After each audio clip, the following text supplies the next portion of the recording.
Hello. Welcome to the Pirate History Podcast. My name is Matt. Thank you for listening. Today we are going to begin one of the great tales in the history of piracy. If I'm being honest, it's a bit daunting.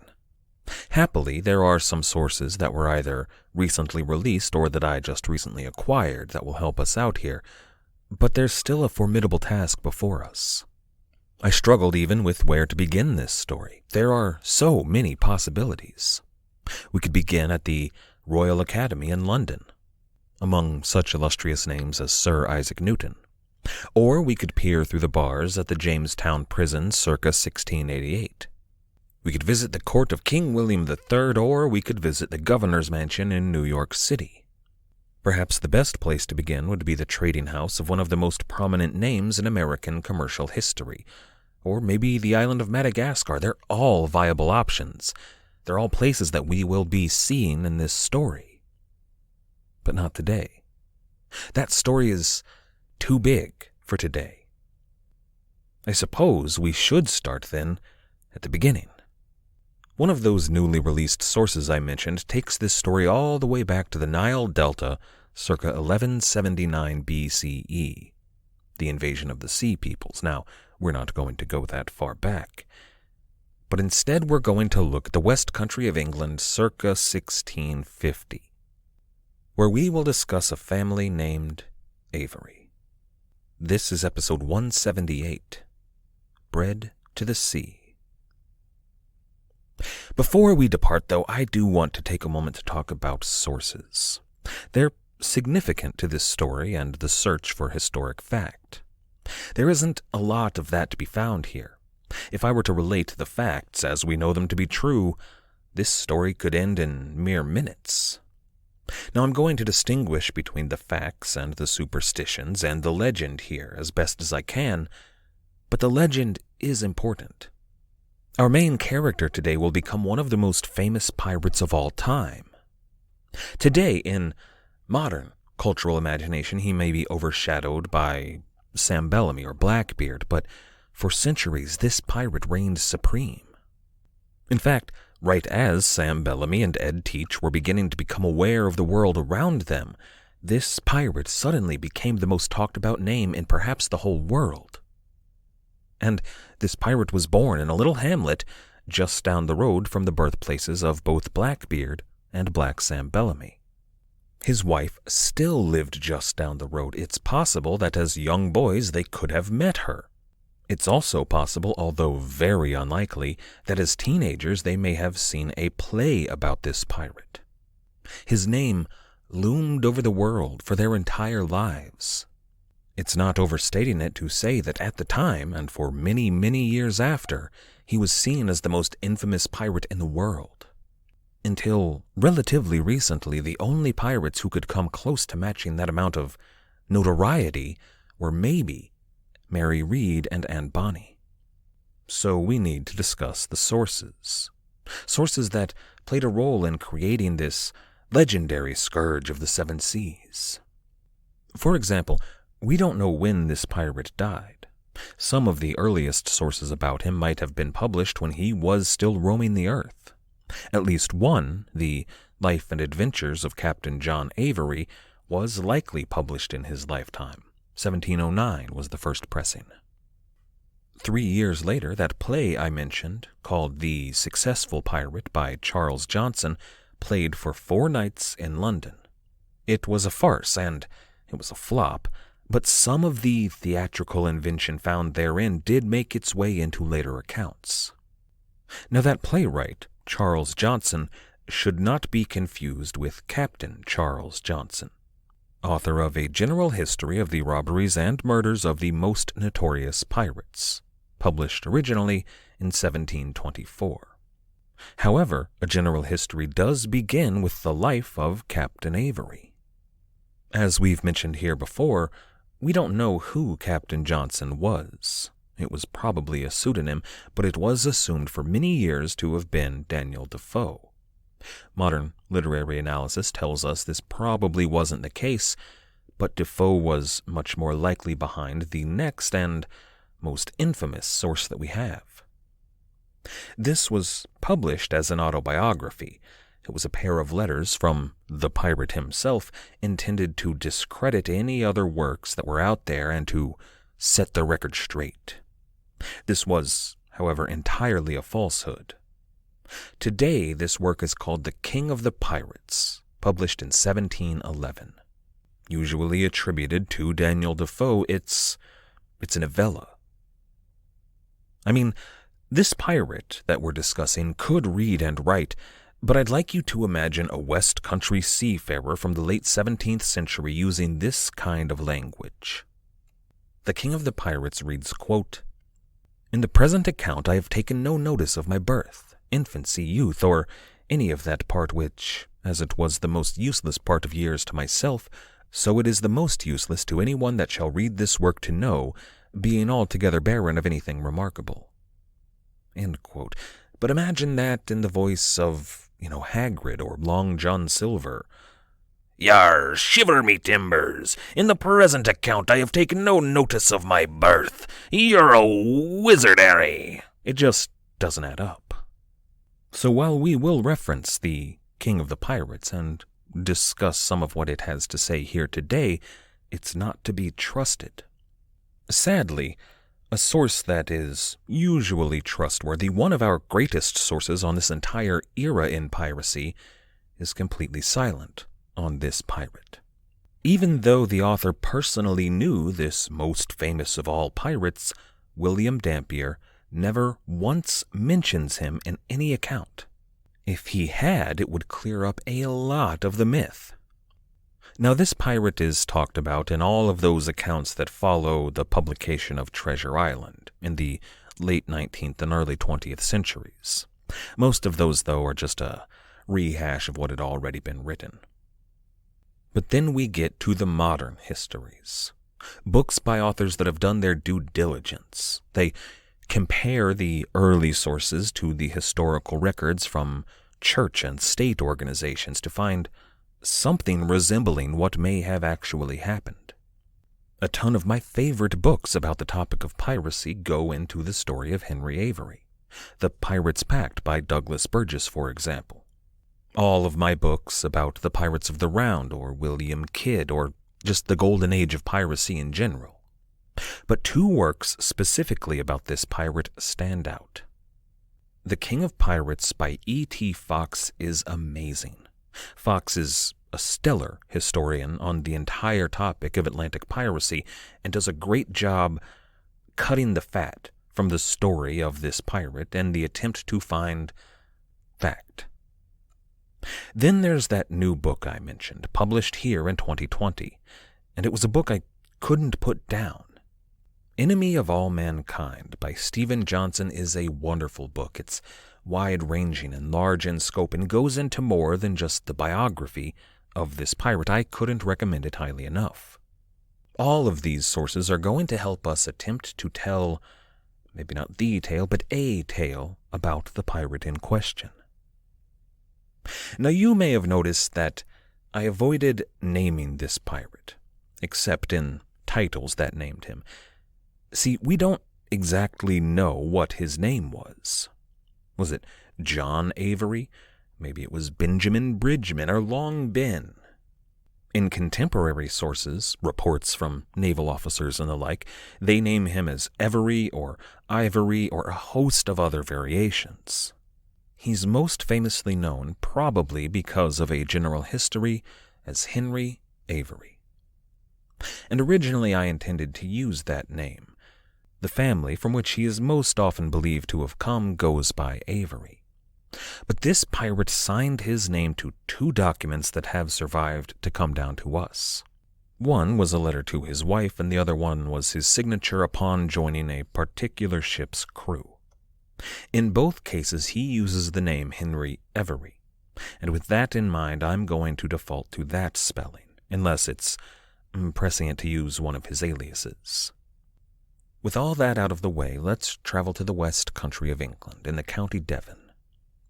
It's the birthplace of a ton of pirates, Sam Bellamy and Blackbeard, as we said, but dozens of lesser names. Captains and quartermasters, regular crewmen that we will meet, as well as two of the grandfathers of English piracy, Sir Francis Drake and Sir Walter Raleigh. What they call the West Country is the southwesternmost corner of England. It commands the English entrance to the Channel, and the mouth of the Thames is found in Devon. And sure, you're going to find farmers and shepherds in Devon, but it is most famously a land of seafarers. A general history reads, and everyone has used this line, quote, "He was born in the west of England, near Plymouth, in the county of Devonshire. Being bred to the sea, he served as a mate of a merchantman." End quote.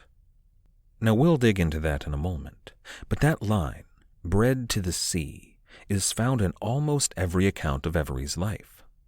You'll see it in writings about Drake and Teach and all of the others, but that's because it was the reality for those born in the West.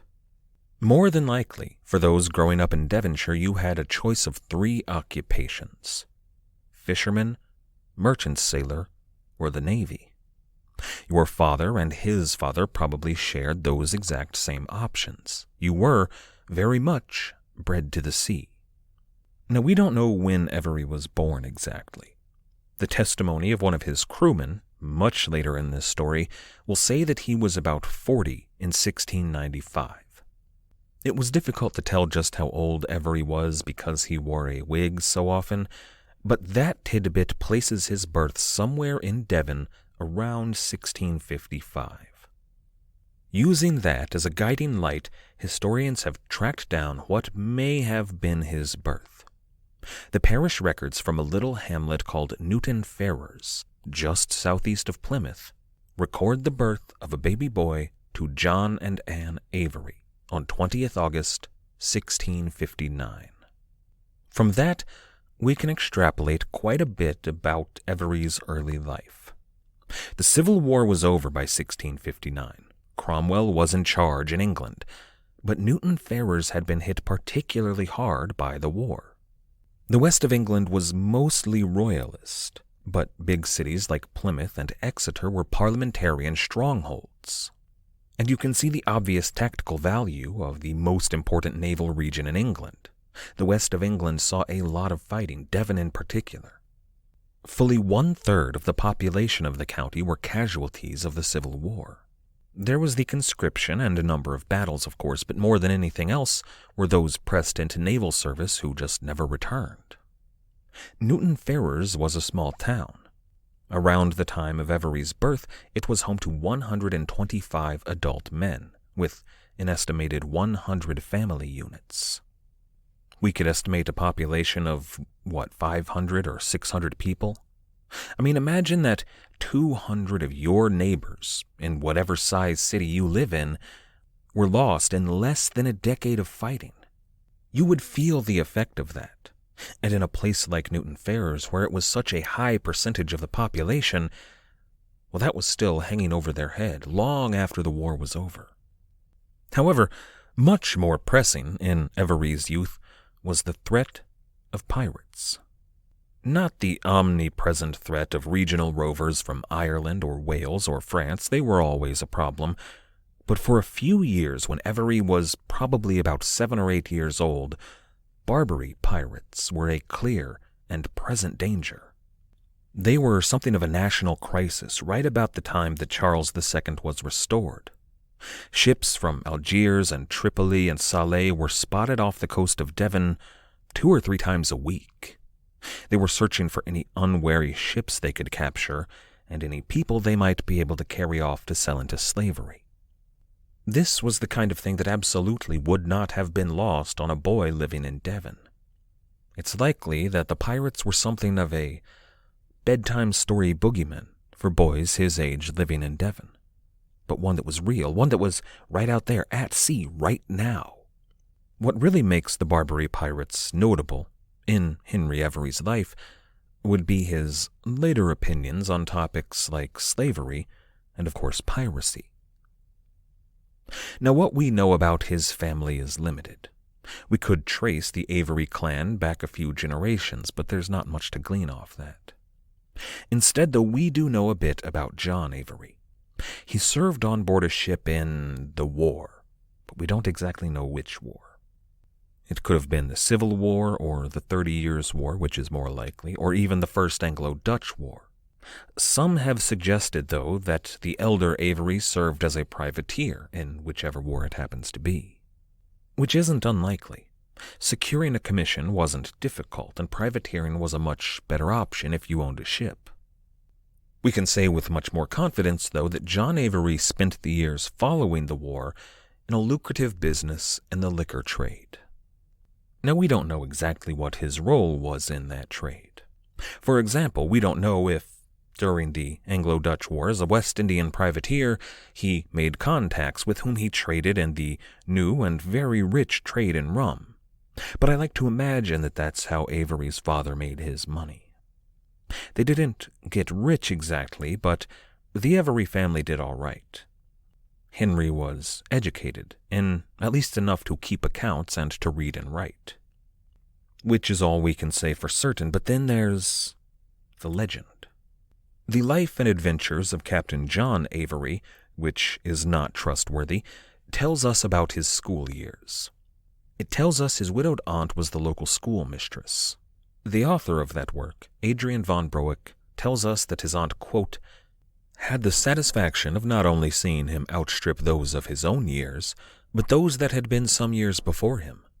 But here, as if fate pointed out the grandeur and wealth which he should, unfortunately, arrive at, he gave indications of such daring and commanding genius as made some of his little schoolfellows very uneasy. End quote. We've all heard the story of Napoleon Bonaparte organizing a snowball fight in his school days. A fight that he led masterfully. It's a famous story, a harbinger of the artillery commander to come, but it's probably not true. However, at least that historical fabricator had the decency to come up with a good story. All this does is give us vague mentions of a daring and commanding genius. Now, von Broek was not alone in ascribing early inspirations to Avery's later genius, if you could call his preternatural skill and high crimes, treason, and piracy genius. There are those who suggest that Avery had an education in rhetoric and even a background in theater. It's probably not true, but we can see where stories like that might come from. Later in life, Avery would be possessed of that difficult-to-define something that makes the very best pirate captains. Charisma is a big part of it. Somehow, the captains who were in possession of that same difficult-to-define something managed to rally crews full of violent, mutinous pirates and keep command of them for years. You've got pirates like Bartholomew Sharp and Charles Vane and 100 other pirates who died before they got famous who didn't have that. But Avery also had something that we find in fictional pirates all the time. Usually only in the cool, good guy, anti-hero pirates. And actually that brings up something I want to talk about. Despite how much I'm kind of gushing about Henry Avery, despite how much I love this story, and even consider Avery among my favorite pirates, he was not a good guy. He was intelligent and charming and handsome and very good at his job, but a lot of people were going to suffer horrifically thanks to his actions. Which, of course, could be said of all pirates. There are no good guys in this story. But the pirates who capture the public imagination tend to be those with which we can morally identify. When they're punching above their weight class, taking on the big empires of the world, that we can get behind. When we're capturing slave ships and freeing those enslaved on board, that we can get behind. And there are pirates like that in the story of piracy. Henry Avery is not one of them. That complicated morality is part of what I really enjoy about pirates. And I think we see it at its most complex in this story of this pirate. However, we're going to dig into that when he commits those acts that are so questionable. But beyond his charisma, Henry Avery possessed a truly tactical mind. He had the ability to assess a situation and make quick decisions, and most importantly, he had the ability to say no to a prize when it was right to do so. But more than that, perhaps his greatest strength was the ability to convince a violent pirate crew that they should also abandon that prize when it was right to do so. That's a rare talent, something we only see in a handful of the best pirates. All of which is a lot of words to say that Henry Avery was educated and made a surprisingly good manager. Now it's at this point, after discussing his birth and the world into which he was born and his early life and his probable education, that most respectable historians jump forward about 25 years. That's when we catch up reliably to the story of Henry Avery. But we aren't going to do that. Instead, we're going to delve into some of those less reputable stories about Henry Avery and how they built the myth of this pirate. Today we're going to discuss the story told to us in that purported autobiography, The King of Pirates, probably by Daniel Defoe. The author writes after, remember, telling us not to worry about Avery's youth, quote, and remember this is in Hagrid's voice, "In order to come immediately to my story, I shall, without any circumlocutions, give you leave to tell the world that, being bred to the sea from youth, none of those romantic introductions published had any share in my adventures, or were in any way the cause of my taking the courses I have since been embarked in." End quote. That's the author telling you not to listen to any of the stories so far told about the life of Henry Avery. Good advice, including this one. According to this story, after leaving home, Avery sailed for the West Indies to serve as a privateer in the Third Anglo-Dutch War. He was, of course, just a little bit late here. The war ended almost as soon as he arrived. As was the case with so many other buccaneers, he was forced to earn a living by logwood cutting in the Bay of Campeche. Now you may remember I mentioned this way back when William Dampier lived this exact story. Sailed for the West Indies to make his fortune as a privateer only for the war to have ended and earn a living at the Bay of Campeche. Daniel Defoe was a big fan of William Dampier. Dampier's book, A New Voyage Around the World, is what inspired Defoe to write Robinson Crusoe. If Daniel Defoe did in fact write The King of Pirates, it's probable he's doing the same thing here. Now, if we chose to believe this account, it would have been possible that Dampier and Avery met here in Campeche. But even if they hadn't met in Campeche, they would have, in the narrative of the King of Pirates, met when Avery, quote, served first in some of the adventures of Captain Sharp, Captain Sawkins, and others in their bold adventures in the South Seas, where I got a very good booty. End quote. The author, whomever it might be, is just using the titles of other real histories here. It's almost like they're trying to build some kind of extended fan fiction pirate universe. The author of this account continues, quote, "After several adventures in those seas, I was among that party who fought their way, sword in hand, through all the detachments of Spaniards in the journey overland, across the Isthmus of Darien to the North Sea. I, with 12 of our men, by help of a piragua, got into the Bay of Campeche." End quote. There's a lot wrong with that passage. First of all, the group of pirates that fought their way overland through detachments of Spaniards passed through Honduras and El Salvador on their way to the Mosquito Coast. Remember the cavalry units charging down the mountain and the wall of smoke from which the pirates emerged to surprise the Spanish? It was a great story, and true. But that was Ravenet de Lussan and his lot later on. The pirates who passed through Darien on their way to the North Sea were Edward Davis and William Dampier and Lionel Wafer and that group. And they didn't fight any Spaniards because there were no Spaniards there. It was Cuna territory. Remember how Lionel Wafer hurt his leg in a river crossing and had to stay with the Cuna? No? Well, you need to remember, for this story, that Lionel Wafer hurt his leg and was forced to stay back with the Cuna. That will play a role here. Now, all of these inaccuracies should be more than enough to convince even the most skeptical that this story is not how it happened. However, if Henry Avery was on this voyage, even if Dampier did meet him, even if they were good friends, there was very good reason, when Dampier published his account, for him to cut any reference to Henry Avery. William Dampier was trying to get his book published in 1696, and in 1696 Henry Avery was someone with whom it was dangerous to be associated. The King of Pirates goes on to tell a tale of Avery and 5 of his companions marching along the shore after their stay in the Bay of Campeche. They were hiding from Spanish patrols there, and finally they stumbled across a piragua. There they waited for whoever owned the piragua and saw a group of men approaching them down the beach. Quote, "When they saw us, not knowing who they were just going to fire at us. I, perceiving it, held up a white flag as high as I could. Upon this they forbore firing." End quote. Those men turned out to be English.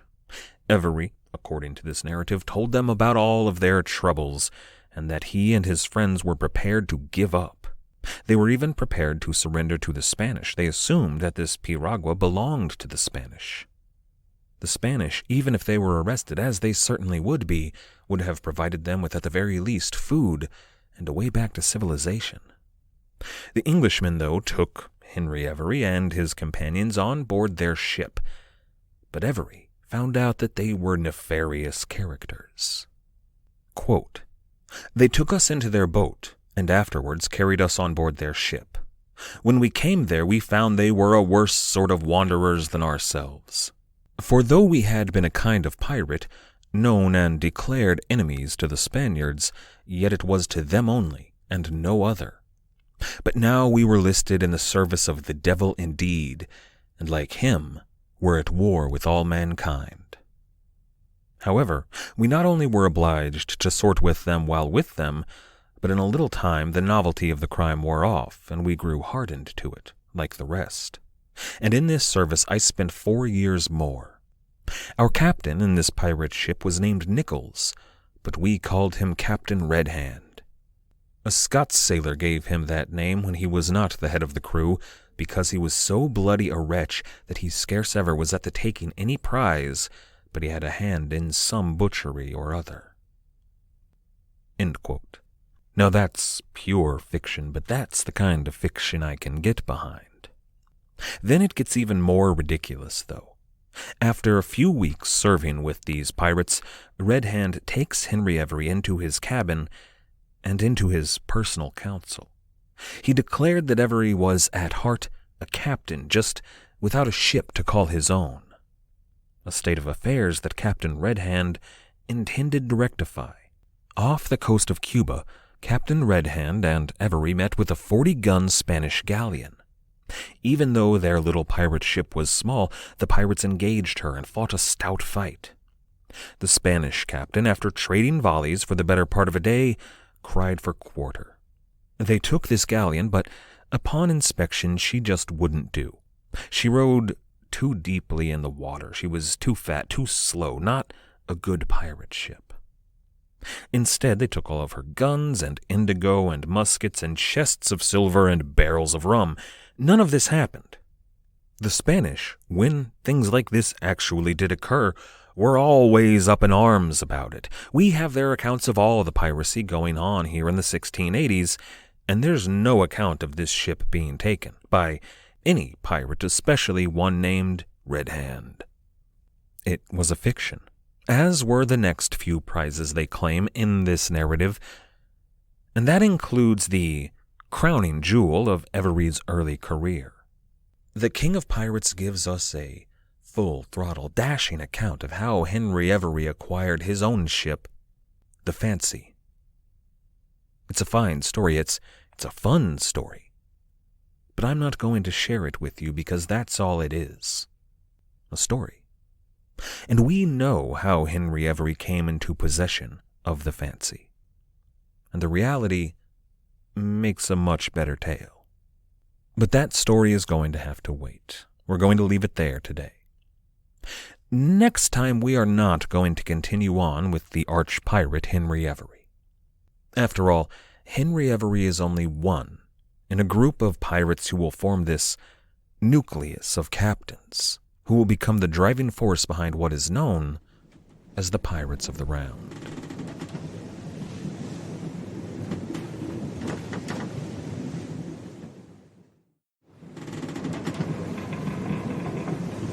There are those who would tell you that Thomas II was the first real pirate of the golden age of piracy, and I see where they'd be coming from there. There is something to that statement, but it's still not quite right. Within the parameters of what would make II the first pirate of the golden age, I would argue for someone like John Hamlin of the pirate ship Trickster. He was one of the last of the buccaneers, that's true, but he was also one of the first pirates to sail from America to Africa, where he would spend a good couple of years pirating everything he could get his hands on. Thomas II and the pirate ship Amity were the first proper pirates of the Golden Age to capture a really amazingly rich prize out of the Mughal Empire. Among the first pirates to hit a Mughal ship, and that changed the game. To pick up my metaphor from last time, that's Elvis on Ed Sullivan. And a flood of pirates are going to follow in the wake of Thomas II and Amity. That's going to set off the first explosion of the golden age of piracy. But before we get there, I do want to take a day to look at the pirates and privateers and unlicensed naval contractors who were operating at the same time as Amity. Sea rovers who would make an impact but never be quite as rich or as famous as Thomas II. Well, at least not most of them. This is episode 193, Interlopers. According to the English Royal Africa Company, the RAC, an interloper was anybody engaging in the slave trade, in English markets at least, without a license from the Crown. Since only the RAC got those licenses from the Crown, an interloper was anyone who was slaving that was not a member of the company. And there were two types of slaving vessels and slaving missions engaged in by the RAC. First were what we, at least I, usually think of when we imagine the slave trade. Those large vessels who made stops at their factories all along the coast of West Africa. And of course we're all aware that a factory in 1700 was not a factory, not a manufacturing plant, and certainly not industrialized, more an armed and defended fortress warehouse intended for international trade. We're talking huge estates with manor houses and barracks within their grounds, and, of course, actual warehouses where food and spices and dyes and precious metals and living human beings were stored for their voyage on the triangle trade to America and then on to Europe. Those were the hub of slave shipping. But of course, those factories did engage in slaving expeditions, actually going out into the interior of Africa to capture slaves. But that was, most often those kind of expeditions looked kind of like a safari. Big game hunting and logging, literally gathering ebony and ivory. Most of the actual capturing of slaves appears to have been done by other Africans. They were captured through warfare and imperial expansion. It's a method that's always been used to capture slaves, from Greece to Rome to Mesoamerica. In recent years, there have been some good questions raised as to the truth and validity of that claim. That there was propaganda and historical revisionism used to somehow lessen the guilt of European slavers. And yeah, it's not a universal truth. The methods did vary depending on time and place. Some of that is certainly 19th century propaganda.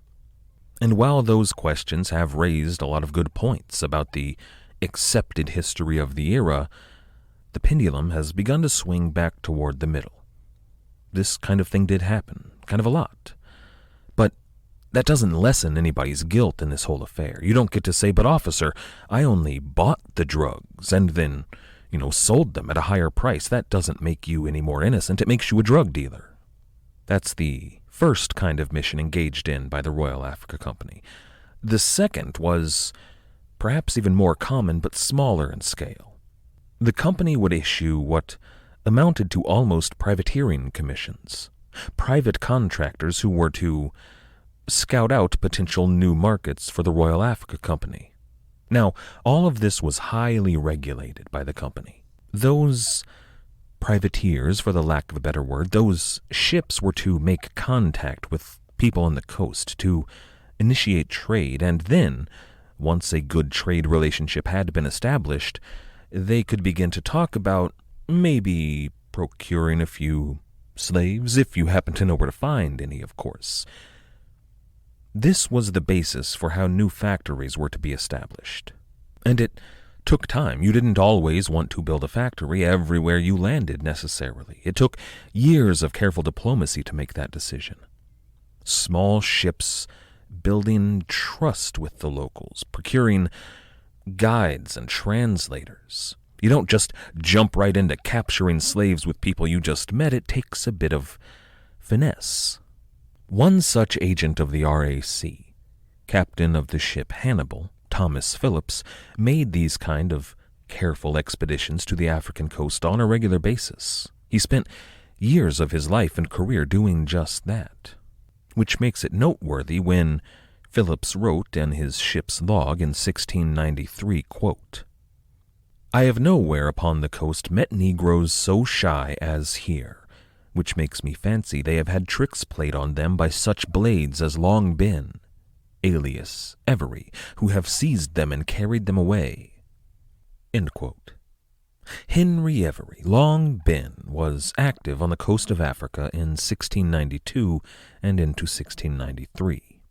This is the first mention we have of Henry Avery in the record since he left Royal Naval Service after the Battle of Beachy Head, and it appears that he was acting as an interloper.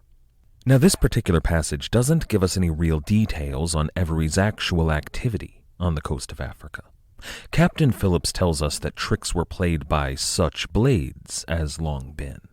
It suggests to me that Avery was probably the most notorious interloper active at the time, the reference point for all of the others active on the coast of Africa.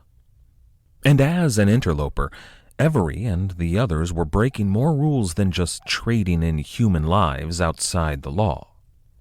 They were upsetting that diplomatic balance that the RAC relied upon. It was a serious infraction and hurt their business. When Captain Thomas complains about the shyness of the locals, he's talking about the people with whom he and others like him had been building those relationships for some time now. Not slaves, but merchants. And Henry Avery would sail in, flying the cross of St. George, that red cross on a white background, the national flag of England, prior to unionization. In naval circles, it was called the King's Jack, and it was a flag that those locals would have recognized as friendly. Then, well, actually, this gives me an opportunity to read from one of my favorite books about pirates, the book that got me interested in real piracy, The Republic of Pirates by Colin Woodard. Woodard writes, quote, "Avery's later admirers made much of his upstanding behavior toward English and European captives, but they also tended to skip over or make light of his treatment of non-white foreigners who fell into his clutches. His crew and captives would later describe many acts of cruelty. Once, on the coast of Africa, Avery lured a band of local tribesmen aboard with the promise of trade. Then he stole their gold, clapped them into irons, and sold at least 7 of them into slavery." End quote. Now that's a tidbit that we know about thanks to the records of a colonial administrator named Cadwallader Jones. Jones was the governor of a small, poor, but growing colony in the West Indies. In 1689, following the Glorious Revolution, Jones had sailed for the Bahamas with a new charter for those islands. It was Jones that rechristened the colonial capital of the Bahamas, Charlestown, after the new King William. It was to be called Nassau. Now, Nassau was always a haven for pirates and privateers. We've passed through it time and time again with the likes of Jan Willems and Thomas Paine, and, of course, the current governor of Massachusetts, William Phipps. But on 7 June 1692, an earthquake hit the island of Jamaica, and it was a bad one. The capital of Jamaica, Port Royal, was the largest English trading hub in the West Indies, one of the largest cities in the Caribbean, and it was a notorious hive of scum and villainy, home to many a scallywag, and in 1692, in that earthquake, it was destroyed. It fell into the ocean.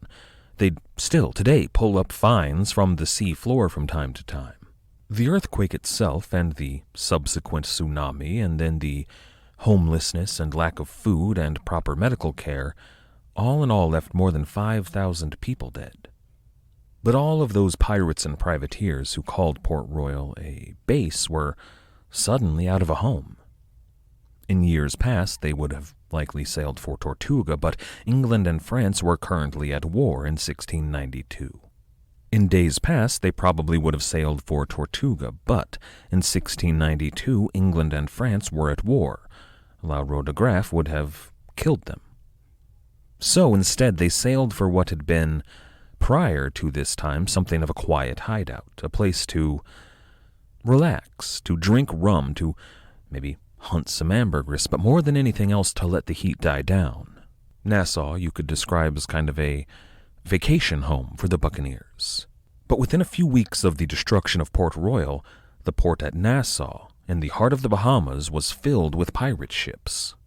The coast was suddenly littered with tents and then with shacks, and finally, fully fledged buildings started going up. Establishments that offered rum and women and gaming went up quickly. The locals from Nassau and the survivors from Port Royal wanted to get their cut of whatever the pirates were going to bring in. The governor of Nassau, Cadwallader Jones, was powerless to stop any of this, and I doubt that he wanted to stop any of it. England was at war with France, but it's not like the Royal Navy was going to send a squadron in to defend Nassau. But now, through sheer luck, an earthquake was the cause. Now, he had an armada of well-armed pirate ships in the harbor. Instead of trying to kick all of those pirates out, Cadwallader Jones welcomed them in with open arms, if, that is, they were willing to do business with him. Jones set himself up as kind of a pirate liaison. On the one hand, he was a fence, buying and selling illicit goods for resale, but on the other, he was a colonial administrator. He was a royally appointed governor, and he had contacts that could give the pirates jobs. Among these contacts was a doctor in Charleston in the Carolina colony, but we'll talk about him next time. The other primary contact was a rich and powerful merchant out of New York, Frederick Phillips, and with Frederick Phillips comes Adam Baldridge. This right here is the golden age of piracy taking shape. Thanks to the Jamaican earthquake of 1692 and the subsequent collapse of long-established slave markets there, a bunch of players were suddenly trying to get into the game. There was this worldwide criminal conspiracy from New York to Nassau to Madagascar that was built to corner the global slave market. Henry Avery, we know, was among those pirates and interlopers who ran a kind of alternate triangle trade. Henry Avery and those in his line of work would get a commission from Governor Jones in Nassau. From there, they would sail up to New York or Charleston and take on a shipload of guns and foodstuffs and booze. Lots of booze. And then they would sail on to Africa and finally St. Mary's Island. They'd sell the cargo that they had been commissioned to carry to Africa in America, as well as any that they might have of their own. And then they would pick up slaves, either by capturing them themselves or buying them from one of their bases in Africa. Finally, they would take those slaves back to Nassau and to Charleston, where they would be sold at market. This is an alternate definition of the pirate round, as opposed to the Indian Ocean round, which we discussed last time, but I don't like this definition as much. It has to do less with piracy and more with men like Cadwallader Jones and Frederick Phillips. It's less a pirate round and more of a slaver's round, kind of a precursor to the pirate round. If we were to go back just a few years to before the Glorious Revolution and Governor Cadwallader Jones to 1685, we would meet a trio of pirates operating originally out of New England. In 1685, Captain Thomas Henley, with his shipmates Thomas Woolery and Christopher Geff, arrived at Bermuda with a captured Dutch prize in tow. You may recall that prior to 1686, when Bermuda became a crown colony, the island was much less permissible toward this kind of thing. Captain Henley, upon going ashore to sell this prize, was arrested. Thomas Woolery and Christopher Geff only just escaped capture themselves. But from Bermuda, those two took that same route that Thomas too would take a few years later. They sailed around the Cape of Good Hope to Madagascar and finally into the Red Sea. There they captured a few smaller prizes, mostly Arab shipping, and sailed it back across the Atlantic with holds full of loot. However, their options for a place to land and fence their goods were limited. Bermuda was out. In fact, most of the West Indies were cracking down on piracy. So in 1687, Thomas Woolery and Christopher Geff arrived at New Providence Island, aboard a large and quite rich pirate vessel. This was before Cadwallader Jones arrived in the Bahamas with such progressive ideas on piracy. The local magistrate at the time would write, quote, "It was the king's order that the pirates should not be entertained. As she continued standing in," he means the pirate ship staying in port, "I fired a shot across her forefoot. She then anchored, and next day Woolery told me that he was come to wood and water, that he had a commission and had done nothing contrary to it, and that he had taken in Geff and his companions in extremity of distress. I refused him leave to come in, and he sailed away next day. I am told that they burnt the ship at Andrews Island and disappeared, leaving only 6 or 7 men in the Bahamas." End quote. Now that is a good story. Turning away the pirates, firing across the bow, but no one believed that story. Everyone from Bermuda to Boston suspected that the pirates were still harbored there at New Providence Island. The lieutenant governor of Jamaica, Hinder Molesworth, who you may remember as one of Morgan's adversaries, Molesworth had first-hand knowledge of Geff and Woolery still active in the Bahamas. It's likely that he received this first-hand information from the pirate-turned-pirate hunter, John Coxon. You might remember him as well. So Molesworth sent out HMS Drake to capture Geff and Woolery. And the Drake reportedly, quote, quarreled and burnt the pirate ship, but some of them had bought a vessel and intended to sail for New England, but were detained by want of provisions.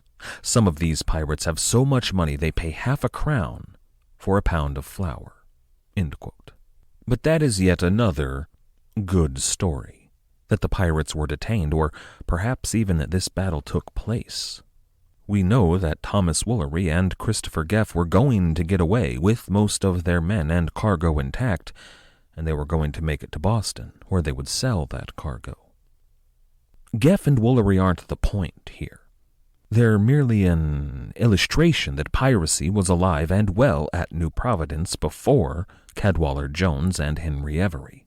But by that point, by the time Cadwallader Jones was in office and all of the Port Royal pirates had made their way to Nassau, business was booming. And with that in mind, I would like to end today with a discussion of the pirate John Churcher. His right name should probably be John Thurber, but Adam Baldridge records his name as John Churcher, so we'll go with that. John Churcher was small time in terms of piracy. He wasn't a big name. He ran afoul of John Coxon. Once Coxon was a pirate hunter, but that's really the only record we have of his West Indian affairs prior to 1692. There is a story about John Churcher in Carolina, in Charleston, but that involves the doctor that I briefly mentioned earlier and that we will talk about next time. But John Churcher made numerous voyages to Madagascar. He may have been in league at one point with John Hamlin and the Trickster. At least, they are known to have been lurking around Africa at around the same time. His familiarity with the Cape of Good Hope, Madagascar, the whole region really, made John Churcher a perfect candidate when Cadwell Jones and Adam Baldridge and Frederick Phillips set up their operation. Our first record comes from Nassau, circa 1692, when John Churcher took in wood and water there. Now, Cadwell Jones didn't record anything in his journal along the lines of, "Today I instructed Captain Churcher to sail for New York, where Frederick Phillips will set him on an illegal slaving mission," but that's not the kind of thing you write down. Still, though, that's what Cadwell Jones did. Because Captain Churcher was about to sail for New York, where Frederick Phillips would set him on an illegal slaving mission. Frederick Phillips, though, was almost certainly not at that meeting. People like him did not go to meetings with people like John Churcher. They've got guys for that. Guys that work for guys, that work for guys. He was levels removed from this kind of interaction, but Frederick Phillips did put up his own ship for this operation. One of his ships, he had a bunch of them. But he put up the Charles, a 200-ton, 10-gun brigantine that carried 30 men. I'll let Adam Baldridge pick up the story here, but take note of what he finds important. Baldridge would testify later on, quote, August 7th, 1693, arrived the ship Charles, John Churcher master, from New York. Mr. Fred Phillips, owner, sent to bring me several sorts of goods. She had 2 cargoes in her, one consigned to said master to dispose of, and one to me, continuing as followeth. 44 pair of shoes and pumps, 6 dozen of worsted and threaded stockings, 3 dozen of speckled shirts and breeches, 12 hats, some carpenter's tools, 5 barrels of rum, 4 quarter casks of Madeira wine, 10 cases of spirits, 2 old stills full of holes, 1 worm, 2 grindstones, 2 cross saws, and 1 whip saw, 3 jars of oil, 2 small iron pots, 3 barrels of cannon and powder, some books, catechisms, primers, and horn books, 2 Bibles, and some garden seeds, 3 dozen of hoes, and I returned for the said goods 1,100 pieces of 8 and dollars, 34 slaves, 15 head of cattle, 57 bars of iron. October the 5th, he set sail from St. Mary's, after having sold part of his cargo to the white men upon Madagascar, to Mauritania to take in slaves. End quote. Now, there's a couple of things to note here. First, you'll notice that John Churcher arrived at St. Mary's after George Rayner and Bachelor's Delight, but before Thomas Tew and Amity. He's the second article in Baldridge's testimony. But more important is that, well, that's a laundry list of cargo. That's a lot of stuff. We have that list thanks to Baldridge's excellent records. He was a businessman, after all. But it can tell us quite a bit about what was going on at the time. There were carpenter's tools and grindstones and saws, just the kind of stuff that you would need if you were, building a large wooden structure of some kind. If, for example, that large wooden structure were a fort, all of that cannon and powder would be a necessity. If it was less a fortress and more a home, for Adam Baldridge, well, look what else he was getting delivered. Clothes, and lots of clothes, far more clothing than he would personally need, 44 pairs of shoes. And then there were seeds for planting, a necessity if you intended to live somewhere for some extended period of time, but most interesting to me, and this might be my own proclivity as a bibliophile, are the books. Kind of a lot of books for a remote pirate haven, right? And mostly they were religious books, but also a bunch of educational texts. Primers and horn books were educational books intended for children. They taught reading, writing, arithmetic, that kind of thing. But that is exactly what one would need to build a home. Seeds, clothing, and books. It's also what one would need to build a family, if one were so inclined. Adam Baldridge was building a fortress there on St. Mary's, and the fortress is something that everyone who would visit in the years to come would make special note of. It was impressive. It was a huge wooden palisade just inside the tree line that contained a wall of cannon overlooking the harbor there. And there was a scaffolding on the inside climbing the walls to reach all of those gun ports. To hear the pirates tell it, it was a feat of engineering. But what the pirates that would visit St. Mary's were more interested in was the house. Not the feat of engineering. It was pretty big, but nothing compared to what you could find even in a place like Nassau. Instead, they were more interested in what the house contained. There was food and drink, all of those casks of Madeira wine and spirits. But most interesting to the pirates after months at sea was the women. Adam Baldridge's house was home to lots of women. Most of them Madagascar locals. Now, I'm really unsure if I should call them natives of Madagascar here. They'd been there for hundreds or perhaps thousands of years by this point, but the people of Madagascar did originally come from Indonesia. Ethnologically and linguistically, they're considered Afro-Indonesian peoples. Regardless, though, Adam Baldridge hosted dozens of beautiful young Madagascar women at his home, inside his pirate fortress.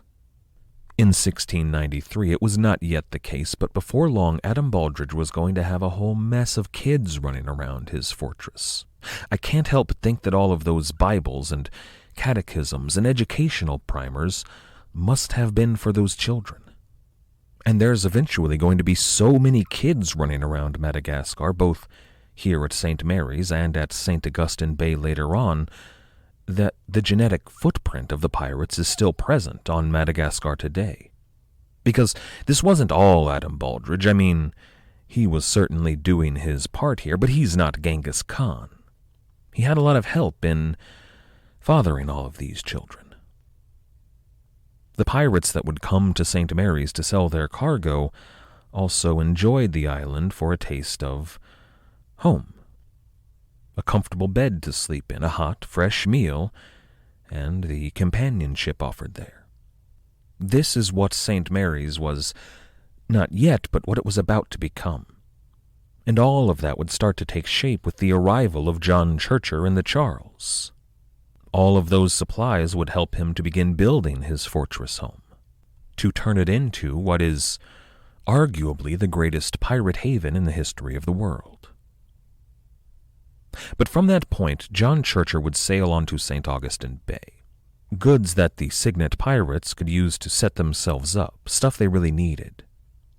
If you found yourself wondering, after the raid on the Gate of Tears, what the pirates from the Signet who decided to stay there at St. Augustine Bay did with their winnings, 1,100 pounds, remember, they spent it on stuff like this. And with all of that money in his possession, John Churcher sailed to what Baldridge calls Mauritania. We would call it Mauritius, a small island group southeast of Madagascar that was at this point held by the French. That's where he bought his slaves, which was super illegal. Maybe arguably more illegal than what Henry Avery and the other interlopers were up to on the continent. Not the slaving, that was absolutely legal in the eyes of everyone, and not breaking down carefully forged alliances with the locals on the mainland. No, what they were doing was buying slaves from the enemy.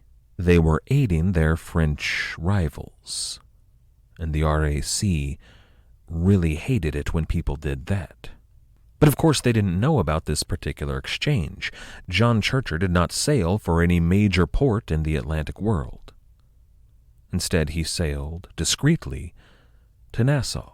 Cadswell Jones, governor of the Bahamas, bought nearly half of the cargo, human beings that had been bought with the profit that Churcher had earned on this voyage. The other half, that which had been bought with the profits provided by Frederick Phillips' goods, would go to Carolina. This was extremely illegal, very much outside the law, but it was also extremely profitable. Enterprising plantation owners from the West Indies to the Carolinas and even up to New York, those who were in the know at least, well, they had a new supply of relatively cheap slave labor available in Nassau and Charlestown. That's the business model for these interlopers. That's the business that Frederick Phillips had invested in. It was earning men like him and Cadswell Jones a ton of profit. But that profit wasn't going to those who were actually doing the work, those who were taking on the greatest risk, those who were in constant danger of being found by the Royal Africa Company, of being hanged or sunk to the bottom of the ocean.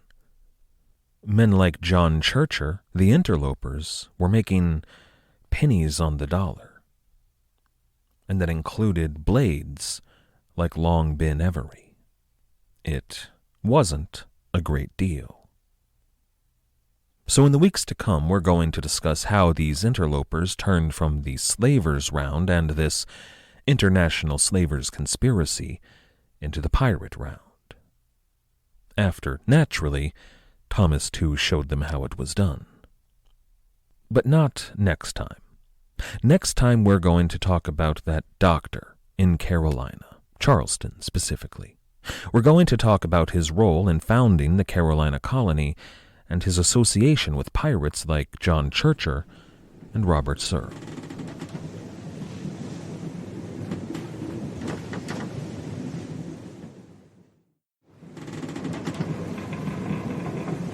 We've been talking a lot lately about the English pirates and interlopers and slave merchants, and that's honestly just kind of how it's going to be for a while. There are going to be a few prominent French and Dutch and Ottoman and American and Chinese pirates in the future, but the golden age of piracy is really an English story. We can, though, thank a Dutchman for it. If you're feeling metaphorical, maybe a flying Dutchman. I'm talking about William III, King of England. His policies directly influenced, or if we were going to be bold about it, we could even say created the golden age of piracy. Let me take you back to the summer of 1688, immediately prior to the Glorious Revolution. William of Orange had just received the invitation to invade, and he was amassing his invasion force. It was that August when London was ablaze with talk of invasion and preparations for warfare. That was when William Phipps arrived with a staggering amount of treasure in the hold of his ship. He was returning from the West Indies and his treasure-hunting expedition on the wreck of La Nuestra Señora de la Concepción. There are those who would tell you that the 1715 wreck of the Spanish treasure galleon on the coast of Florida is the most important windfall in pirate history. I mean, I might tell you that at some point in the future, but it's not true. La Nuestra Señora de la Concepción just, in my opinion, ekes out a win. That was the prize that set off the golden age of piracy, as well as the careers of a number of famous pirates, notably at least William Kidd and Henry Avery. So today we're going to look at the largest and most direct of those repercussions. This is episode 195, Londontown. I can only imagine what it must have been like for William Phipps when he arrived in London in 1688. Here he was with over 200,000 pounds sterling in Spanish silver. Here he was with this almost unbelievable fortune intended for the King of England, and Phipps went almost unnoticed. His patron, the Duke of Albemarle, noticed. He hosted him at his estate and took his cut of almost 50,000 pounds. But the king and most of his court just passed Phipps on by. They were busy, of course. I mean, they were freaking out. William III was clearly massing a fleet intended to invade England. Parliament and way too many prominent lords were in open rebellion against King James. King Louis over in France was making really loud noises about a really big war. They knew that William Phips had arrived with that pile of money, and they would happily take that money to fund the war, but right now was no time for ceremony. I can't help but wonder if the Duke of Albemarle, who was usually one step ahead of the game, I can't help but wonder if he counseled William Phips to hold back, wait a month or so to go see the king, because within the month, William of Orange invaded England, and with almost no fighting, James II was fleeing for exile in France, and William III sat the throne. Now, as you might imagine, King William was pretty busy for those first few weeks, but he did find time to acknowledge William Phips. And he must have been just ecstatic to find out that there was this skullduggerous colonial waiting in the wings with about 125,000 pounds sterling in hard specie for the king.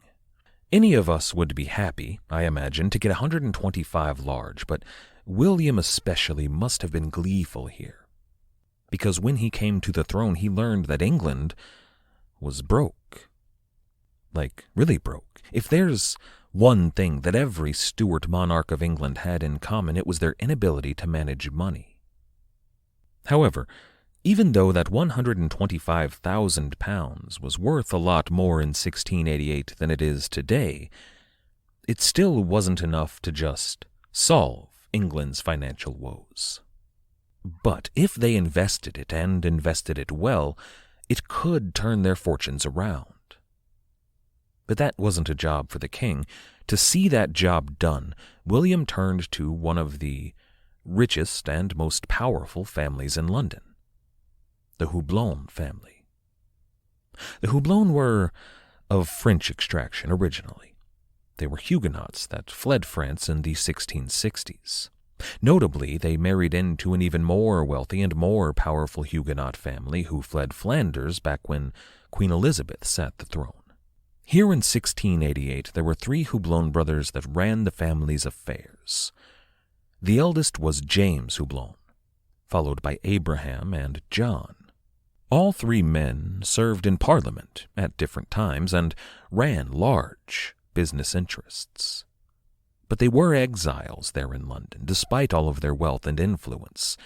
They held no lands in England, no titles.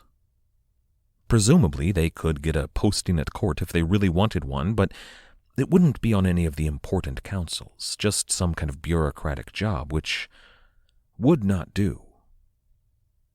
Instead, they invested their money in a number of joint stock companies, including a quaint little startup you may have heard of called the English East India Company. When William III received his windfall from William Phips, he took one look around London and decided that these were the guys. This was who he would choose to handle his giant pile of Spanish silver. Essentially, he gave those 3 brothers all the money. It's a bit more complicated, but that's basically how it went down. He just handed it to them and told them to take it and turn it into a lot more money. He needed to see the broken economy of England fixed and hopefully earn enough to build a navy to rival France. That was the big issue here. England's navy was in poor shape. They were, after all, broke, and 3 successive Anglo-Dutch wars will take its toll on naval forces. That's why England keeps losing naval battles in the 9 Years' War. They didn't have a lot of ships. Those Houblon brothers, as you might imagine, were more than happy to take up this mission on behalf of the crown. And to see it through, they founded the Bank of England. And if you want to picture the Bank of England, I mean the physical bank, you could look it up online, or you could just watch the Harry Potter movies. The Bank of England is Gringotts. I mean, almost exactly. The site of that initial Bank of England on Threadneedle Street in London was the Houblon family home. It was a mansion in the center of London, but the 3 brothers decided to convert it into the inaugural site of the Bank of England. The youngest brother, John Houblon, was put in charge. He was named the inaugural governor of the Bank of England, and the other 2 brothers, James and Abraham Houblon, had business interests elsewhere. Their very first order of business, though, in running the Bank of England, was to infuse a huge amount of money into the English East India Company. Abraham Houblon, the middle brother, facilitated that transfer of wealth. He was in a good position to do so as he sat on the board of the English East India Company. Remember a few episodes back when I told you that the English East India Company was a big company, yeah, but not that big. They were in the we gotta get this nutmeg to market business, not the let's go conquer India business. Well, all of that is about to change, at least begin to change, here with this infusion of cash.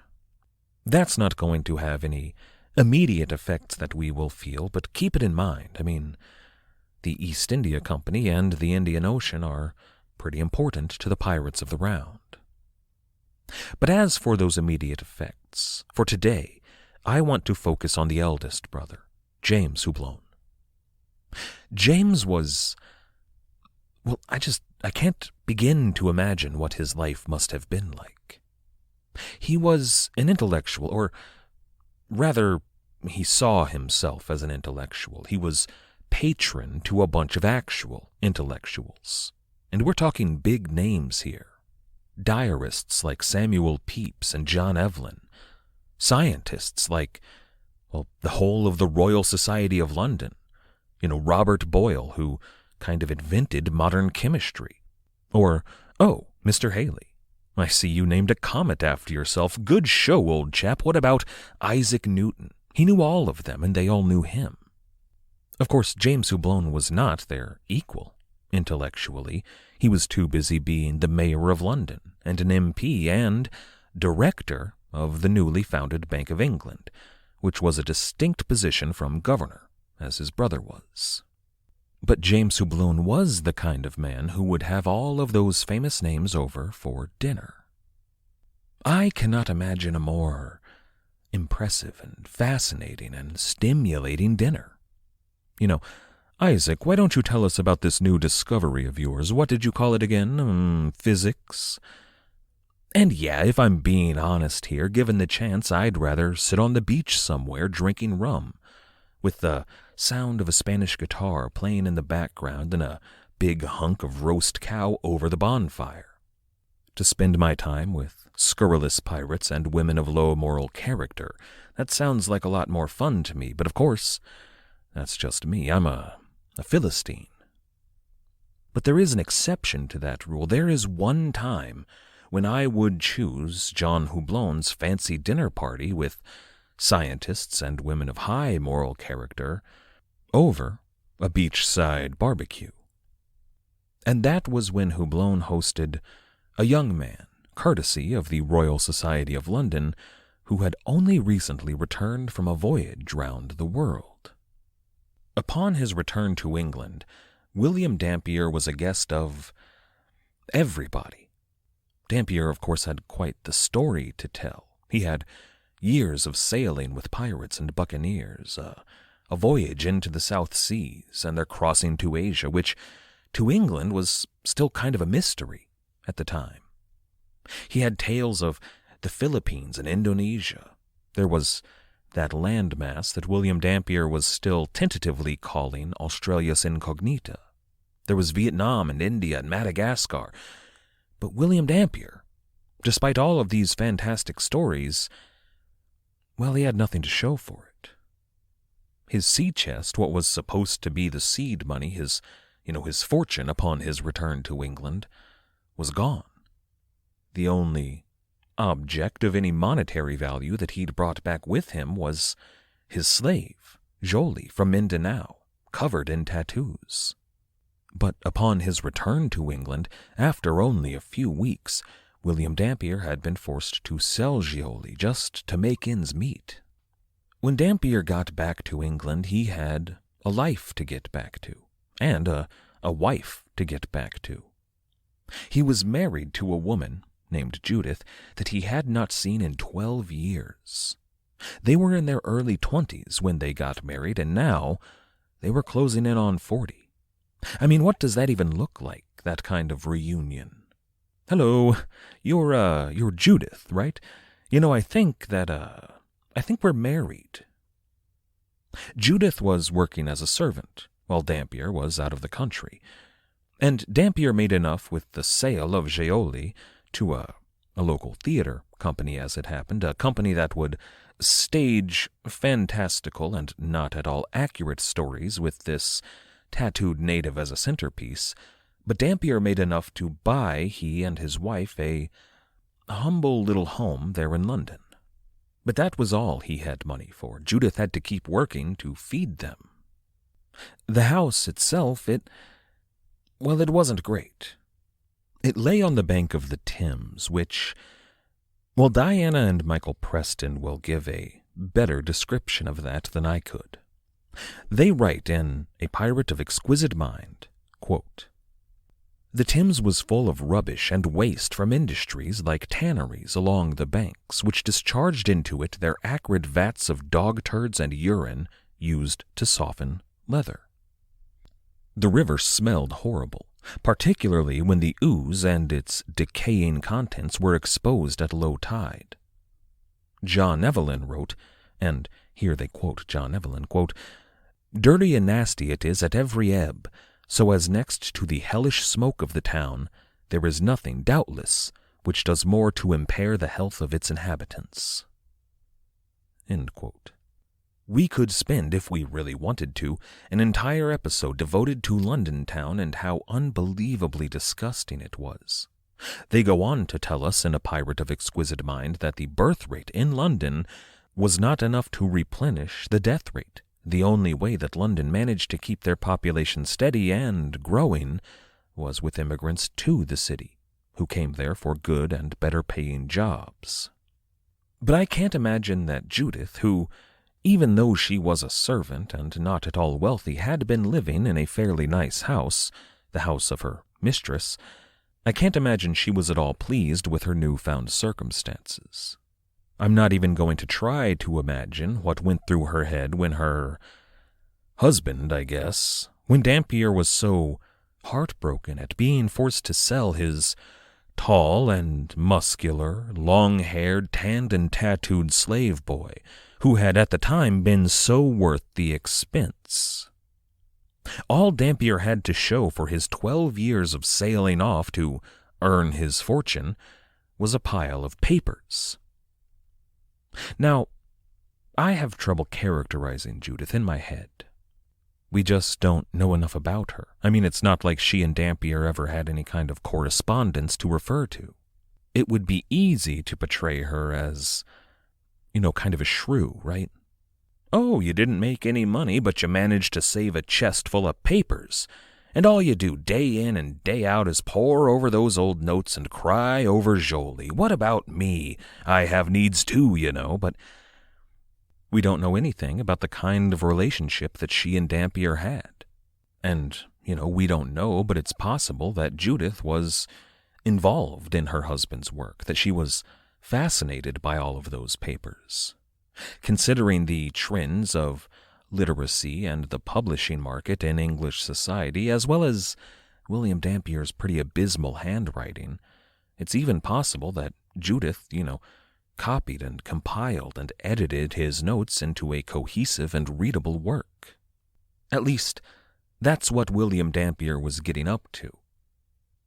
The only possession that he owned of any value at all was his notes, which he was turning into a book. And once he had a readable manuscript completed, he shopped it all around town. The Royal Society of London was intrigued in this work. Worldwide wind patterns were important, as were a number of the discoveries he made, but they weren't going to front the money to publish it.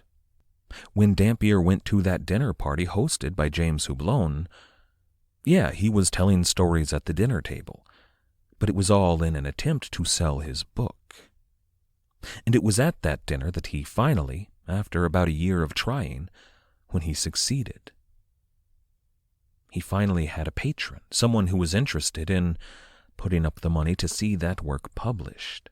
Now, it wasn't James Houblon, but the younger brother, the governor of the Bank of England, John Houblon. Did I mention earlier that John Houblon was also a Lord Commissioner of the Admiralty? No? Well, he was. And those maps of wind patterns were important. They were important to the Navy, to the war effort, to God and country. James Houblon wanted to see them published. In their biography of William Dampier, Diana and Michael Preston have an entire segment of the book entitled Celebrity. Once a new voyage round the world was making the rounds of London, William Dampier and Judith no longer had to worry about money. They were able to move away from their house on the Thames into a much better place in Soho. They were attending more and more fancy dinner parties. Dampier was spending most of his days at the coffee houses, which were the centers of social life in London. He wasn't doing it to sell his book, but rather to publicize it, to hype it up. Everyone wanted to hear William Dampier tell his stories. He even managed to negotiate a 10% royalty from the theater company that had bought Jolie. Not to tell Dampier's stories, they weren't going to do that. They wanted magic and romance, but for the mere right to use William Dampier's name on the playbill. That's the kind of fame that he achieved almost overnight. Now I have to avoid the temptation of turning this into a biography of William Dampier.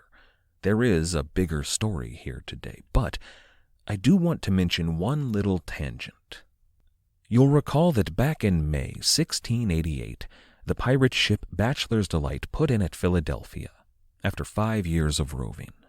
It was there that William Dampier's former commander, Edward Davis, and William Dampier's friend, Lionel Wafer, left Bachelor's Delight. They just handed the ship over to the crew, who voted in George Rayner as their captain. From Philadelphia, with their sea chests in hand, Edward Davis and Lionel Wafer made their way down to Virginia. Davis used a good portion of his money to buy some land in Virginia, which was a good thing at just the right time.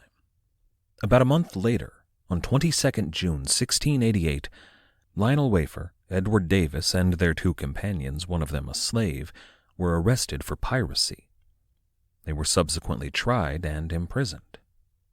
They languished away in that cell for 2 years, trying to secure a release, petitioning anyone who might listen. Finally, though, Dampier had the clout to give them the help they needed. He called in a number of favors, finally turning to his patron, John Houblon. As a naval official, John was interested to learn that Lionel Wafer had his own maps and his own charts and a diary full of flora and fauna all over the world. Those works would eventually be published, thanks to the same naval and intellectual channels that got Dampier published, as a Buccaneer's Atlas. Houblon petitioned the king, and he had a lot more weight to throw around than William Dampier. William III finally granted Edward Davis and Lionel Wafer a royal pardon. But there was a catch here: the money. Edward Davis got to keep his land, and they would receive some compensation from the crown a couple of years later. But nearly all of the money that they earned sailing on board Bachelor's Delight, their years of work and blood, their own blood and the blood of others, nearly all of that money was confiscated. Not by the king, at least it didn't go into royal coffers, but by Virginia. The colony of Virginia used it to found a college, the College of William and Mary. That is yet another pretty major institution founded and funded on pirate booty. What are we up to today? Is that 3 institutions?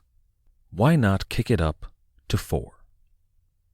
That major investment in the East India Company was paying dividends to the Houblon brothers and to the Bank of England, and thus to England itself. They were loaning out money at excellent rates, and in particular the Navy was benefiting. But they could do more, both to help out the Navy and England and line their own pockets. See, James Houblon, the eldest of the brothers, made most of his personal fortune in a trade with Iberia, with Spain and Portugal. He was a wine merchant. trading for Spanish and Portuguese wine. It treated him very well as an industry, but in recent months, Houblon had run into problems. Pirates. French privateers were an issue, especially in the Bay of Biscay once the war broke out. James Houblon, in a petition before the Admiralty, complained that, quote, French privateers off the coast of Portugal intercepted and took several English and Irish ships, end quote, which was not news to anyone. The Admiralty were well aware of that fact, especially since they'd just lost the Battle of Beachy Head. They were losing the war at sea. Officers were deserting the Navy in droves. Clear throat significantly. Oh, wait. Officers were deserting the Navy in droves. But they were helpless, as of yet, to do anything about it. The even bigger issue, though, for James Houblon, were Barbary pirates, Sally rovers out of Morocco. Now, ever since Admiral Narborough put down Tunis and Tripoli back in 1671, the Barbary coast had been relatively quiet. But wouldn't you know it, as soon as the 9 Years' War broke out, suddenly Barbary pirates were everywhere. Naturally, the Ottoman Empire had nothing to do with it. They weren't part of this war. They hadn't declared war on anyone. The Barbary pirates just chose to attack exclusively English and Dutch and Spanish shipping. All of that, the French and Barbary raiders, had severely curtailed James Houblon's Iberian trade, along with a bunch of other merchants. And it looked like the Admiralty, the Navy, weren't going to do anything about it. So with this windfall of money from the Crown, and the profits that it had earned for he and his brothers, James Houblon announced the formation of a joint stock company. As Lord Mayor of London and the Director of the Bank of England, and brother to the Governor of the Bank of England, who was also on the Admiralty Board, all of that made this joint stock company look like a pretty safe bet. A lot of people, once he announced the formation, put up money for this operation. The king put up money for this new company. Lords and ladies and captains of industry, we're talking about the cream of English society. Now, at first, there was a lot of infrastructure to put in place. An army of accountants and lawyers, a board of directors, the less sexy side of international trade corporations. But then there was their stock, what they were going to sell. What were they going to sell? Well, the king had a thought about that. Why not sell guns to our Spanish friends in the West Indies? As it happened, William III knew just the arms manufacturers back in Holland to supply all of the cargo there. Plus, we are at war. The Spanish in America could use those guns in the fight against King Louis. It would be the patriotic thing to do, and let us not forget who handed you a giant pile of money. So they were going to sell guns. Muskets and pistols and shot and powder, small arms, but also big guns and cannons. The arms trade, believe it or not, wasn't the most profitable expedition ever conceived. They were ordered to sell those guns as cheaply as possible, not quite at cost, but only enough to cover their operating costs. So there was no profit to be made there, but there was a lot of news filtering back to England that a number of ships had been recently lost in the West Indies. Merchantmen and treasure ships that were carrying a lot of salvageable cargo. Ships that Houblon was now permitted to salvage once his job in America was done. The brothers Houblon knew, better than most in the world, exactly what kind of returns sunken treasure could afford them. So to that end, once all of those investors had put their money down for what Houblon was calling the Spanish expedition, they had to acquire ships for their voyage. The first ship that Houblon bought was the Seventh Son. Seventh Son was what they called a pink. The name derives from the Dutch word pink, but it means pinched. A pink has a very narrow stern and a shallow draft. They were designed to ride high in the water and maneuver in very tight spaces, specifically for coral reefs. On this mission, Seventh Son was to serve as the salvage ship, the ship that could get men and cargo to and from the wrecked vessels. But of course, a pink isn't a powerhouse. So to fill that gap, they bought 2 frigates, Dove and James. Now, Dove and James were sent over to Holland to buy all of the guns that would be sold on this mission, as well as the guns that would arm their own vessels. Dove and James were going to have 30 guns each. Seventh Son was only going to carry 8, but the flagship was going to carry 40.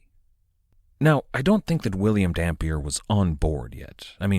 Actually on board this ship. He was still in London enjoying coffee houses and dinner parties. In fact, his old friend Lionel Wafer had joined him by this point.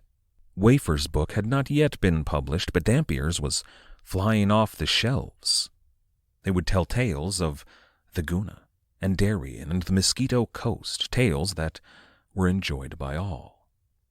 But Dampier had, by this point, signed up to sail with the Spanish expedition. He was going to serve as second mate of the Dove. But really, his job wasn't to serve as an officer on board, but more of a marketing executive. In the same way that he had leveraged his sudden fame into a 10% share in that theater company, now he was going around telling everybody exciting and fanciful tales and then mentioning, off the cuff, hey, I'm doing a new thing. You should definitely invest. Dampier is going to be the public face of this voyage. But we will talk more about the rest of the crew next time. However, today, I want to end with a crewman that stands out in the record. While the Dove and the James were off on their mission in Holland, construction was well underway on the flagship for this Spanish expedition, a ship they were to call the Charles II. We are going to talk a lot more about the Charles II next time. It's a ship that's going to concern us a great deal moving forward. But for now, she is still under construction, so we'll hold off on that. Instead, I want to look at the men who were brought in to command this flagship. The fleet had an admiral attached, a man named Arthur O'Brien. He was going to command the fleet from the flagship, Charles II. Below him, there was the flag captain. A flag captain is a captain of a flagship under the admiral, but still technically in charge of his own vessel. That was a man named Robert Strong, who had served alongside William Phipps on the last expedition of this kind. Both of those men were skilled and hardy mariners, but they brought in a first mate for Charles II that was something of a special case, kind of a ringer. He was a former Navy man, a gunner and a master's mate who had served with distinction and earned honors in 2 major naval battles. There were, however, a few disturbing, although probably false rumors that this particular former Navy man engaged in less than scrupulous trading in the year or so since he left the Navy. The word interloper had been thrown around more than once, but there's no evidence, so who's to say? And even if that were true, is it really that bad? It's a mark of grit and determination. Just the kind of traits that they were looking for in a first mate. See, this operation had a lot of men involved that were in a similar situation. They had been privateers and interlopers and treasure hunters and salvagers, some of them smugglers, some of them pirates. That's the kind of man that was needed for a job like this. A voyage to the West Indies to hunt treasure and trade with Spain. After all, it was men like that who sailed under Francis Drake. It was men like that who provided the capital for this very mission. Those kind of men were almost folk heroes in the English imagination.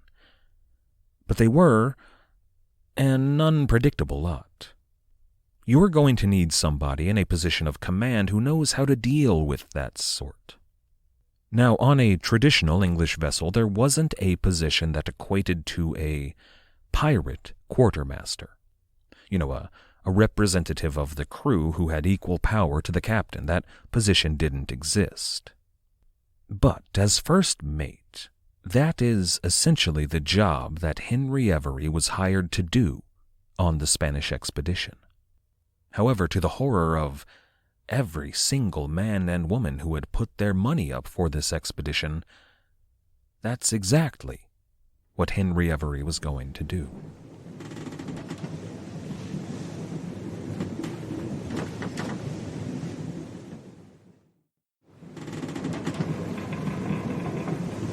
This is episode 197, The Charles II.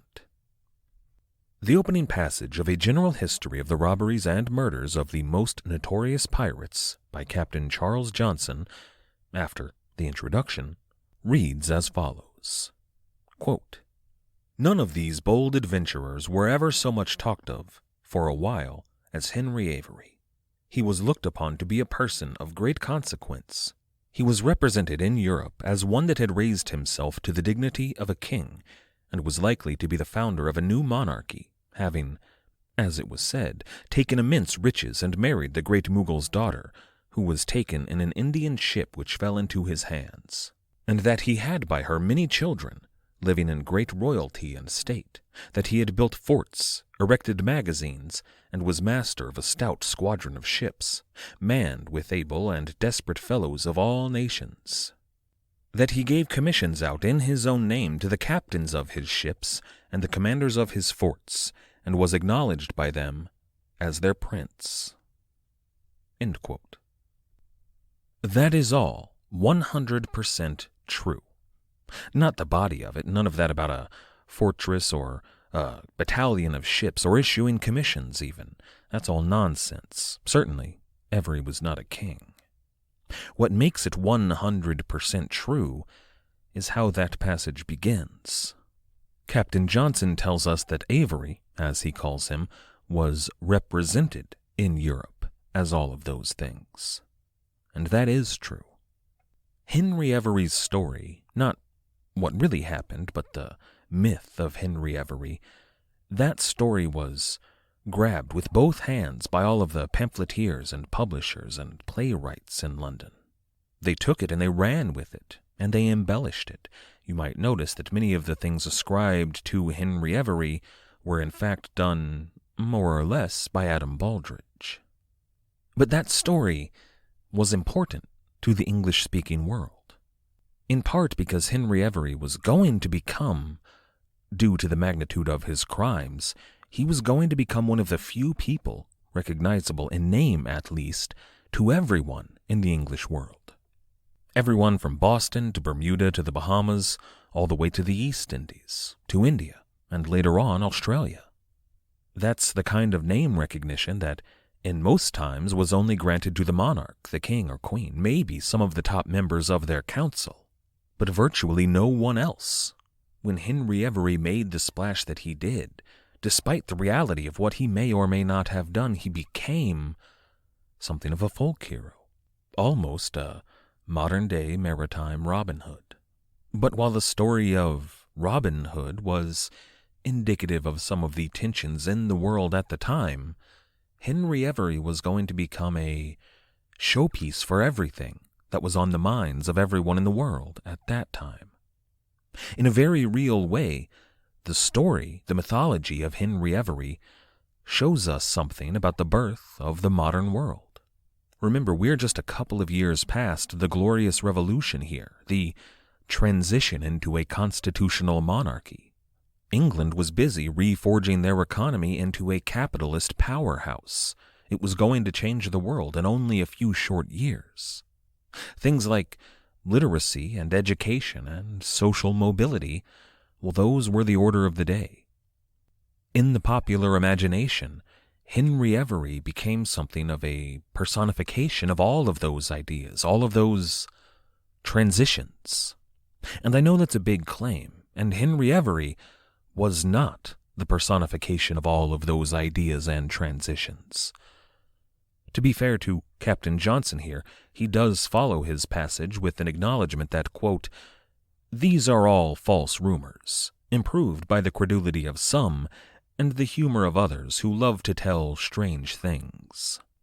End quote. But that's neither here nor there. Because Henry Avery is not yet a folk hero who's gripped the mind of the entire English-speaking world.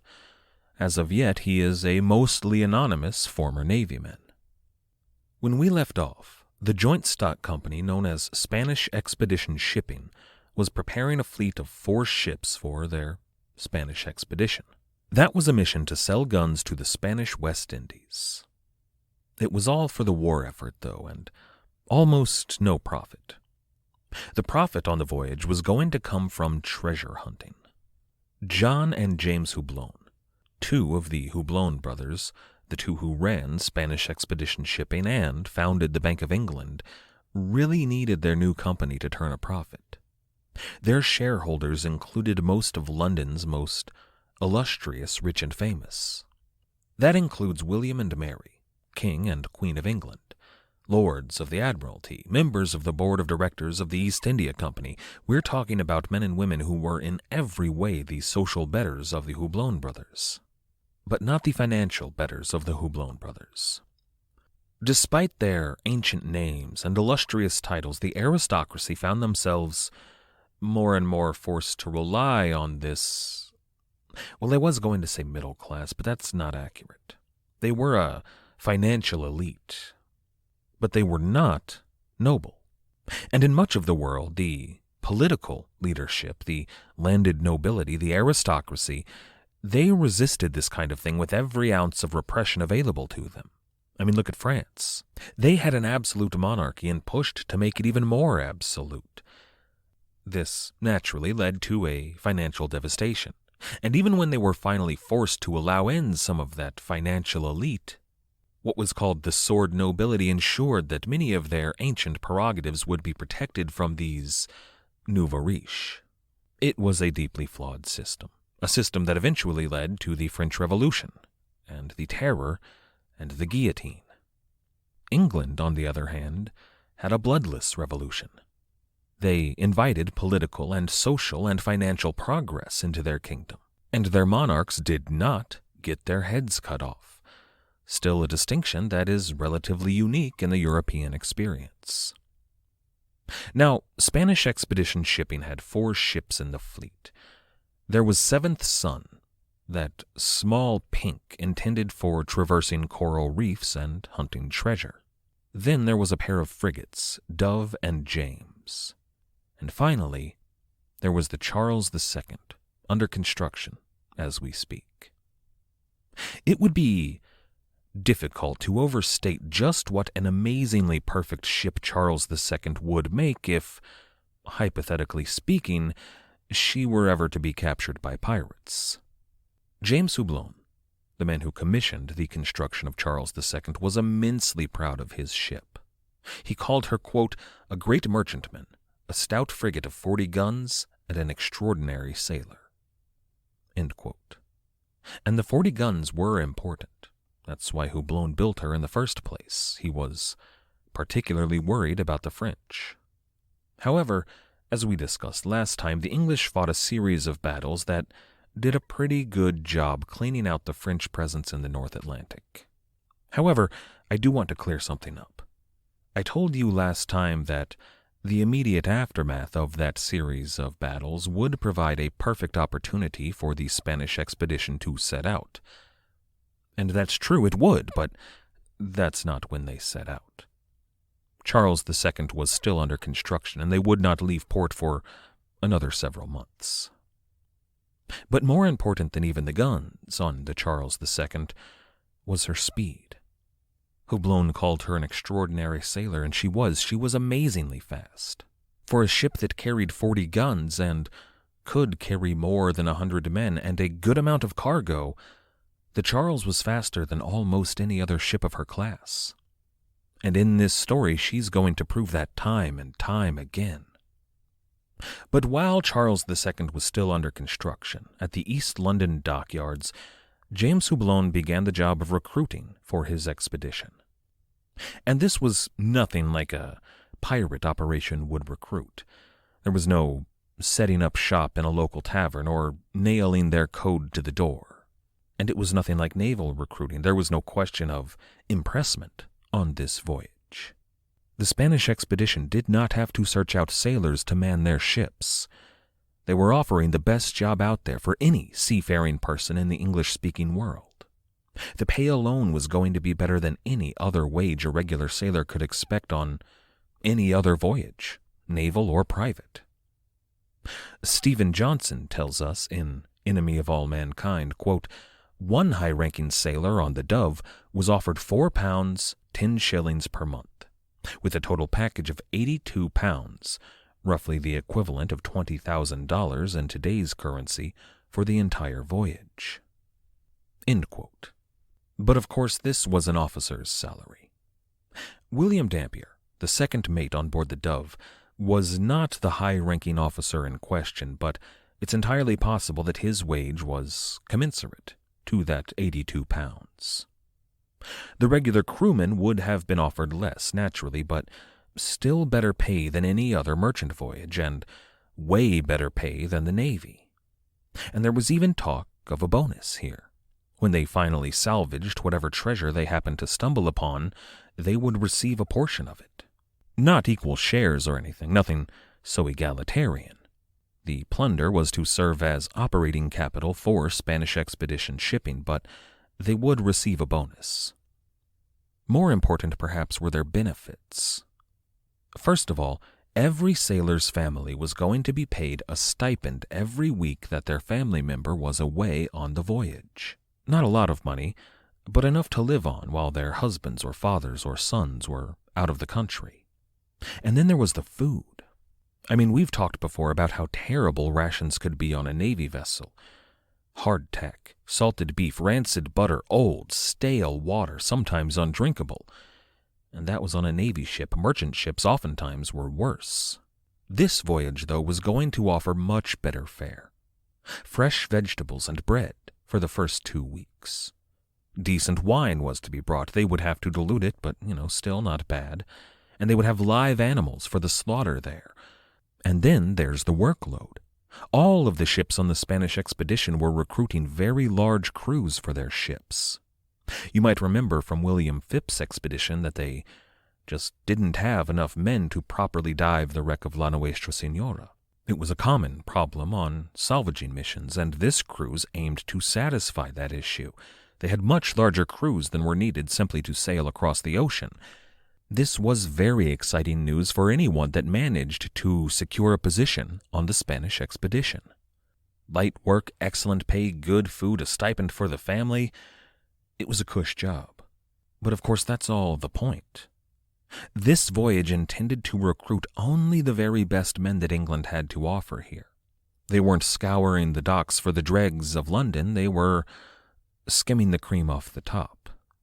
And let's start there, at the top, at the Admiral of the Fleet.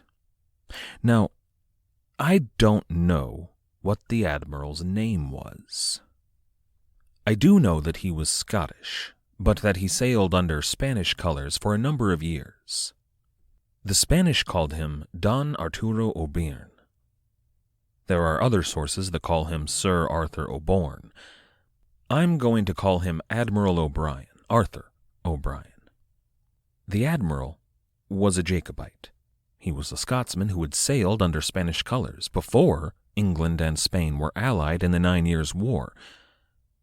Admiral O'Brien was not in good standing with the royal authorities under William and Mary.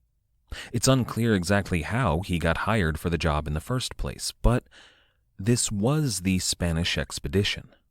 It was an English venture, but now that England and Spain were allied during the 9 Years' War, the Spanish had a stake in it as well. And Admiral O'Brien, a British citizen, had clout in the Spanish-speaking world.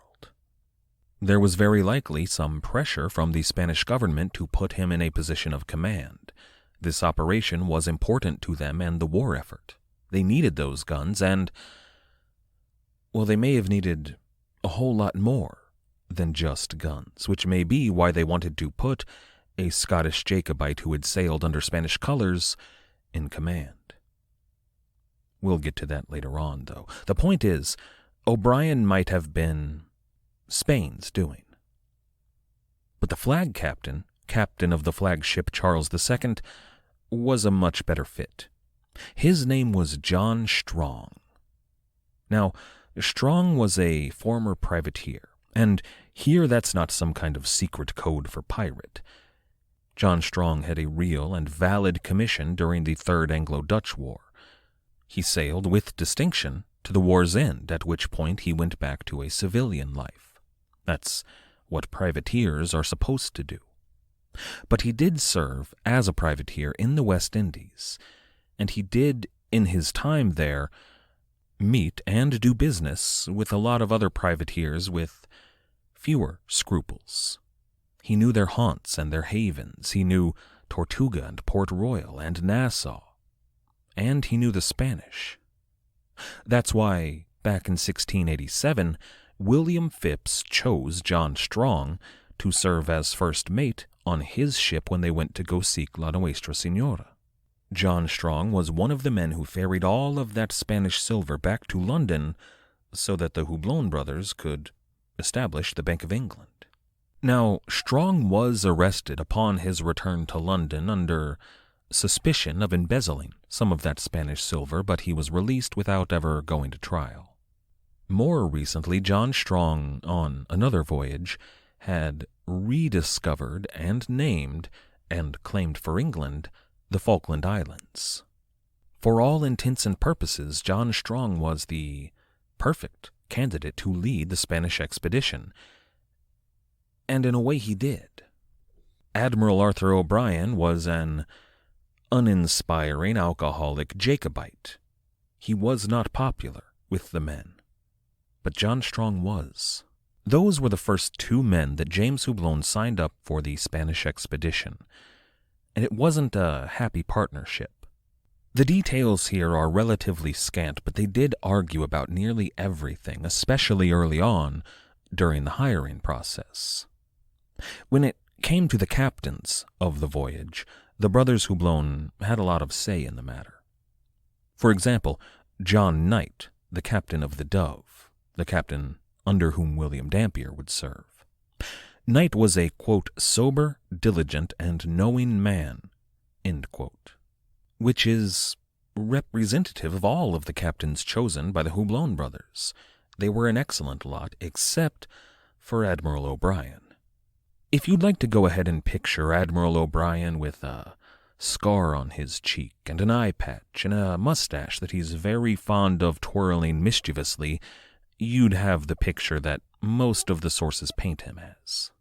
But that group of 5 men, Admiral O'Brien and the 4 captains, were to decide on all of the other officers, and that's where the tension began to arise, mostly between Admiral O'Brien and Captain Strong. Admiral O'Brien kept pushing for captains that were also twirling their mustaches. Maybe they had a German accent or even a Russian accent, real villainous types. While John Strong chose, strong candidates. Good, God-fearing, patriotic Englishmen, that kind of thing. But it was John Strong that won out more often than not. Now, we don't know the order in which those officers were chosen, but we could assume that the first mate of the flagship, Charles II, was pretty high on the list, maybe at the very top. They chose a former master's mate in the Royal Navy named Henry Avery. Let's talk connections for just a second, beginning with Rear Admiral Sir John Narborough. We all know who Rear Admiral Sir John Narborough is. We all know of his laundry list of naval victories. He's been a common theme all throughout this show. Particularly his voyage on Algiers when he put down the Barbary pirates for almost a generation, and when he sailed with William Phipps on his hunt for La Nuestra Señora. When we discussed both of those ventures, I mentioned the possibility that Henry Avery was among the sailors on board. I'm going to let E.T. Fox describe the web of connections from his exceptional book, King of the Pirates. Fox writes, quote, John Strong, as captain of the flagship, would have had some say in the appointment of his subordinate officers. There is no proof that Strong knew Avery, and since no complete crew lists from Phipps's expeditions exist, it is impossible to say whether or not Avery sailed on them. However, a possible string of patronage can be established into which Avery fits nicely. In 1679, it was Sir John Narborough who ordered the promotion of Francis Wheeler from second to first lieutenant of HMS Rupert. It was the same Narborough who was in nominal command of Phipps's second expedition to the Concepcion. Narborough died in 1688 during that expedition, but it was shortly after the return of Strong and his crew to England that Avery secured a post as midshipman under Wheeler. It remains nothing more than speculation, but it is entirely possible, and not at all unlikely, that Avery had sailed under John Strong on the second expedition, and possibly the first as well, to the Concepcion, and used his connection with Sir John Narborough to gain employment under that officer's former protege, Sir Francis Wheeler, then used the contact with John Strong, made at the same time, to obtain the post of his chief mate in 1693. End quote. All of that seems eminently likely, but more than that, it suggests to me that Henry Avery might have left the Royal Navy specifically to take this particular job. After their defeat at Beachy Head, it would have proved an excellent opportunity for him. Of course, you don't just get to leave the Royal Navy on a whim. They have contracts and terms of service. Now, Avery's term may have just been up after Beachy Head, but if not, it's possible that he had to call in some favors from his commanding officers. Or maybe, conversely, he was in fact recommended for the post by someone like Francis Wheeler. Henry Avery earned a commendation for his service at the Battle of Beachy Head. He served with a notable distinction. It's entirely possible that he was granted leave for the Spanish expedition. Financially and socially, this would all have been a huge boon for Henry Avery. After the voyage was done, he could buy a modest house. He could get married, maybe start a family. And he would have served as first mate on a state-of-the-art flagship. That's a position of real command on one of the best ships in England. Henry Avery would take everything that he learned from his time on board Charles II into a new command position in the Royal Navy, or maybe the East India Company. The Spanish expedition was a real opportunity for Henry Avery to advance. Henry Avery was certainly no gutter urchin. He came from a good family, he got an education, but for a boy from the West Country, he never would have had the opportunity to rub elbows with the kind of people that, given this opportunity, he would get to meet, he would get to work with, perhaps even one day, command. This was a big deal, but not just for Henry Avery. It was a possibility for advancement for everyone involved. Obviously the officers, but even the regular crewmen were going to benefit enormously. And the Spanish expedition recruited all of those men with just as much gusto. To bring in the best of the best, they did a couple of separate things, beyond the excellent pay, good benefits, and fine foods. First, the Spanish expedition was going to offer exemptions from impressment for everyone that was on the crew. In a time of war in seaside towns, men were in constant and imminent and very real fear of a government-mandated kidnapping in the form of the press gang. Everyone wanted to avoid that fate. Everyone wanted that exemption. Therefore, everyone threw their name into the hat for the Spanish expedition, and it gave them a huge pool of applicants from which to draw, from which to choose the best possible sailors with the best possible resumes. But beyond that, they wanted some Navy men. Henry Avery was good, but some men with real grit that had served in the Royal Navy and knew their way around a battle. To that end, Admiral O'Brien talked to the Commission for Sick and Wounded Sailors. Now that's exactly what it sounds like. Men who were either injured in the line of duty or afflicted by diseases like scurvy or malaria or yellow fever, they were all sent to naval hospitals to recover under the Commission for Sick and Wounded Sailors. There, they handed out wooden peg legs and strapped on eye patches and gave every man who needed one a hook hand. And once all of these rough-looking sailors were fit enough to sail, they were put back into the pool of candidates for military service. But those men weren't immediately sent out to serve. There were ships that were busy sailing across the Indian Ocean or serving in the West Indies, and it would take time for them to return to London to gather those sailors from the Commission for Sick and Wounded Sailors. But the Spanish expedition, who had backers as high up as the King and Queen and the Lord High Admiral, they were able to poach from that pool as well. Now, the records we have aren't detailed enough to tell us how each and every man on board the Spanish expedition was recruited, but we can take some guesses. The second mates of the flagship, the men right underneath Henry Avery, were David Cray and Joseph Gravitt, and they were both Navy men. Now, they could have been recruited to the fleet in the same manner that Avery had been, or they could have been those peg-legged, hook-handed, eye-patch-wearing scallywags recruited from a Navy hospital. There's another man who would serve as the steward on board the James who's more likely to have been sent over by the Commission for Sick and Wounded Sailors. His name was William May, and he was 50 years old. By his own account, quote, a very sickly man who served his king and country for 30 years. End quote. Now, we need to be careful not to confuse this William May with the pirate captain who was also called William May, or William Mason, the same who sailed with Captain Kidd. And from here on out, just to be clear, I'm going to call that pirate captain William Mason, and this 50-year-old will be William May. Now, while most of the crew were in their 20s and 30s, there were a few other men of that age group among the 4 crews of the Spanish expedition, in their 40s and into their 50s. But on the other end of the spectrum, there were a bunch of teenagers. There was the 14-year-old Philip Middleton, a 17-year-old boy named John Sparks, and finally, the 18-year-old William Bishop. Those fresh-faced young lads were certainly not recruited out of a naval hospital. For most of them, it was probably their first cruise ever. And in the case of William Bishop, well, the circumstances surrounding William Bishop and his position on the crew and how he came into it, they're going to be a very major question in just a few years' time.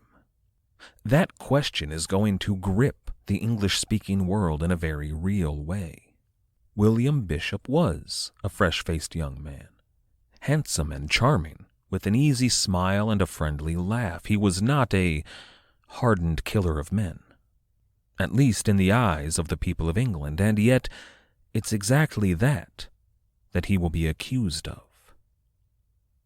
Some of those names that we just mentioned, along with a dozen or so other names, all of whom we are going to get to know, but they're all going to be the subject of intense public scrutiny, of debate and of press coverage.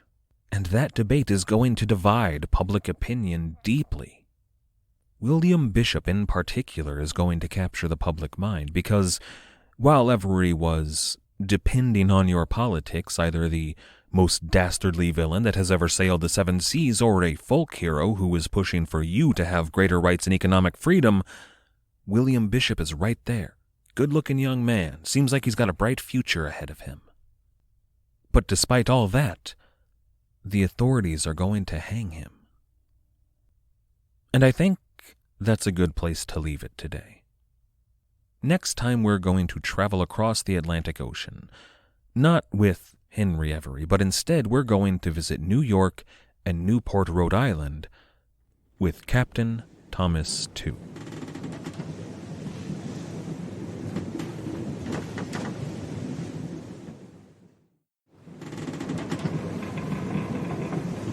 I'd like to begin today from the point of view of an average London woman.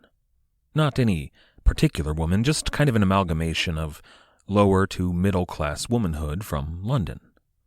In the history of pirates and piracy, women's stories are few and far between.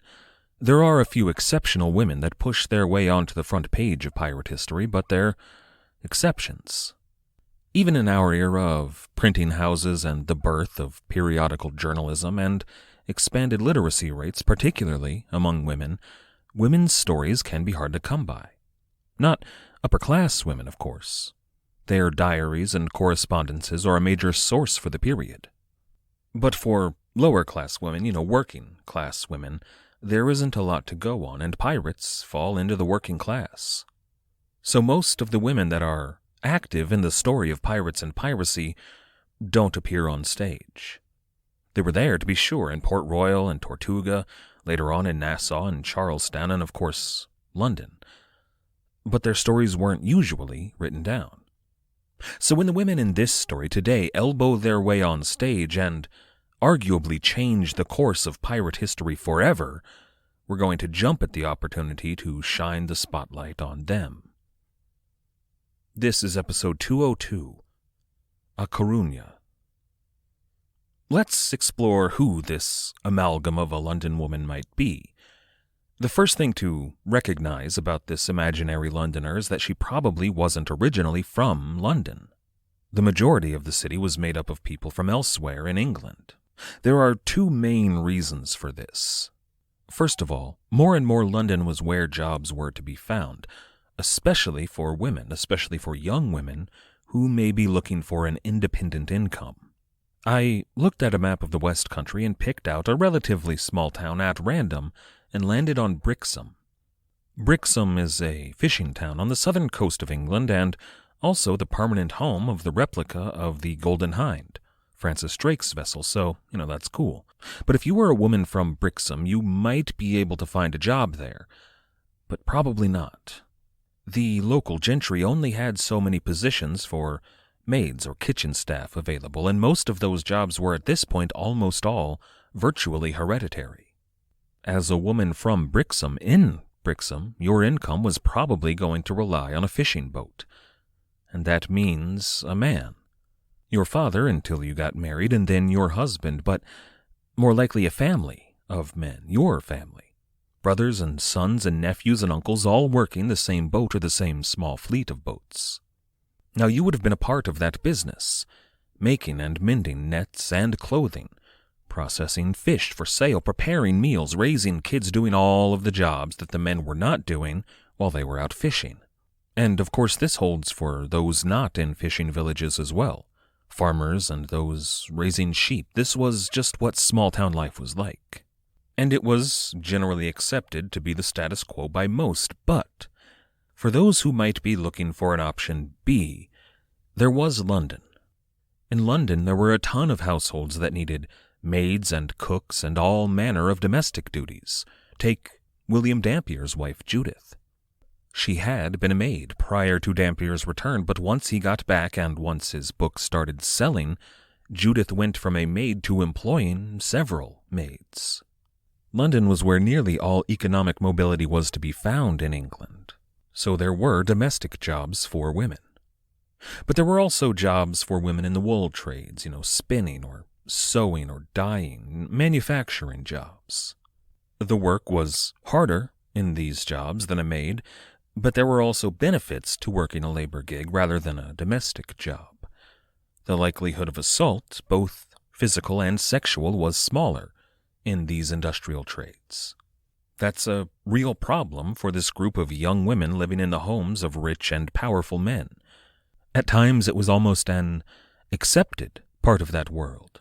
Like, look, if you didn't want to get beaten and groped, you'd have gotten married back in Brixham. Clearly, you're just some hussy who's asking for it anyway. So we're going to hypersexualize your industry in cheap Halloween costumes till the end of time. So all of that explains why there were so many people coming into the city of London. But the other reason that most people in London weren't from London was the death rate. The city of London was amazingly unhealthy. Most people emptied their chamber pots right into the street. The Thames was an open sewer, and the growing industrial sector had not yet heard the word pollution. There were these pigs often wearing bells that you were supposed to feed kitchen scraps to, as kind of a communal garbage disposal. And then come festival time, it would be butchered and shared out to the community. Now this was common practice all over Europe, but in London, what do you imagine the probability is that one of those pigs happened upon a syphilitic corpse, or a plague-ridden corpse, or later on a choleric corpse, and just went to town on it? Would you, knowing that was a possibility, eat that bacon?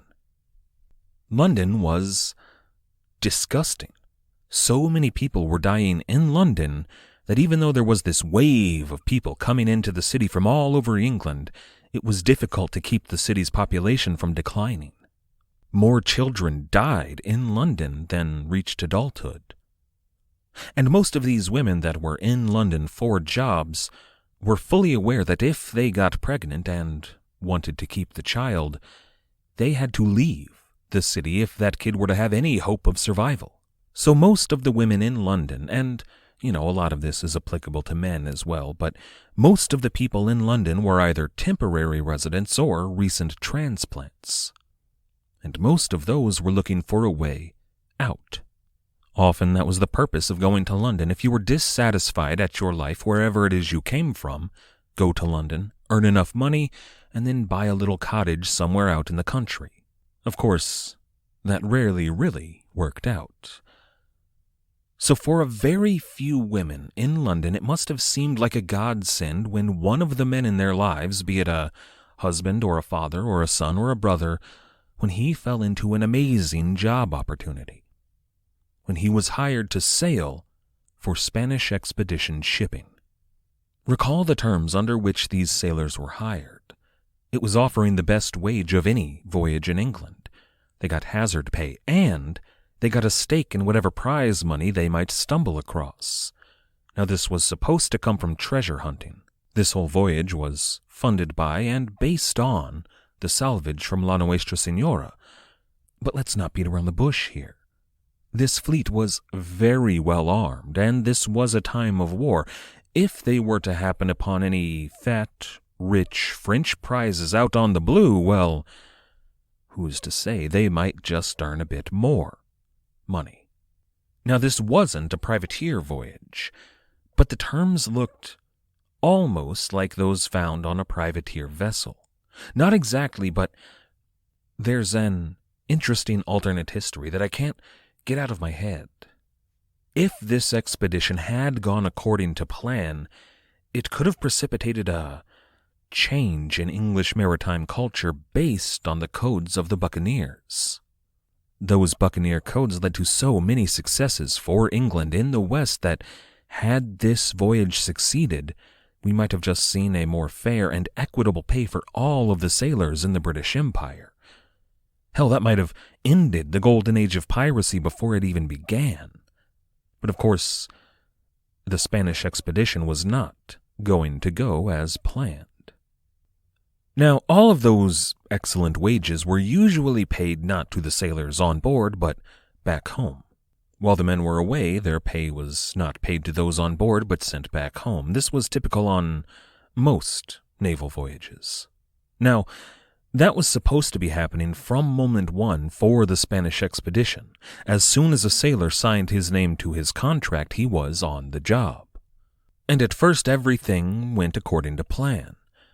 The men were singing their shanties while they worked away the days, getting their expedition ready to sail. But before we set out with the Spanish expedition, let's recall the players. The flagship of the Spanish expedition fleet, Charles II, was fast, agile, and bristling with guns. She was a state-of-the-art frigate, the best that money could buy. And I should note here that her name, Charles II, was after the King of Spain, not the Stuart monarch. In Spanish sources, it's called Carlos II. The flagship carried the admiral of the fleet, an Irish mariner who sailed under Spanish colors for years in his career, named Arthur Bourne. Bourne was a drunk, a Jacobite, and none too fond of the English. Still, I suppose war makes for strange bedfellows. The flag captain, the captain of the flagship, was John Strong. He was that sailor who'd sailed under William Phipps on the voyage to La Nuestra Senora. And directly under Captain Strong we find Henry Avery, the first mate. An experienced navyman who was on a fast track to the middle class until, that is, English naval fortunes turned in the war. This voyage was to be his way back onto that path of social advancement. And I'd like to mention two other men on board Charles II. There was an old sea dog named William May, not to be confused with William Mason, and there was a young man of 18 years named William Bishop. This was William Bishop's first voyage at sea. He was fresh-faced and handsome, and later on, he would say that he was forced into service on the Spanish expedition, although that's heavily disputed. Now, we have good records of all of the officers in the fleet, but there are only 3 names I want to mention right now. All 3 were second mates on board their respective vessels. And actually, it's worth looking at what a second mate was. Often they were third in the chain of command, but not necessarily always. See, there were frequently more than one second mates on board a ship, and they had different jobs. The medical officer was often a second mate, the quartermaster, a Navy quartermaster, not a pirate quartermaster, remember, but they were usually second mates as well. Then there was the pilot, who was also a second mate, and he was usually the officer third in command. But the one job that every second mate shared was leading the watch on board. It wasn't uncommon to have 3 second mates on board, often medical officer, pilot, and quartermaster, so that each one could lead a different shift of the watch. Their main duty was keeping an eye out for enemy vessels, or storms, or pirates. William Dampier was a second mate on board the Dove, serving as a navigator.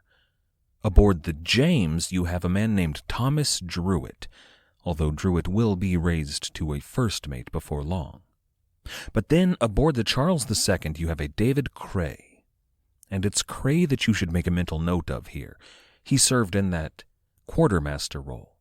Kind of a human relations officer on board, keeping the crew as happy and productive as possible. These were the officers, among others, of course, who were overseeing the preparations for the Spanish expedition. And they were, with a few exceptions, good at their jobs. And we can say that with some confidence thanks to the confidence of James Houblon. He's the Houblon brother most directly involved with Spanish expedition shipping. It was his baby. And on the 1st of August, 1693, James Houblon paid a personal visit to the North London dockyards and the now completed Charles II. He was there to appraise the ship and her crew, and he liked what he saw. The men were sober, they were working diligently, and morale appeared very high on board. Of course, morale would have been high on that day because Houblon brought the men their first pay. All of their wages earned so far, depending on when they signed their contracts, and 1 month at sea paid in advance. Then they were given notice that the ship was to sail first thing in the morning. On 2nd August 1693, Charles II left London and made her way down the Thames. It was exciting to finally put her in the water, but this wasn't yet the big bon voyage. Charles II met up with the rest of the fleet at the Downs a few days later, and then it was all hurry up and wait. They were waiting for supplies to be delivered, like food and water and gunpowder. And they waited there a full 23 days.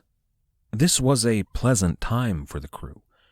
I was fascinated to learn that it was common for wives to accompany their husbands on this leg of the voyage, from whatever their port of call might be to the Downs. And it happened here as well. There were a bunch of women aboard while the fleet waited at the Downs.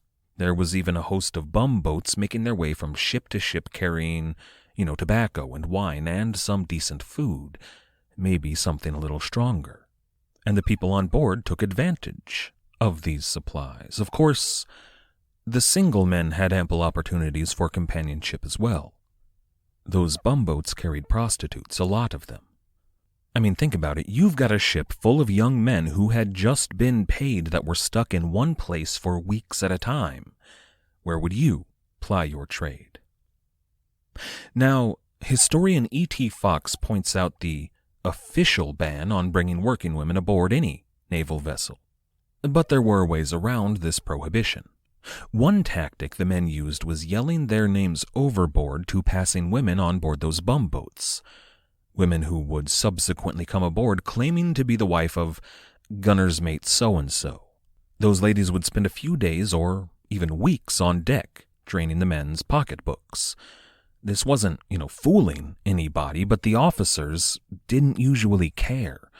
They were just as likely to partake. Plus, it's a fool move to deny a bunch of young men the one reason for which a lot of them had put to sea in the first place.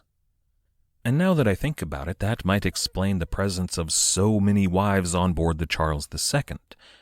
I mean, if your husband was going to be sitting in that syphilis-riddled cesspool for God knows how long, you might just want to be there to keep an eye on him and remind him what he had to come home to. But all the while, the crew and their wives were getting to know each other. They were idling their days away with easy work and pleasurable company. It was a fine old time. Plus, for all of those 23 days, they were earning wages at sea. But then, disaster struck. On 25 August, a small fleet of Navy ships appeared and ordered Charles II to strike sail. The officers grappled her and boarded the Spanish expedition flagship. Apparently, someone back at Whitehall finally thought to question the wisdom of giving an Irish Jacobite command of a powerful private naval force. Remember, King William had just returned from his campaign in the Williamite War. John Churchill was still over in Ireland mopping up Jacobite rebels. Admiral O'Borne was not to be trusted. He was accused of, at least suspected treason and clapped in irons and arrested formally. Then they took O'Borne over to the Navy flagship and just kind of sailed off. Now, I do fully suspect some behind-the-scenes shenanigans here. There's a ton of money in the Spanish expedition, and there were still swirling rings of court factions vying for control. All of this feels very cloak and dagger. We don't really know what was happening. The government was super hush-hush about this whole affair. But powerful forces did come to O'Borne's defense, and he was eventually set free. It's unclear whether or not he sailed with the Spanish expedition in the end. Sources differ on the matter. It looks to me, though, like he probably did not.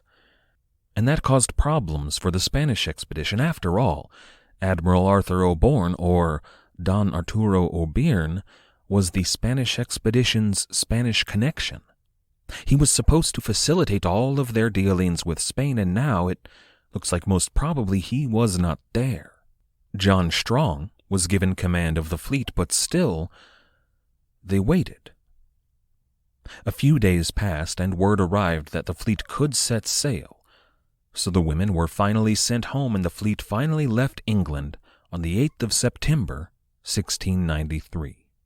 Now, I'll note that once they left England, the fleet flew the flag of Spain.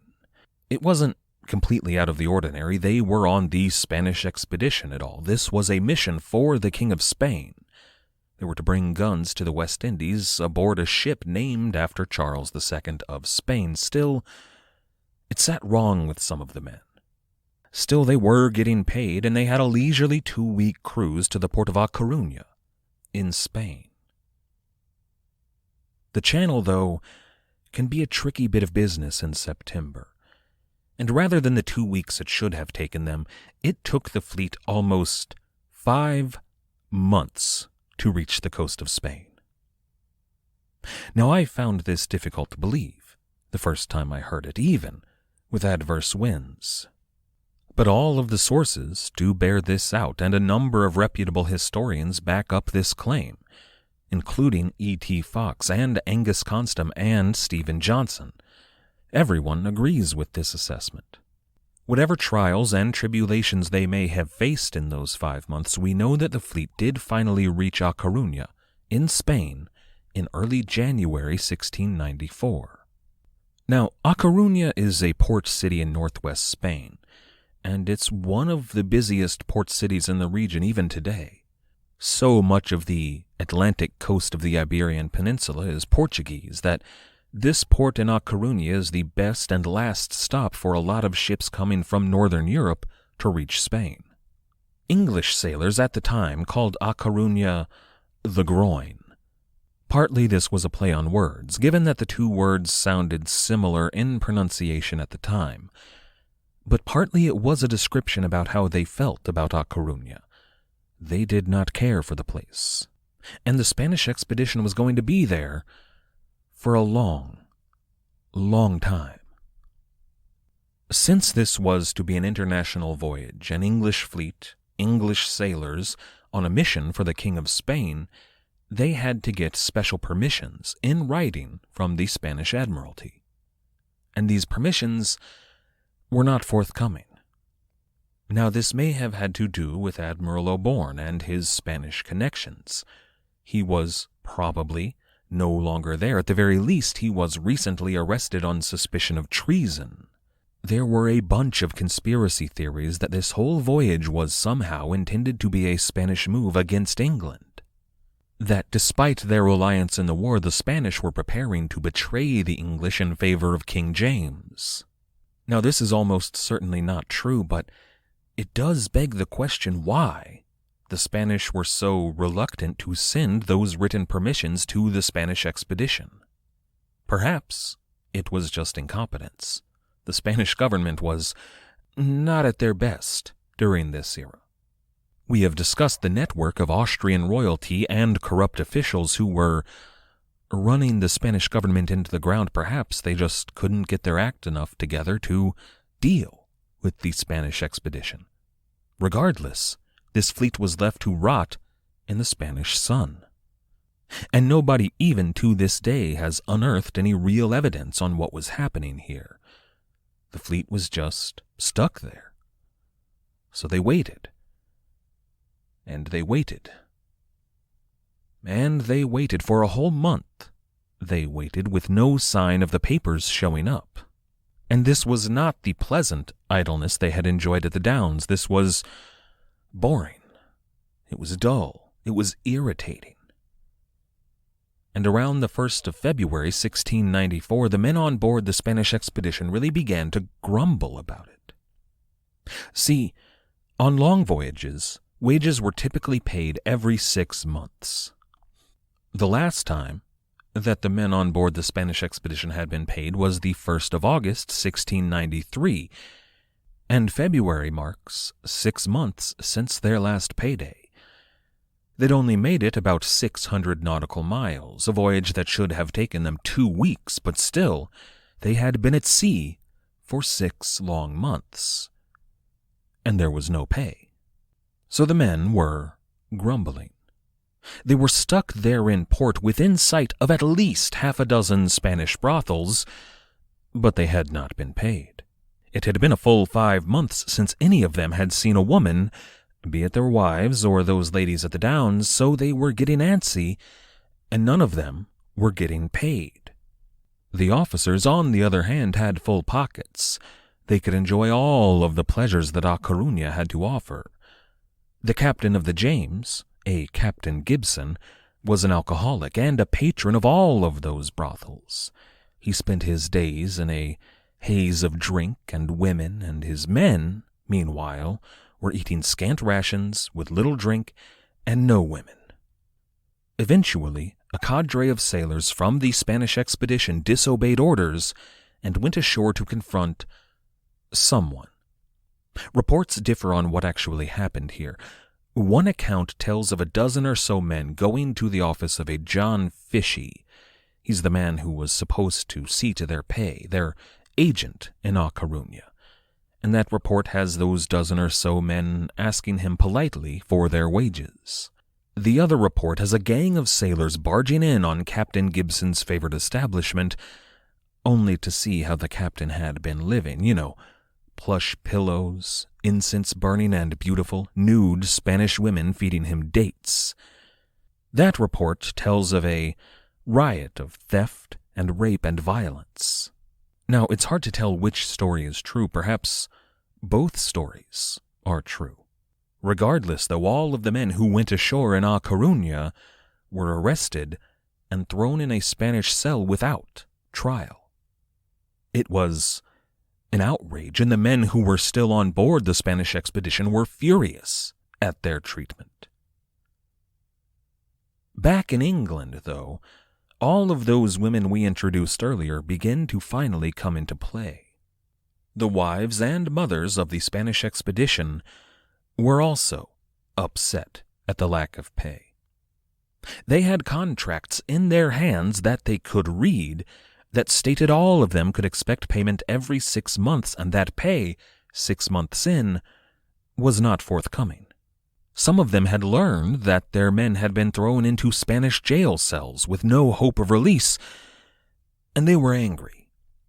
So these women also decided to cause a bit of a scene, but not in some Spanish brothel. Instead, a large mob of these women attached to the Spanish expedition marched on the home of James Houblon.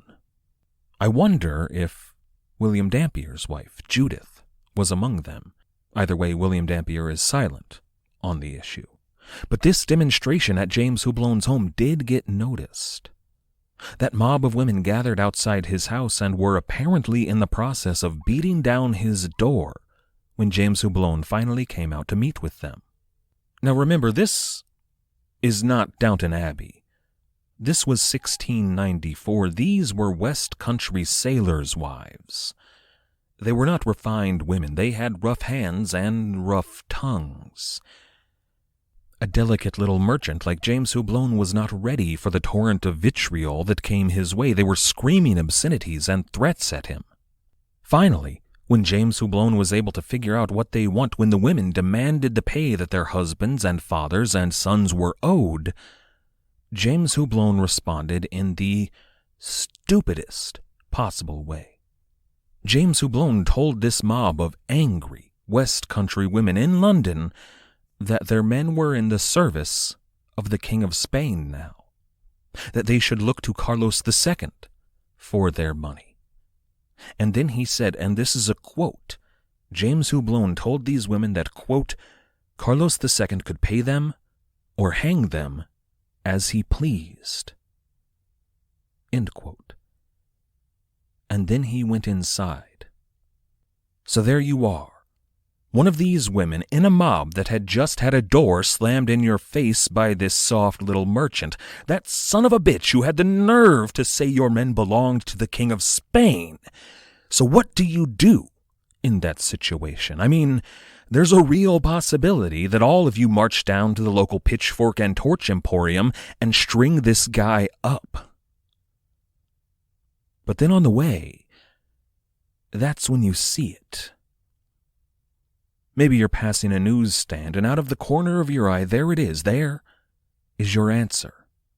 On the cover of a newspaper, there's an exposé. Over in the colonies, the governor of New York just hosted Thomas II, a pirate, in the grandest possible style. Every man of Thomas II's crew was in possession of at least 1,000 pounds sterling, and their wives were busy feasting and dancing in the governor's mansion. That may have been when an idea began to hatch. Now, of course, none of it really happened that way. There was a moment when it looked like James Houblon, after slamming the door in those women's faces, may have been in real danger, but that danger fizzled. Over the coming weeks, a number of civil suits were brought against him, but those fizzled as well. But it was during these weeks that news of Thomas II and his arrival in New York and his fabulous prize at the Gate of Tears was filtering back to London. I just can't believe that what follows is a coincidence.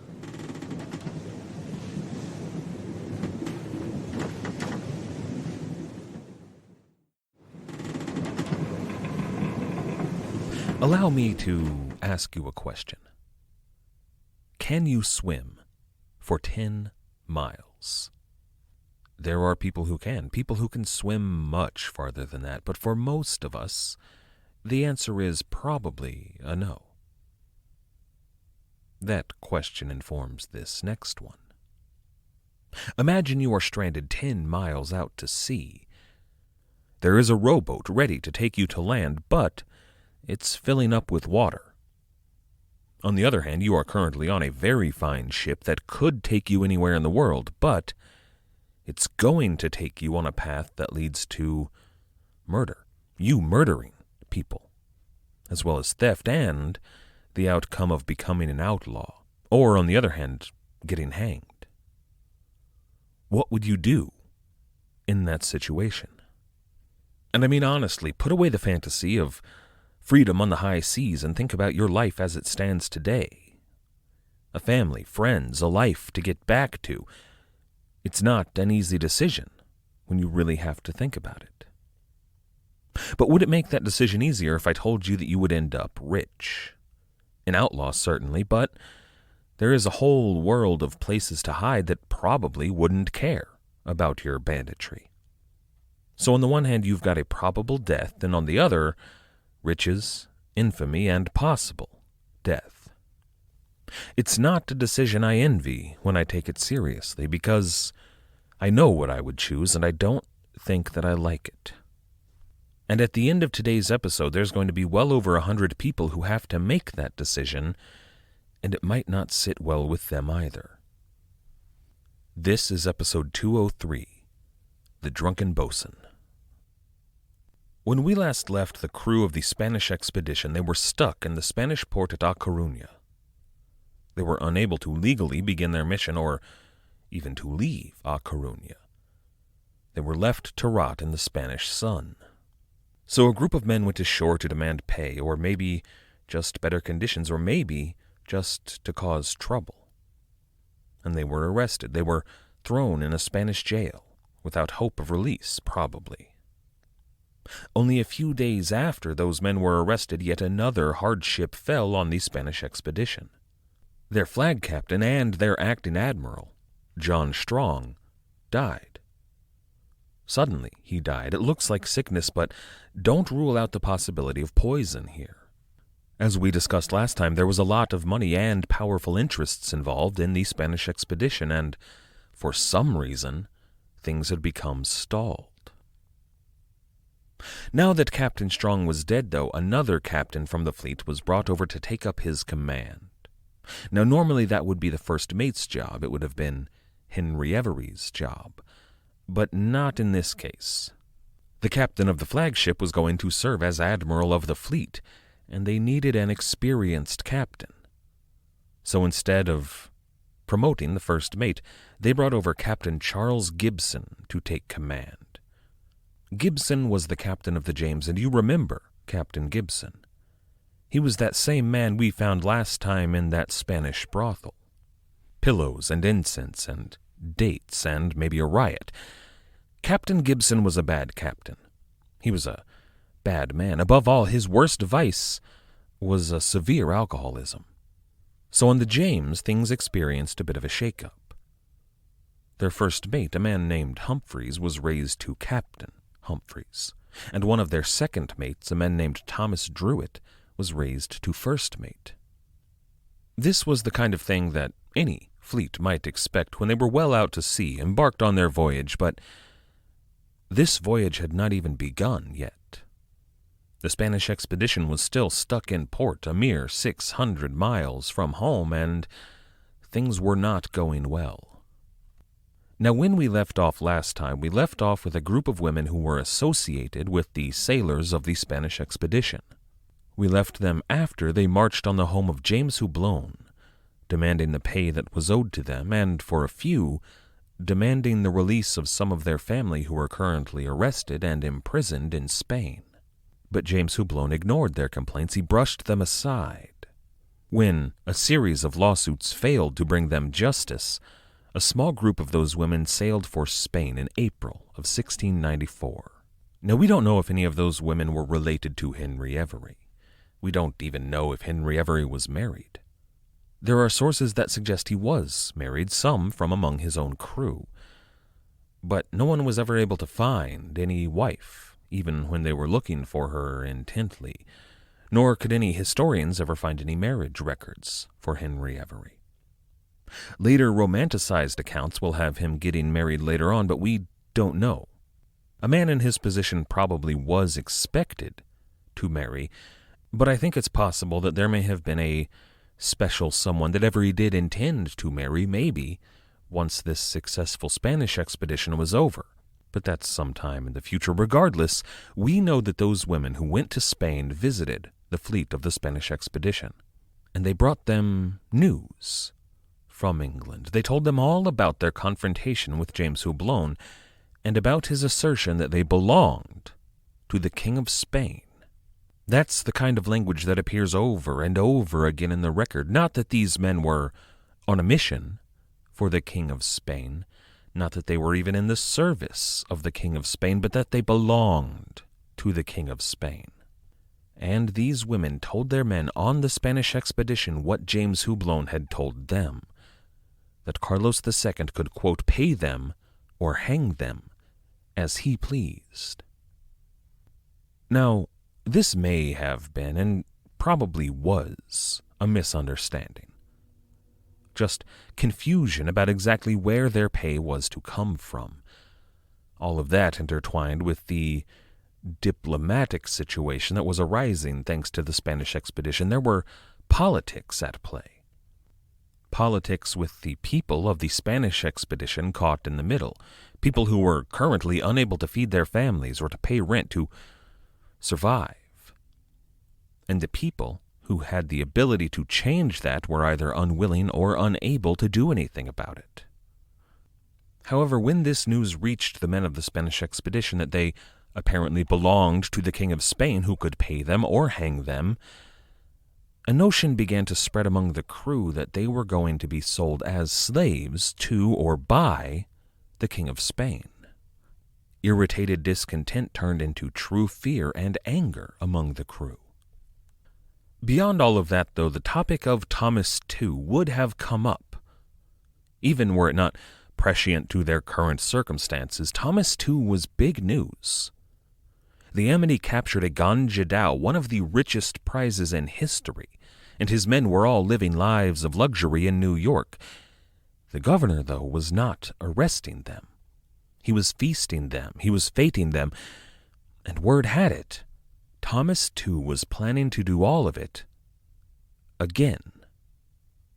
The question here of print journalism is an important one, but we're going to hold off on that until Henry Avery becomes the most famous person in the world. But for now, the print journalism industry had put Thomas II on the lips of every person in the English-speaking world, including these women in Coruña. Now, we don't know the tenor of their conversations about Thomas II. They could have just innocently dropped off some broadsheets with no ulterior motives whatsoever. I doubt that, but maybe. Maybe it was just simple gossip. Oh, have you heard? Thomas II, famous, rich, etc., etc. Or maybe it was a suggestion. These ladies were struggling and suffering back home. And the fleet was just sitting there in port, and even if Carlos II, the King of Spain, wasn't going to enslave them, they weren't earning any money to send back home. But of course the men were not powerless in this situation. They could change their circumstances. The answer to their problems was dancing in New York. We don't know how the topic came up here, but every single book and every biographical sketch of Henry Avery that I have read agrees that it was Thomas II's success in Arabia that spurred him on. When I called Thomas II the seminal pirate of the Golden Age, this is a large part of the reason why. There are even those who would suggest that Henry Avery knew Thomas II. And it is possible. Avery can be placed on Bermuda prior to his interloping slave trading, probably collecting a commission from the governor there at around the same time that Thomas II was there doing the same thing. So it's possible that they met, but even if so, they were likely little more than casual acquaintances. Most of Henry Avery's career was as a naval officer in and around Britain, and most of II's life and his career, prior to his voyage to Africa, had centered around North America. Either way, though, it was that promise from Thomas Tew that he was going to do it all again that appears to have spurred the crew of the Spanish expedition into action. There's a story about Julius Caesar, earlier in his life, before he was everything that he would become. Caesar was looking at a statue of Alexander the Great when his men saw tears in his eyes, and they asked Caesar what was troubling him. According to the Roman historian Plutarch, Julius Caesar replied, quote, "Do you think that I have not just cause to weep, when I consider that Alexander at my age had conquered so many nations, and I have all this time done nothing that is memorable?" End quote. Now that's a bit grandiose, maybe, when we're talking about some nomadic sea robbers. But I wonder if there was a similar kind of envy, a feeling of not living up to his potential that drove Henry Avery. Or maybe it was just an opportunity that was presenting itself that Avery was not going to let pass him by. As much as any of that, though, I think it was anger. Not just Avery's anger, but everybody's on the crew, that they had been so easily discarded, so thoroughly ignored, and they refused to accept that state of affairs. Avery and all of the other men on the Spanish expedition began to plot. Now, Captain Gibson, Admiral Gibson, ever fond of the drink and perhaps a bit shaken by events in recent days, Gibson relaxed the rules about men going into town for a drink now and again. This was a good policy, but he chose to do it at the worst possible time. And I can't help but wonder if maybe it was Henry Avery that suggested this change in policy. See, as the first mate, it would have been difficult for Avery to talk to any of the regular crewmen on board privately. But in the taverns that lined the docks of Coruña, and maybe in those taverns that required a bit more of a walk, there Henry Avery could speak more or less freely to men of similar mind. Now, we don't know who was in on these discussions, and we never will. Every last man who wound up answering any questions about the mutiny, those in the know about the mutiny at least, well, they defended themselves as unwilling participants. Except one man, but that's a story for a different day. We can, though, take some good guesses who was involved in these early discussion groups. Immediately after all of the women from London left the fleet and returned home, William May, the old sea dog we've mentioned a time or two, well, he asked to be released from his contract. He was refused, and probably that's when he joined this inner circle of mutineers. Another, the carpenter aboard the Charles II, a man named John Guy, was very likely involved very early on as well. There are a few others we can assume. E.T. Fox suggests Robert Ritchie and Henry Adams, two petty officers on board Charles II, as well as an Anthony Track from the James, all of which are names we will get to know in the future. This may have been the cabal that initially formed the very idea to mutiny. Independent of Henry Avery, I mean. However, of course, they did eventually bring their plan to Henry Avery. See, Avery was an experienced officer. He was a navyman. He was first mate. He could do the job of leading them at sea, no question. But beyond that, Henry Avery was one of them. He was a working-class sailor. Talented, absolutely. That's what led him up the chain of naval command in a time of war.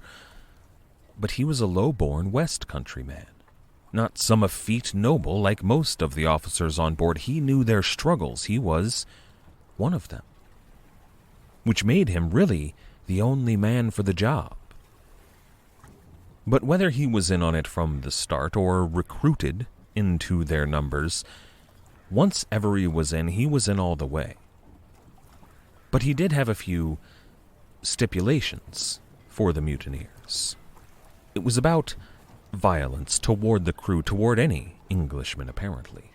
Avery was going to do it. He was going to lead the mutiny and lead the men, but they had to try to avoid killing anyone. The mutineers all agreed to Avery's terms, and then they began to spread the word to a lot of like-minded men. Now, some of these were absolutely on board and ready to do whatever was required, but most of them, they did not want to know exactly what was afoot. They were merely content to know that something was happening.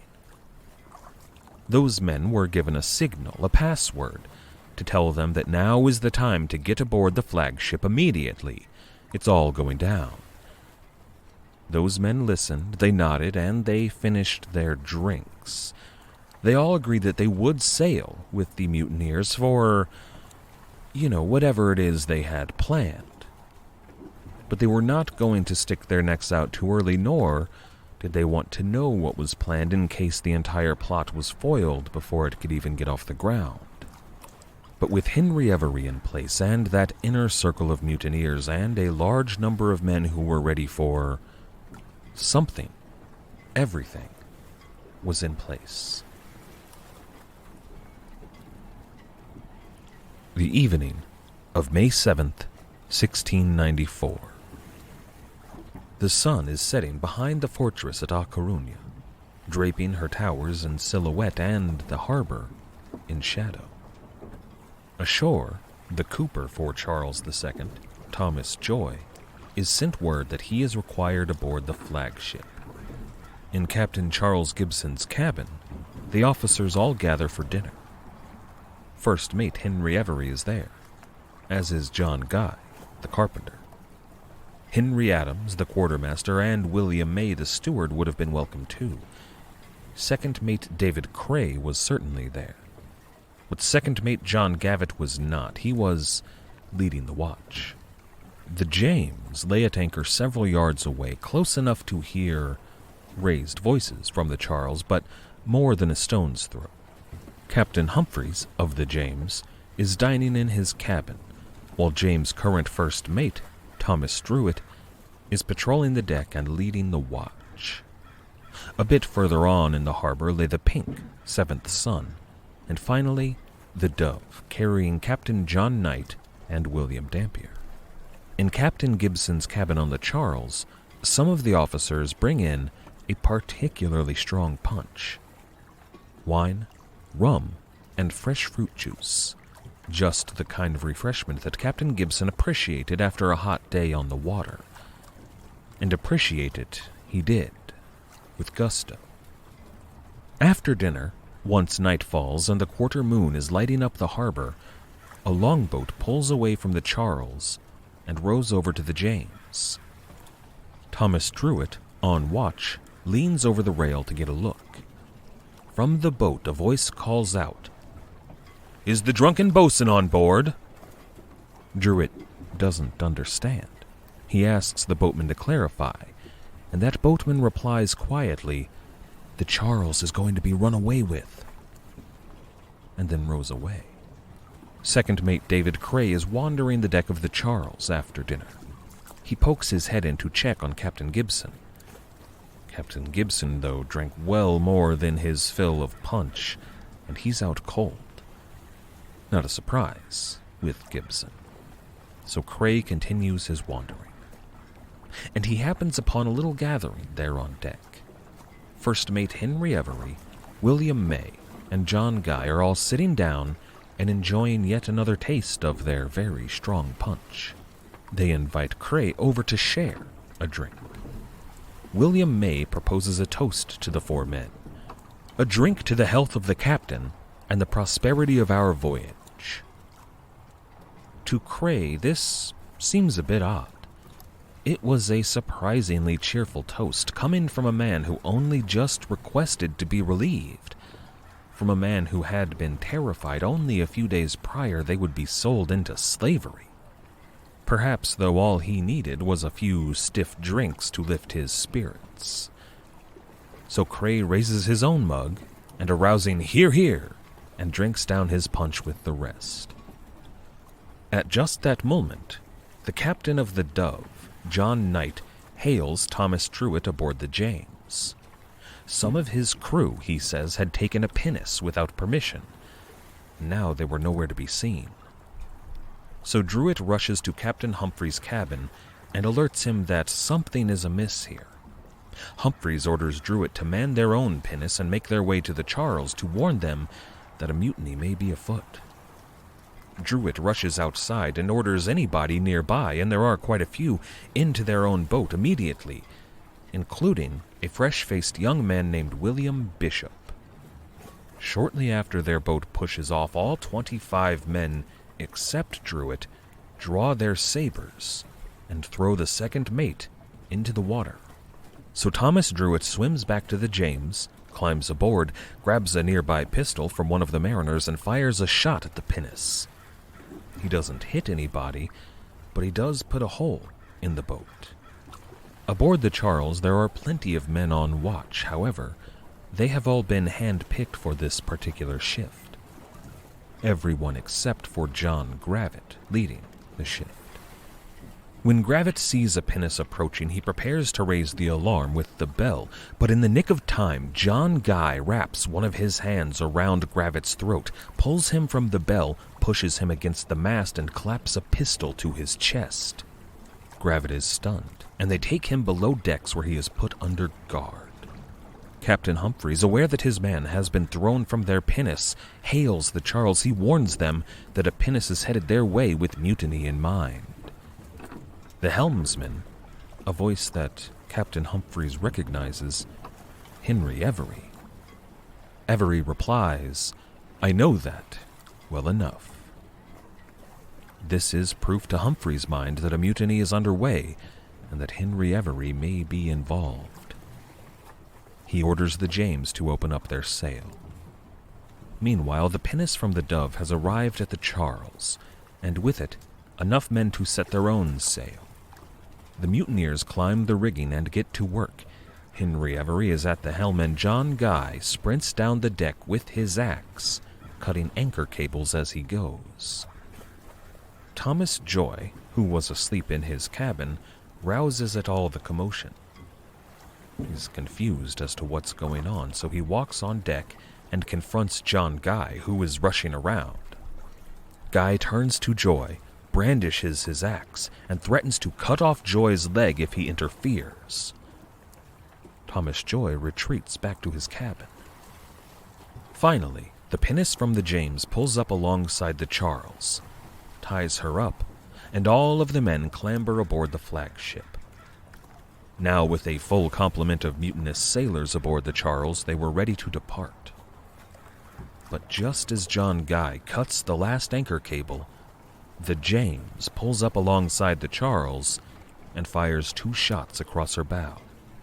Henry Avery had planned to put most of the crew ashore there in Coruña, but that shot not only proved Captain Humphrey's willingness to use force and to damage the Charles, which Avery could not have, but it roused the watch on the docks, the Spaniards who were guarding them.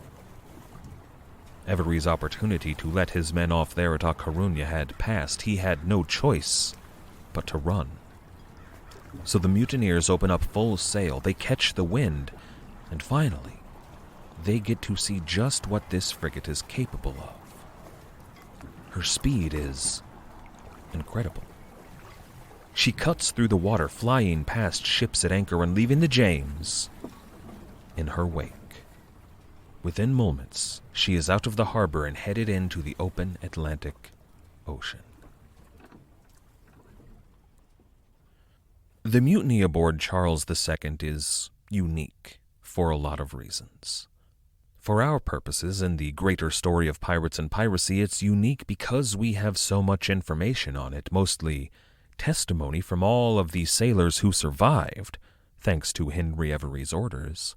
We have all that information, and we can give an almost play-by-play account of the whole night. And that night was far from over. From the moment that boatman asked if the drunken boatswain was on board, to the moment that the Charles II slipped out of the harbor and into the ocean, that took only about 20 minutes. Everything about this was happening fast, and the ship, well, the Charles II really lived up to her reputation. She was an amazing vessel. The James, the Dove, a host of harbor patrol vessels all chased after her in full sail as fast as possible. But none of them ever even got close to the Charles II. She was 3 leagues, or about 10 miles, out to sea in record time. But remember that Captain Gibson, former Captain Gibson, was still aboard, as were second mates David Cray and John Gravitt, and that Cooper, who was so mysteriously summoned to the Charles, and the doctor, Thomas Joy, and an entire crew that was not in on the mutiny, who, if everything had gone according to plan, were supposed to have been left in Coruña. But in all the action, Charles II had to flee, so here they were, 10 miles out to sea. And the only boat that Charles II had managed to bring with them had been shot through the hull. So, can you swim for 10 miles? A lot of men were about to have to take that into consideration, to plug it into their equation about what to do, and many of them made decisions that in the future would not sit well with them. That story is full of lies and betrayals and, surprisingly, chivalrous deeds, all of which have been examined and argued about for centuries. It's a big story. So we're going to end it there today and tell the story of the rest, or perhaps the other, mutiny aboard the Charles II next time.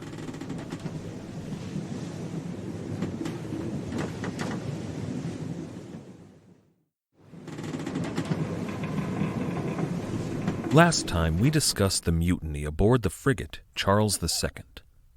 The seizure of that fantastic vessel from her owners at Spanish Expedition Shipping and her rightful captain, Charles Gibson. In the initial stages of the mutiny, 3 characters really stand out. There was the carpenter, John Guy. He's the one who cut the anchor cables on the night of the mutiny, the man who clapped a pistol to the second mate, John Gravitt, when he attempted to raise the alarm, the same man who threatened the doctor with the loss of a leg. Then there was William May, the ship's steward, the sailor who requested that his contract be canceled when rumors that they were going to be sold into slavery began to spread. And when his request was officially denied, who added fuel to the fire of those rumors. And then finally there was, of course, Henry Avery, the one-time naval officer and first mate of Charles II. He was either the mastermind behind the whole operation, or he was the officer best suited to lead once the other officers had been dealt with. It depends on who you ask there, and that's true for a lot of this story, for this voyage in general. There are a lot of stories about Henry Avery and the voyage to come, and many of them can just be dismissed out of hand. They're just a part of the myth that was built up around Henry Avery. But some are less easy to dismiss, and concerning the mutiny there are 2 versions of that story. The first version comes down to us from the officers who were there, primarily Captain Gibson and his second mates. The other version comes to us from the mutineers, in particular from the testimony of 6 mutineers who would sail away under Henry Avery. Now, occasionally the 2 versions of events will corroborate each other, but just as often they contradict each other. We might expect the magistrates at the time, those who took these stories down, to side entirely with the officers, the legitimate officers. And for the most part they did, but it wasn't a completely biased hearing. In what proved to be kind of a shocking twist to those in power, public opinion proved to be a major factor in this trial, and it tilted, shockingly, toward the pirates on trial. The job of that court and the people of England and subsequent historians was to distill those 2 stories down to one single and cohesive narrative. And to some extent that's what we're going to do here today, but I also want to show both sides of the coin. This is episode 204, A Man of Fortune, or A Tale of Two Mutinies. Let's begin with Captain Charles Johnson's record in A General History of the Pirates. As usual, Johnson gets a few facts wrong. For example, the story of the Drunken Boatswain. We know that "Is the Drunken Boatswain aboard?" was a signal given by somebody from the Charles to sailors aboard the James and the Dove, a signal that the mutiny was on. Captain Johnson tells us, on the other hand, that it was a signal given to Henry Avery that the mutiny was on, and that's, not right. But it's not a complete fabrication, as are so many other versions of this story. Johnson also tells us about the punch on which Captain Gibson got so very drunk and passed out. That's true. But then he calls the Charles II repeatedly the Duke, and that's false. Now, this might be some confusion over Avery's naval record. One of Henry Avery's first jobs in the Royal Navy was possibly aboard a ship called the Duke, under Rear Admiral John Narborough. But most of this is surface-level stuff. More significant is Captain Charles Johnson's claim that the Duke quietly slipped out of the harbor at Coruña. And that's just not true. The James fired on the Charles, and then the shore batteries of Coruña fired at the Charles, and then a small armada of coastal vessels chased the Charles into the Atlantic Ocean. Everyone, from the officers on board to the mutineers to even the Spanish officials there on the docks, agree on all of that. And it's a significant point. Later on, Avery's going to tell the world that he intended to put any man who did not want to sail with him ashore at Coruña, safe, sound, and free from any accusations of collusion or piracy. But he was unable to do so because the James fired on them. They were forced to flee from the harbor. And then Johnson mentions a Dutch vessel at anchor there in Coruña, a ship that declined to chase Henry Avery and the Charles II down. Now that's true, that did happen, but what Johnson fails to mention here is that this Dutch vessel was herself an alleged pirate. The testimony of a one John Sparks, one of the mutineers from the Charles, mentions a, quote, Benjamin gunning belonging to a pirate then at Coruña, end quote. According to Sparks, Benjamin Gunning was one of the ringleaders of the operation, along with other names like Robert Ritchie and Henry Adams, the quartermaster, and Anthony Track, and of course, Henry Avery. But the only ship that could be considered a pirate at the time at Coruña, besides all of the mutineers, was a Dutch privateer named Captain Mynheer. There's very little known about Captain Mynheer in the record, but his name does tend to pop up from time to time. It's unclear even if it's the same privateer, Captain Mynheer, but from Tortuga, under Lauro de Graaf and Michel de Gramont, to all the way to the end of the Golden Age some 40 years later at St. Mary's on Madagascar. Mynheer, or all of the Dutch captains sharing the name, all seem to have sailed under the radar. He did so with a commission whenever he was able, but he was out there. And I just want to note that the world of the pirates is filled with ships like this one. Small operators who never gained the infamy of the big names or the wealth of the big names, but nonetheless they were sailing and preying on small merchantmen all the way from America to Indonesia. There's a lot of these out there. But it's what Captain Charles Johnson next tells us that I want to focus on. Once the Charles was out to sea, probably somewhere around midnight to maybe 2 a.m., he writes, quote, The captain, Gibson he means, who by this time was awaked by either the motion of the ship or the noise of working the tackles, rung the bell. Avery and 2 others went into the cabin. The captain, half asleep and in a kind of fright, asked what was the matter. Avery answered coolly, Nothing. The captain replied, Something's the matter with the ship. Does she drive? What weather is it? Thinking nothing less than that it had been a storm and that the ship was driven from her anchors. No, answered Avery. "We're at sea, with a fair wind and good weather." "At sea," says the captain. "How can that be?" "Come," says Avery, "don't be in a fright, but put on your clothes, and I'll let you into a secret. You must know that I am captain of this ship now, and this is my cabin. Therefore, you must walk out. I am bound to Madagascar with the design of making my own fortune, and that of all the brave fellows joined with me." The captain, having a little recovered his senses, began to apprehend the meaning. However, his fright was as great as before. With Avery perceiving, bade his fear nothing, for, says he, "If you have a mind to make one of us, we will receive you. And if you turn sober and mind your business, perhaps, in time, I may make you one of my lieutenants. If not, there's a boat alongside, and you shall be set ashore." End quote. Now, that's some good color, a bit of fun dialogue, but we don't know what actually happened in the captain's chamber. Some of what Johnson wrote there is based on testimony, but it's kind of like what movie trailers mean when they say inspired by true events, not really what happened at all.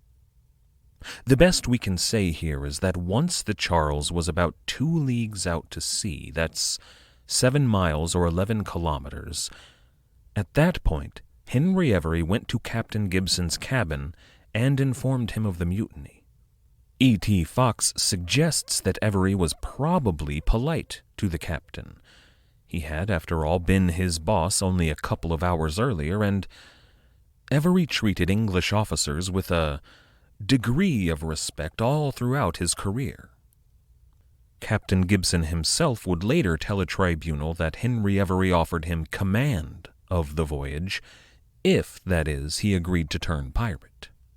Another officer on board tells us that Avery suggested they switch ranks. Avery would take the captaincy, but Captain Gibson could become the first mate. Now, all of that is possible, but we should take it with a grain of salt. That other officer wasn't there in the room. He was merely retelling a version of events as told by Captain Gibson.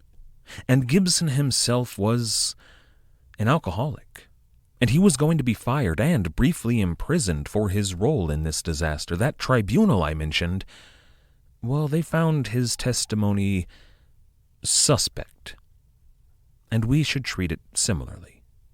We do know, though, what happened between Henry Avery and the 2 second mates on board. There was David Cray. He's the man who happened upon Henry Avery, William May, and John Guy after their dinner with the captain, when they were sharing a round of the punch that got the captain so very drunk, and when William May proposed a toast to the health of the captain and the prosperity of their voyage. It was only in hindsight that David Cray realized the captain in that toast was not Charles Gibson, but Henry Avery. Then there was John Gravitt. He was the one leading the watch on the night of the mutiny. After his meeting with Captain Gibson, Henry Avery met with both men. First came Gravitt. Henry Avery went to his cabin, which was under guard, and asked him, "I suppose you do not intend to go with us?" Gravitt assured Henry Avery that he did not intend to accompany them, and Henry Avery left. He returned to the deck to man the helm, and took the Charles a full 10 miles or 3 leagues out to sea. There, Henry Avery and some of the other crewmen scanned the horizon with their spy glasses, and that's worth a note as well. The telescope, as we would recognize it, had only been invented about 20 years earlier. The obvious naval applications were pretty immediately recognized by the English, and it was the war, this 9 Years' War, that saw them put into mass production. Now, there have probably, or maybe, been spy glasses on other pirate ships by this point, but the Spanish expedition was well funded and well supplied. They had the best food, the best guns, and several spy glasses on board. And the use of those telescopes is noted in more than a few instances. They were still so new and so novel that they were worth a mention. They were cutting-edge technology. I have to suspect that those spyglasses gave this ship, a pirate ship that was about to become the most infamous pirate ship in history, up to that point, I suspect that their spyglasses did give them an advantage. Once they were all confident that nobody was following them, Avery ordered the sails furled, to give the crew time to sort out their affairs. But before they could begin their council at the mast, second mate David Cray left his cabin and made his way to the quarterdeck, where Henry Avery and John Guy were. Avery was at the helm, but when Cray arrived, Avery broke off and took Cray by the hand. Their exchange was noted by everyone on board, and it's well known. Avery said, "Will you go with me?" And Cray replied, "I do not know your design." And at this point, Henry Avery stared him down. A tense moment passed, a moment in which all of the respect, all of the polite and amicable conversation that Henry Avery had been noted for, all of it seemed to leave him. The possibility of real violence seemed imminent. But then Henry Avery relaxed, at least a bit. He said that there were few who knew his intentions. David Cray asked for their names. He said perhaps he could ask them about their plans. Now this was a clever move. Cray was playing it off like he might still join, but really he was trying to learn who was in on this mutiny from the beginning, to learn who was to blame and who he could report should he return to land. But Henry Avery was crafty. He replied, "You will all know by tomorrow morning, 8 o'clock. At which point John Guy led David Cray away from the helm. But before they left the deck, John Guy turned to Cray and said, in a manner that Stephen Johnson describes as a bawdy, Shakespearean tone, "Do you not see this cock?" By which he means, a rooster. Henry Avery standing there calm and in command, in charge. "Do you not see this cock?" And Cray replied, "I do. This man, and old May, and Knight, I can trust with anything. They are true cocks of the game and old sportsmen. If you do not go down, I will knock you on the head." Now when he says go down, he means to go below decks. Apparently, thanks to his exchange with Henry Avery, Mr. Cray was no longer a welcome guest above decks. On his way down, William May, the man that Mr. Guy had called Old May, William May saw David Cray there at the hatch and confronted him. "What do you do here?" he asked. And this was a moment fraught with even more peril than that between Cray and Avery.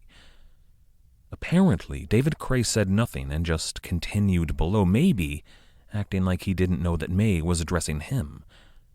But at that point, William May drew his pistol, shoved David Cray against a rail, held the pistol to his forehead, and yelled, "God damn you! You deserve to be shot through the head!" Now I imagine that Mr. Cray was not aware of the stipulation, on Avery's part, that no officers, or any Englishmen indeed, be harmed in the mutiny. Had he known, it certainly would have comforted him, but it sure saved his life here. Cray was not shot through the head. He was led to his cabin and put back under guard. The Charles II spent the rest of that night in a tense but peaceful, quiet calm. No one rose up against the mutineers, and no one was harmed. And come dawn, or a little bit later, around 8 o'clock, whenever he said everyone would know his design, the mutineers brought the entire crew on deck. They were surrounded by, and under guard of, armed mutineers, but Captain Gibson was, well, I suppose he should be Mr. Charles Gibson. Mr. Gibson stood before Captain Henry Avery, and Captain Henry Avery proved true to his word. He informed the amassed crew of his intentions on this voyage. There are several accounts of what he said, but every single account agrees on one phrase: "I am a man of fortune, and must seek my fortune." This is maybe the most famous quote in the history of the Golden Age of piracy. And it became famous very, very quickly. It captured the minds and the imaginations of a generation of English-speaking people all around the world. It led to the adoption of the phrase gentleman of fortune as a kind of polite shorthand for pirate. But while it was said by Henry Avery and is attributed today to Henry Avery, he didn't invent that saying. Everyone there knew exactly what he meant when he said, "I am a man of fortune." The concept was ancient, but still familiar. Henry Avery was turning pirate. Mr. Gibson said simply, "I am sorry this happens at this time." Apparently, Henry Avery made one last offer to Charles Gibson, to give him an officer's role or maybe even command of the voyage, but Gibson refused. Gibson says he said, "No. I never thought you would have served me so, who have been so kind to all of you. And to go on a design against my owner's orders, I will not do it." And that probably captures the gist of what he really said, but that last strikes a bit hollow to me. That bit about my owner's orders. Now, Captain Gibson was kind to his crew. He made life better for all of the men on the Charles II that were stuck in Coruña. But Gibson really wasn't the problem here. In fact, they might actually have let him take command had he been willing to do so. The problem was the owners. Those owners he mentioned so conspicuously in his testimony. It wasn't a question of a tyrannical captain. This isn't Mutiny on the Bounty. In fact, there were earlier plans to spare Captain Gibson of the infamy that he would earn in losing such a fine vessel. While the crew was still stuck in Coruña, there was talk of going on strike. Now, the concept of work stoppages was not new, but the idea of going on strike was somewhat new, and it's originally a maritime concept, and it originates from just about this period in time. The very word striking or to strike comes from this era. Say that a crew was embarked on a voyage and they were being mistreated. One of their few recourses could be to strike the sails.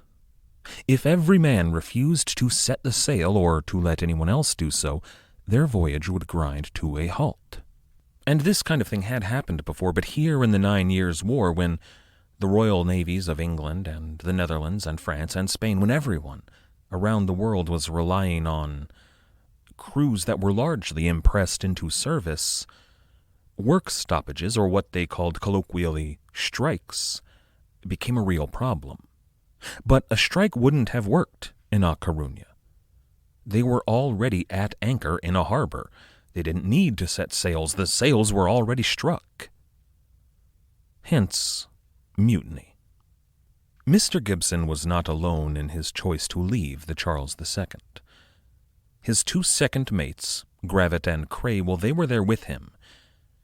And William Dampier actually lists a number of others later on, the ship's master and her pilot, the barber, the boatswain, a number of third mates, and around 9 regular seamen chose to go ashore with Gibson.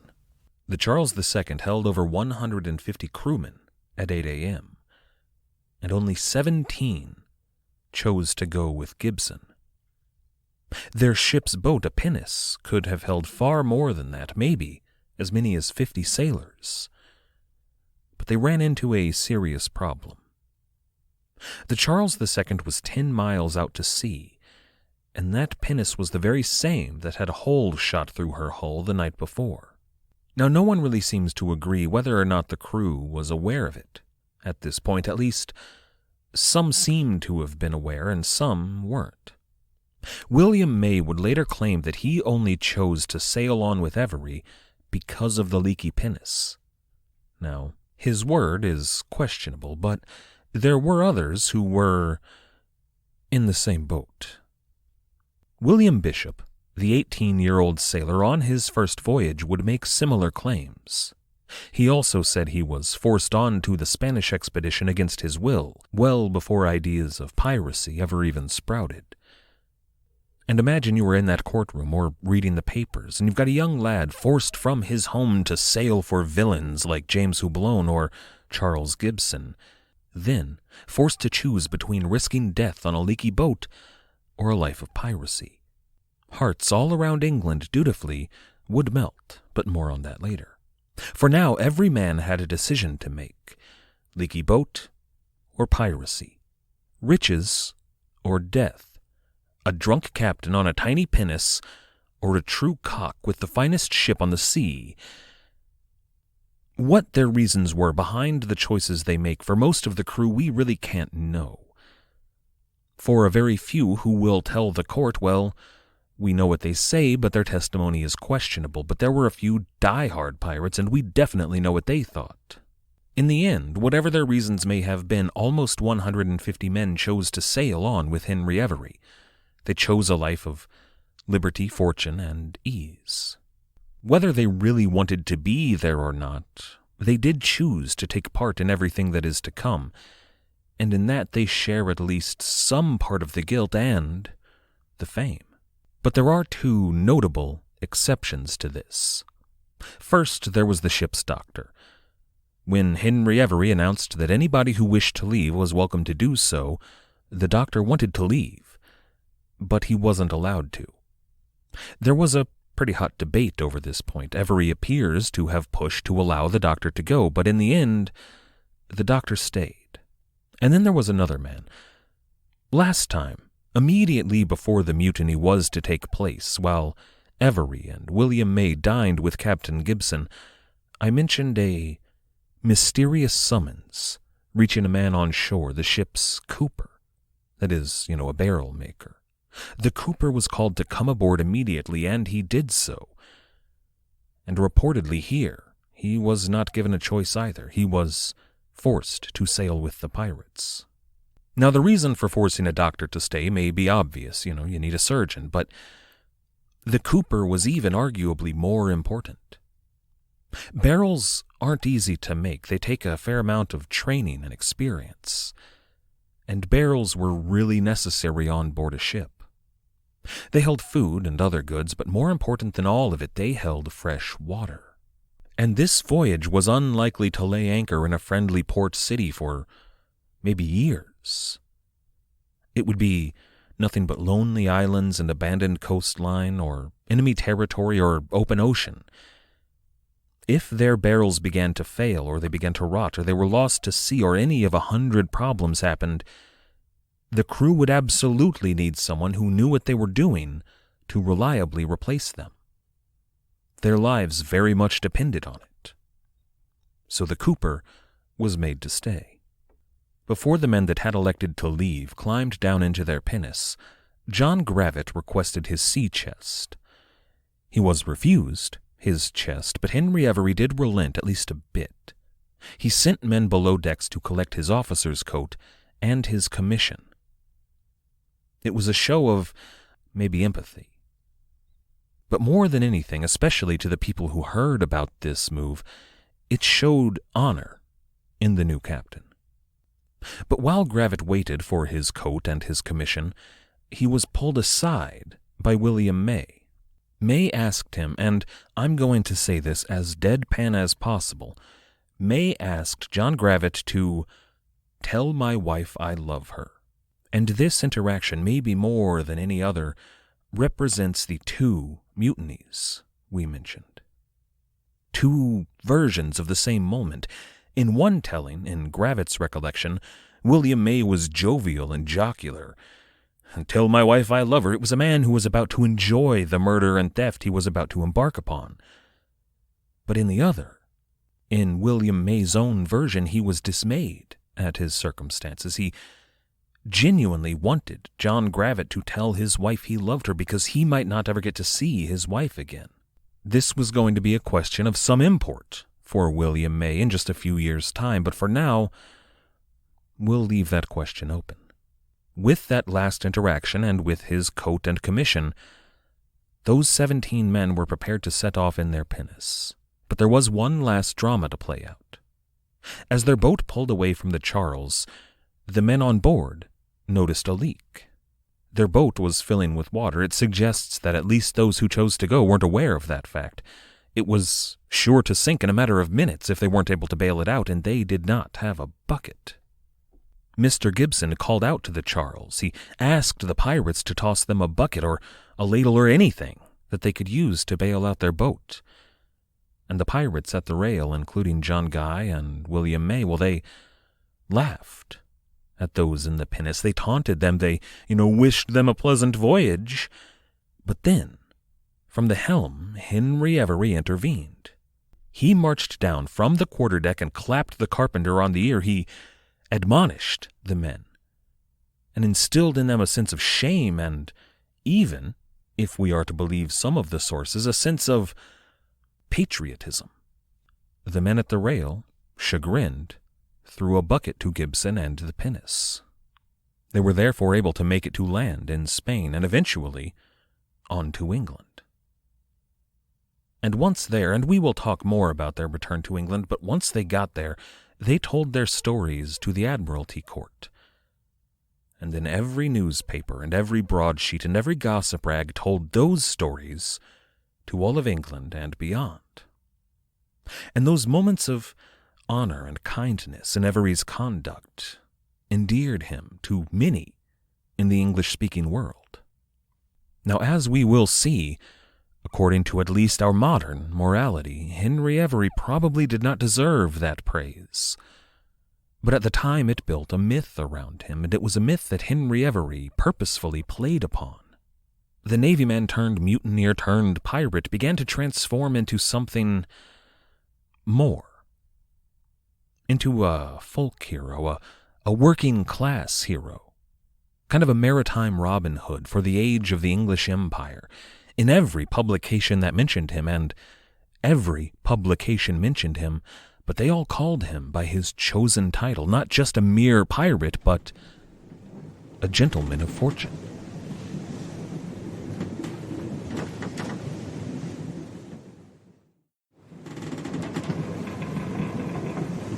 Last time, I mentioned a pirate ship at anchor in Coruña, a pirate ship sitting alongside the Spanish expedition. Mostly that was just an example of the many small-timers out there. They were sailing and raiding and conducting illicit black market business all around the world. These kind of pirates were ever-present and omnipresent. Every colony out there had a crew or two of hard-living, hard-drinking sea robbers just kind of hanging around.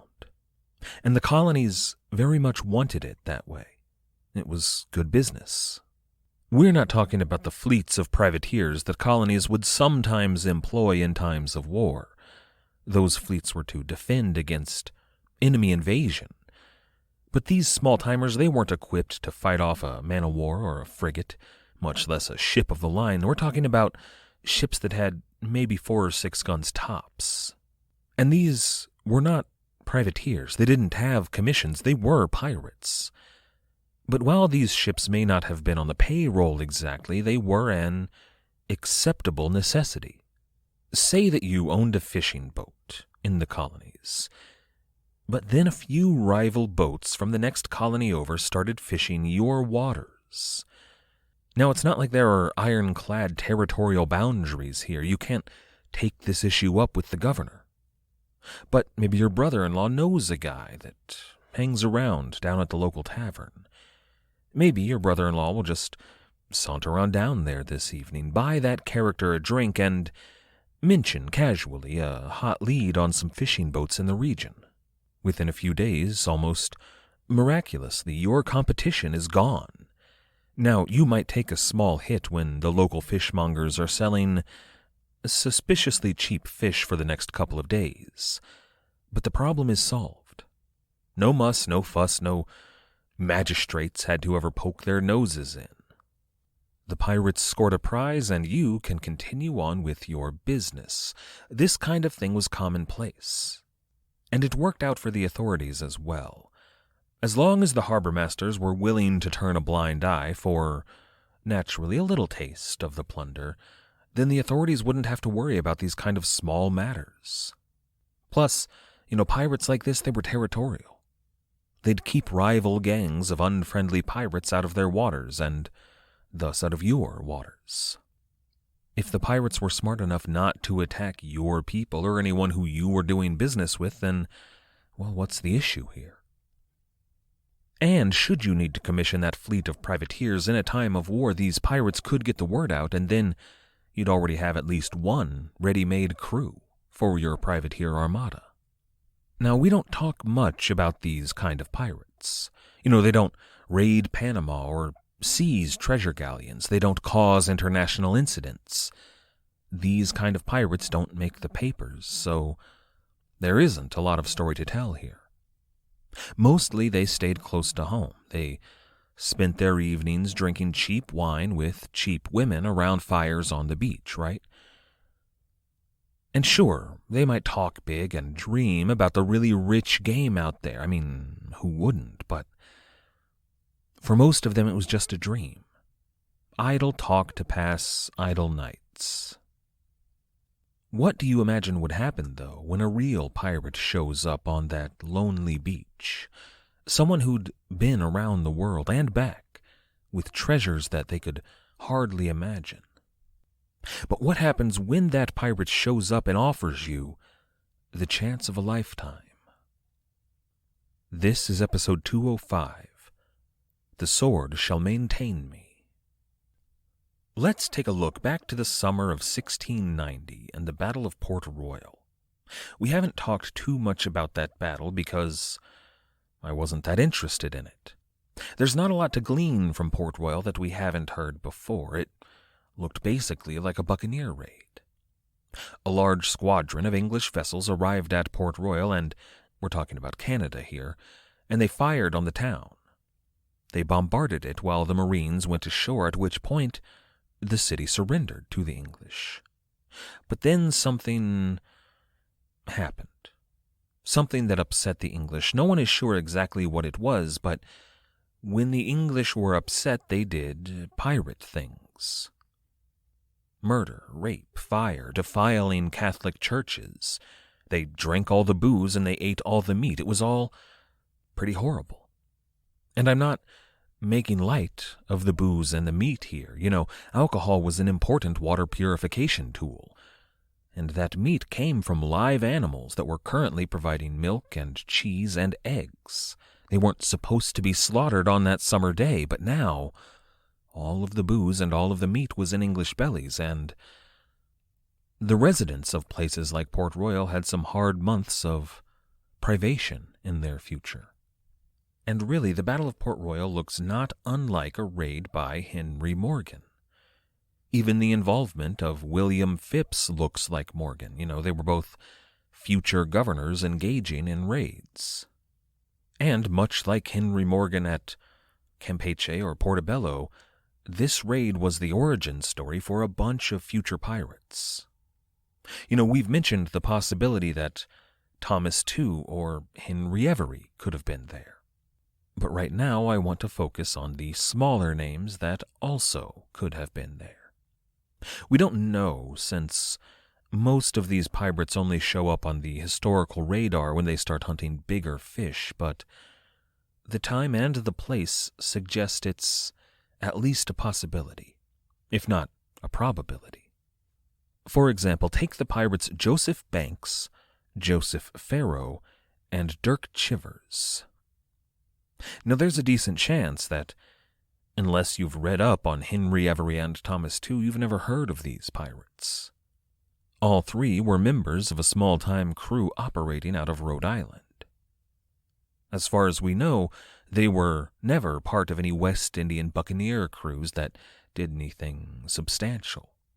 Just a group of local ne'er-do-wells with a ship and absolutely zero desire to make something of themselves. Their ship was the Adventure, or maybe the Portsmouth Adventure, depending on the source you're using. The Portsmouth Adventure was a better ship than some other pirate vessels. It had 6 guns, 90 tons, and was capable of carrying 60 pirates. Of course, in Rhode Island, she almost never carried a full complement, 40 or 50 guys tops. Joseph Banks was the captain of the Portsmouth Adventure, with Joseph Farrow as her quartermaster, and, well, we don't know the rank of Dirk Chivers, but he was probably an officer like a pilot or maybe a bosun. We know very little about their career. Everything in Rhode Island for the Portsmouth adventure is virtually unrecorded. I've only ever seen one reference to Captain Banks before they get catapulted to worldwide infamy. We do have to assume, though, that they were somewhat active, because when an opportunity knocked on their door, they were ready to sail on a dime. Then again, before that opportunity knocked on their door, they may have been preparing to sail regardless. See, there had recently been an open invitation made to all men of fortune from every corner of the globe, and an offer to join an expedition. This kind of thing was usually done clandestinely, passed by word of mouth in dimly lit, dingy dockside taverns, from relatively trustworthy lips to eager ears over mugs of rum. That's how business was supposed to be done here. But this invitation was shouted from the rooftops, figuratively speaking. Literally speaking, it was being sung on street corners, at the top of the singer's lungs, from Boston to London to Charleston to Kingston, all around the English-speaking world. This invitation was being sung by women working brothels in all of those cities. Any decent brothel worth its salt anywhere in the world would have a girl or two standing outside. A girl with a nice pair of lungs that would be crooning the men passing by, enticing them to come inside. And in the summer of 1693, every one of these women in the English-speaking world would have been singing this invitation. It was also being sung by young men and women on the streets that were trying to sell newspapers and broadsheets. We're talking about, newsies. Extra, read all about it, right? It was kind of a new profession in the 1690s. Print journalism was kind of a new industry in the 1690s, and it wasn't yet totally fleshed out. Prior to the rise of print journalism, people relied on town criers. And while the town crier is often depicted ringing their bells and delivering the big news to everybody who gathers around them, that's for small towns. In big cities, the town criers would often stand atop a platform and sing the big news to anybody passing by. Ballads about big defeats or victories in whatever war they happened to be fighting at the time.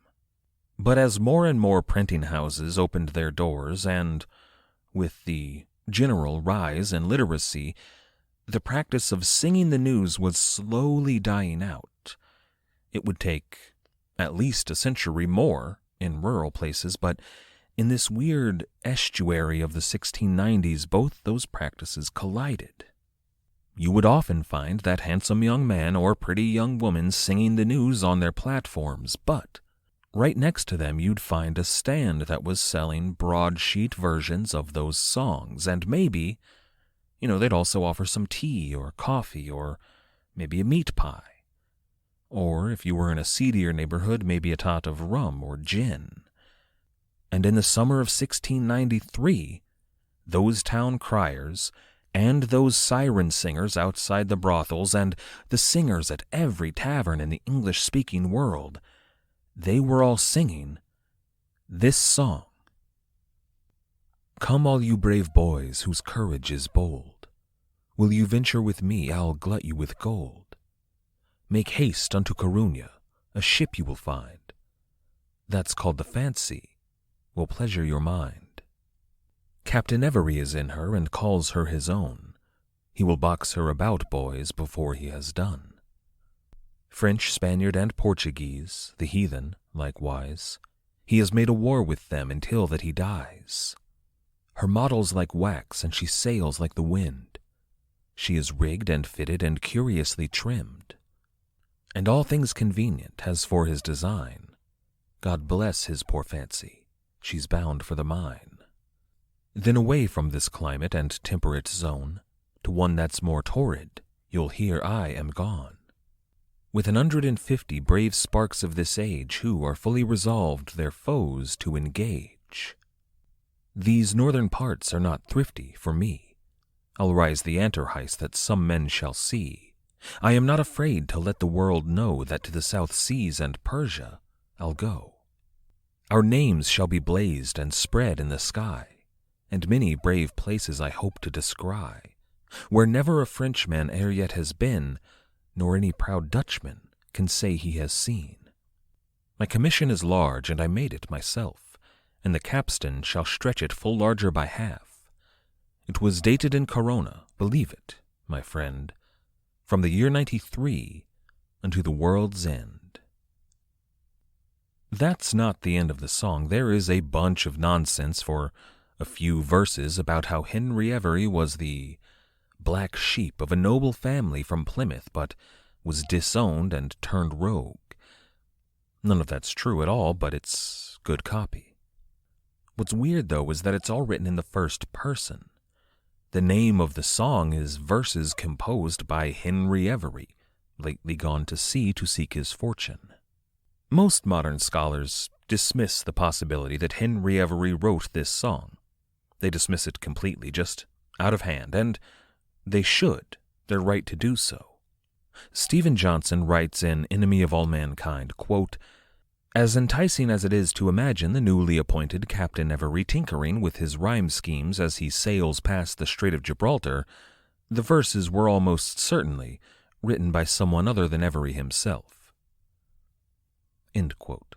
I personally imagined Henry Avery at Salé, just past the Strait of Gibraltar in Morocco, but, close enough. What's weird, though, aside from some clearly fictional personal history of Henry Avery, it's weird how much this ballad does get right. There's nothing in it about the mutiny itself. Those details were still a closely held state secret in England, but what it gets right about Avery's character as a captain and a person. For example, the verses continue, quote, "I honor St. George, and his colors I wear. Good quarters I give, but no nation I spare. The world must assist me with what I do want.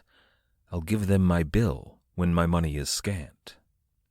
Now this I do say and solemnly swear, he that strikes to St. George the better shall fare. But he that refuses shall suddenly spy strange colors abroad of my fancy to fly. For chivalries of gold in a bloody field, environed with green, now this is my shield. Yet call out for quarter before you do see a bloody flag out, which our decree, no quarters to give, no quarters to take, we save nothing living, alas, 'tis too late. For we are now sworn by the bread and the wine, more serious we are than any divine. Now this is the course I intend for to steer. My false-hearted nation, to you I declare, I have done thee no wrong, thou must me forgive. The sword shall maintain me as long as I live." That last bit has quite a lot to unpack.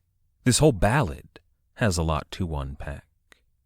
And most of that we're going to hold off on talking about until we talk about the cult of personality, the celebrity that built up around Henry Avery. But those final verses do hit surprisingly close to the mark in a number of ways. It's saying that Avery flies the colors of St. George, which he doesn't, but it says that he's going to be friendly to those that do, or that are willing to dip their own flag to the flag of England. And that's true.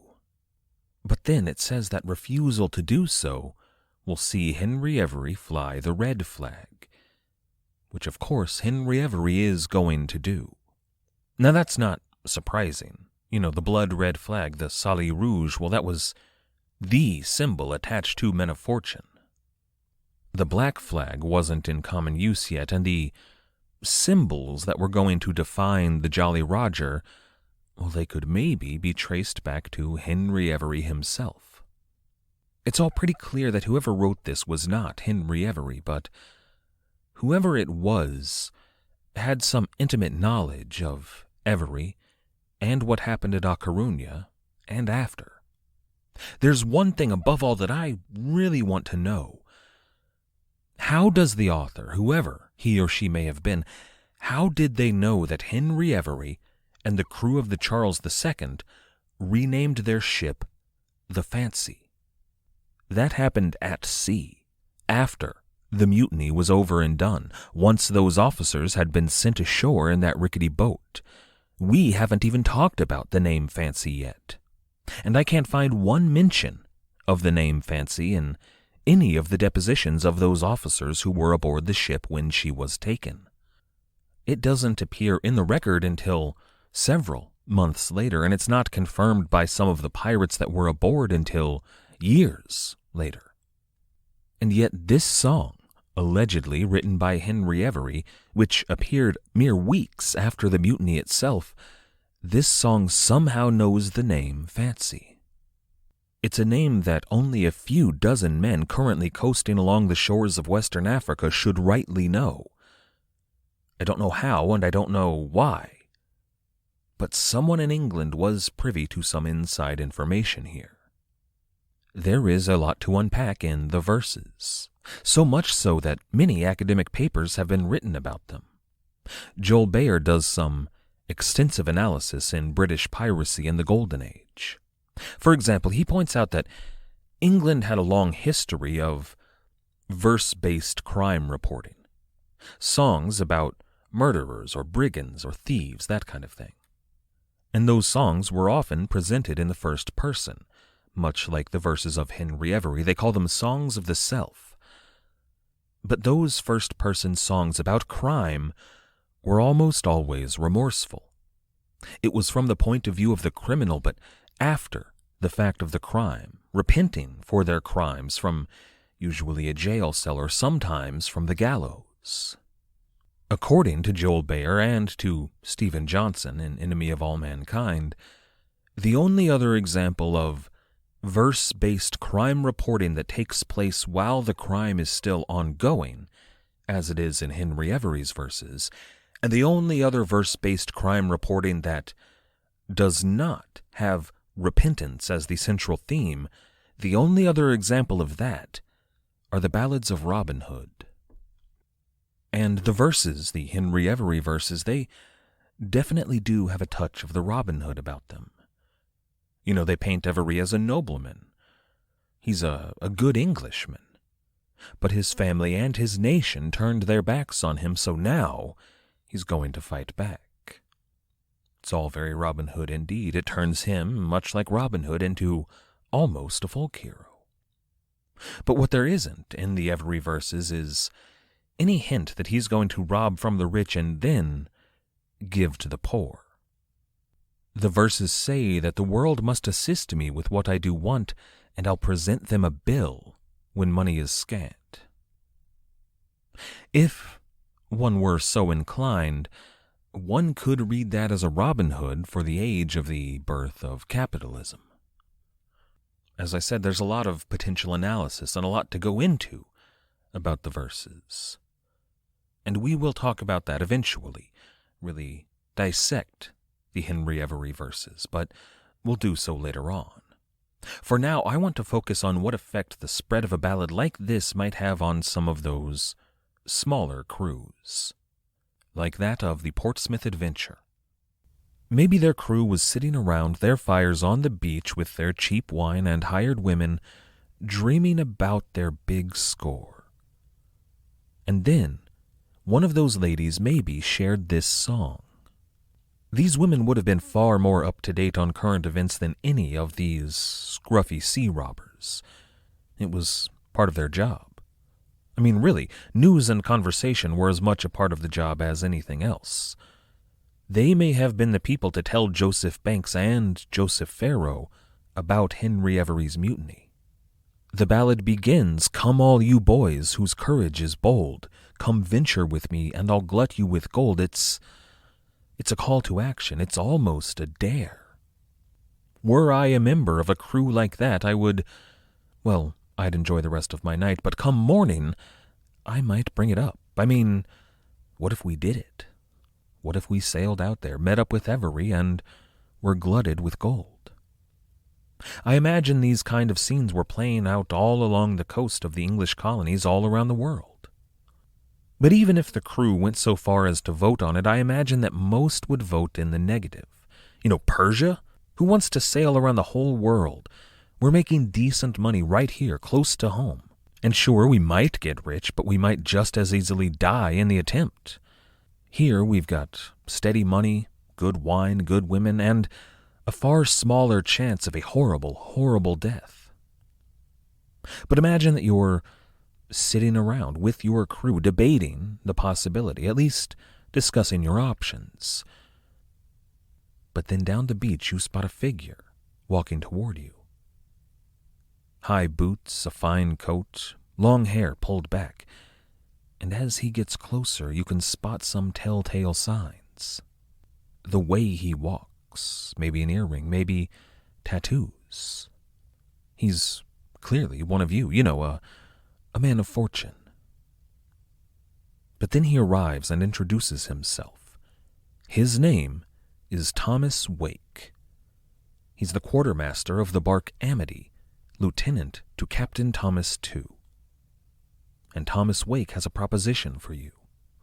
And it's all a bit superhero team-up origin story. I'm putting together a team of exceptional individuals, but Thomas Wake was actually out there recruiting.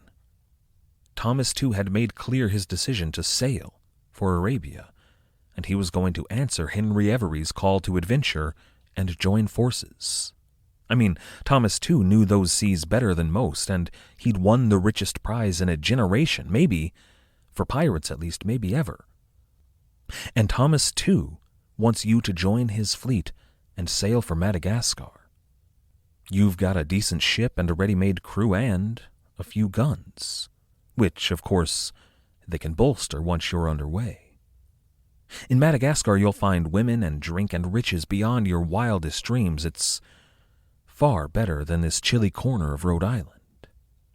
There were certainly crews that said no to this. They didn't want to go to Arabia.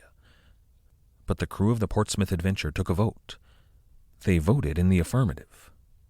And while their captain, Joseph Banks, elected not to accompany them, he did give command of the Portsmouth Adventure over to Joseph Farrow, who was going to sail alongside the Amity and Thomas II for Madagascar. Next time we're going to talk about Henry Avery and the crew of the Fancy at sea. When Avery hears about the verses that had been penned in his name and decided to pen a response. A letter, a real letter by Henry Avery to every Englishman in the world.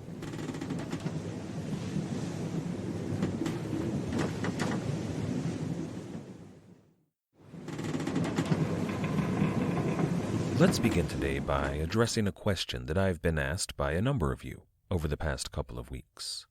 Several folks have reached out to see if I've seen The Last Pirate Kingdom on Netflix. And if so, what did I think of it?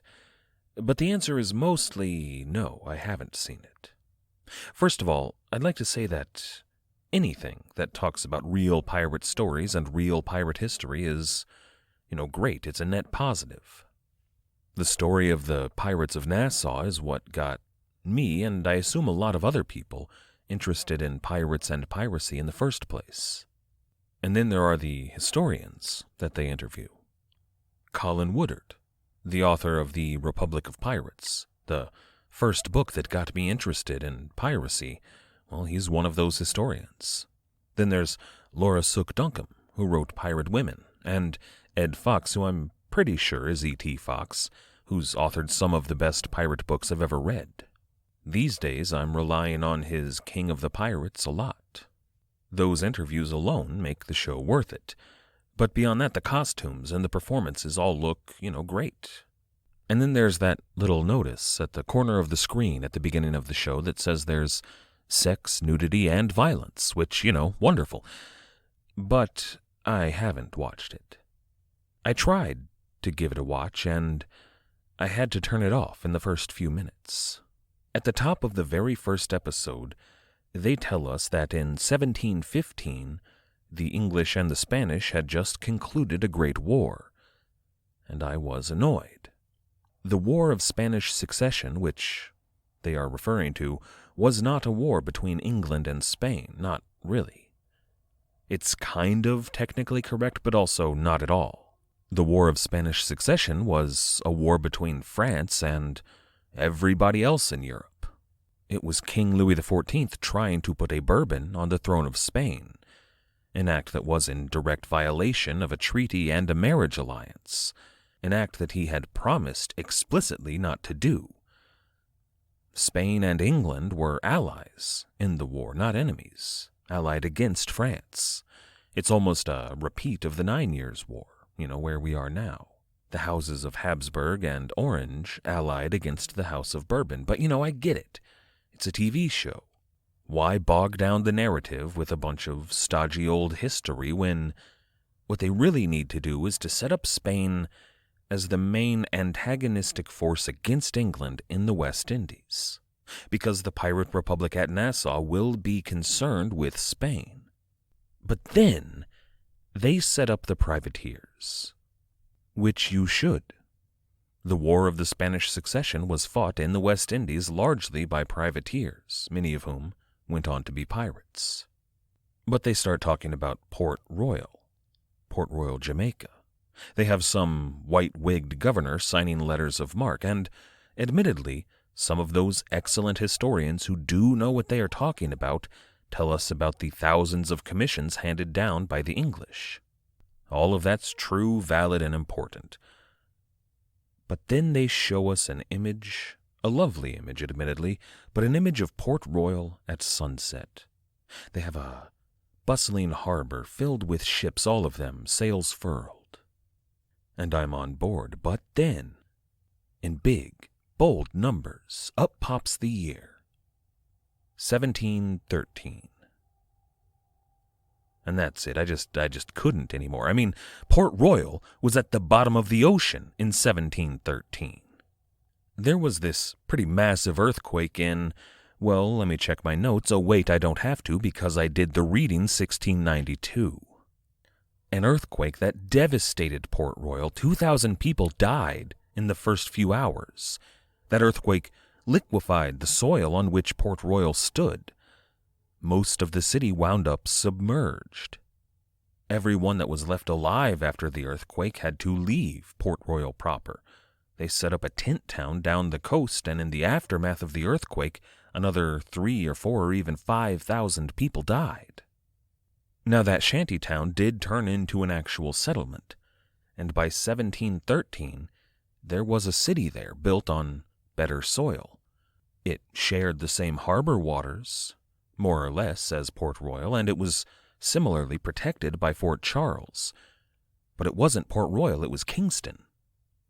By 1713, the hive of scum and villainy that was Port Royal was long gone. And again, I do get it.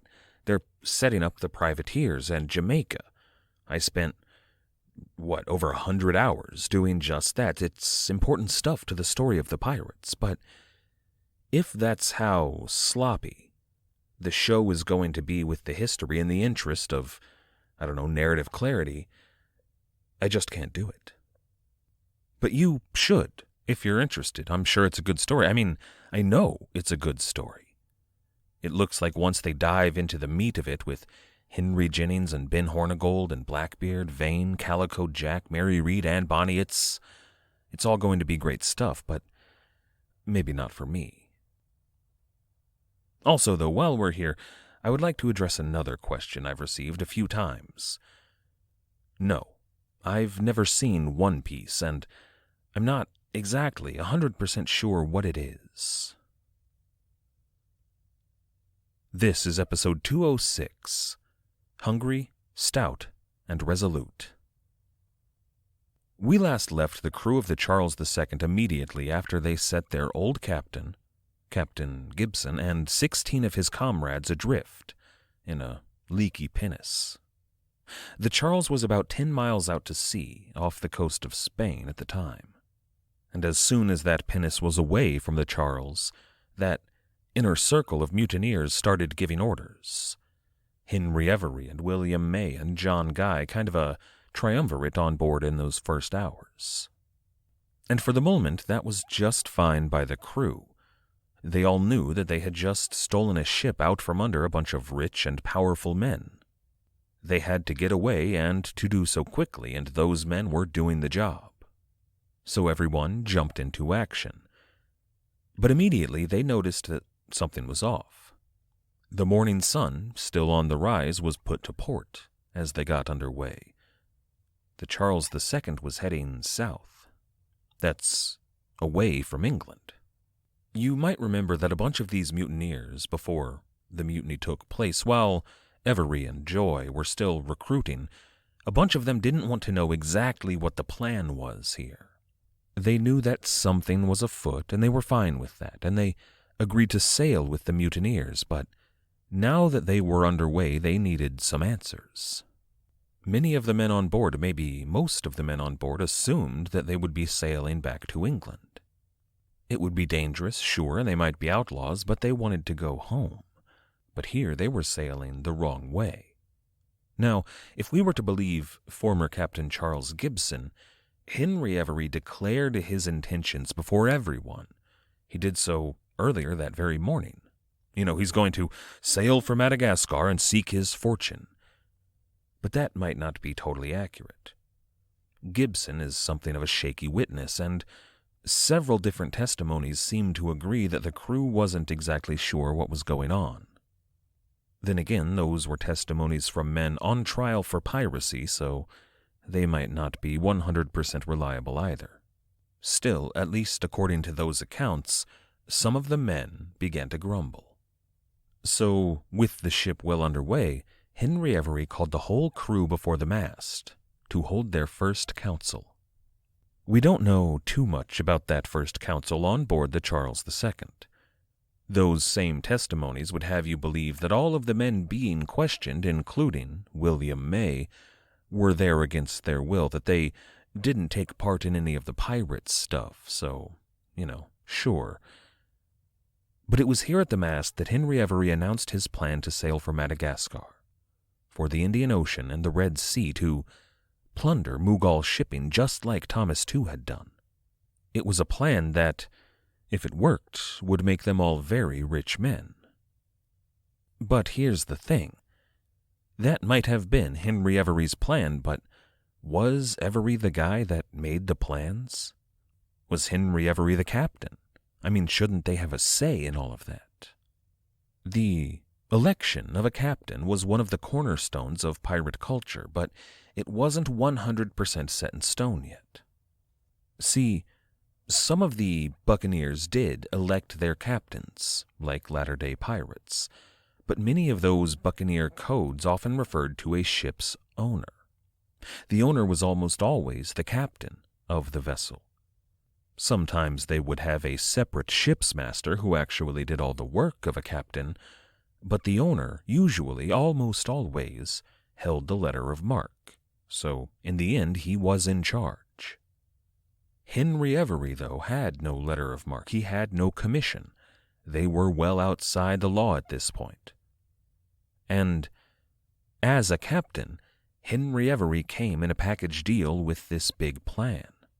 The crew would have a say in their day-to-day operations, but this would be the voyage if Henry Avery was in command. Now, he was the obvious choice to lead them. Nobody would have disputed that, but there was probably some very real and even heated debate about the plan and thus about Henry Avery. Debate about installing a man who planned to sail for Asia as their leader. It was a big, bold plan, but it was also dangerous.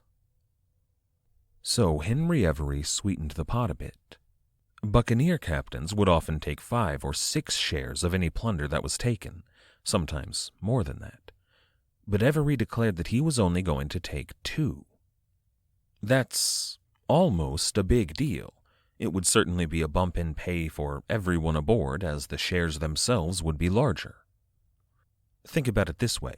If you had 10 people splitting a pile of silver, it would be split 10 ways. But if one of those people were to get 2 shares, the pile of silver would be split up 11 ways. So every share would be smaller. More than that bump in pay, though, that declaration showed something about the character of the captain and the voyage. On some buccaneer crews, the captain and sometimes the quartermaster would receive 5 or 6 shares. The other ranking officers would get 1.5. But on this voyage, the captain and the quartermaster and the pilot and surgeon and carpenter and the gunner would all receive 2 shares. This showed the crew that Henry Avery, as captain, was not going to stand above the rest of the crew. He was going to be an officer to do the job, but he wasn't going to be the master of his ship. Or rather, not his ship. They all stole this very fine vessel together. It was their ship. One thing that would become common among later pirates that wasn't present here, though, as far as I know, there was no discussion of abandoning the captain's cabin. Some pirate ships would use the captain's cabin as storage space or dismantle it altogether, and the captain would sleep with the regular crewmen. But on this voyage, Henry Avery, or, whoever the captain might wind up being, would have the finest digs on board. Finally, they held a vote, and Henry Avery was elected captain of the Charles II. That's no good. It's named after the King of Spain, Carlos II. But it also brought up memories of their own former English king, Charles II. Neither were names that any person aboard wanted to remember fondly, much less to honor. So they needed a new name for the ship. Unfortunately, no discussions or debates have come down to us in the record. We don't know if the crew bandied about possible names here, cool pirate names, but we do know that they did eventually settle on a name that would carry just as much infamy as any other pirate ship in pirate lore. From the Adventure Galley to the Flying Dutchman to Queen Anne's Revenge, this ship was going to rival all of them. The pirates called her Fancy. Now I realize I kind of buried the lead on this last week when we talked about the pirate verses, and again, somehow, someone in England knew about this name change that happened somewhere off the coast of Portugal.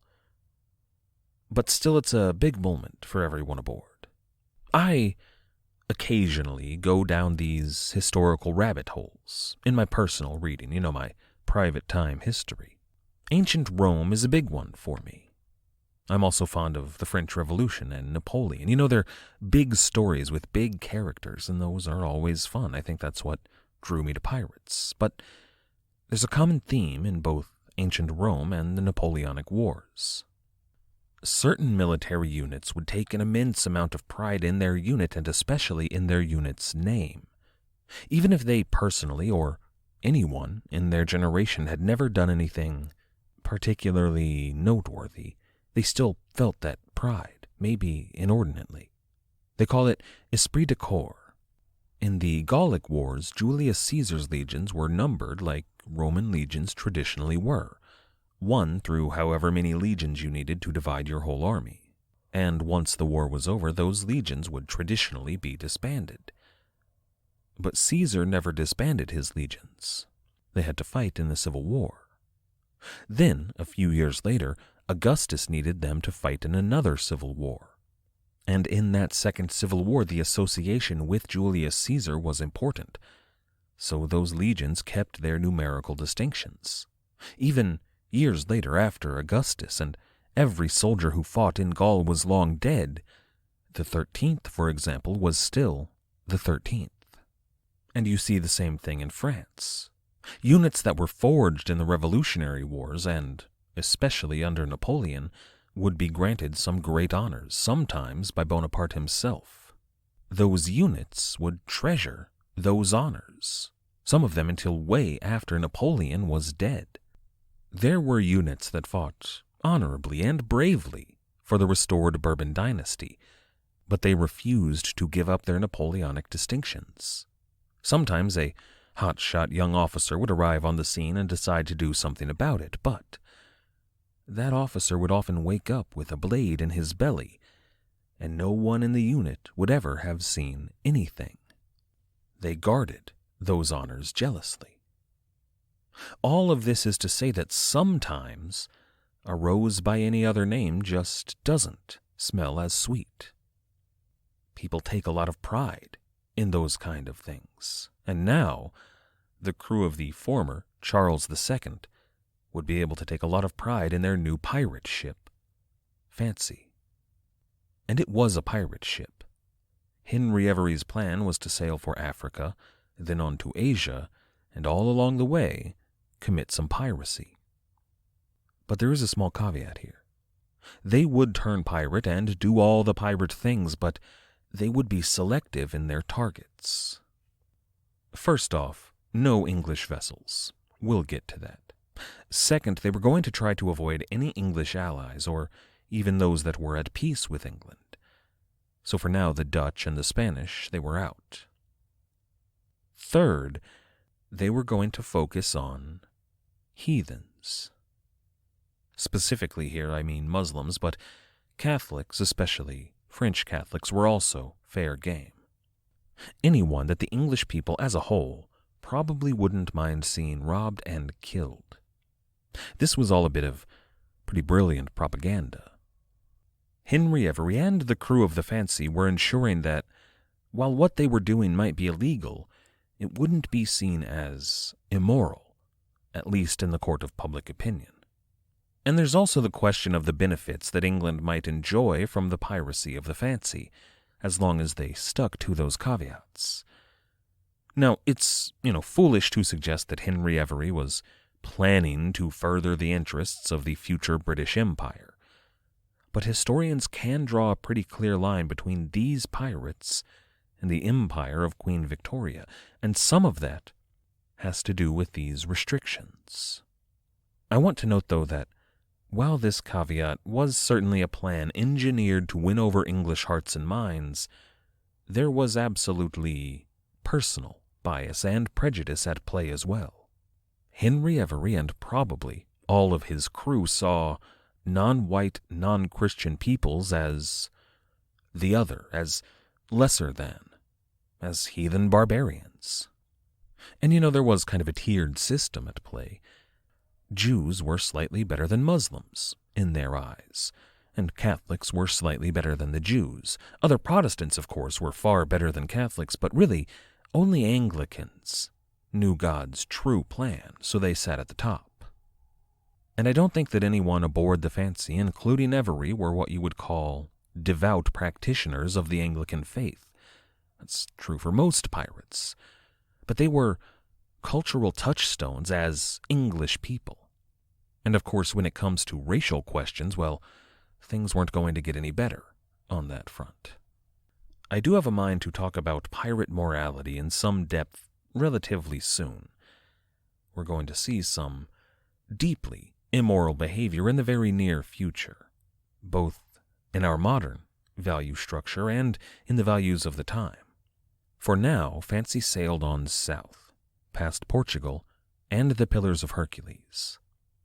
If Fancy did stop off in Morocco, in Salé in particular, a stop that would have made sense to refit and to take on supplies, that would have been a perfect opportunity for Henry Every to write a song inviting other brave young men to join him in his piracy. If Henry Every did so, and again, I don't think that he did, but if that were the case, Henry Every might have had Thomas Tew, the famous pirate of the Red Sea, in mind as his target audience. But imagine this. It's pure imagination. There's no basis in fact here, but imagine. On the day of the mutiny, May 8th, Henry Every asked John Gravitt, the second mate, if he would join them in the mutiny, and Gravitt said that he would not. But before those 17 legitimate officers were set adrift in their pinnace, Henry Every handed John Gravitt his coat and his letter of commission. And this was kind of a show of respect, but what if Every and John Gravitt were some kind of friends, maybe, old war buddies? What if they had an understanding? What if Henry Every slipped another letter in with that commission? A letter that was most likely to one of the women in his life, maybe a wife who he might have had, or just a lover, or a family member like a mother or a sister. A letter that, in this imaginary scenario, would have informed the reader in a bit of detail about the situation on board Fancy. A letter that John Gravett, all of his personal feelings aside, would be honor-bound to deliver to the intended recipient. I don't think that Henry Avery wrote the pirate verses that are attributed to him, but it's not impossible to imagine that they may have been written by one of the women in his life to whom he sent a letter. In 17th century England, men were expected to write history and natural science and war bulletins, honorable kind of writing. Poetry and song and literature, though, were largely the domain of women. Very roughly speaking, Shakespeare wrote pretty great poetry and literature in the 17th century. But what if Avery asked whoever this mystery woman may have been to contact Thomas Tew to get the word out about his plans? But of course that woman would have had no idea how to get in touch with a bunch of pirates. She was an officer's wife or sister or what have you. So she wrote a song that, as it happened, would become a smash hit and get spread all around the English Empire, eventually reaching the ears of Thomas Tew. Again, it's a what-if scenario, but not an impossible what-if scenario. The next few months are less well documented for the crew of the Fancy. Mostly the English lawyers at those later trials were not particularly interested in the piracies of the Fancy unless they impacted either the English or the Mughal Empire. The pirates traveled down the coast of Africa. They called it Guinea, and in no particular hurry. They were still getting to know the Fancy, maybe the best ship that any of them had ever sailed. In fact, that's where the name comes from. The ship was Fancy. The pirates did make a stop in North Africa for wood, water, and food, supplies they would need for the long journey ahead of them. Their next stop was at the Cape Verde Islands, where we're going to encounter the very first act of piracy that either Henry Avery or the Fancy engaged in. However, we're going to wait to tell that story. The story of the Fancy's first piratical act and their subsequent piratical actions before reaching Madagascar. There's quite a lot there to tell, too much to fit into today's episode. And right now, I want to get to what happened shortly after Henry Avery and the Fancy arrived at Madagascar and moved on. After they rounded the Cape of Good Hope and eventually made their way to probably St. Augustine Bay on Madagascar, the pirates put in at a small island called Johanna.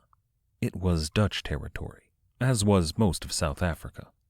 Their landing at Johanna happened a full 10 months after the mutiny at Coruña, and it appeared that somewhere along those 9 months Henry Avery had encountered the pirate verses. At least, that's what I choose to believe. I like to imagine that the pirates waiting there at St. Augustine Bay, who had had word from the outside world, sang this song to Avery when he and his men arrived. The reason I want to skip ahead a bit is because there at Johanna, Henry Avery is going to write a letter, an open letter to all English commanders, and that letter is going to inform some of what had already happened, but we have yet to talk about. That letter reads, quote, "To all English commanders, let this satisfy that I was writing here at this instant in the ship Fancy, man of war, formerly the ship Charles of the Spanish expedition, who departed from Coruña the 7th of May, 94. Being and am now in a ship of 46 guns, 150 men, and bound to seek our fortunes. I have never as yet wronged any English or Dutch, nor never intend while I am commander. Wherefore, as I commonly speak with all ships, I desire whoever comes to ye perusal of this to take this signal, that if you or any whom you may inform are desirous to know what we are at a distance, then make your enton, i.e., ensign, flag, up in a ball or bundle, and hoist him at the mizzen peak. The mizzen being furled, I shall answer with the same, and never molest you. For my men are hungry, stout, and resolute. Should they exceed my desire, I cannot help myself. As yet an Englishman's friend, at Johanna, February 28th, 1695. Henry Avery. There's perhaps less to unpack from that letter than from the pirate verses, but in essence, what it is a declaration that he has done it. He stole the ship Charles II, renamed her Fancy, and sailed off for a life of piracy, but he ensures the people of England that he has no intention of attacking any English or Dutch ships that come to him in friendship. The symbol, the proof of their peaceful intentions is to bundle their flag up at the top of the mizzenmast.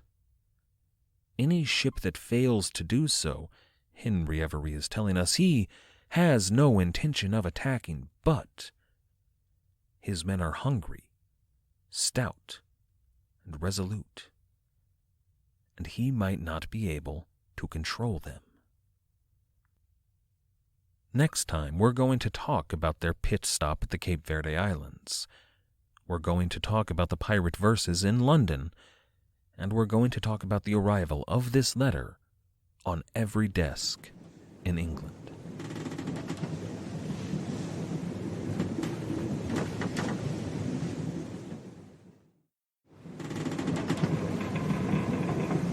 Last time, we ended with the open letter that Henry Avery wrote to all English commanders.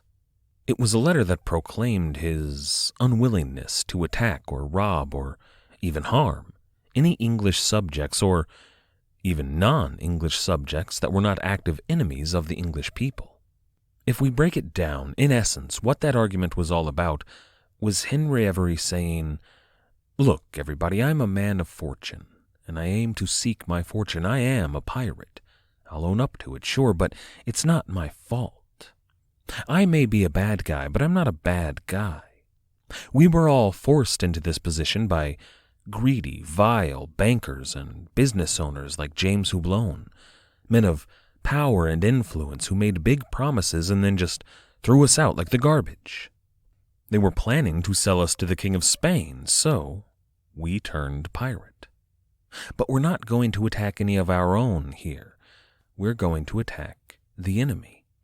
And those are pretty decent arguments. The problem, though, despite how these sentiments may have moved the English people, is that they did not move the authorities. In part, that's because the authorities were on the side of those greedy bankers and business owners, but more than that, it's because Henry Avery was lying.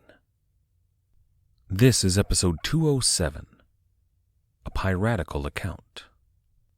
Last time, we sort of just blew past the first 9 or 10 months of the voyage of the pirate ship Fancy. From the day of the mutiny all the way to their arrival at Madagascar. I noted a few bullet points of the journey, but before we talked about any of that in depth, I wanted to read that letter. It's important.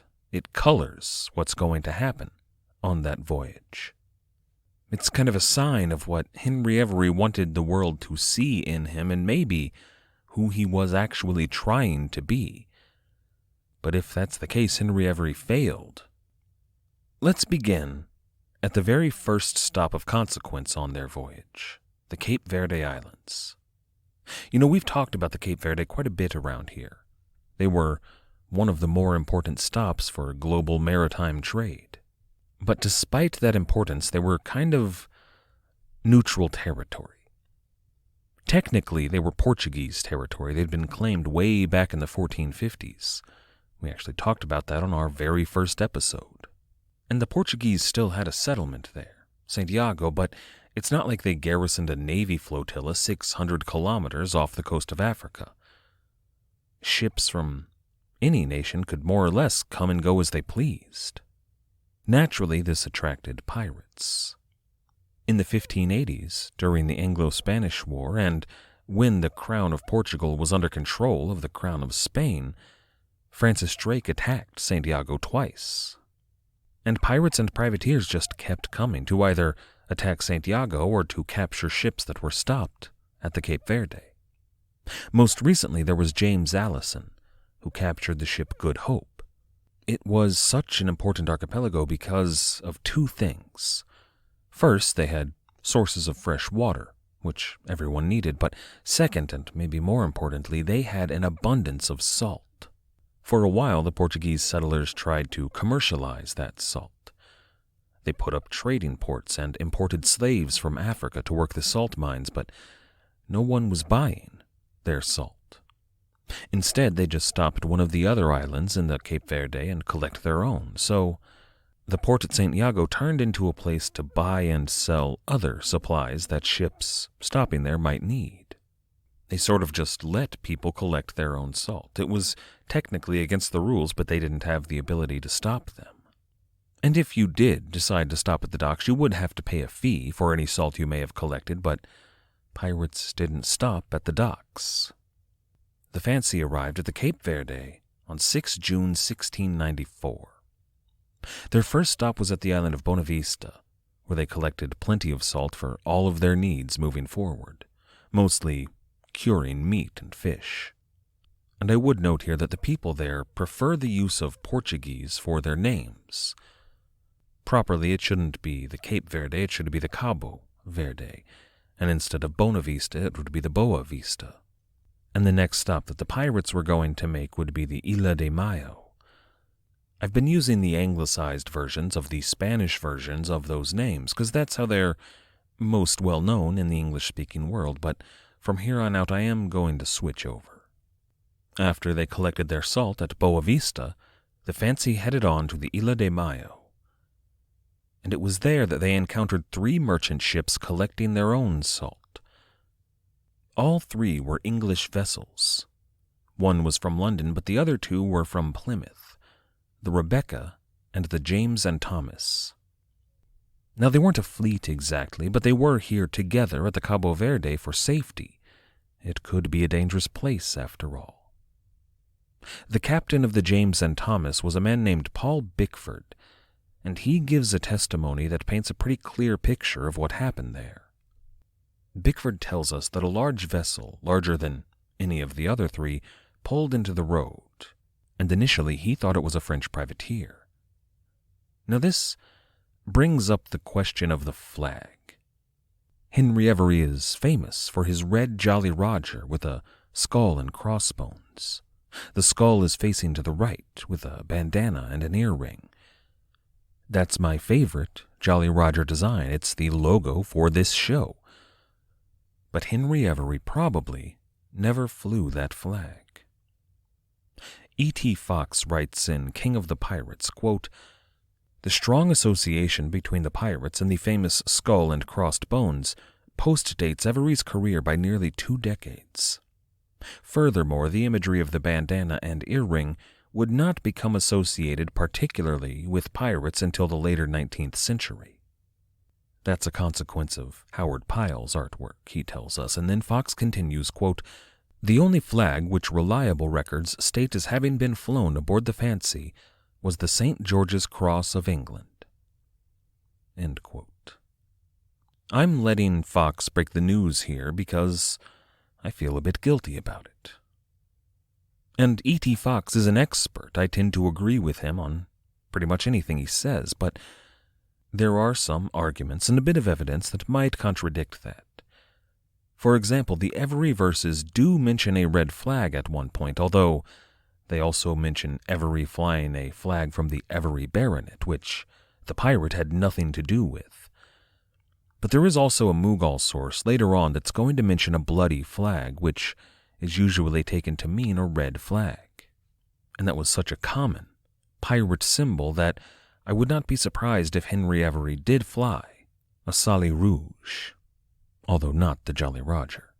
But it's odd, though, that if, as Fox tells us, the Fancy did fly the Cross of St. George, that he thought they were a French privateer.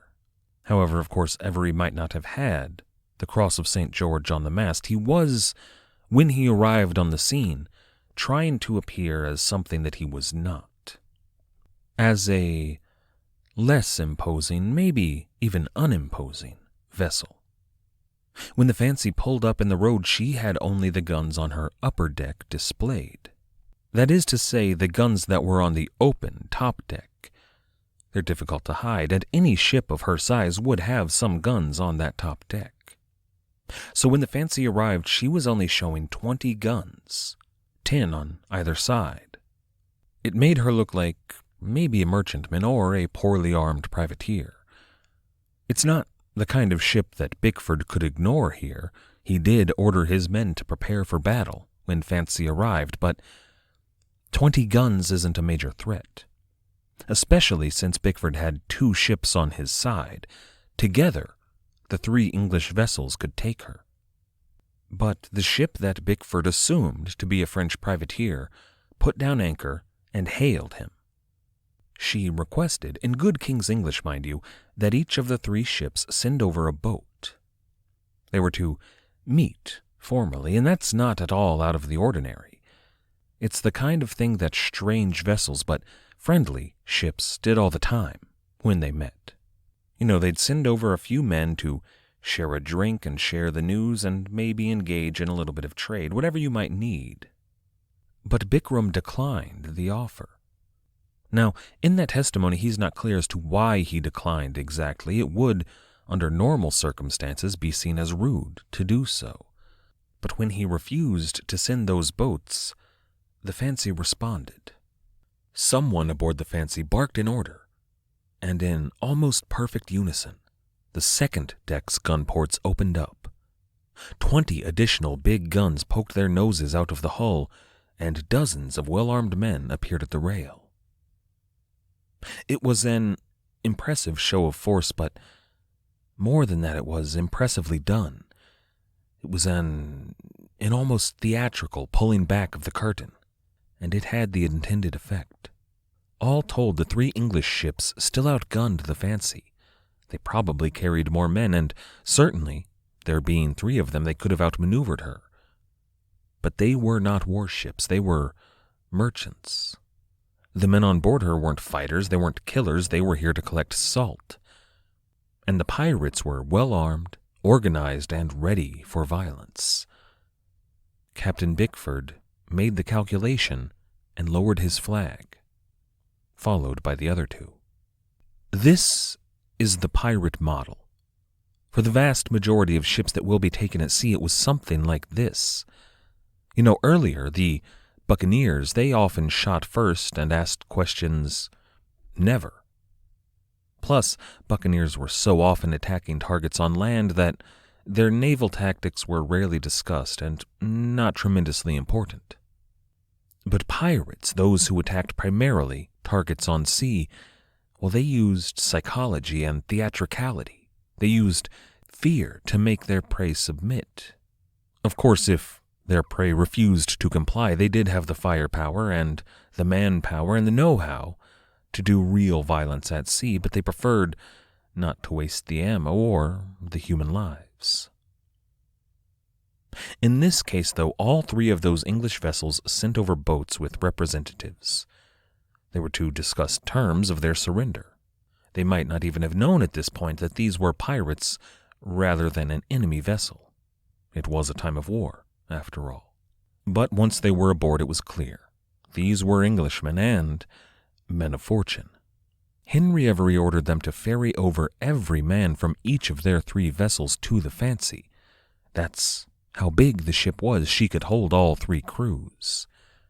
This took a little while, but they did comply. As they arrived at the Fancy, the prisoners were herded into the quarterdeck and then into the steerage of the ship, and there they were put under guard. It's likely that the captains were keeping Avery company in his cabin. That kind of thing did happen a lot, but regardless, every man from one of those 3 ships was being watched by pirates with loaded guns and sharp sabers. Meanwhile, the Fancy sent over boarding parties to pillage their vessels. Now, these 3 ships, from London and Plymouth, were all English. Their captains were English, their crews were English, and their cargo bound for England. And Henry Avery made a big deal in that letter that he would write in a few months' time about not attacking the English. And this is his first act of piracy. If we exclude the mutiny, it's at the very least his second documented illegal act at sea. And both the mutiny and this piracy were done against Englishmen. So the question is Henry Avery just lying through his teeth here? The answer is kind of complicated. I mean, Henry Avery was lying here. He is proving, through this action, that he will commit piracy against English vessels. He says in that open letter to all English commanders, quote, "I have never yet wronged any English or Dutch, nor ever intend to whilst I am commander." End quote. And yet here he is, doing just that. But the devil, and the truth that Henry Avery chose to believe, is in the details. First of all, we should note that Henry Avery did not fire a shot in this encounter, nor ever actually attack any Englishmen with force. He only used threats. Second, and I think more important, we need to look at what the pirates took from those 3 English vessels. Every last man from one of those ships who was questioned agreed that the pirates took only necessary supplies. Flour, salted pork, maybe a bit of wine. But even then they didn't clean them out of those supplies. The pirates aboard the Fancy left plenty to get their English victims to a friendly port of call. The only non-consumables that the pirates took were a few bales of linen. And it's not as though there wasn't booty worth the taking on board. Now, their cargo was salt. Their holds weren't filled with silver coins. But those men who were questioned all pointed out that their personal sea chests that were filled with silver and some smaller personal treasures, their sea chests were not touched. The captains, with what was almost bordering on admiration at this point, they reported that the ship's treasuries were not touched either. Back in England, the papers reported all of this, and the people, reading these reports, all nodded approvingly. What a good guy this Henry Avery is. The pirates did take some guns as well. Small arms, pistols and muskets, but also 6 big guns. It looks like they took 2 from each of the ships. But even in their firepower, the pirates left these 3 vessels with enough to defend themselves. It was, after all, a time of war, and they were on the same side. Now, while those Englishmen were being held prisoner in the steerage, there are some conflicting accounts about their treatment. No one claims that they were poorly treated. They all had food and water and were free to sleep, but they were under guard. Where the difference comes in is what those guards were doing. According to 3 men who were questioned a few years after the fact, those guards were picking out sailors, a total of 9 of them, that would be an asset to the pirate crew, asking around for people with specialties like cooks and carpenters and the like. Those 9 men were removed from the larger group and held separately. They were going to be forced to set sail on the Fancy against their will, a conscripted pirate on the account. But those 3 who were questioned some years later were among the 9 who were picked out. The other side of the story comes from a bunch of crewmen who didn't go with Avery, not years after the fact, including Captain Bikram. All of those accounts agree that the pirates who were guarding the English sailors began to tell stories, talking about their poor treatment in Coruña, about their evil overlords and the freedom that they now enjoyed. They were talking about the joy of the pirate's life. No lashings, no masters, and a good, honorable, trustworthy captain at the helm. All of those testimonies agree that those 9 sailors chose to go with the pirates. It was a decision made of their own free will, and even eagerly. Now, I'm not here to tell you what to believe. I'll let you make your own decision, but the people of England believed that those 9 sailors chose to go with Avery, and most of England thought they were right to do so. But then this story begins to get even weirder. The men were waiting a full 24 hours in the steerage. But once the looting was over, while all of the sailors were being ferried back to their ships, Captain Avery summoned the 3 captains to his cabin. He was there with one of the Fancy's 2 different quartermasters. The quartermasters aboard the Fancy were Joseph Dawson and Henry Adams, and it's not 100% clear if they served at the same time or if they served one after the other. At least, I can't find a reputable source on it. So I don't know which quartermaster it was that was here for this meeting between Avery and the captains. They only mention a quartermaster, and there are differing opinions on the matter in every book I have that mentions this exchange. Books by historians I trust, so I don't know who to believe, but it was one of those 2. Regardless, the mystery quartermaster handed each of the captains a small pile of papers. To their astonishment, those papers were bills for the supplies that Avery's men had stolen, a kind of a receipt that, theoretically, under normal circumstances, could be used for recompense once they reached England. And when those English vessels returned to their ships, they found that the records were exactly accurate. They were a perfect accounting of what the pirates had taken. Now, under normal circumstances, these would be exchanged at a bank, say, the Bank of England, a bank founded by one of the Hublon brothers. But they would only do that if the person who gave the bill had an account at the bank. Now, Henry Avery might have had an account at the Bank of England. He was, previously, first mate on the flagship of a Hublon-owned voyage. But it's not like even if he did, they were going to honor it.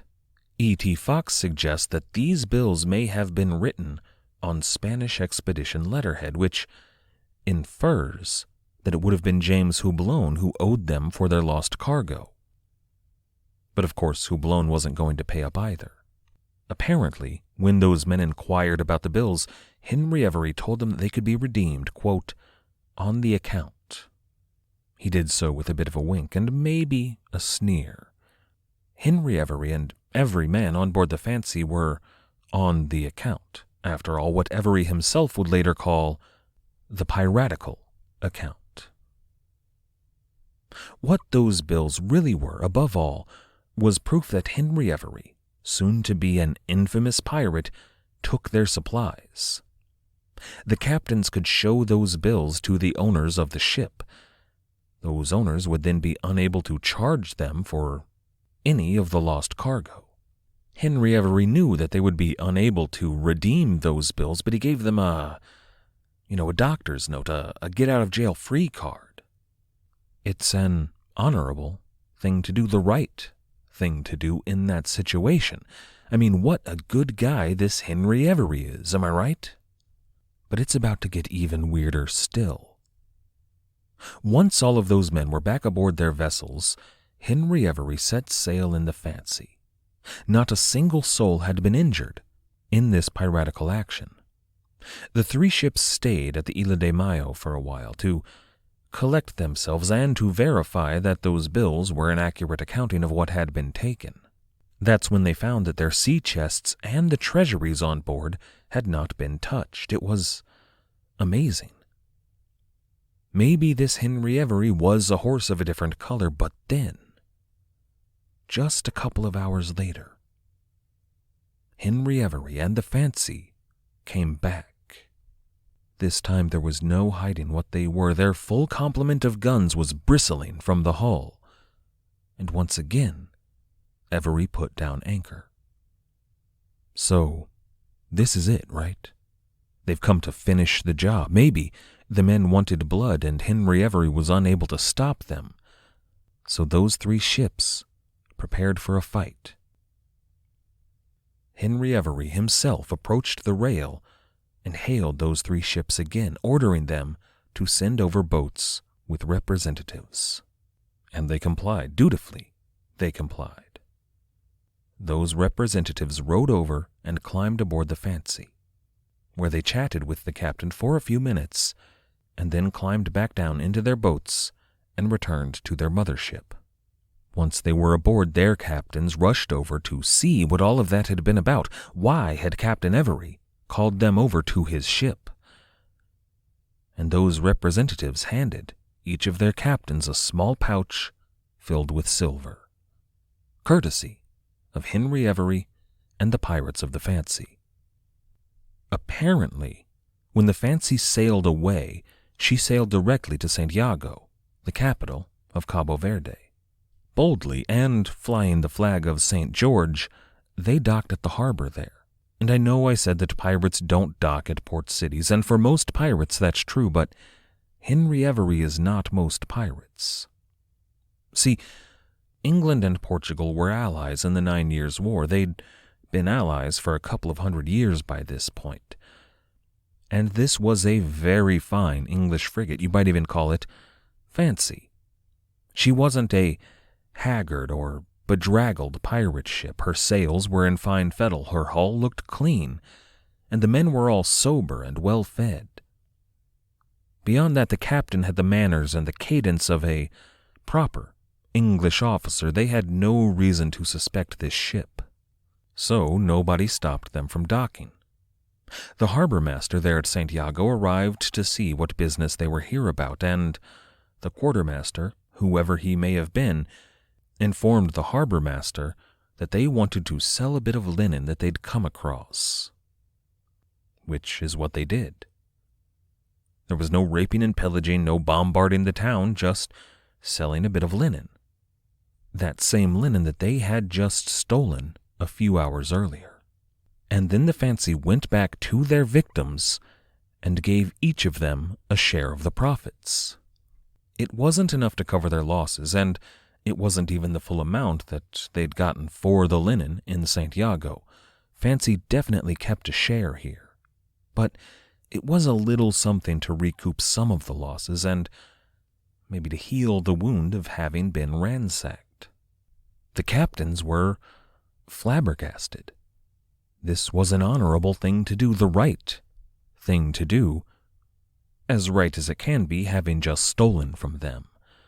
But really, what a good guy this Henry Avery is.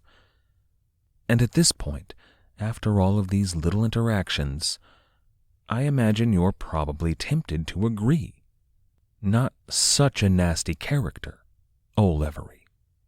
Stephen Johnson writes in Enemy of All Mankind, quote, "The stopover at Cape Verde displayed a character that would be increasingly evident in Avery's actions. A deliberate attempt, if a futile one, to retain some semblance of ethics and legitimacy, particularly in regard to English property." End quote. Henry Avery was very good at making people think he wasn't such a bad guy. But that warm and fuzzy feeling is not going to last. The next stop on the voyage of the Fancy is going to be on the coast of Africa. It's a stop that we've alluded to before. There, Henry Avery will take on a cargo of human beings and condemn them to a life of forced servitude.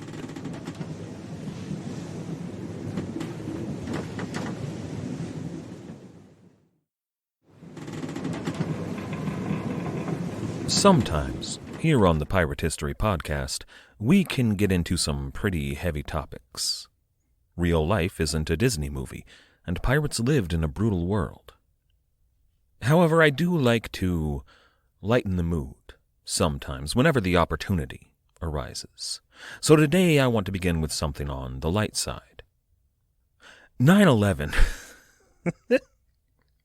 I'm sorry, I don't mean to make light of a tragedy, but I see myself starting a show with 9/11 when I want to do so, and it's just ridiculous. But I don't want to talk about 9/11 itself today. Instead, 9/11 conspiracy theories. As some of you have certainly noticed by now, I'm a bit prone to conspiracy theories. Not necessarily the believing in them, but I'm interested in the culture surrounding them and the history of them. When it comes to conspiracies that I do believe, well, that's complicated. One that I do prescribe to is this. I believe that conspiracy theories have been pushed to the extreme in a successful attempt to discredit real conspiracies. It's like, well, say that somebody were to publish evidence that the ultra-wealthy have bought off governments all around the world to ignore and, in many cases, enable their own financial crimes. But if someone were to suggest that there may be some kind of coordinated plan to keep that corrupt system in place, well, they tend to get laughed off. It turns into, oh, look at this conspiracy theorist over here. Why don't you tell us about the lizard people? When it comes to 9/11, whenever anyone raises legitimate concerns, at least what I consider to be legitimate concerns about the government ineptitude in both our executive branch and law enforcement bodies, the ineptitude leading up to 9/11, whoever brings that up is inevitably going to get hit with nonsense about jet fuel and steel beams. Sometimes it will be from people who are mocking their legitimate concerns, and sometimes it will be from people who actively believe that CIA agents were in the Twin Towers planting explosives. Now, I don't know that I believe there was any kind of conspiracy surrounding 9/11. I do think that some people in the U.S. government should have been held accountable for their failure to stop an attack about which they had been warned. But in the end, Occam's razor still stands. Is it more likely that there was some kind of conspiracy, or that those in power, those behind those governmental and financial interests, merely took advantage of a situation? I mean, that's what governments do. So what does all this have to do with piracy? Well, last time we talked about the Grand Mughal, the jewel of the throne, Aurangzeb, the last great Mughal of the empire. He's the last because his empire marked the beginning of encroachment into Indian territory. And there were a ton of good reasons for England to push into India, but they still needed an excuse to go to war, a casus belli. They needed the Mughal to make an aggressive move against the English in India. And eventually Aurangzeb was going to give them that.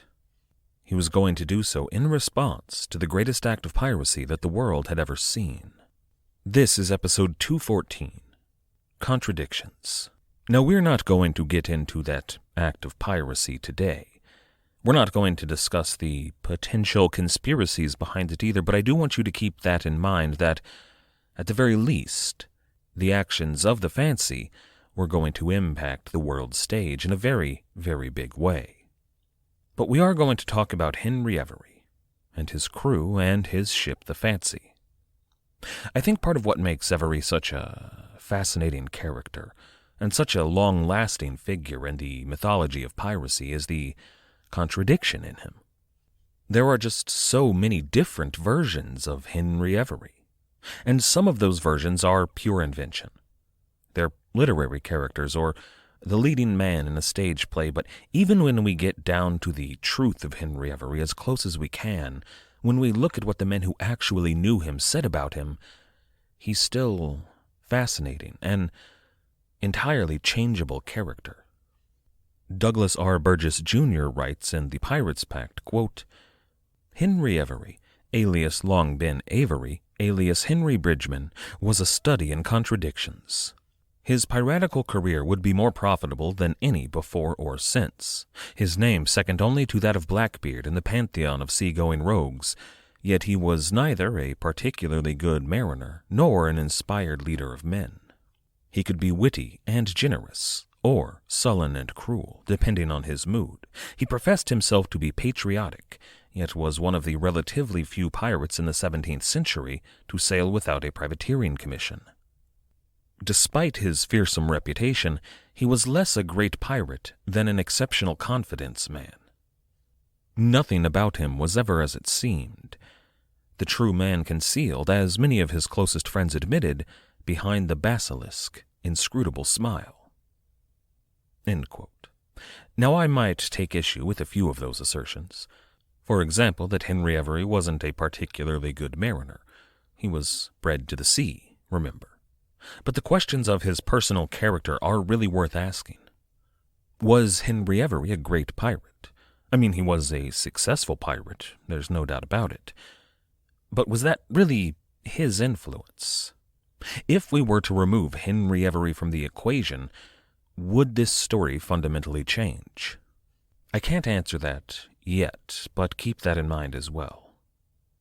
Still, it's not impossible to see Henry Avery as a clever opportunist, more than, a real pirate, a man who read the tea leaves on board the Charles II, who saw how things were going to go and decided to ride that tiger to his benefit rather than get eaten by it. When we last left Henry Avery and the crew of the Fancy, they were departing the Cabo Verde Islands. That was when Henry Avery, the self-professed patriot pirate, engaged in his first act of piracy against Englishmen. This was shortly after a mutiny he led against Englishmen. But he was something of a gentleman to those Englishmen at Cabo Verde. He even went and sold those stolen goods to bring his victims back a little bit of coin for their trouble.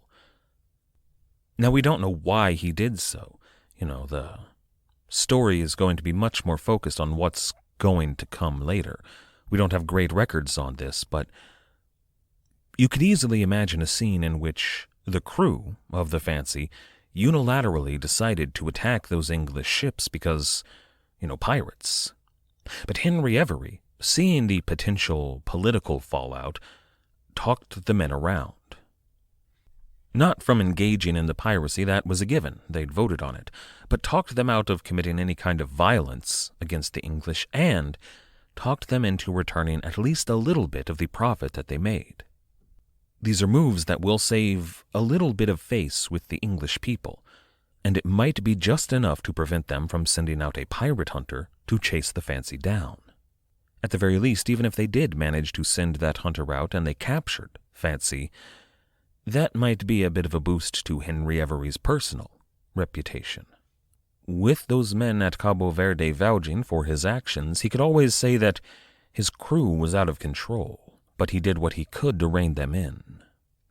From the Isle of May in Cape Verde, Fancy headed east for mainland Africa. They made landfall somewhere on the coast of what they call Guinea. That's the southern coast of that big hump that makes up northwest Africa. Guinea was something of a breadbasket for the powers of Europe, financially speaking.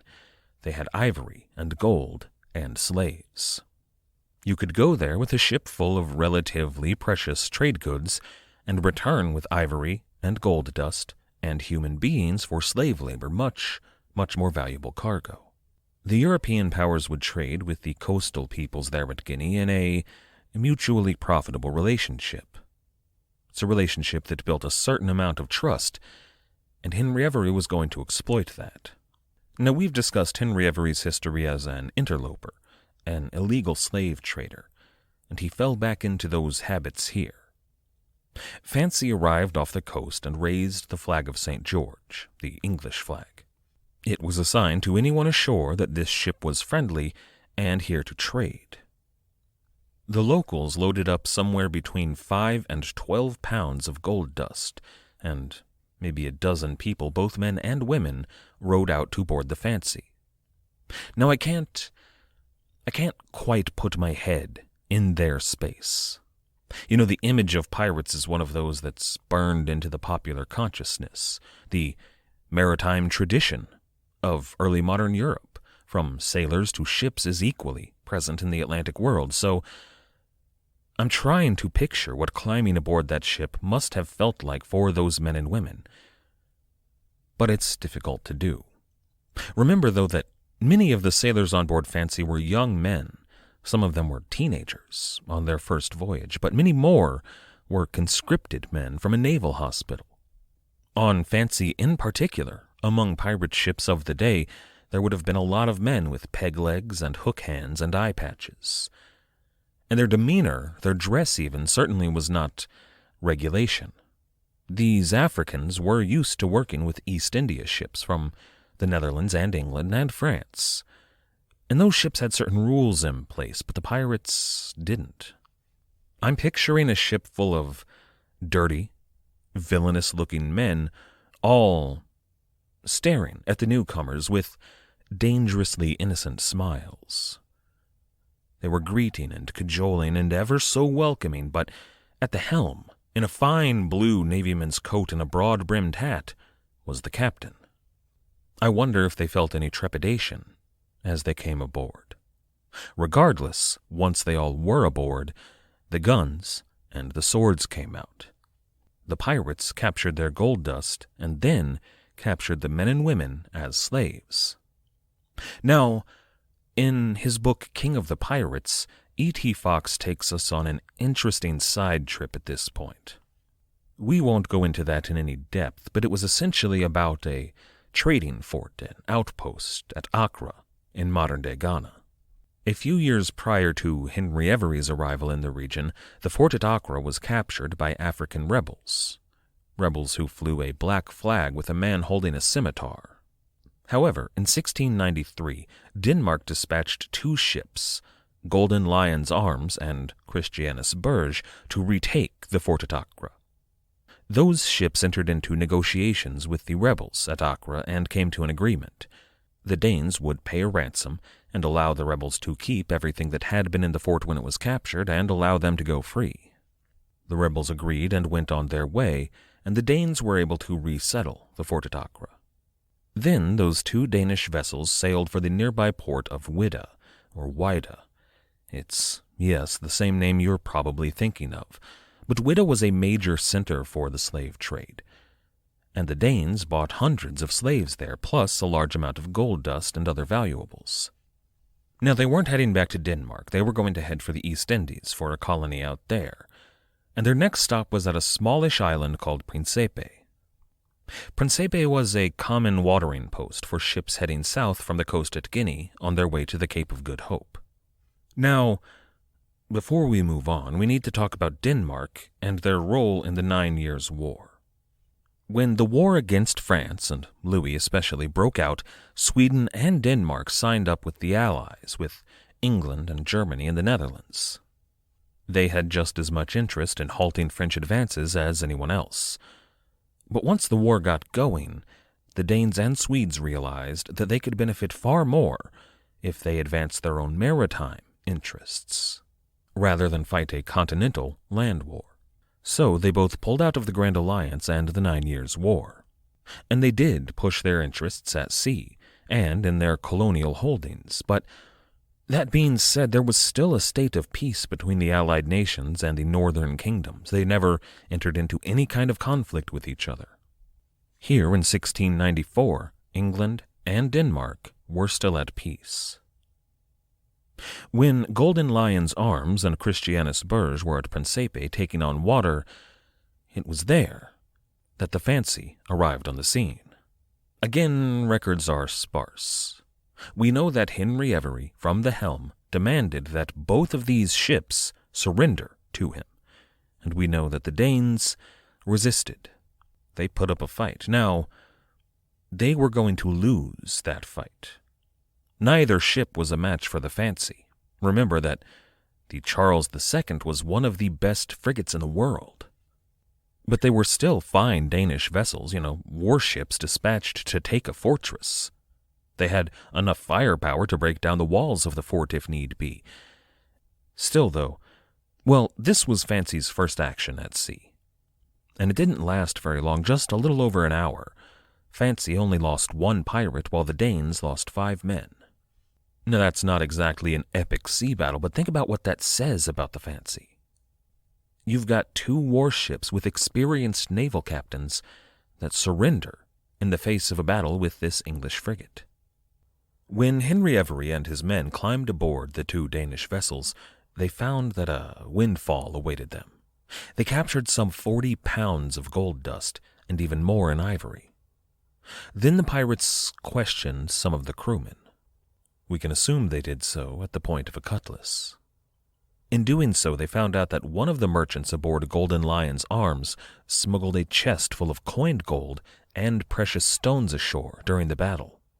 So a boat with 2 Danish crewmen and 1 pirate, we don't know who it was, but a boat rowed ashore to collect this merchant and his chest.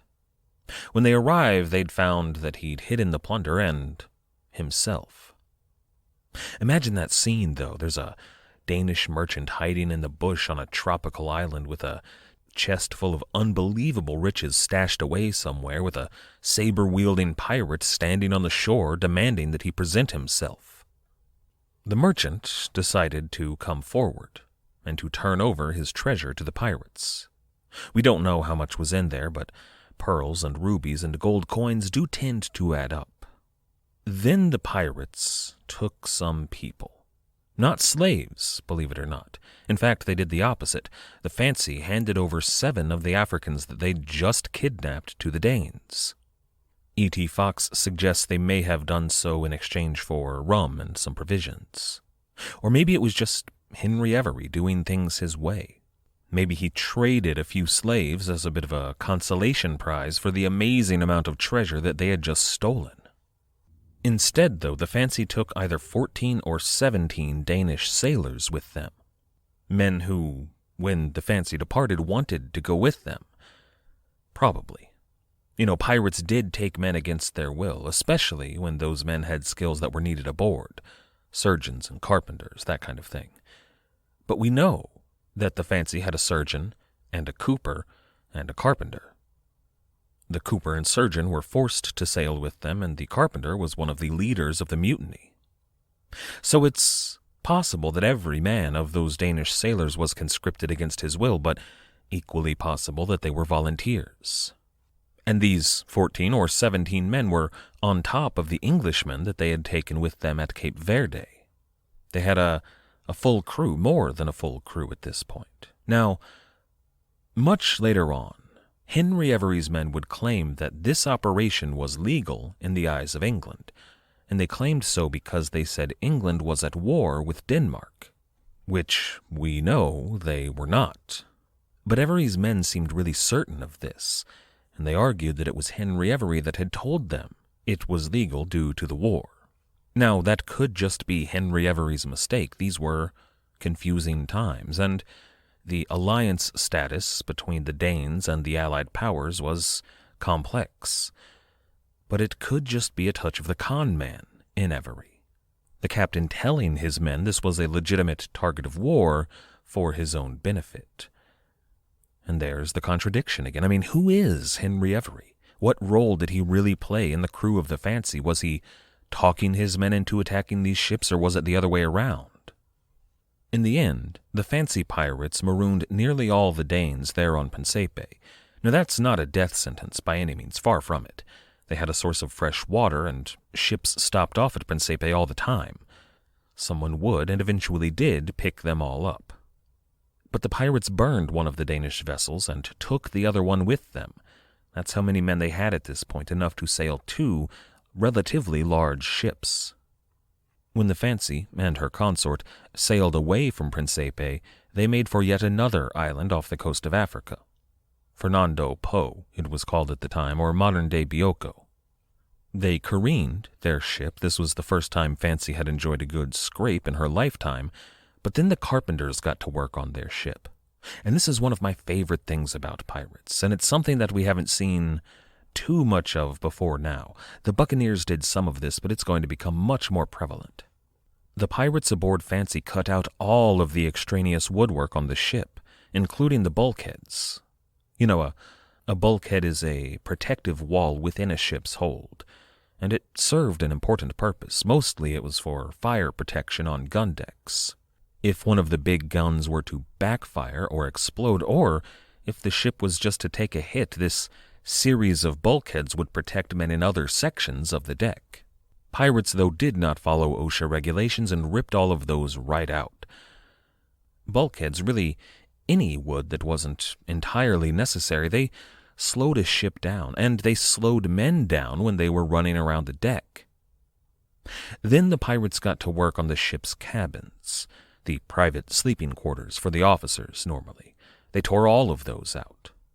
The extra lumber that they lost made the ship lighter still, and the open space allowed for more guns and cargo and men. Now, the captain's cabin was a different story. The captain's cabin, what they often call the grand cabin, is usually under the quarterdeck, the raised deck near the end of the ship. A lot of pirate vessels did keep the grand cabin, oftentimes because it was structurally necessary to do so, but they often did repurpose it. We don't know if they did that on fancy or not, but they did cut out a ton of extraneous weight. It's something that nearly every ship that would encounter the Fancy would note in their reports. An East India Company ship would write later on, quote, "The Fancy was too nimble for them by much, having taken down a great deal of his upper work and made her exceeding snug, which advantage added to her well sailing before, causes her to sail so hard, she fears not who follows her." End quote. Now, the Fancy was going to make a number of other stops on the coast of Africa, but these weren't piratical stops. They were there merely to trade. At one stop, they bought honey and beeswax. They took on wood and water. Nothing illegal here, but there was a last bit of drama in the Atlantic Ocean. The Danish prize they had with them was under the command of Henry Adams, one of the leaders of the mutiny and a quartermaster on board Fancy, now serving as a captain. But the men aboard that Danish prize apparently had a difference of opinion with those on board the Fancy. The exact nature of this disagreement isn't made clear anywhere. It could be anything from navigational decisions to the distribution of plunder. I think it's likely that there was an argument that they may have had enough treasure already. Maybe one side was arguing they had enough to go ahead and retire. They didn't need to sail on. Whatever the case, the disagreement almost came to a head. But then, for some reason, the men from that Danish prize returned to the Fancy, including the captain, who returned to his role as quartermaster, and Fancy shot a hole in the hull of their prize. They sunk her. Now, the order that this happened in isn't extremely clear either. The men on board the prize ship may still have been aboard when Fancy struck her sinking blow. That might be what convinced them to come back to the crew. Or maybe it was just the threat of violence with the Fancy that convinced them to surrender. Or maybe it was just sweet reason on the part of Henry Avery. We don't know, but the crew was reunited, their Danish prize sunk, and they sailed on. As the Fancy approached the Cape of Good Hope, it became time to take a wide berth. English and Dutch ships were more and more common near the Cape of Africa, especially the closer you get to the coast. So the Fancy sailed out to sea, and then to the south, and finally around the Cape of Good Hope. Their first known port of call, as with so many other pirates, was St. Augustine Bay, on the island of Madagascar. Next time, we're going to discuss the ingathering of the rest of the pirates we have talked about in recent weeks there at St. Augustine Bay, and their preparations for the greatest pirate raid in history.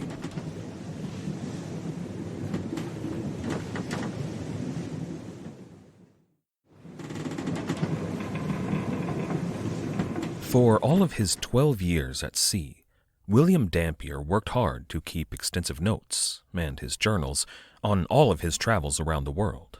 The process, the actual physical process through which he did so, were extraordinarily meticulous and difficult. Imagine this guy, kind of a skinny, priggish sort of fellow in the muddy jungles of Darien, or maybe hiding out from Spanish patrol boats in the Gulf of Nicobar. I personally like to think about him in Mindanao in the Philippines. While all the rest of the crew of the Signet were indulging in mind-altering substances and uninhibited sex with the locals, Dampier was sitting in a rain-soaked cabin somewhere scribbling on pieces of parchment.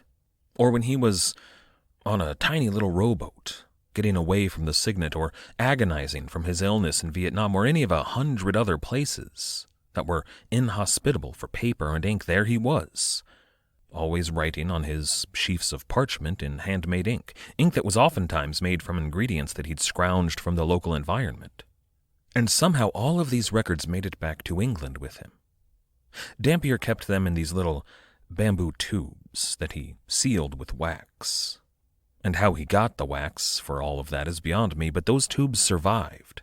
Safely in his sea chest, they made it through storms and floods and boats that capsized, through mutinies and battles. That was Dampier's treasure. Now, I remember one time that I took a book with me on a float trip. Because I'm a nerd, I thought that reading a book that I was really into at the time on a beautiful sunny day while I floated down a calm, lazy river sounded just amazing. As soon as I pulled it out, that book made it maybe 15 minutes before it became a soggy, illegible mess.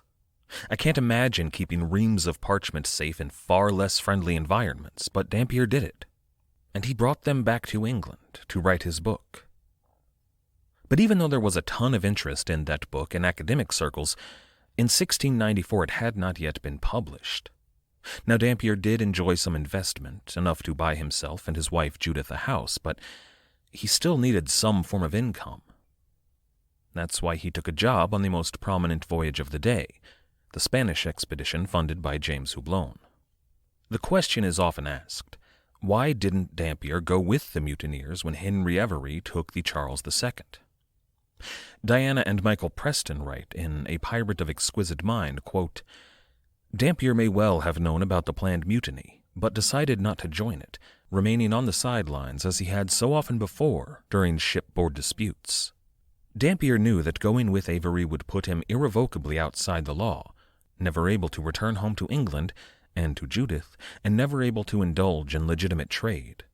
They continue, Avery's was no privateering expedition with a commission from the king. It was not even the increasingly anachronistic buccaneering. Even though Avery's exploits were to excite some popular admiration, they were overt piracy. Such piracy could not attract even tacit toleration. End quote. William Dampier even, while he was with the Spanish expedition, he utilized many of the crewmen with the voyage, especially the chief mate aboard the Dove. He learned from their own personal experiences over many years at sea.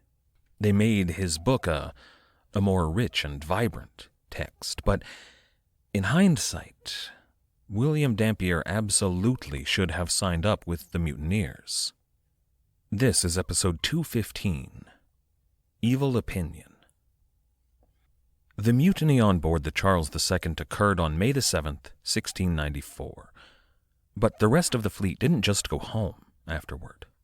Now, the 17 sailors from the Charles II who did not mutiny, those who stayed loyal to the Spanish expedition, they went home. Rather, they were put into custody and sent off to London, where they were going to be interrogated, held in a cell, and even potentially put on trial.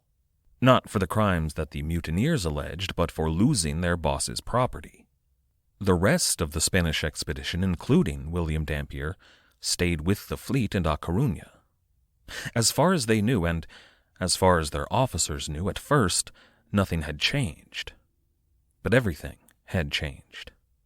Shortly after the mutiny occurred, orders came down. The crews of the remaining ships were ordered ashore. They were kicked off of their ships, and then they were detained. To say they were imprisoned might be too strong a word, but only just. They were confined to quarters in sparse lodgings and forbidden to leave for any reason whatsoever. Now keep in mind, these men were the crewmen that chose to stay with the fleet. Even those that had had no forewarning of the mutiny certainly figured it out on the day. Something was afoot and it looked to be a mutiny, but they stayed. Men from every ship in the fleet sailed with Henry Avery, but these men, in Spain, did not. Yet here they were, imprisoned in Spain, unable to leave, treated as criminals for the crime of not committing the crime. That May, between London and Spain, a storm of correspondence flew. Men were writing to their wives and mothers back in England, and they were getting letters in return. Officers of the fleet corresponded with officials from Spanish expedition shipping. Diplomats were writing letters between Spain and England. This was turning into a real incident. But then, at the beginning of June 1694, 3 of the most important pieces of correspondence in this story made their way across the channel. The first was a petition signed by over 50 members of the Spanish expedition, including William Dampier. That petition, written to the King of England, declared that the men in Spain were not criminals, and that they had no intention, quote, notoriously and feloniously, to take, carry, and run away with their ships. Their petition also claimed that the owners had, quote, hitherto unjustly harbored an evil opinion, end quote, of the innocent sailors. This was a declaration of their innocence and a protest against their treatment, and a demand for the wages that they had been promised, which were as yet unpaid. The second piece of correspondence was the notice of a lawsuit brought before the Admiralty Court. This was a lawsuit by all of the wives and mothers of the innocent men in Spain against James Houblon. It alleged that Houblon had behaved, quote, traitorously, and that their husbands had been put, quote, into the King of Spain's service to serve him, as far as we know, all the dates of their lives, end quote. Now, this is a serious allegation. James Houblon was the president of the Bank of England. He was up for appointment as the mayor of London. He was on a fast track to national politics, to the Parliament. An allegation of this sort could derail his promising future. Yeah, I'm just messing with you. It was barely an inconvenience. Men like James Houblon don't get into trouble for trivial matters like not paying their employees' wages. Presidents of national banks don't endanger their promising futures for a little thing like trying to sell their employees. I mean, what's a little slavery between friends, am I right? These men were merely gutter trash, just commoners. After all, who's going to miss them? Well, their wives were going to miss them. Their families were going to miss them. And those uppity harlots were causing a bit of a ruckus back in London. They were protesting openly, a right that they absolutely did not have in England. They were getting articles published in the newspapers and broadsheets, and then it was at that moment that the street performers began to sing this damnable song, a song about a young, displaced nobleman, the black sheep of his family, a man who was there in Spain aboard the Charles II, a man who saw the injustice being done to he and his men and who did something about it. In that situation with London and the West Country, really most of England, abuzz with talk of these rich politicians and these bankers all trying to sell regular people to the King of Spain. Well, you can easily see how this character, this John Avery, might grow into something larger than what he really was. A real Robin Hood character. Beyond the pirate verses, which had a major influence that summer, there's another famous old ballad that really sums up this whole situation. Now, it's not about Henry Avery, who was called John at the time, but it's a perfect encapsulation of why John became the hero of London. He robbed from the rich and he gave to the poor. Stood up to the man and he gave him what for. Our love for him now ain't hard to explain. The hero of London, the man they call John. But being serious here, this was getting serious. This wasn't just a few angry housewives anymore. Just a few weeks after the mutiny, this was becoming a focal point for a lot of anger in England. You know, a lot of people, regular people in England, did not necessarily agree that the Glorious Revolution had been a good thing.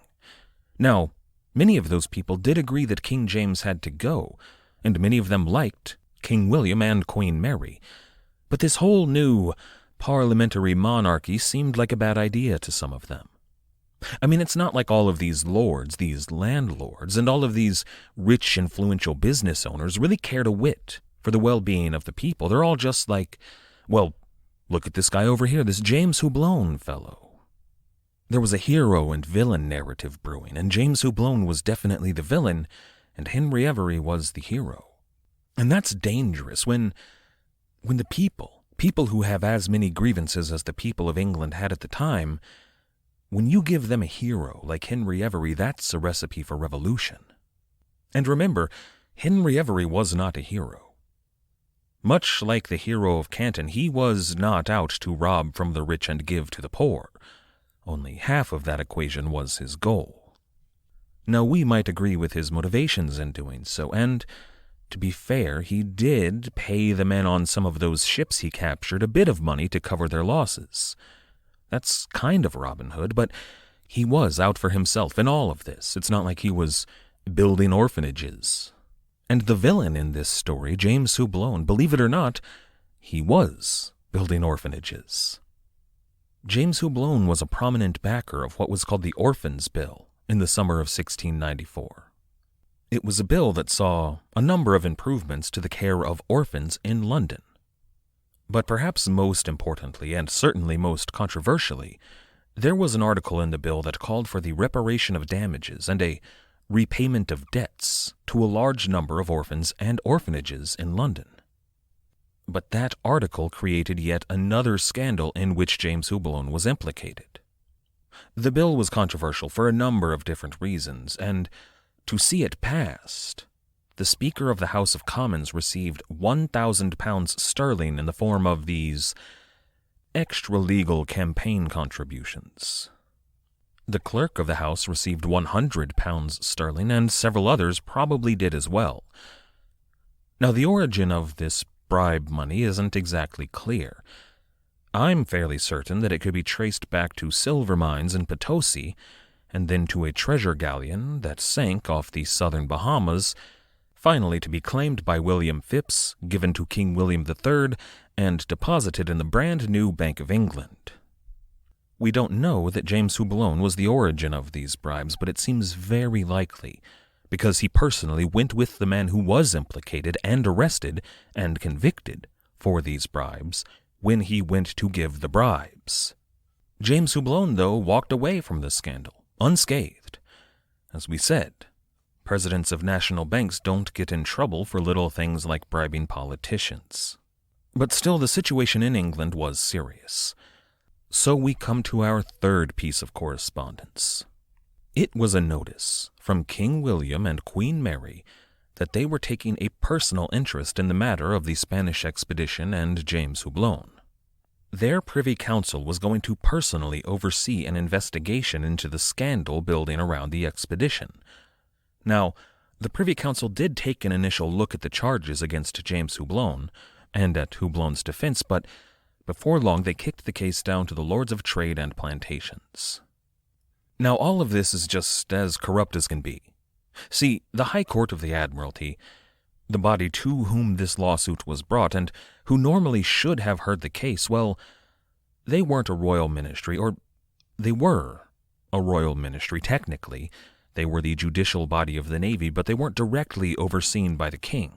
They weren't made up of his personally appointed ministers. If the High Court of the Admiralty had been allowed to hear the case here, they might have used it as an excuse to go after James Houblon. And the Navy had some issues with James Houblon. You know, the king is founding these national banks, and they're sniping prominent naval officials for private maritime expeditions. Expeditions that the Navy could have handled. It looked a lot like the Navy might just be on the chopping block here. And for a while, in the early years of the 9 Years' War, they kind of were. This case could have been the Navy's opportunity to remove Houblon from the equation and to restore their place in England. They were taking similar actions at this very moment against the East India Company that, well, more on that later. But in the lawsuit against James Houblon, brought before the Lords of Trade who were personally appointed by the king, Houblon had a defense. And in that defense he cited extensively from what he saw as nothing less than a signed confession. He quoted the pirate verses, a document that was definitely, actually written by Henry Avery, and cited the pirate verses as evidence, as proof of Henry Avery's malice aforethought in his acts of piracy against the Spanish expedition and James Houblon personally. Even if we were to ignore that the pirate verses obviously weren't actually written by Henry Avery, the pirate verses still don't support what James Houblon was saying. They describe all of the abuses by Houblon and his agents against their sailors, abuses that led to the thoughts of mutiny. But of course James Houblon left those bits out. And you know, we shouldn't ignore that the pirate verses weren't written by Henry Avery. James Houblon, or I guess one of his men, but he bought the verses off of some street vendor. You know, some guy with a pretty girl showing a scandalous amount of legs singing the verses. The kind of guy who could get you anything you wanted for the right price. And that's the evidence he chooses to use. That's James Houblon's proof that he was the real victim here. Not those unwashed, unpaid sailors sitting in a Spanish jail, guilty of all their crimes of staying loyal to the company. It was ridiculous. It was laughable. Naturally, the lords of trade and plantations agreed with the president of the newly formed National Bank, because of course they did. This was a man with whom they often attended dinner parties. They're not going to find against him. So instead of addressing the claims, the very real issues that the wives and mothers of the Spanish expedition shipping men were facing, the lords of trade issued an order concerning the Charles II. It read, quote, "Orders may be given that the ship, with all the ship's company, be stopped and seized into safe custody in the plantations of wheresoever she shall be met." End quote. Stephen Johnson writes in Enemy of All Mankind, quote, "For the first time, Henry Avery and his crew were officially on the run from the law." End quote. And that's fine. I don't think any of us, even those of us who are kind of like, yeah, I would have gone with Avery, I don't think anyone thinks that he shouldn't be an outlaw. Everything they did was obviously criminal. But that should have been a separate decision that has nothing to do with this lawsuit. But no, they used this lawsuit about unpaid wages for innocent men who had nothing to do with the mutiny. They used this issue of an order to arrest Henry Avery as an excuse to find against those who brought the lawsuit. Now, James Houblon's headaches concerning the Spanish expedition were far from over. When the men were finally released and returned to England in the spring of 1695, and, let's remember here, that's a full year after they finally departed England. In that entire year, they had not received a single dime. Families had fallen into poverty and destitution. Children had starved to death, or else they'd been sold off to pay their debts. This was a bad situation. So when the crewmen did finally get to return home, all of them brought claims against James Houblon. Most weren't even looking for damages of any kind. They were merely looking to get the pay for which they had been contracted. The most prominent of these was brought by William Dampier. He claimed merely £82 in unpaid wages. It was a legal battle that stretched out for months and cost well over £82 for all involved. But in the end, the Admiralty landed on the side of the president of the National Bank. Neither William Dampier nor any of his crewmates ever received a dime. Before we leave today, there is another issue I'd like to mention. It's something that I've been trying to fit into the show for a while now, but it's not really big enough to devote an entire episode to. But while we're here in the summer of 1694 discussing financial and political matters in London, it seems like the right time. King William, at this point, was engaged in 2 wars. The first, and arguably less important, was the 9 Years' War against King Louis XIV. The second of his wars, the arguably more important, at least to our story, and important to the future, was a war that King William was engaged in against the East India Company. One of the most prominent members of the board of the East India Company, aside from John Houblon, James' brother, but another of the most prominent members was a Sir Josiah Child. Sir Josiah was so financially powerful that he was able to maneuver and manage the English stock market to his whims. Sir Josiah was the father-in-law of one of the more prominent governors in the East India Company, the manager of the factory at Surat. This means that he often received news of what was going on in India before anyone else. And remember that prior to this time there had been something of a low-grade war between Aurangzeb and the East India Company men. There was a saying at the time in England: "Does Sir Josiah sell or buy?" It was something of a barometer to the health of the East India Company and therefore the entire stock market of the English Empire. The answer to that question would decide many of the trading decisions of the men there in London. Now, nobody knew this quite yet, but Sir Josiah was on to this trend. He had agents in prominent positions that were instructed to stand around the brokages, maybe looking despondent or sometimes having heated arguments with one another, Though, they definitely tried to hide it. You don't want to give away your trading position here. And men naturally saw them. When other traders saw Sir Josiah's men looking so agitated, they knew that the news from India had to be bad. So they always tried to game the system. They sold as much, as fast as possible. They wanted to sell high to get the most out of their investment. Little did they know Sir Josiah had other agents, secret agents, working through shell corporations or a version thereof, that were there at the very same brokerages to buy the stock. When all of those paper-handed traders sold and the stock in the East India Company would drop 10 or 12%, those secret agents would buy it at a steal. Now all of this was happening under King James and with his tacit approval. But when King William took the throne, he put a stop to it. He opened up investigations into the East India Company, and what he found was shocking. There was the obvious manipulation of the stock market by Sir Josiah and other traders like him.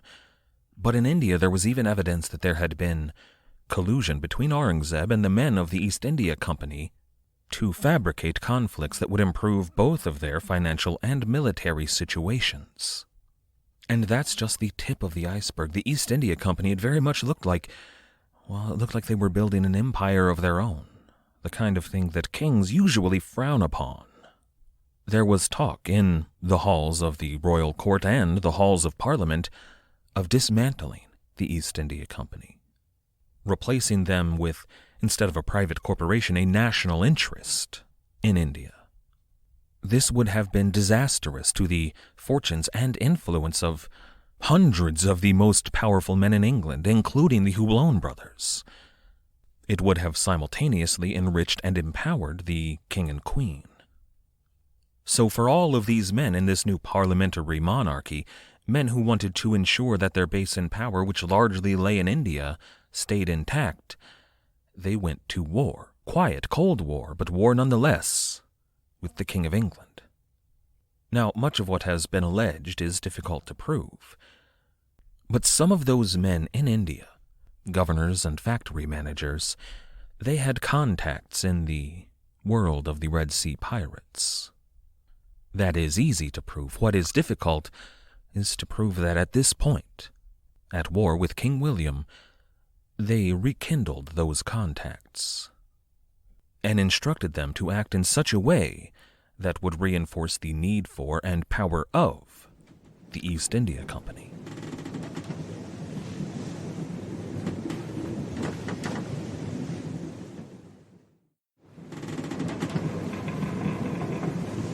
I'd like to begin today with George Dew, and we should all remember George Dew. He's one of the pirates that sailed on the Second Pacific Adventure, under the French pirates like François Groenet and Mathurin de Marais. George Dew's national heritage is somewhat in question.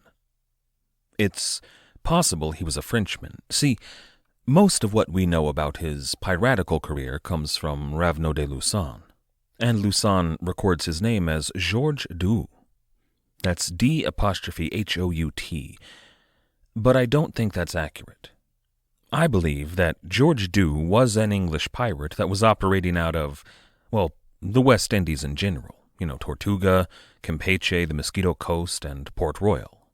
As one of the last Brethren of the Coast, I think that when the English began to crack down on piracy in places like Port Royal, George Dew just started sailing under French captains. This was not at all uncommon. The French were still handing out commissions after all. But after he returned from the Second Pacific Adventure, George Dew settled down in Bermuda. And just a couple of years later, in 1692, he obtained another commission. Not as a privateer this time, but as a naval mercenary. George Dew and his ship Amy were to sail alongside Thomas Tew to provide guard duty for some English slaving ships. That was the beginning of Thomas Tew's first voyage to the Indian Ocean. Now, we all know that George Dew and Thomas Tew were separated in a storm, and that George Dew made his way to South Africa. But he was detained by the Dutch. They had no patience for this Englishman who had what they saw as a clearly counterfeit commission and who was several hundred miles away from the stated destination on the commission. So the Dutch impounded his ship Amy. They arrested George Dew, and they shipped him off to Amsterdam to stand trial. Now, he never really did stand trial. There were some hearings, but before his official trial could begin, the English stepped in and rescued him. Even if the governor of Bermuda was a corrupt criminal complicit in piracy, and he was still a royally appointed governor, and he had given George Dew a commission. Even if it wasn't exactly legal, it was real. George Dew had done nothing wrong. So, after a few twists and turns, George Dew returned to Bermuda. But he didn't stay long, really only long enough to procure another ship. By 1695, he was back in the West Indies up to some of his old tricks. Now, we don't know if George Dew stopped at Port Royal or Tortuga. If he did, he probably did use an alias. But if he did, he would have found that times had changed. Tortuga and Port Royal were imperial cities now. They were centers of trade that had all of these newly built manor houses, although built in an old-world fashion. Those houses were filled with fat, rich slave owners and minor nobles, and, minor back in Europe, but here they were captains of industry. The taverns, he would have remembered, filled with pirates swilling rum and scantily clad women singing bawdy songs, well, actually, the taverns were still there. The rum and the women were still there as well, but the clientele had changed. Instead of pirates, there were guards, there were soldiers, and a ton of men from the Royal Navy. Now, I have lived in a few rough neighborhoods in my life, mostly because I was poor and they were cheap. But I was one of the people in those neighborhoods who, rode a bike a lot and probably had a $7 cup of coffee in my hand and maybe some vintage vinyl in my backpack. At the time, I didn't see myself as a force of gentrification. But when I look back now, it's obvious. But of course, pretty soon, those neighborhoods got too expensive for me. Before long, they were filled with yoga studios and hair salons and high-fashion boutiques. And I bring this up because I wonder if George Dew did indeed visit Tortuga or Port Royal, if he felt something similar, if he maybe had the same kind of realization. See, the Brethren of the Coast, pirates in general, they brought into these rough frontier towns money, and a lot of it. And with that money followed businesses, shops to facilitate all of their wants and needs, at the time mostly rum and women and gambling, and coffee, and other mind-altering substances, not unlike some of those rough neighborhoods I lived in. But then, one thing led to another. The rum got better and more expensive, mixed into fancy drinks and fancy glasses. Their one-time gambling dens turned into hair salons, high-fashion boutiques, and eventually you have these old-world-style mansions popping up. The point is, the West Indies were no longer the place that they once had been. George Dew might not have known it when he set sail from Bermuda, but he would have figured it out soon enough. So instead of recruiting pirates in Tortuga, as he may have expected to do, George Dew found himself on Barbados, trying to recruit a crew. A pirate crew, bound for Africa, in 1695. This is episode 216, Holding Patterns. George Dew and his Barbadian crew never made it to Africa. His ship was hit by a storm shortly after leaving Barbados, and the crew chickened out. They decided they did not want to sail across the Atlantic, and they wanted to go home. So George Dew was forced to go back to Bermuda. Now, later on in life, George Dew would start a successful law practice there. Eventually, he'd get elected to the local council and build a big house that is today called the Old Rectory, which is still there, actually. But the fact that he tried to get to Africa in 1695 should tell us something. Because we all know what's happening in Africa. This ingathering of pirates. Major events were underway, and somehow, through whatever channels they had, word was spreading. And a ton of pirates were going to make it to Africa. Later in 1695 and into 1696, a flood of pirates would arrive at and around Madagascar. But all of them were too late. Now, they would cause a lot of their own trouble, and we're going to talk about all of it, but today we're concerned with the pirates who made it in time for the main event, all of whom are pirates and pirate ships that we've met before. First, you have the 6-gun Portsmouth Adventure under Captain Joseph Farrow. Under Farrow was the quartermaster, a Dutch pirate named Dirk Chivers. Then there was the 8-gun Dolphin under Captain Richard Want. You will all recall Richard Want as Thomas II's one-time quartermaster. Want is unique on this voyage because he actually owned the Dolphin. He purchased her in Carolina after his last cruise to the Red Sea aboard the Amity. And that brings us, of course, to our third ship, the Amity under Captain Thomas II, with her pilot, John Ireland. And we should remember the man who was probably the quartermaster of the Amity now, a man named Richard Bobbington. That was one squadron, one fleet heading to Africa. You might notice, though, that all of those ships were small. 6 or 8 guns and somewhere between 100 and 130 tons, carrying maybe as many as 60 men. They had room for more, but they hadn't recruited more in America. But they were fast ships, and together, 3 ships carrying 6 guns each could do more damage than one ship carrying 18. But there was a second squadron of pirates heading out from North America in the spring of 1695. That included a 16-gun, 200-ton, 100-man brigantine called the Pearl, under Captain William Mason. You'll remember William Mason as the pirate who sailed alongside Robert Culliford under William Kidd back in 1689, one of the pirates who led the mutiny against Captain Kidd and stole the Blessed William. Their subsequent pirate voyage to the Indian Ocean saw the crew attacked by Mughal soldiers and Robert Culliford in an Indian prison. We also should remember not to confuse William Mason with William May, and we will get to William May. The other ship in that squadron, just 2 ships here, was the 100-ton, 10-gun, 70-man bark Susanna, under Captain Thomas Wake. The Susanna also carried another pirate who is not yet but will soon be of note, Tempest Rogers. That's most of the fleet here, but I'd like to make one correction. A few episodes back, I made mention of a man named John Kelly.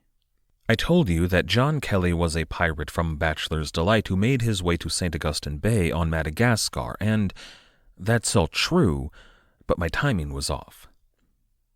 He was not yet at Madagascar at this point in our story.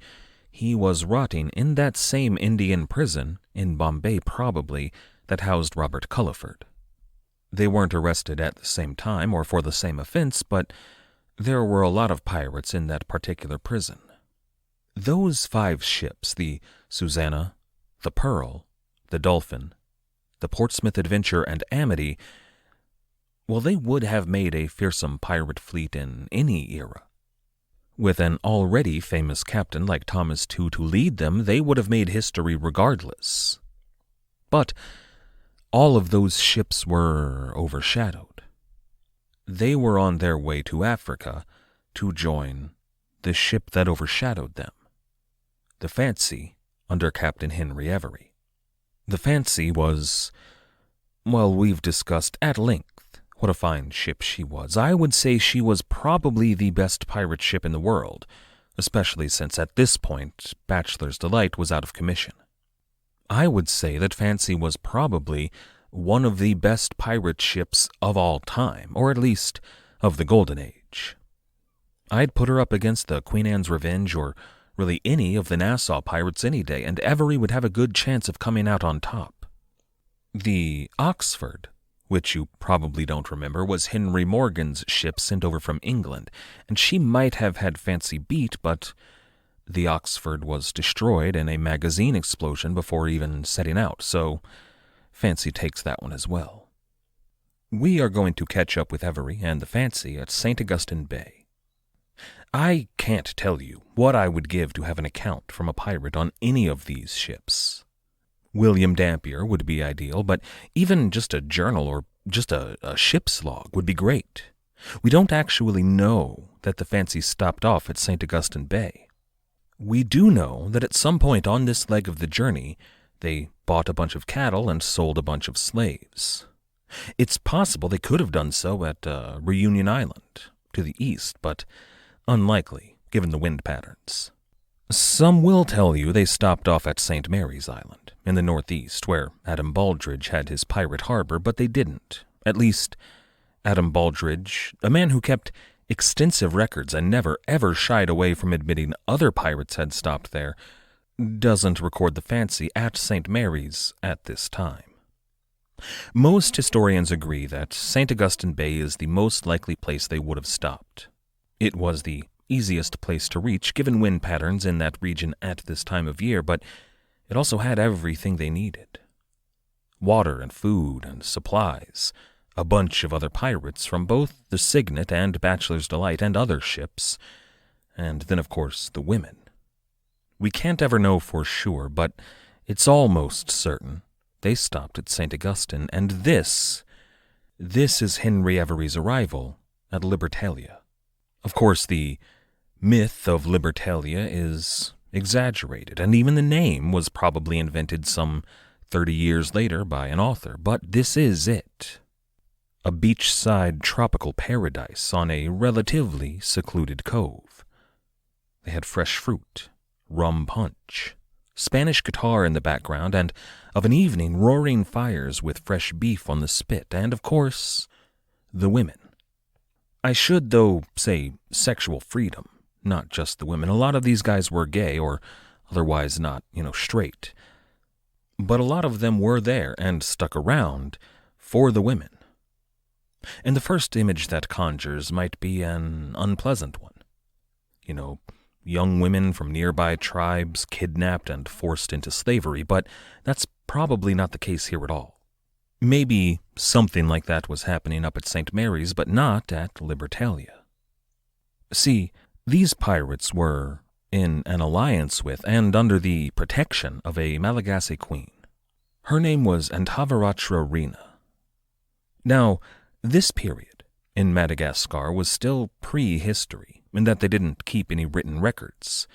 They're about to. In like a couple of years, they're going to start keeping written records, and it's actually the son of this queen who's going to begin that practice. He is half of the reason that we know about this queen, Antavaratra Rahina. The other half is a man named Benbow, Admiral Benbow, as it happens, or would be, but not the Admiral Benbow. This was his son. He won't show up for a couple of years yet. The point is, Antavaratra Rahina ruled this stretch of coastline, where Libertalia was located. She, in her alliance with the pirates at St. Augustine Bay, she was at war with the Highland peoples inland in Madagascar. And the Queen had a policy. She utilized the oldest form of alliance in the world, the marriage alliance. She would marry off young women from her lands to the pirates at Libertalia in the hope and with the promise that they would stay there in her lands. Not only that they would bring in muskets and cannons and gunpowder and all manner of Western weapons to help her fight her war. Now, these were marriages. These women may not have had the freedoms enjoyed by modern women, but we shouldn't picture delicate little flowers, voiceless victims trapped in unwilling marriages with a bunch of barbarous pirates. They were part of the community. The Malagasy there, under the Queen, were part of the community, and she did not take kindly to her people being abused. All that said, even many modern Malagasy people live in a deeply patriarchal society with very defined gender roles, and they did so then as well, but they weren't slaves. They were wives. That's the world into which Henry Avery, William May, John Guy, and the fresh-faced 18-year-old William Bishop, along with all of the rest of the crew of the Fancy, lay anchor. And they stayed for 1 month. They took a few days' rest and relaxation, enjoying the charms of Libertalia, but then they set to collecting wood and water, to repairing and outfitting their ship, and to trading their slaves for cattle. Then, of course, salting the beef. Most important, though, to the pirates was news. Avery knew very well that word was out there about his little venture. He wrote that open letter to every English ship captain. He probably did not write the pirate verses, but they were already widely known. Henry Avery was certainly here, hoping to hear word that other pirates had arrived to sail with him. But as of yet, none had reached Libertalia. Naturally, some of the men from Libertalia would have signed up with Henry Avery, although not anywhere near a majority of them. Once their month was up, though, Fancy set sail to the north, for the Comoros Islands that lay between Madagascar and mainland Africa, at the very northern end of Madagascar. It was the logical place to stop, to see if any other pirates had made their way there. If someone was intending to head on over to St. Mary's, there's a very good chance they would have stopped at the Comoros Island. And they did, in fact, meet some pirates there.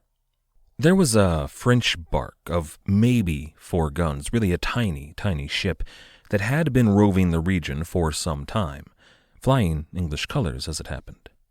But their bark was damaged, either in a storm or in a firefight. Reports differ, but they had to make a landing at Wally Island. They had been there for a couple of weeks repairing their ship, when out of the blue this very fine frigate, also flying English colors, arrived and sent men ashore.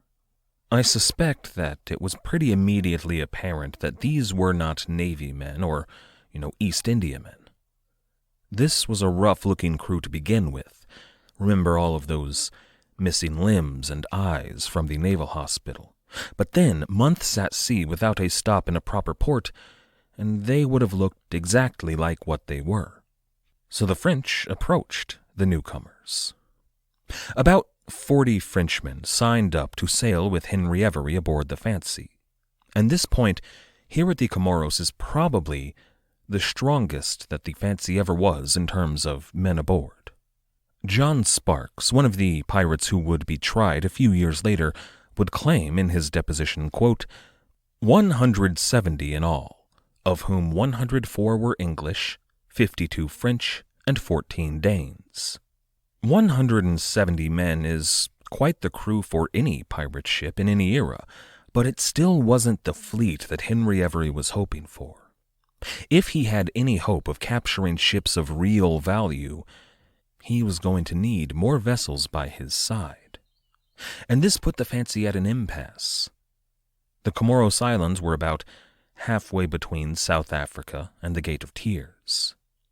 They could go ahead and sail on north. They could stay in the region and do some piracy and make money.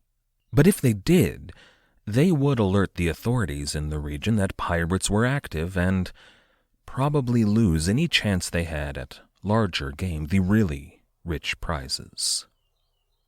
On the other hand, they could sail back to the south. They could retrace their steps back to Libertalia to check in if anybody had stopped by, and then, if not, they could sail back west to the Cape of Good Hope. In the end, they gambled and chose the latter. They sailed south. If they did stop in at Libertalia, which they would have, nobody had arrived on the scene as of yet. But a few weeks after leaving the Comoros, they spotted a ship that looked ripe for plunder. At this point, they were far enough from the Red Sea that a little bit of piracy wouldn't attract too much unwanted attention. Plus, by this point they were in undeniably Dutch waters, and it would more than likely be chalked up to the Dutch. The ship that they spotted was recorded later on as a grab, and there's some debate as to just what type of ship it really was here, but it looks most likely to have been a gurab. That's a ship from the East Indies, probably from, in this case, Malaya or maybe Indonesia. But it's a ship that incorporates local ship designs, Southeast Asian ship designs, with those from the Muslim Mediterranean world. Fancy did capture her, and probably some silk or some spices, but this wasn't a major haul. They were most likely most interested in whatever supplies had been on board. Following the capture of the Gurab, Fancy put in Johanna, South Africa. Now that's not Johannesburg. Johannesburg was inland at the time, and, still is. Johanna was...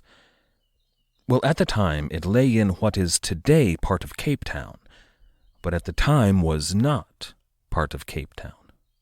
See, the Cape of Good Hope, the actual Cape, is a peninsula, Cape Peninsula, kind of like a hook jutting out into the Atlantic. At the northern end of the peninsula, where ships coming from Europe or the Americas would most easily reach, was Cape Town. But to the south and the east of that Dutch settlement, on the coast of the bay created by that Cape Peninsula, what they called False Bay, was a settlement of native Africans. It was close to and really attached to the Dutch settlement, but it was segregated. They were servants and slaves of the Dutch, not allowed to live among them. These were people who had been colonized rather violently by white faces. People who were militarily unable to overcome the might of the Dutch forces in their home, but who were nonetheless hostile toward Europeans. As it happened, they didn't have the might to overcome the crew of the Fancy either. I mean, it's not like the Dutch are going to give them guns. But they were basically held hostage by the pirates of the Fancy. Now, they weren't raided. There wasn't any rape or pillage or murder, at least not enough for the Dutch to have warranted a report on it. But that would have been counterproductive for the crew of the Fancy. They were there for two reasons. First, they wanted to gather any news of any other pirates who may have passed by. But more pressing, they needed to find medical care for one of their men. William May, not to be confused with William Mason, was one of the ringleaders of the mutiny, one of the leaders of the crew, and he was very ill. That's why Fancy put in at Johanna, to get him the care he needed to survive, and they got it there. He may have been surrounded by a guard of heavily armed pirates, but the locals did provide William May with rest and medicine. It looked like he was going to recover, but then, almost on cue, disaster arrived on the scene. There was a ship in the East Indies in 1695 that terrified everyone. Wherever it happened to put in, it terrified the locals. The sailors on board the ship itself, her own crew, they were terrified of her. But pirates maybe more than anyone else. This was a warship, maybe more of what you would call an enforcer. She was a heavily armed East Indiaman, but not built for carrying cargo, built for carrying guns and enforcing the will of the East India Company. They called her Mocha. The Mocha is one of those ships that you may already have heard of. You certainly have if you've been reading ahead, but even if not, it's a famous vessel. We've yet to get to why it is so famous, but even at the time it was notorious. Everyone knew of the Mocha. Partly because she was such a terror of the Indian Ocean, but partly, especially in the case of men like the pirates, because of her captain, a man named Leonard Edgecombe. He was famous, and not for anything good. Edgecombe was a brutal man. In his book The Pirate Hunter, The True Story of Captain Kidd, Richard Zacks writes, quote, "The Mocha frigate was a deeply unhappy ship. Morale was low, with the captain routinely flogging the men for trivial offenses. Edgecombe was stubborn, sadistic, and unusually unbalanced, even when judged by the lax 17th century standards for a captain's behavior." End quote. He then goes on to list some of those sadistic beatings, and there's a lot of them to list. But they're all horrible, and we're going to talk about them, but not today. You just need to understand how terrifying the arrival of the Mocha would have been to anyone, but especially to the pirates. And Henry Avery knew exactly what ship it was when the Mocha appeared on the horizon. He ordered the crew of Fancy to set sail as fast as they possibly could. He told them to run to get her underway, and maybe they could escape. And the men, they'd heard the stories of the Mocha as well. They jumped and they ran. Fancy was underway in mere minutes.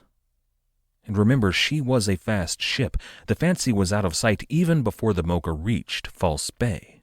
Captain Edgecombe had, of course, spotted this frigate running away, but Mocha was not going to be able to catch her.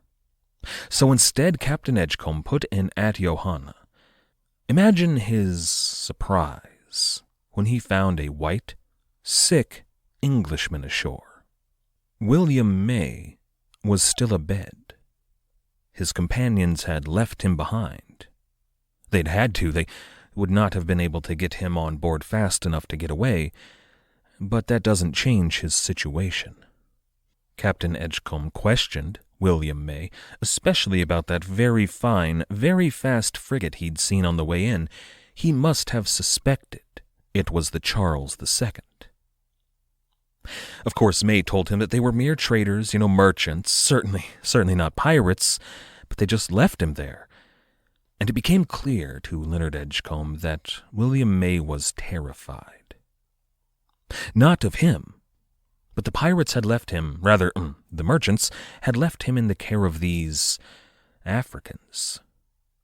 People who William May was certain would kill him if they were merciful, once the Mocha left and took their protection. So William May begged Captain Edgecombe to take him on board, to employ him, even just to put him to work for free. Just please don't leave him there. Now, Edgecombe knew that William May was lying. He knew that William May was a pirate. Why else would you stop here when Cape Town was just around the peninsula? Legally, given his suspicions, he should have arrested William May, taken him on board, and taken him back to Bombay to rot in that same prison with Robert Culliford. But he didn't. Instead, he did exactly what William May feared most of all. Captain Edgecombe got on the Mocha and left William May there all alone to his fate. Once he departed Johanna, Captain Edgecombe sailed the Mocha around the peninsula and on to Cape Town. And of course he inquired there about this very fine English frigate, but none of the Dutch had seen her. Still, he informed them that there were what Edgecombe believed to be pirates roaming the region, and that they appeared to be aboard a very, very powerful frigate. So the Dutch, in response, went out to their harbor. See, they had a ship there, sitting idle, called the Amy, a one-time pirate vessel that had belonged to none other than George Dew. If there was a pirate vessel active in the region, it's entirely possible it belonged to George Dew. See, he'd tried many times to reclaim his ship from the Dutch through legal and illegal means, and failed every time. It looks like the Dutch thought he might finally have come for it himself. To forestall this end, the Dutch unloaded the guns and the gunpowder and the tackle, and then they burned the Amy. After 2 years, they destroyed her. Now, we know that George Dew wasn't going to make it to Africa. He tried, and had he made it, he might have tried to take the Amy, but George Dew was not the only pirate who attempted to make the coast of Africa. Those 5 ships under 5 pirate captains were coming to join forces with Henry Avery, and by the time Mocha departed Cape Town, they were almost in his wake. Next time, that pirate fleet under Henry Avery, Thomas II, and all the rest is finally going to assemble. And they are going to engage in the greatest act of piracy the world had ever seen.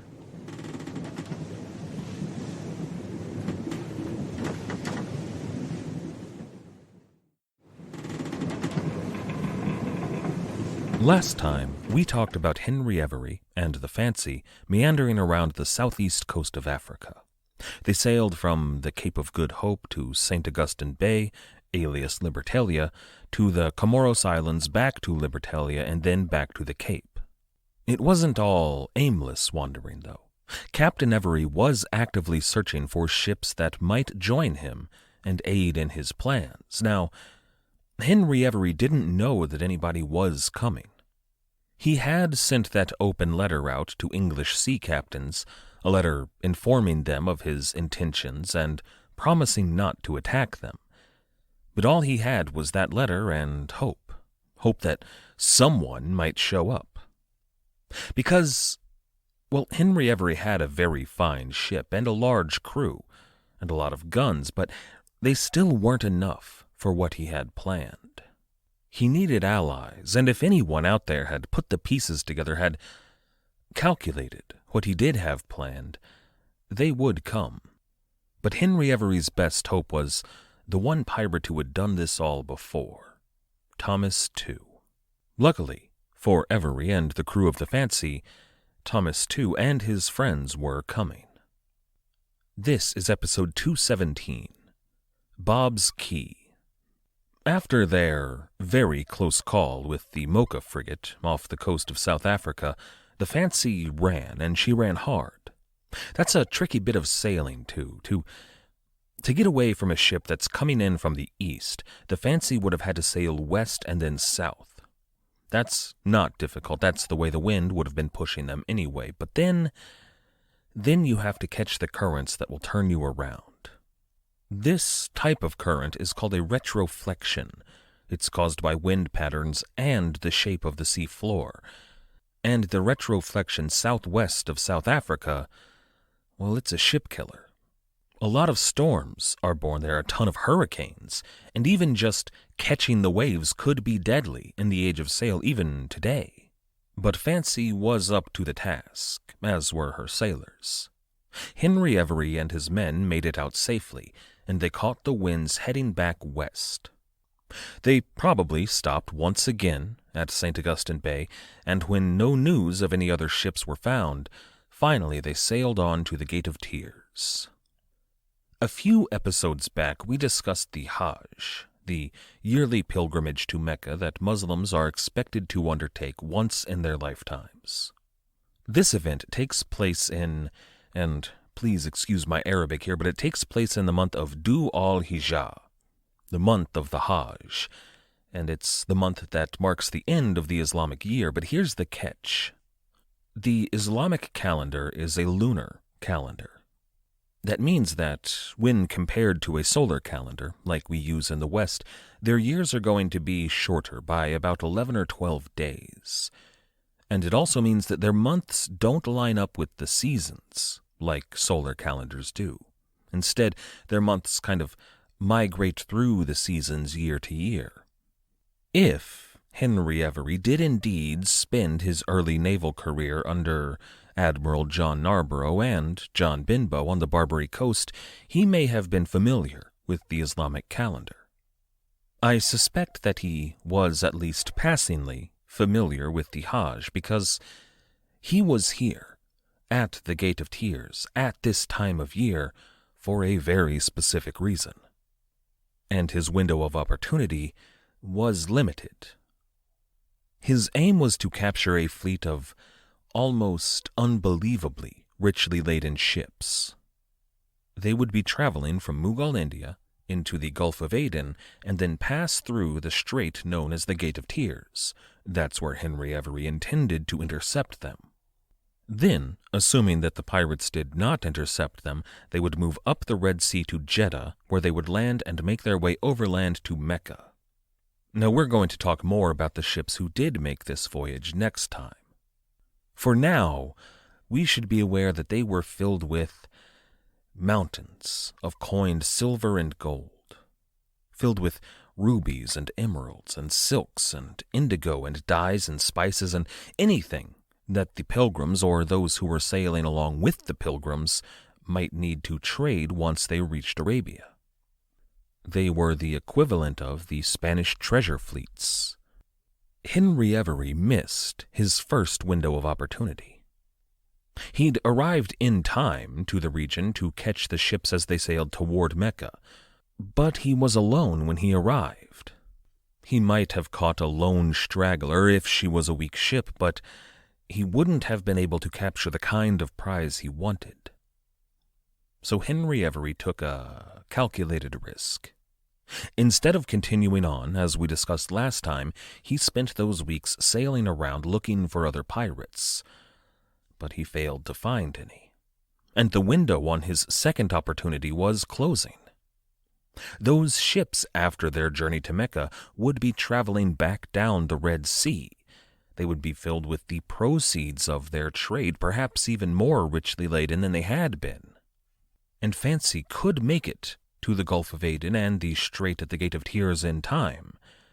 But he would be alone, and he would have to moderate his piratical designs. But Henry Avery wasn't going to come all this way for nothing, so that's what he did. He sailed to the entrance to the Red Sea, and he waited. In the meantime, all of these other pirates that have been making their way toward Africa finally arrived on the scene. They were actually close to Henry Avery when he arrived at Johanna in South Africa, but they'd taken a wide berth around the Dutch waters of South Africa. They were too far out to sea. Henry Avery never heard even a whisper of their presence. But probably just a few days after Henry Avery left Libertalia, Thomas Tew's Amity arrived alongside the Portsmouth Adventure under Captain Joseph Farrow and the Dolphin under Captain Richard Want. This was probably sometime early to mid-May 1695. Now, when I picture Henry Avery, I picture a big guy. You know, not hugely tall necessarily, but broad shoulders and big arms and stout legs and a gruff, bearded, weather-beaten face, a stout man. And I picture him in a blue navyman's coat. These were standard-issue coats from the inception of the Royal Navy, but only for commissioned officers. Still, Henry Avery did have one at one point. I don't know that he had one in 1695, but it's how I picture him. But you know the kind of coat I'm talking about. A blue, knee-length, double-breasted coat so that it could be buttoned up to protect against inclement weather or opened up and tied back for hot tropical seas. And it's got those really big cuffs at the end that could be rolled up and tied down at the shoulder for hot weather or for dirty work. It's the uniform of a Royal Navy officer for the 17th and 18th centuries. And it will be the uniform for more than a few pirates. Henry Avery may even have had a tricorn hat. Now, don't picture a leather hat. Jack Sparrow's pretty cool hat aside, the Royal Navy issued broad-brimmed wool hats to their sailors. The style in the English armed forces up until about this period was to pin up this hat on one side, usually the right side, where you would carry your musket while you were marching. But in the 9 Years' War, the English picked up the Spanish style of the tricorn, and Henry Avery may even have owned a pair of tall leather boots turned down at the knee.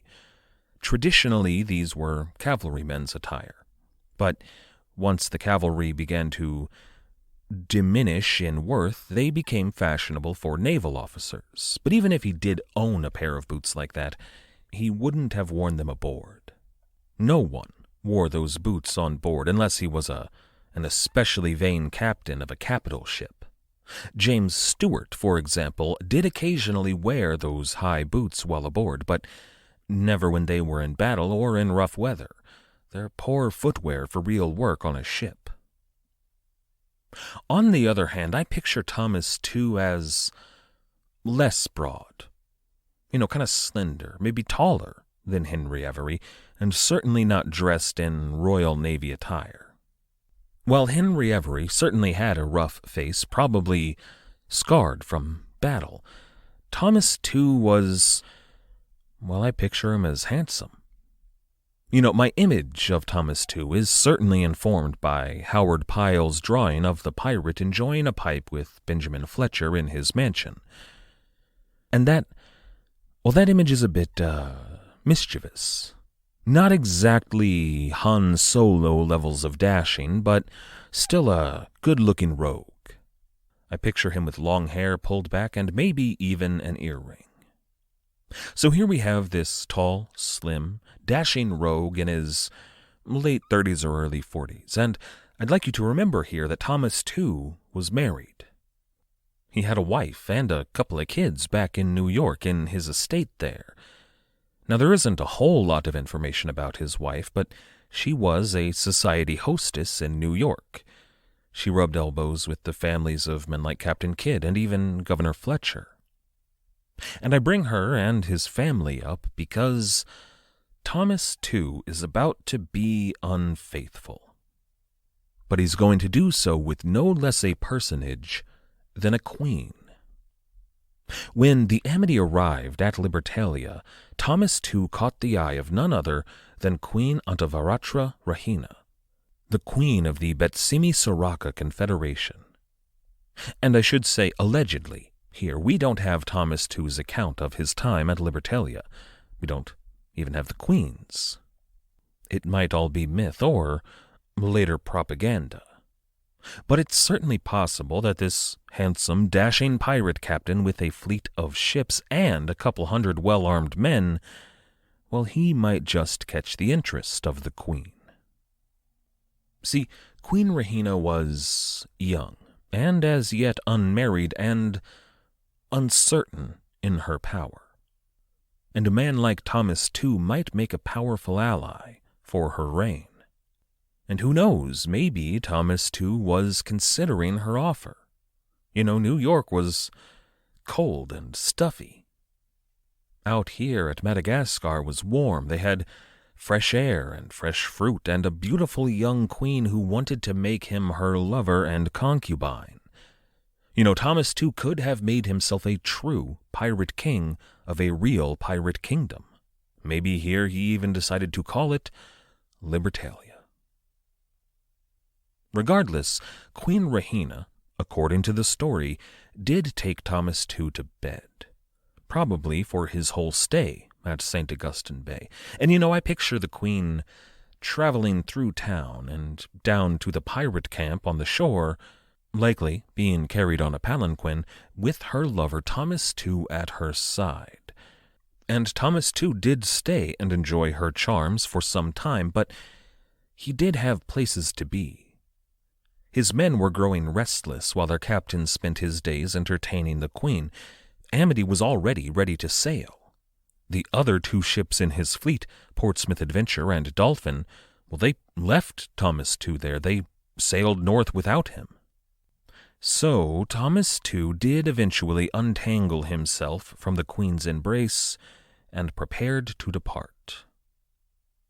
When his men were just about to get the Amity underway, two ships approached from the southwest. And it's moments like this that I really would kill to have a really good source for. We can only speculate on what went through their heads here. Thomas Tew may have seen those ships before, but probably they were strangers to him. Clearly not East India Company vessels, nor Royal Navy vessels, and not Dutch. But they were well armed, and England was at war. If they were French ships, they were in for a fight here at St. Augustine Bay.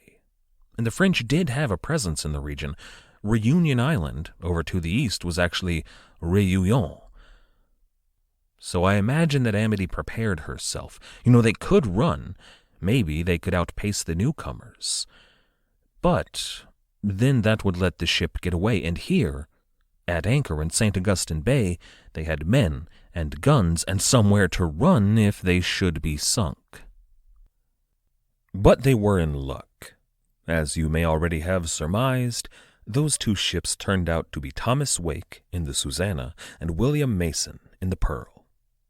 They had naturally heard about Tew's plans to sail for the Red Sea, to capture rich Moorish shipping. In fact, it was probably one of Tew's own men that had informed them. Thomas Wake and William Mason agreed to sail with him under Thomas Tew. This meant that Thomas Tew had 2 new ships following him, and there were 2 already on their way to the Red Sea, waiting for him. Thomas Tew was leading quite the pirate armada, and may have assumed himself in a position to be elected admiral once they reached the Gate of Tears. And now, a quick sidebar. When Thomas Tew left, Queen Rahina was pregnant. At least, according to the story. This story about Queen Rahina and Thomas Tew comes down to us from the Queen's son, Ratsimi-Hallo, allegedly fathered by Thomas Tew.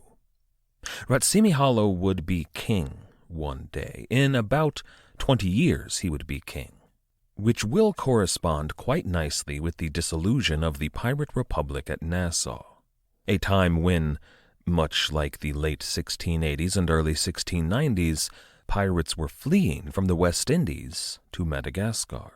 And an addendum to that sidebar, an addendum which has no relevance to our story today but is worth note. A young boy named John Benbow Jr. and another young man named Edward Seagar were both 10 years old at this time. And then I'd like you to also remember Abraham Samuel, that Martinician slave turned pirate. He was on his way to Madagascar as well, aboard the John and Rebecca, one of those ships funded by Benjamin Fletcher to bring supplies to St. Mary's Island. Again, none of that is relevant today, but those pieces are all on the board, in motion, and are going to have a great impact on our story in the future. The Gate of Tears, the Bab al-Mandab Strait, separates the Indian Ocean and the Gulf of Aden from the Red Sea. It was known by the pirates, according to E.T. Fox, as the Babs. The strait is only about 20 miles wide. That's 32 kilometers for our friends everywhere else in the world, and to the pirates about 7 leagues. There's this peninsula, a tiny little peninsula that sticks out into the sea, and about 2 miles off the coast of that peninsula lies an island, called Perim Island today, but the pirates called it Bob's Key, from the Bab el-Mandab to the Babs to Bob's Key. Now, the water between Arabia and Bob's Key is deep enough that most ships chose to hug the coast of the Arabian Peninsula when traveling up the Red Sea. They would travel through that 2-mile strait between the mainland and that island. On the other side of Bob's Key, you have about 16 miles between the island and mainland Africa, which at the time would have been the Kingdom of Ethiopia. But those 16 miles were not all available for large shipping. There's an archipelago of 7 tiny islands called the Seven Brothers that create a number of shifting and sandy bottoms that make it a treacherous piece of sailing. Most bigger ships couldn't even make it through. Large shipping, such as that as would be on their way to Mecca, had about 2 miles on one side of Bob's Key and maybe 7 or 8 on the other side. You can see why the Gate of Tears is one of the oldest and most lucrative hunting grounds for pirates in the history of the world. Henry Avery and the Fancy waited for a time at Bob's Key, but then moved over to the Seven Brothers. There were a number of coves there that offered good places to hide, and you could keep an eye on the sea, both the Red Sea and the Gulf of Aden. Near the end of May, 1695, Henry Avery had a man up in the crow's nest, and he was armed with one of those looking glasses, still kind of a newfangled invention, but the Charles II had been graced with several. That lookout spotted 2 ships approaching from the south. As they got closer, they spotted English colors, and Avery ordered the crew to set sail. The Fancy moved out into open water through which any ship had to pass, and then she waited. The two ships on the approach tightened their ranks, and they made to sail on either side of the Fancy. She was an impressive frigate, but if they had to fight, that would be their best tactical position. As soon as they were within range, but not within shouting distance, those two ships pulled up and aimed their guns at Fancy. But they didn't fire. Avery, knowingly putting himself at a disadvantage, opened up his own sails and moved toward them.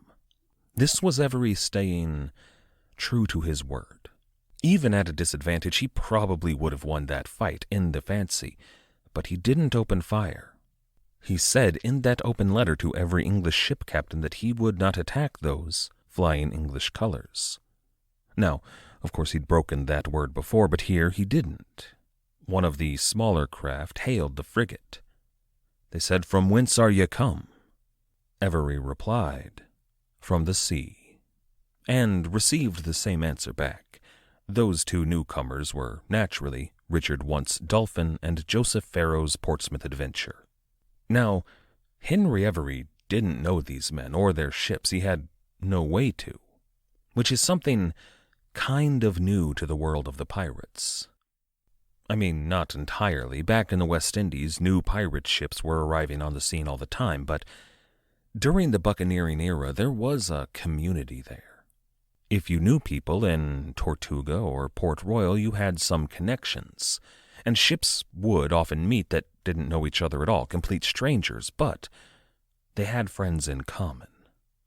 Henry Avery and the Fancy were English, though. These two new ships were American. But it's not like Fancy was going to turn them away. I mean, he'd been waiting for this moment for weeks, hoping that any ships would show up to join him. Even if they were small, that didn't matter much. They were nimble, they were quick, and they had guns on them. They wouldn't be able to capture any really big game on their own, but what they would do, and their purpose on the naval battlefield, was to keep the attention of the enemy crew divided. You know, if they came upon a prize, Henry Avery and the Fancy would engage and stand toe-to-toe with her, ship of the line style, but on the other side of the craft, the smaller vessels would be darting around, taking shots and occasionally hitting some, and they would be, more importantly, drawing fire. Gunmen aboard those ships would have to divert their attention away from the Fancy to at least try to prevent being hit by one of those smaller craft. You know, they may have had fewer guns, but they were the same size. They could tear down a mast just as easily. While the bigger craft, the Fancy, would be able to focus all of her guns on the prize vessel and eventually get in close and board her. Now, we don't have any account of this meeting here at the Babs, but likely the officers from the Dolphin and the Portsmouth adventure went aboard the Fancy and had a council. Talked about who they were, why they were there, and likely mentioned the fact that Thomas, too, was on his way. We do know, though, that these two ships agreed here to follow Henry Avery. Since Thomas, too, was too busy with his queen to have joined them, they elected Henry Avery as admiral. But I mean, of course they did. Even if we were to take Henry Avery himself out of the equation, whoever captained the Fancy would be the obvious choice to be in charge. I mean, it was one of the finest ships that any men there had ever seen. It was probably a better ship than anyone on board the Dolphin or the Portsmouth adventure had ever sailed on. Beyond that, just the logistics. It's the tallest ship in their fleet. It's going to hand out orders as the flagship. And just the size and power and speed of that vessel means that it will dictate strategy in any naval fight. But of course, Henry Avery himself, regardless of the Fancy, was still the obvious choice. Even if they all sailed on relatively equal ships, his experience in the Royal Navy, in maybe as many as dozens of battles, makes him the only real choice to serve as admiral. So the captains and the quartermasters all agreed and toasted their new venture. That night, the fleet there, at the Gate of Tears, was hit by a terrible storm, a storm that scattered them all into the Gulf of Aden. All three ships lost sight of the others, and it was a hard storm. The Portsmouth Adventure and the Dolphin rode out the storm well enough, but Fancy was damaged pretty badly. She lost her mainmast in the wind. Now, they had the tools and the materials to repair her, but it would take time. Time that they maybe did not have to lose. So the crew set to repairing her as fast as they were able. Luckily, the following day Captain Want found the Fancy, and then a day later the Dolphin did as well. Captain Farrow, though, of the Dolphin had word of 3 ships that were approaching from the south. They were following him. He must have known, or at the very least suspected who they were. Still, he ran back to the Fancy just in case. The men of the Fancy redoubled their repair efforts and got their mast up and running as soon as possible, just in case. But beyond that, even if they weren't enemy combatants, if they were who these pirates thought they were, well, first impressions are important. You don't want a man like Thomas Tew to see you, the very first time he meets you, with your mast down around your ankles. And of course it was Thomas Tew. At the end of May, or perhaps in early June, 1695, Thomas Tew arrived at Bob's Key, alongside Captains Mason and Wake, to join in this pirate armada. And there was actually another pirate crew with them. There was a French brigantine full of French pirates that had been damaged in that same storm so badly that their ship was sinking. Captain Mason arrived on the scene and rescued them. His ship was a bit crowded, though, so once they joined up with the Fancy and the others, that entire crew climbed aboard the Fancy. Now that they were all assembled and nobody had word of any new ships maybe arriving on the scene, all of the captains and their quartermasters and any of the, influential officers, say the representatives of that French crew or that other French crew, all of those climbed aboard the Fancy to hold a pirate council. We do not, to my great sorrow, have a copy of the code to which they all agreed. We know that they had one, but only 2 pieces of information survive about that pirate code. First, all of those assembled officers voted in Henry Avery as the admiral. This time, though, with the entire fleet assembled, there might have been a bit of drama surrounding Henry Avery and Thomas Tew. At least, I'm sure Tew put his name into the hat. The vote was maybe even kind of close, but we don't know. We do know that Henry Avery, the obvious, really the only choice, was elected admiral. The other snippet of information is this. In a later testimony, some of Avery's crew testified that the representatives of all the crews agreed, whatever the circumstances surrounding the capture of a prize, that they would, quote, share and share alike. Now, we don't know exactly what that means. Does it mean that every man in the fleet is going to get an equal share? Well, probably not. At least we know that Henry Avery and the other captains got a larger share than the regular crewmen, which was traditional. It looks like what they were saying when they said share and share alike is that they were all of a piece. They were all one cohesive fleet. If one of the ships in the fleet was, say, damaged, or otherwise unable to participate in taking a ship, they would still get a share. I mean, naturally, cowardice would disqualify a ship. If they ran away, they get nothing. But if in good faith they tried and were unable to fight, they wouldn't be cut out of the winnings. With the pirate code adopted, Henry Avery elected, and the fleet ready to capture the largest prize any of them had ever seen, the pirates set to having a party. And this was it. This was the most powerful pirate fleet that the world had seen in well over a decade, since at least the Second Pacific Adventure back in October of 1684, maybe longer. There were 6 ships. The 90-ton, 6-gun, 60-man brigantine, Portsmouth Adventure, under Joseph Farrow. The 100-ton, 6-gun, 60-man brigantine Dolphin, under Richard Want. The 70-ton, 8-gun, 60-man sloop Amity, under Thomas Tew. Thomas Wake's Susanna of 100 tons, 10 guns, and 70 men, William Mason in the 200-ton, 16-gun, 100-man frigate, the Pearl, and then finally leading them was Henry Avery. The Charles II had been a frigate, but considering their renovations, the Fancy, a 46-gun, 170-man vessel, would better be classified as a man-of-war. They were assembled. They were ready for a little bit of crime. Now all they had to do was build their web and wait.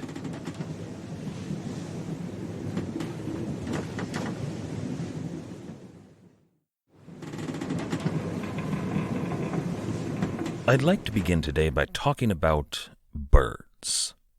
Last time we talked about how I picture Henry Avery. The blue naval officer's coat, the tricorn hat, and probably a Navy-issue cutlass.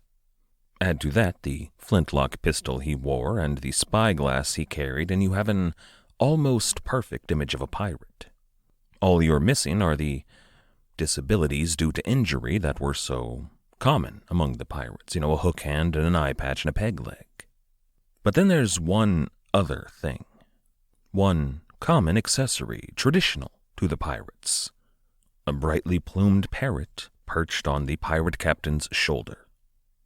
It's something you often see in drawings of pirates intended for kids. They'll have a bandana and a wooden sword and a parrot. But your more modern and mature and realistic depictions of pirates rarely have that parrot perched on their shoulder. It's, goofy, it's kid stuff. Except that it's not. The parrot perched on a pirate's shoulder was a very real phenomenon. The pirate teaching his parrot to speak was a very real phenomenon. See, parrots, but more broadly, exotic birds in general, were about to become very big business. By about the middle of the 18th century, there were fleets sent out exclusively to trap exotic birds. The stranger they were, or more beautiful they were, the better. But the early days of this trade, not the beginning of the trade, but right about the 1680s and 1690s, it was a trade often, not exclusively, but often executed by pirates. The European fascination with exotic, often tropical birds goes back to the Middle Ages. But this most recent craze in Europe can be traced back to 1684 and the court of King Louis XIV. There was this diplomatic embassy sent by the King of Siam, a kingdom that included parts of modern Thailand and Laos and Cambodia and even Vietnam, that really wowed the courts of both Louis XIV and Charles II. They wore strange clothes, they wore strange perfumes, they kowtowed to Louis XIV. Literally, it was a practice in Siam that was unknown in Europe and the origin of that word in English. But beyond that, they brought all manner of goods from Southeast Asia and a number of exotic wild animals. This embassy to France, sent by the King of Siam, would have massive consequences in global colonial geopolitics for centuries to come, but for our purposes, the most notable result immediately was the mania that gripped the rich and powerful of Europe in a fever for their exotic birds. If you picture a lavish, noble estate in Europe, there's almost certainly going to be a few wild and certainly not native birds wandering around flashing their brilliant plumage. You'll also notice that flightless birds tend to be the most common in those estates. I suspect because they can't fly away, therefore they stay on your land, therefore they continue to be exclusive to the elite. The peacock was probably the most popular of these birds, but there were others. For example, there was what we call today the helmeted guinea fowl. They have this beautiful black and white spotted plumage, but to crown it, they have a bright blue head. The helmeted guinea fowl are also pretty large, lot of meat on a guinea fowl. They in fact have been domesticated, and it wouldn't surprise me if a few of you out there have eaten guinea fowl. At the time, though, they weren't called the helmeted guinea fowl. They were called the turkey bird. Now, the helmeted guinea fowl comes originally from Africa. The most beautiful varieties originate in Madagascar. But they were imported to Europe via Turkey. And aside from their bright blue head, which is, pretty noticeable, but aside from that, they do look a bit like an American turkey. Which is, of course, where the turkey, which some of us might enjoy at Thanksgiving, gets its name. But all of these exotic birds, the peacock and the helmeted guinea fowl, and naturally the parrot, those that could be taught to recite words were the most popular, they were all common sights on pirate ships. And why not? You make a landing, you have men out collecting wood and water. Why not send a party of trappers out to see if they can't find some exotic birds? When your ship finally does make it back to port with all of your pirated goods, you will be dealing with merchants who deal in spices and dyes and all manner of exotic goods. They have contacts among the rich and powerful. They're going to be able to sell your talking parrot. And they're going to be able to get a very good price for it. All of which is to say, when you picture Henry Avery standing on the deck of the Fancy today, or Thomas too for that matter, or really any of the pirates, feel free to picture them feeding hardtack to a bright-plumaged parrot perched upon their shoulder.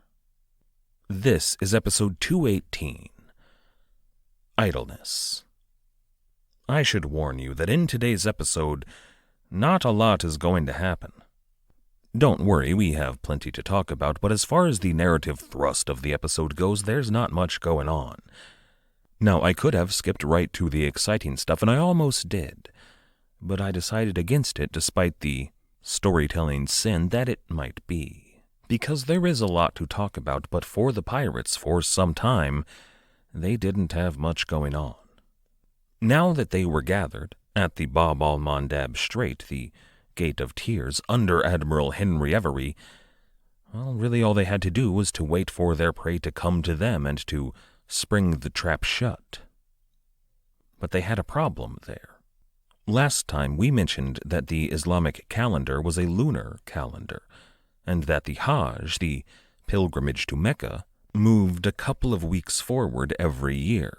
The pirates here at the Gate of Tears may or may not have been aware of that fact. None of them were intimately familiar with the Muslim calendar. I suspect that some of them were kind of cognizant that the months did shift.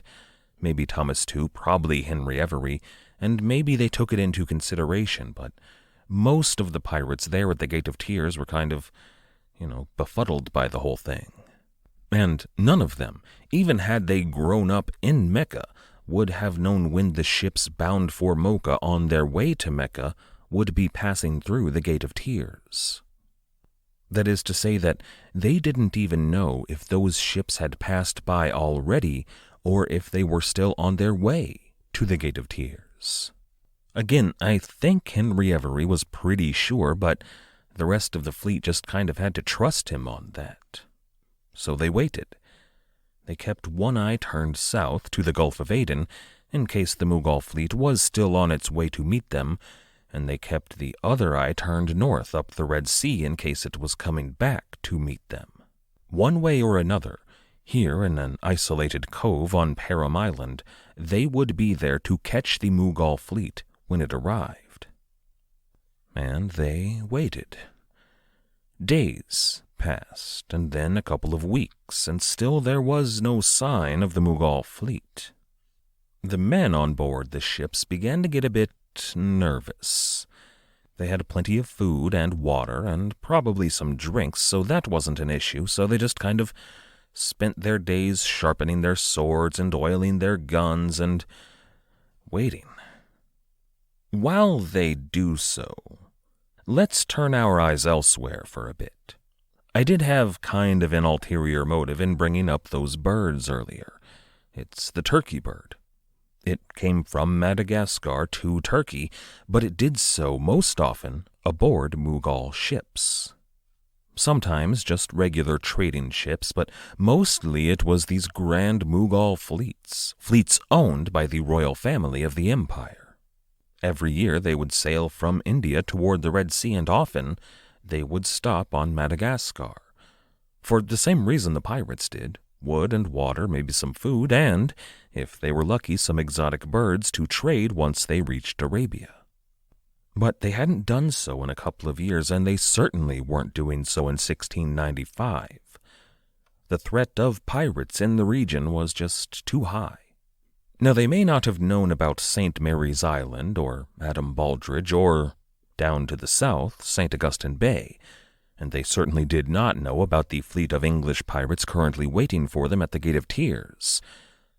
But they were aware that European pirates in the region were a growing problem. But more than the English, they were worried, ironically, about the French. Remember, the English pirates at Bob's Key had picked up 2 separate French pirate fleets in the past several weeks. Most of that French piracy was out of Reunion Island, to the southeast of Madagascar. It was a French outpost for any ships that might be sailing to the East Indies, but it was a harbor for many a French buccaneer. And we do need to talk a bit about geopolitics in 1695. The Mughal Empire was in no way involved in the 9 Years' War. They were just a couple of years removed from a war with England and the East India Company, but they were not at war in 1695. Their very close friends, the Ottoman Empire, were not officially involved in the 9 Years' War either. They were, however, involved in what they call the Great Turkish War. That was a war between the Ottoman Empire and the Austrian Empire. This Great Turkish War had been going on since the early 1680s. You may recall that army of Transylvanian and Mongol soldiers that marched on Vienna. You may also recall that King Louis XIV of France used this to his advantage. While the Ottomans were attacking Vienna, he launched the War of the Reunions on the Western Front of the Holy Roman Empire. It was a move that made everyone who was not French angry at King Louis XIV. It's probably the primary factor in there being a grand alliance between the Netherlands, England, and the Holy Roman Empire to stop King Louis XIV from doing this kind of thing ever again. But while England and the Netherlands were allied to the Holy Roman Empire in the League of Augsburg, that was only for the 9 Years' War against France. They were not allied in the war against the Ottomans. That was Emperor Leopold I's concern. William III didn't want anything to do with it. That means, of course, that Vienna was involved in 2 wars at once, one on the Eastern Front and one on the Western Front. And again, officially, France was not involved in any way in the Great Turkish War. But you may remember that the Franco-Ottoman alliance goes back to the early 1500s when Barbarossa initiated contact between France and the Ottoman Empire by wintering near Toulon. Did you manage to follow all of that? I hope so, because you need to also remember that the Ottoman Empire and the Mughal Empire were very close allies. Persia, really Safavid Iran, sat right in the middle of the 2 empires. The sectarian divide in the Muslim world ensured that Turkey and India would stay close in their opposition to Iran. But despite their close alliance status, Mughal India was not involved in the Great Turkish War. They could be. It really wouldn't be too far out of their way to send money and ships and guns and food and men to Istanbul, which would then be funneled into the war against Vienna. Naturally, this would lead to the collapse of the Holy Roman Empire and the Allied war effort against Louis XIV. That could happen, but it was not happening. And thanks to all of the complex alliances and treaties that had been signed by these international empires, it was unlikely to happen. There was this balance critical to preserving the League of Augsburg and holding Louis XIV back. But for the moment it was holding steady. That's what makes it odd to me that these French pirates were threatening Mughal shipping. They weren't exactly allied with the Mughal Empire in any way whatsoever, but they were allied with the Mughal Empire's close allies. Friends of friends should probably not be prey. Still, though, that's not the worst possibility. The worst possibility, and this is just a pure hypothetical situation, I'm not saying that anything like this could or would happen, but if, hypothetically, an English pirate fleet were to attack a Mughal fleet, the Mughal Empire might just decide it was in their interest to join the war against Vienna and, therefore, the war against England. But of course that's not going to happen, right? On that note, what were the pirates up to there at Bob's Key?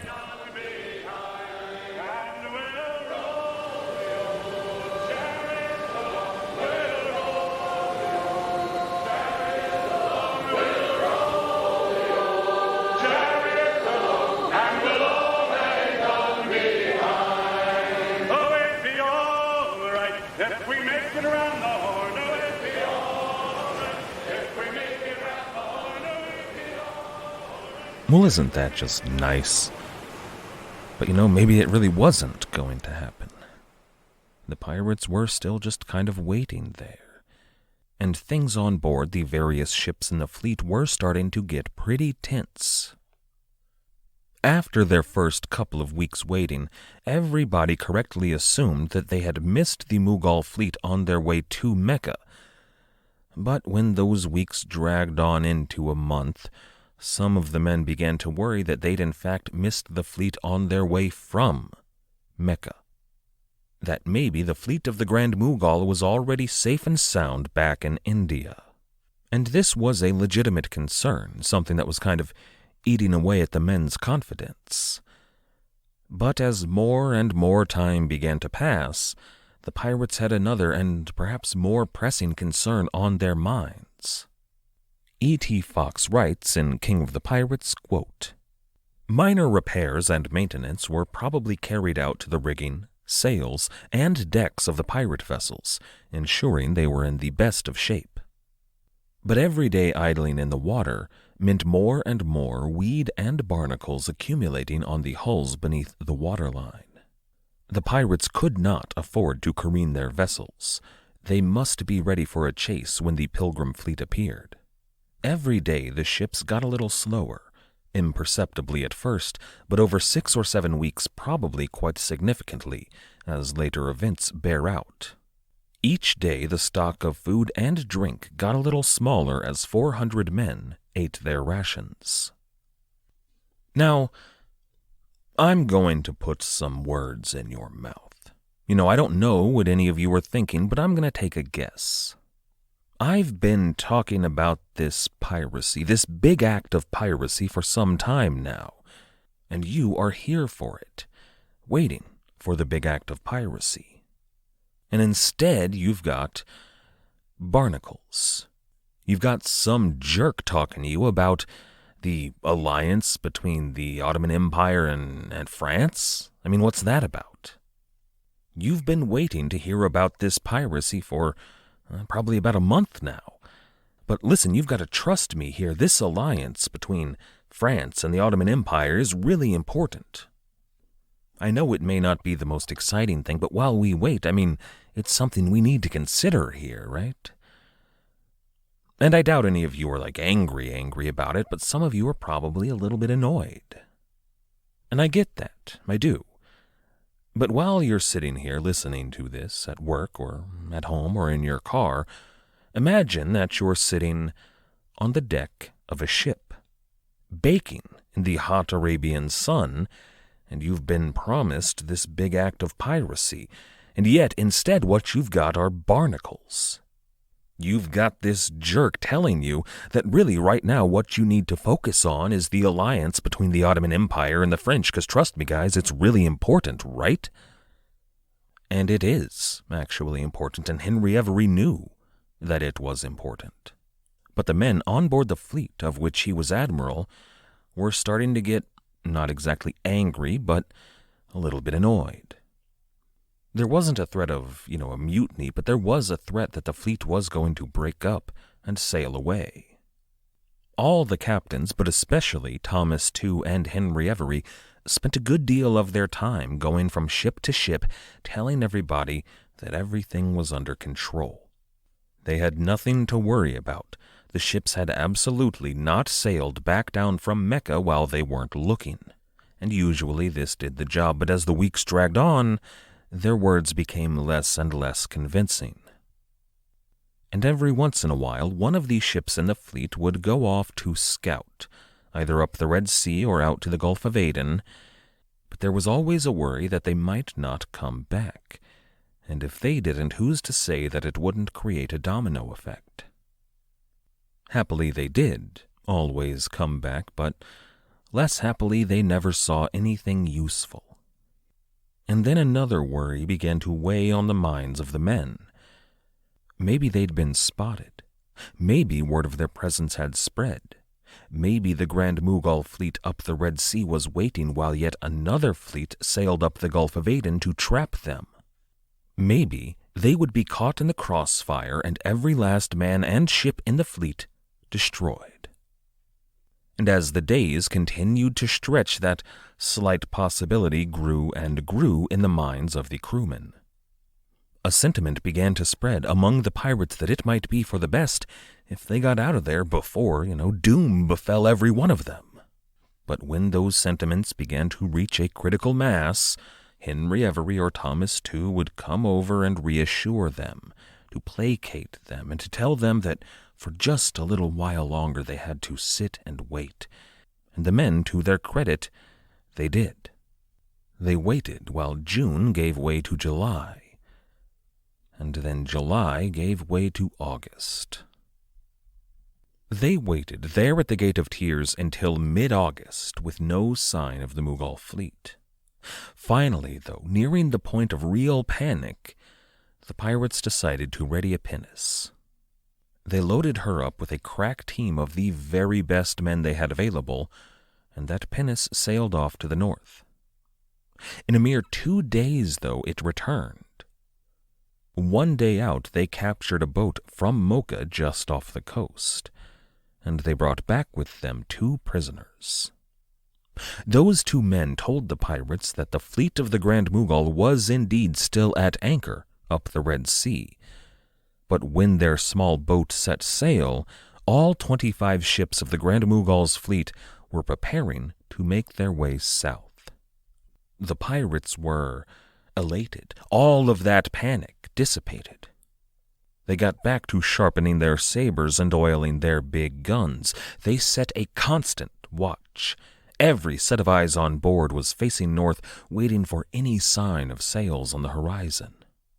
For a day, and then 2, and then 3 and 4. And you'd think that regardless of how many days passed here, they would stay vigilant. I mean, they had word that the fleet was coming right now. And they tried to stay vigilant, but then came day 5, and then day 6. The men were beginning to get a wait. There are sails on the horizon, coming right toward them. But it's just one ship, and not a large ship by the look of it. Still, though, they couldn't let her go. Any ship that had seen the pirates would carry word of them, so they sent out a couple of pirate ships and brought her in. The captain of that smaller coastal merchantman had bad news. His ship had been following the Grand Mughal's fleet, and as far as he knew, was still doing so. They'd set sail some days before, and if his calculations were correct, they should have passed through the Gate of Tears sometime in the night. It could be that a watchman fell asleep when the Grand Mughal's fleet of 25 large Ganj-i-Sawai passed. Maybe someone got drunk and managed to miss them on the watch. But I doubt it. There were a ton of men keeping a lookout. I think that the Grand Mughal's fleet knew that there were probably pirates waiting at the Gate of Tears, and took every necessary precaution. They doused their lanterns, they sailed wide of any known coves where an ambush could be waiting, and they sailed quiet on the deck. Pretty impressive for a fleet of 25 large ships, but the pirates didn't have any time to be impressed. They had a fleet to catch. They weren't going to let this deter them, not after waiting for as long as they had. So Avery and Thomas too and all of the other captains got their men in motion to get underway as fast as possible. After all, their fortune was currently getting away from them.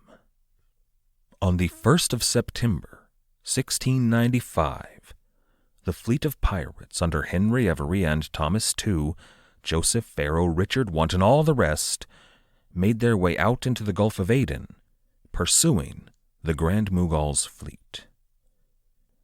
And that's where we're going to leave it today. I know, it's terrible.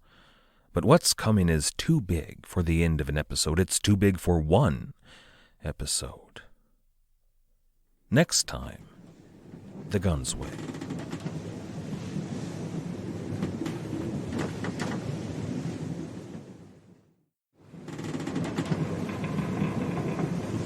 Last time, we left off in the immediate aftermath of 25 ships belonging to the Grand Mughal and his family and certain other members of his court, after that fleet slipped right past the 6 pirate ships that had been waiting in the Bab al-Mandeb Strait.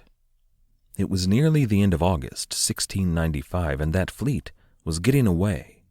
This was a disaster for the pirates. The fortunes on which they planned to retire, maybe to settle down with a nice Malagasy girl, those fortunes were getting away from them. But it was a disaster for more than just the pirates. Make no mistake, there were other interested parties in this plunder as well. A voyage of this size, with 6 different ships with 450 men and nearly 100 big guns, well, that kind of thing just doesn't get slapped together out of thin air. These pirates had investors back in America. Those investors included some of the most important men in the North American English colonies, Governor Fletcher of New York.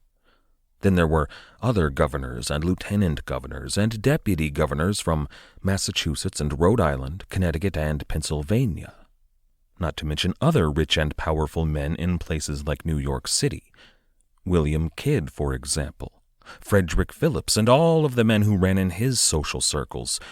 We haven't talked about this in some time, but I want you to remember that this entire voyage was predicated on a criminal conspiracy.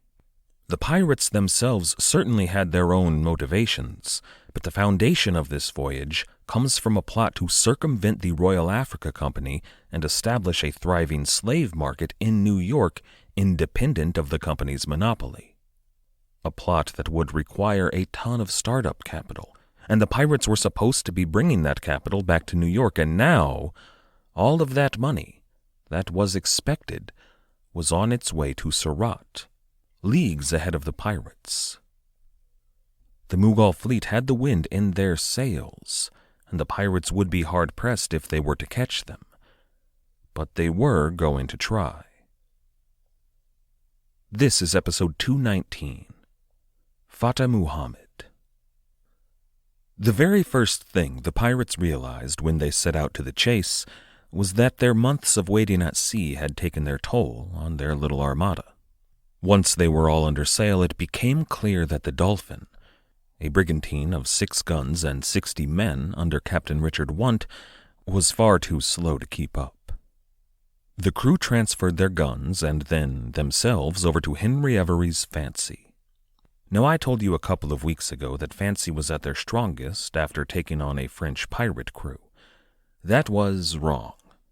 Since that time, they've taken on yet another small French pirate crew and that of the Dolphin. They were nearing, perhaps surpassing 200 men. That was almost half the strength of the entire fleet. With that bit of business done, the pirates set Dolphin ablaze and opened up their own sails to give chase to the Mughal fleet. According to a one John Dan, one of the pirates on board Fancy, the Pearl, another of the ships in the fleet, was, quote, an ill sailor. Turned out she couldn't keep up either. But they didn't have the time or the space to unload her crew and guns. Instead, Fancy tossed out a rope and tied a tow line between herself and the Pearl. Pearl furled her own sails and was towed behind the Fancy. Now, I've told you more than a few times how fantastic a sailor the Fancy was, how fast she was. But look at this.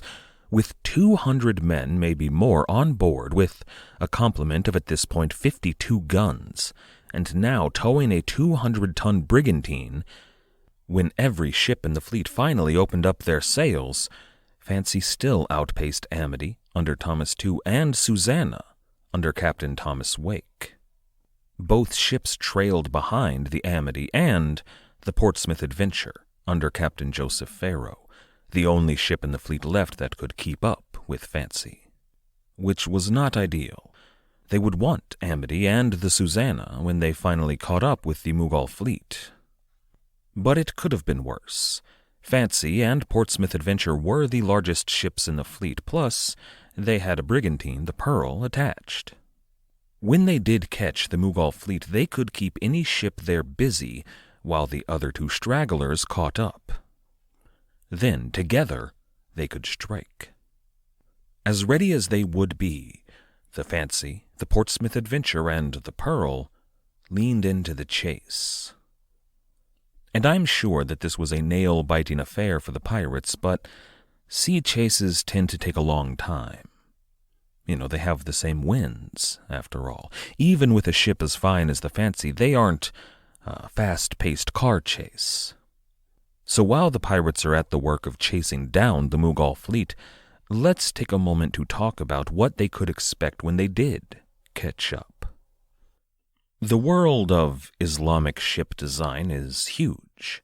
Especially in the Mediterranean, there are hundreds of different types of ships sailed by Muslim sailors. In the Indian Ocean and the Red Sea, and to a lesser extent in Muslim Southeast Asia, there was one overwhelming ship type, the dhow. Essentially, that just means a lateen-rigged vessel. You know, the triangular sails as opposed to the square rig in the West. But just as there are dozens of types and classifications of square-rigged ships, there are dozens of different types of dhow, all the way from tiny little coastal skimmers and fishing boats all the way up to massive, hulking warships. Nothing, though, that the Muslim world put to sea could compete with the largest ships that Europe did. You know, when we're talking about the capital ships, first-rate ships of the line, those were the biggest and most heavily armed ships in the world. The thing is, though, Eastern shipping didn't really have to compete when it came to things like tonnage and guns. There's this distinction between the West and the East in terms of their philosophies of war. In the West, thanks to a myriad of ancient traditions, warfare often took on this character of like a strong, bold line standing defiantly against the enemy. Think about Roman heavy infantry or a Viking shield wall, or a wall of pikemen in the early modern world, or the line of ships of the line. You know, they kind of stand there and say, well, come on, I dare you to attack me. But when they did attack, they did so in strength. They did so with power. Think of a charge by medieval knights. We're talking about the heaviest cavalry in the world falling on your army and smashing it. In the East, though, things tended to be different. Often they were more subtle in their warfare.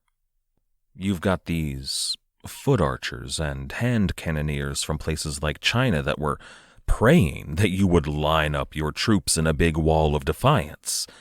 They would just rain down death on your big wall of defiance.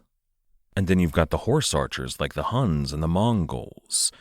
very fast and armed with bows. They could run in and take a bite and get out before any of your heavily armed knights would be able to respond. But in the cultural estuary of the Middle East, we see kind of a blending of these two styles of warfare. They definitely had quick and light units perfect for raiding and adept at guerrilla warfare. But when the time did come for a big, decisive charge, well, they might have a host of heavily armed cataphracts waiting to fall on your army. And that combination in styles translated to Muslim naval warfare as well. They had smaller lateen-rigged ships armed with swivel guns that were nimble. They could run in, take a bite, and get away before your giant first-rate ship of the line would be able to turn around and fire on them. But then they had a few really big dhow armed with big, heavy guns. Now, these were not as big or heavy as the biggest European ships, but they still got the job done. The type of ship that I'd like to make special note of today is called the Ganj-i-Dhow. You may remember this from Thomas II's first voyage to the region. The Ganj-i-Dhow was a big ship, not the biggest dhow out there, but still large.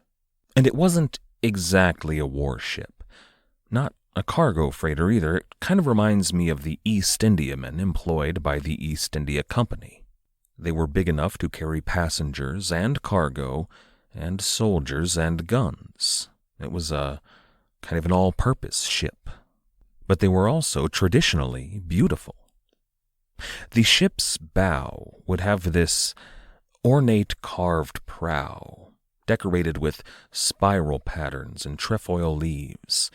They were decorations not totally dissimilar to the mermaids you might see at the prow of a pirate ship.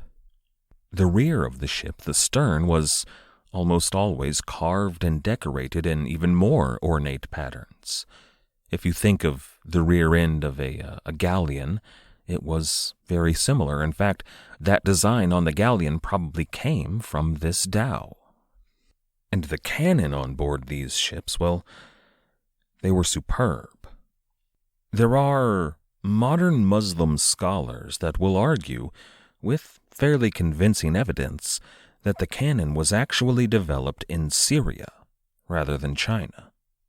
The consensus still seems to be that China came first, and I'm not qualified to comment on that debate, but maybe it was Syria. They certainly had excellent bronze cannon in Damascus and Constantinople and Jerusalem really early on. Cannon that all throughout the Middle Ages and even up into the time with which we are concerned today rivaled and often surpassed the best cannon Europe could produce. And their small arms, well, this period in the Muslim world is defined by the three gunpowder empires. The Ottoman Empire, Safavid Persia, and Mughal India were all conquered with firearms. Now, it could be debated, but I think that the 17th century saw Europe surpass the Muslim world when it came to small arms designs. From about the time of the 30 Years' War, continental guns just got better and better and more reliable and more accurate and more powerful. The flintlock designs that the pirates were using were probably some of the best designs in the world. Plus, pirates bought their own guns. The army or the navy would supply you with a gun, but the military was always looking to cut corners cost-wise. One soldier's life tended to be worth less than the money they would save if, a few guns failed to fire. But those guns would have to be the best in the world. When the pirates caught up with the Mughal fleet and they were closing in, those guns would be put to use. This was not some merchant ship out of Boston that was going to surrender their cod haul. No, they were going to fight with everything they had. The chase lasted for 10 days. From the Gate of Tears, the pirates set out east into the Gulf of Aden and the Arabian Sea, into fully open water. There wasn't a speck of land in sight, and for 8 of those days the pirates saw neither land nor even a hint of the fleet. They were moving fast. It was monsoon season at this point, but that means that the Mughal fleet was also moving fast. On the 9th day out, one of the lookouts aboard the Fancy spotted land. And that was very, very bad. Take a look at a map of northwest India, and you'll notice a peninsula that juts out into the sea. It was that peninsula that the lookout had spotted. Were the pirates to sail around the peninsula, into the gulf between it and the rest of India, they would have found the city of Surat. And they would have died. Surat was the destination of the Mughal fleet, and it was the primary naval power base for the Mughal Empire. Now, just down the coast was the city of Bombay. Today they call it Mumbai. But that, at the time, was the primary English naval power base in India. This entire region was a heavily militarized zone. There were gunships patrolling the waters and forts at every possible location. If the fleet had already made it into that bay towards Surat, they were home free. Still, though, the pirates were unwilling to give up. They put their heads down and they sailed as hard as they could. They were going to do so until they could no longer sail on with any hope of survival. The following day, the 10th day of the chase, the 7th of September, 1695, still shy to the entrance of the Gulf, the Fancy spotted sails. There were maybe 3 or 4 craft on the horizon, most of them small, but one of them of a good size.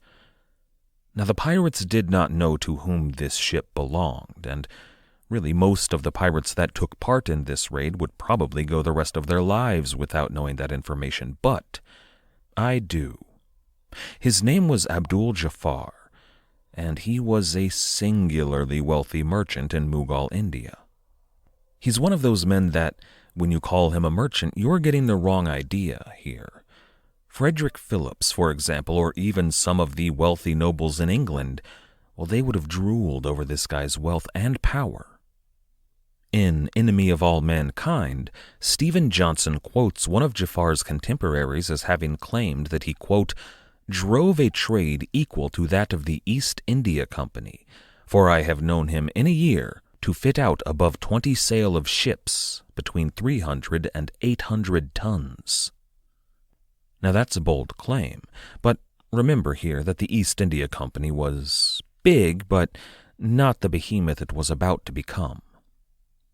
In King of the Pirates, E.T. Fox makes another bold assertion about Abdul Jafar. He tells us that he personally knew Alexander Hamilton.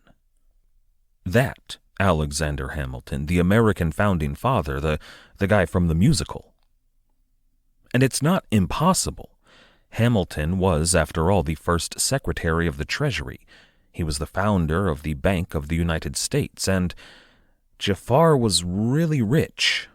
He was so rich that his trade empire was a major player in world affairs all throughout the 18th century. And when you think about it, as an Indian, he would have had good reason to make loans to a newly born country that was offering to poke England in the eye. Plus, that would lighten the military power that England was willing to turn against India while they were dealing with these American rebels. But I am having trouble verifying that claim. Now, E.T. Fox is usually excellent with the history, so I tend to believe him. But Alexander Hamilton was 21 years old in 1776. That's when he went to work as an aide-de-camp for General George Washington. For this to be the same Abdul Jafar who had a world-spanning trade empire in 1685, he would have had to have been very old when he knew Alexander Hamilton, maybe over 100. Of course, not impossible, but I'm suspecting that there may have been a son and heir somewhere in there that kind of got lost in translation. But still, it does show us the economic power, the political power of this trade empire within the Mughal Empire. The very fact that they had 4 or 5 ships sailing with the Mughal's fleet should tell us something, a testament to his influence. And Henry Avery was about to capture one of those ships. The Fateh Muhammad. In English, literally, the Conqueror Muhammad. And I should note that Fateh Muhammad may not be the correct name for the ship. Giving regional variations in dialects in the Mughal Empire, it may have been something more like Fateh Muhammundi, but the traditional name given is the Fateh Muhammad. And she was a good prize. See, Fateh Muhammad was a merchant ship, not a pilgrim vessel. Instead of a host of people prepared to worship at Mecca, it was filled with men who were there to trade. The Fateh Muhammad was full of rich goods and all of the proceeds of their trade. The reason she sailed with the larger fleet was for protection. But here, so close to home, she apparently believed that she no longer required that protection. And she was wrong. The Fateh Muhammad and her retinue had broken off from the main convoy of the Mughal fleet. Probably they were sailing for a different destination than Surat. With this prize in his spyglass, Avery ordered the Fancy to detach the Pearl and to sail on hard, to sail past the convoy, and then to lie in wait. Meanwhile, Portsmouth Adventure and the Pearl would continue the pursuit. They would chase the convoy down right into Avery's claws. All that night, the three pirate ships worked hard to get into position. At dawn, on the 8th of September, 1695, the sea just off the Indian coast was quiet. It was coated in a thick mist. The kind of mist that muted any but the loudest sounds, even those aboard your own ship. The kind of mist that made it impossible to see much past your own deck. Joseph Farrow and William Mason, with the last known position of Fateh Muhammad in their minds, moved cautiously through the fog. It's always sudden when a ship appears out of a dense mist, and this was no different. The small convoy of Muslim ships seemed to appear suddenly, shockingly, and they were very close to the pirates. But if the pirates were surprised, Fateh Muhammad was more so, and frightened. Two ships, clearly Europeans, appeared out of nowhere, less than 100 paces away. I can hardly imagine what that's like. And the Portsmouth Adventure fired off a single shot, a single thunderous explosion that broke the early morning quiet. A couple of heartbeats later, the ball fell into the water mere feet away from the Fateh Muhammad. Like a signal, the pirates aboard Portsmouth Adventure and the Pearl began to scream and curse at their prey. They brandished their sabers and their muskets and their pistols. They made a terrifying sight. It was the kind of thing from which any sane man would run. And the captain of the Fateh Muhammad was a sane man, and run he did. Despite the dense fog, Fateh Muhammad ran away from the two pirate ships, right into the jaws of a third. That shot from the Portsmouth Adventure probably never was intended to hit Fateh Muhammad. Rather, it was intended to frighten the Muslim ship and to give a signal to Henry Avery, and he had certainly heard it. Avery put his crew into motion. They loaded the guns, they raised anchor, and then they waited, they listened and stared into the dense fog. And then, of a sudden, there she was. The triangular sails of the Fateh Muhammad burst into view very nearby. One of the lookouts aboard Fancy, that man Dunn that we quoted earlier, he would tell the court that she was, quote, within about a pistol shot of Fancy. Now, exactly what happened next is difficult to say. There are differing accounts, and we don't have an account of the captain of Fateh Muhammad. We do know, though, that almost as soon as she emerged from the fog, as soon as she saw the Fancy, Fateh Muhammad fired off a broadside. And somehow, and exactly what that how is, somehow, she missed. If I were to try and distill those different versions of events and try to make an educated guess, I might paint a picture something like this. Fateh Muhammad carried 6 guns on her. They had swivel guns as well, but 6 big guns. When she ran from Portsmouth Adventure and the Pearl, the captain may have ordered the guns on one side of his ship readied for action, had them loaded and primed, had them ready to fire. His plan may have been to run, but then, when the time was right, when his convoy was ready, to turn and open fire with all of his ships on the incoming pirates. They would have had to hit something, and at that point they would have been in a better situation to fight. But as they were running, out of the fog appeared a behemoth. Fateh Muhammad was a big ship as far as the dhows went, but Fancy was larger. She was imposing. She was terrifying. I suspect that when she appeared out of the fog, that the crew of Fateh Muhammad, or maybe the captain, panicked and fired off a broadside. Guns that had already been readied, but that were prepared to fight a ship coming from the other direction. That broadside flew out into empty water. It did, though, surprise the hell out of the Fancy.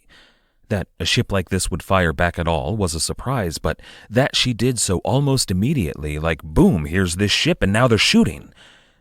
There was a worry that they may have been dealing with a very crack crew. Now, there are differing events of what follows here as well, but I'm going to deal with the one I like more. Portsmouth Adventure and the Fancy drew up on either side of Fateh Muhammad, and with their small arms they opened fire. Now, this was an odd era in piracy. It's kind of a blend of the later era of men like Blackbeard, pirates who had 6 or 8 or 10 pistols strapped across their chest. But it's also still got some of that buccaneer era where they had musket fire. It was probably the fire that the 2 pirate vessels rained down on Fateh Muhammad, probably a blend of both. Muskets for the sharpshooters and pistols for closer range work, with the odd swivel gun thrown in, not to mention the blunderbuss. While the pirates were firing as fast as they could reload, they threw grappling hooks across the water, and each ship pulled on the Fateh Muhammad, moving their own ship in close. Now, they had the high ground when they were aboard their pirate ships, but you can't take another vessel from your own deck. Once they were in close enough, the pirates grabbed ropes and swung over to the enemy ship, into a brutal fight. The crew of Fateh Muhammad had plenty of guns of their own, and the first men who landed on deck fell to hot iron ripping through their flesh. But those guns did take a minute to reload, and more pirates were swinging across all the time. Soon enough, the guns were dropped, and it turned to a fight of swords. Relatively thin English and French naval cutlasses clashed with the thick, heavy-bladed Muslim scimitar. Soon every man was fighting, struggling for purchase on a blood-stained deck. Then, all of a sudden, as the last few sailors fell to pirate blades, the pirates realized that they held the deck. It seemed maybe like victory, but the fight wasn't over. The crew of the Fateh Muhammad had fallen back. They reloaded their guns, and they took cover in the holds below deck. They forced the pirates to venture below, and at every twist and turn inside the guts of the dhow, the pirates faced a hail of gunfire. 2 hours of slow, methodical hunting followed in the darkness of the ship's interior. It must have been a terrifying experience, and a lot of pirates were wounded and died. But more of the Fateh Muhammad's men died. When those 2 hours were up, she was clear of men resisting the pirates. They were all dead or captured. It shocked the pirates a bit that the crew had fought as hard as they did. Now, there were a couple of good reasons for that. First, Abdul Jafar hated pirates. He'd had run-ins with them before, most notably in 1691. Now, that actually turns out to have been a Dutch crew, but he couldn't tell the difference. Abdul Jafar assumed that the pirates were English and that the English, all of them, were pirates. He'd lost the goods in that ship, and held a bit of a grudge. He ordered the men who sailed under him to fight with everything they had should they be boarded by pirates, and they did. The other reason, though, that they fought so hard was the cargo. Fateh Muhammad was chock full of precious metal. Silver and gold, and nearly all of it coined, lay in chests that littered every hold and cabin on the ship. The pirates were stumbling over new hoards of wealth every time they turned around. At the time, the value of the hard specie alone, so not counting the cargo, just the coins, was estimated to be around 60,000 pounds. Translated into modern currency, that's about 5 million modern American dollars, or 4.2 million euro. Which sounds like a lot of money, and I mean it is, but not enough money. If they divided this haul between all 400 pirates, it would equal somewhere around $12,500 each, modern money. Now, at the time, in a place like, say, America, that would have been enough to buy some land and a house and a horse and some tools and some seeds and basically everything you might need to start a farm and build a small family, which might have been enough for some of the men, but most of them were not here in the Arabian Sea so they could go be farmers. Once they'd counted all the loot, the crew sat down to a council, and they decided that this was good, but it could be better. They elected to sail on, hunting for more and, hopefully, richer prizes. Next time, the Gunsway.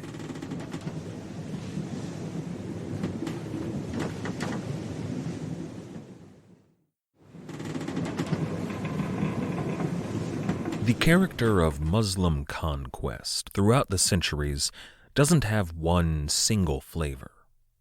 Early Islam was harsh with the pagan tribesmen in Arabia, but when they started moving into other lands, they took pains to deal fairly with other religions of the book. In most cases, Christians and Jews were taxed at the same level as Muslims. They often had an almost complete freedom of worship. Now, of course, this state of affairs didn't last. With the territorial conflicts in the Byzantine Empire and then in Iberia and, of course, the Crusades, there was a lot of bad blood there. However, considering the treatment of pagans in the Middle East, one might think that any other non-Abrahamic faith peoples would receive the same kind of treatment, but that wasn't always the case. In India, after the Mughal conquest, Hindus weren't persecuted. And you probably need some caveats there, like they weren't unusually persecuted or harshly persecuted. They were a conquered people, after all. But their taxes were not any higher than the Muslims paid. They were free to worship however they chose. For much of the imperial period, things like property rights were respected. Because the empire in India was not about faith or spreading their religion, it was about what most empires are about, land and power and money. Now, in part, this was just a simple question of logistics for the Mughal Empire. There's a lot of people in India. Mass conversion was going to be a difficult task, if it was even possible. Physically rounding them up, that's just not going to happen. Even if you manage to kill every Hindu in India, which may have been the greatest mass slaughter in history, but even if that happened, then what? The empire needed people to work the land, to farm spices and teas, and to do all of the things that made India a worthwhile conquest. So they left the Hindus religiously, basically alone. So what you have in the Mughal Empire is a subcontinent of Hindu people ruled over by a relatively small, aristocratic elite. But imagine that you've got, 1 billion people. Probably fewer in the late 17th century, but certainly hundreds of millions of people, and were they all converted to Islam, they would be expected to make that pilgrimage to Mecca at some point in their lives. That would be, the expense alone would be astronomical. Most Muslim states provided some kind of transport, and of course that required guards, and for a lot of those states, even some financial assistance to those who required it for their trip to Mecca. Offering those kind of services for the whole of India, well, that's just out of the question, even for the Grand Mughal Aurangzeb, the world conqueror, maybe the richest person in the world in the 1690s. Even for him, that would be a bit much to ask, so, let the people worship their gods. Now, let me pose to you a question. Say you were involved in a heist, a big score, and you found out that the victims of that robbery would be a bunch of widows and orphans. Would you have second thoughts about going through with it? I certainly hope so. What if you found out it was a bunch of farmers and laborers, blue-collar folks, regular working people? Would you still have second thoughts? Probably. But what if you found out that it was a casino magnate moving his cash, or the Queen's jewels, or Scrooge McDuck in a swimming pool full of gold coins? If that was who you were robbing, would you feel the same kind of reservation, the same kind of guilt? Maybe. Robbery is still morally wrong, but then again, maybe not. Maybe you're fine with it. This is episode 220, The Gunsway. We should remember that the sailors aboard Henry Avery's Fancy man-of-war were pirates and mutineers. They made a decision to be so. But at least those that set out with the Spanish expedition, they didn't intend to do so. They were just law-abiding sailors who took a job that they hoped would help them earn a decent living. But of course that prospect was ripped out from under them. The possibility of being sold into slavery under the King of Spain, well, that became very real. So they went rogue. Were that your reality, not a hardened criminal, but somebody who found yourself in dire circumstances and forced into a state of outlawry, you might be more than happy to rob some rich, aristocratic types. That's a major factor in what's about to happen, but of course there's more to it than that. The rich people in question here happen to be Muslim, and in 17th century eyes, that makes robbing them, even killing them, almost a righteous act. They're attacking the Turk, taking on the Moorish scourge, doing God's work. They're the new crusaders, right? And for the English on board, they believed that they were at the time at war with the Islamic world. Which is to say that for these pirates in the Indian Ocean, scruples and reservations aren't something that we need to think about. But of course these discussions did take place. Sometime later, in the trials of some of the men aboard Fancy, they made it clear that Avery was declaiming these kind of talking points in councils aboard their ship, reminding the men of the injustice they had faced, of the threat of slavery, and then reminding them that they were going to attack the enemy, their king's enemy, in a righteous and godly act. Anyone who may have been thinking this was a bad idea, Henry Avery talked them out of it. When we last left the pirates, Henry Avery's Fancy, William Mason's Pearl, and Joseph Farrow's Portsmouth Adventure had just captured a rich prize, the Fateh Muhammad. You'll recall that back at the Gate of Tears, the entrance to the Red Sea, after hearing word that the Mughal fleet had passed them by in the night, they set out at top speed to chase the fleet down. So fast, in fact, that they left Thomas Tew in the Amity and Thomas Wake in the Susanna behind. The chase lasted for 10 days, and for 10 days the pirates saw nothing. It was only when they drew near to a bay that would lead them to Surat, should they follow it, that they caught up with Fateh Muhammad. But what the pirates here did not know was that at some point in their 10-day chase, they had actually passed the Mughal fleet. They all thought that Fateh Muhammad was a straggler, that they'd managed to catch one of the last ships in the fleet. But instead, they had caught up with a ship that was way out in front of the fleet.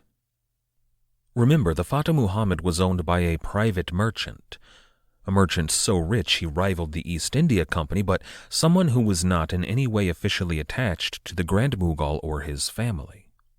His ships were sailing with the fleet for protection, but they were free to sail as they pleased. And once they were safely beyond the Gate of Tears, it looks like they took a different route than the rest of the fleet, something that would get them home more quickly. The other ships, those that actually did belong to the Grand Mughal or his family, well, they sailed way out to sea. From the Gate of Tears, they took a wide berth out into the Indian Ocean in a large arc to bring them to that approach to Surat. They did so, naturally, to avoid pirates, but by this point, so close to Mughal shores, they would certainly be safe. I mean, no pirates would be foolhardy enough or stupid enough to sail into those dangerous waters. But the other ships in the fleet, the Amity and the Susanna, the ships that were too slow to keep up with the Fancy, well, they figured it out. They were sailing as hard as they could, trying to catch up with the Fancy, but unable to do so. But while they were in pursuit, they encountered some ships that they did not expect to meet. We know virtually nothing about the encounter that followed.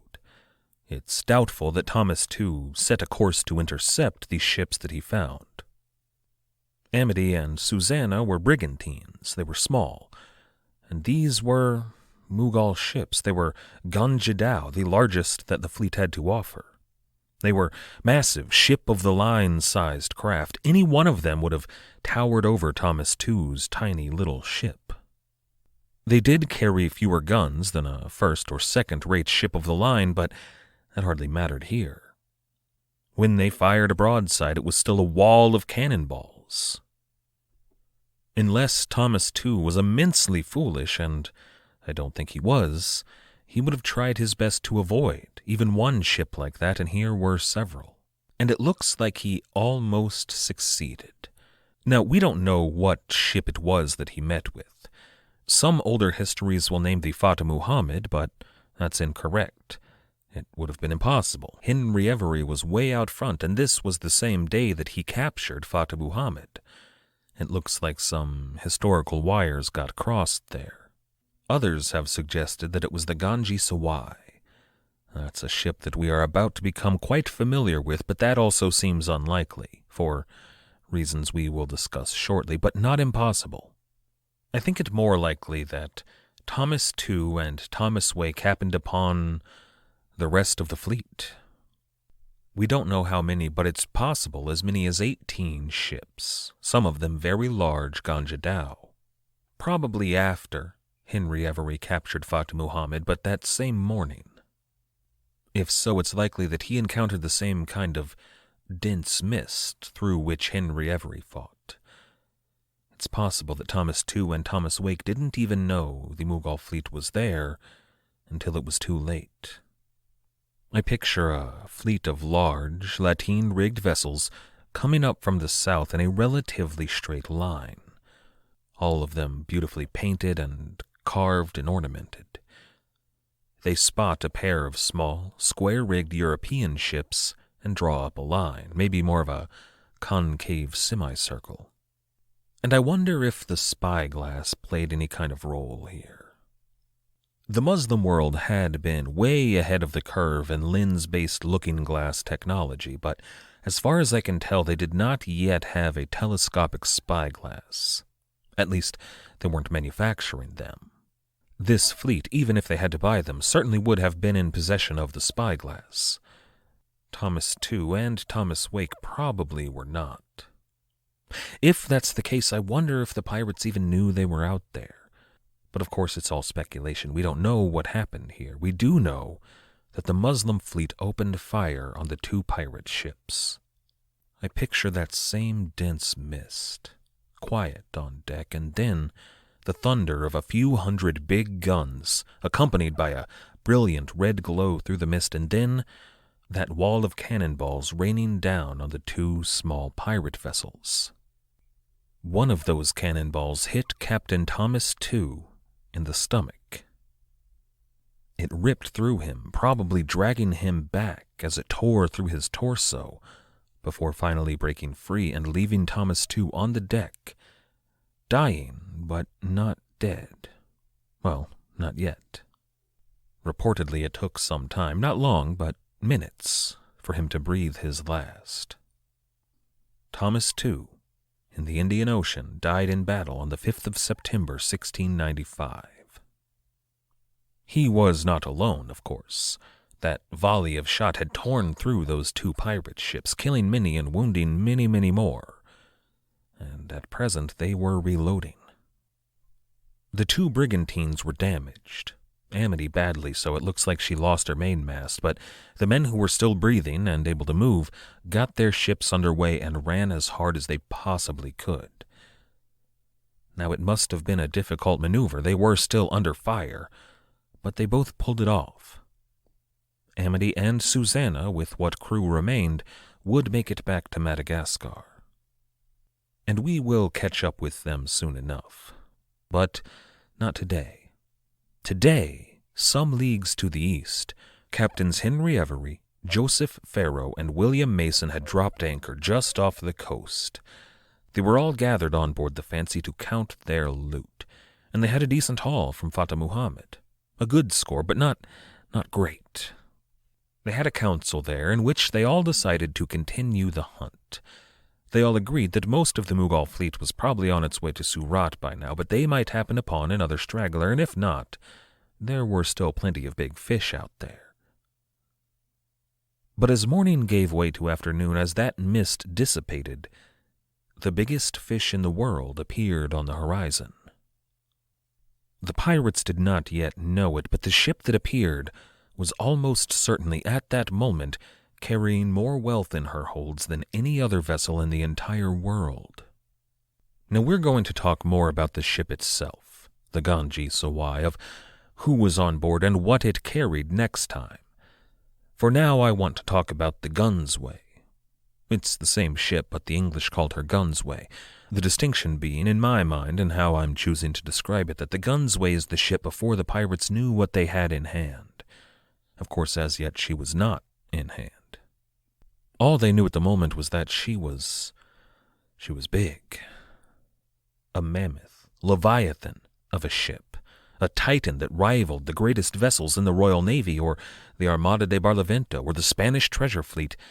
Fancy was a nice ship, a frigate of 46 guns and 200 men. Portsmouth Adventure was no slouch either, nearing those statistics, and the Pearl was doing her best. But this ship was a giant. Any wise man who came into her presence would weigh anchor, turn around, and leave immediately. But of course, pirates are not known for their wisdom. On board the Fancy, the pirates gathered together and held a quick conference. They decided to attack. And they did come up with a plan. At which point all of the pirates returned to their respective ships, weighed anchor, and set sail. What is to come is among the most famous pirate attacks of all time. There is still debate about the most profitable pirate attack of all time, but this is always in the discussion, sometimes at number one. Beyond that, there are political ramifications, wartime ramifications. This action, on which Henry Avery and his companions are about to embark, is going to change the world. It was debated, discussed, argued about, and written about at length in its time and in the years to follow. And we know what happened here in the Indian Ocean on the afternoon of September 5th, 1695. But we're not going to talk about what happened today. Because we, historians, have really only pieced together what happened in relatively recent years, the 20th century. For almost 300 years, the story as we know it, based on a true story, sure, but not quite right. So today, before we talk about what really happened, we're going to talk about the story as it was known to people for so many years. I'm going to read 3 versions of this history as they were told, in chronological order. The first account which we will look at comes from the life and adventures of Captain John Avery, the famous English pirate raised from a cabin boy to a king, now in possession of Madagascar. by Adrian von Broek. This account was first published in London in 1709. Von Broek writes, quote, "Being victualled afresh, he, Avery, incited some persons who had been buccaneers to join him, and with all imaginable expedition set sail to cruise in the Indian Sea, where, after an oath taken of every individual mariner, for secrecy in the affair they were going in pursuit of, he tacked about backwards and forwards for a considerable time before any prize of value came in sight. At last fortune threw in his way a vessel of great burthen," that is, burden, he means a big ship, "for she carried near 1,000 men, with guns proportionable, was freighted with the richest merchandises of all the East, and had got a prize of greater value about her. I mean the granddaughter of Aurangzeb, who was then Great Mogul, and commanded an empire almost as extensive as any known quarter of the world. The force of the ship and the vast number of soldiers that appeared on its deck at first gave no small uneasiness to Captain Avery, who was loath to miscarry in his first attempt, and seemed doubtful of success. But, having collected himself, he considered his own strength, the bravery of his own men, and their wonderful skill in naval raconteurs, while the numbers of the others would rather be a hindrance to him. And that's how he wrote it, to him, to apostrophe E-M, would rather be a hindrance to him than an advantage. The English gave but a broadside or two when the Indians struck their colors and resigned themselves to the mercy of their enemies. The cargo of this ship was so very rich. You know what, we're going to leave it there. As I said, we'll talk about the cargo next time. This account isn't terrible. It's closer to the truth, at least, than the other two we are going to talk about. In response to this book, which is a fiction outside of the attack on the Mughal fleet, Daniel Defoe wrote The King of Pirates. It was written in a first-hand account, and it's close to my own heart. He begins it with the assumption that Henry Avery sailed on the first and second Pacific adventures. When they come to the day of the attack, Daniel Defoe writes, quote, "We spied 3 ships coming right up to us with the wind. We could easily see they were not Europeans by their sails. And take note of that. And begun to prepare ourselves for a prize, not for a fight, but were a little disappointed when we found the first ship full of guns and full of soldiers, and in condition, had she been managed by English sailors, to have fought 2 such ships as ours were. However, we resolved to attack her if she had been full of devils, as she was full of men. Accordingly, when we came near them, we fired a gun with shot, as a challenge." And he's saying there that they fired a gun without a ball, loaded with shot but no ammunition. He continues, "They fired again immediately, 3 or 4 guns, but fired them so confusedly that we could easily see they did not understand their business. When we considered how to lay them on board, and so to come athwart them, if we could, but falling, for want of wind, open to them, we gave them a fair broadside. We could easily see by the confusion that was on board that they were frightened out of their wits. They fired here a gun and there a gun, and some on that side that was from us, as well as those that were next to us. The next thing we did was to lay them on board, which we did presently, and then gave them a volley of our small shot, which, as they stood so thick, killed a great many of them, and made all the rest run down under their hatches, crying like creatures bewitched. In a word, we presently took the ship, and having secured her men, we chased the other 2. One was chiefly filled with women, and the other with lumber. Upon the whole, as the granddaughter of the Great Mogul was our prize in the first ship, so the second was her women, or, in a word, her household, her eunuchs, all the necessaries of her wardrobe, her stables, and of her kitchen." End quote. I love Daniel Defoe. Attack her if she were full of devils, as she was of men. Just a great writer. But there are a few things I want you to take into account there. First, as I mentioned, the pirates noticed that she was an Indian ship because of her lateen sails. Then, there's no mention there of Captain Avery's cowardice, but there is great mention of the cowardice of the Mughal soldiers. His tactics aren't really that close to the truth. There were, after all, 3 ships there on the day in reality, and he only makes mention of the one. Finally, again, the granddaughter of the Mughal is mentioned, and this time, her entire household. Our first passage, by Adrian von Broek, goes into great detail about Henry Every's return to Madagascar, where he raised himself up as a king, with that Grand Mughal's granddaughter as his queen. Daniel Defoe spends less time on that story. Around the same time that The King of Pirates was published, though, a play was released, written by a man named Charles Johnson. Now, this is not to be confused with Captain Charles Johnson, author of A General History. This was a playwright. Although it's not unthinkable that whoever actually wrote A General History of the Pirates used that as an inspiration for his fictitious Captain Charles Johnson. That play, The Successful Pirate, although Henry Every is never named, is clearly based on Henry Every.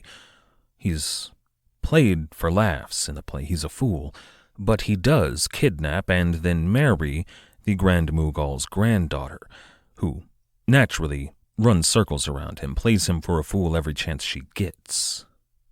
But that play, in addition to the name of the author, appears to have influenced Captain Charles Johnson, whoever he or she may really have been, in a general history of the robberies and murders of the most notorious pirates.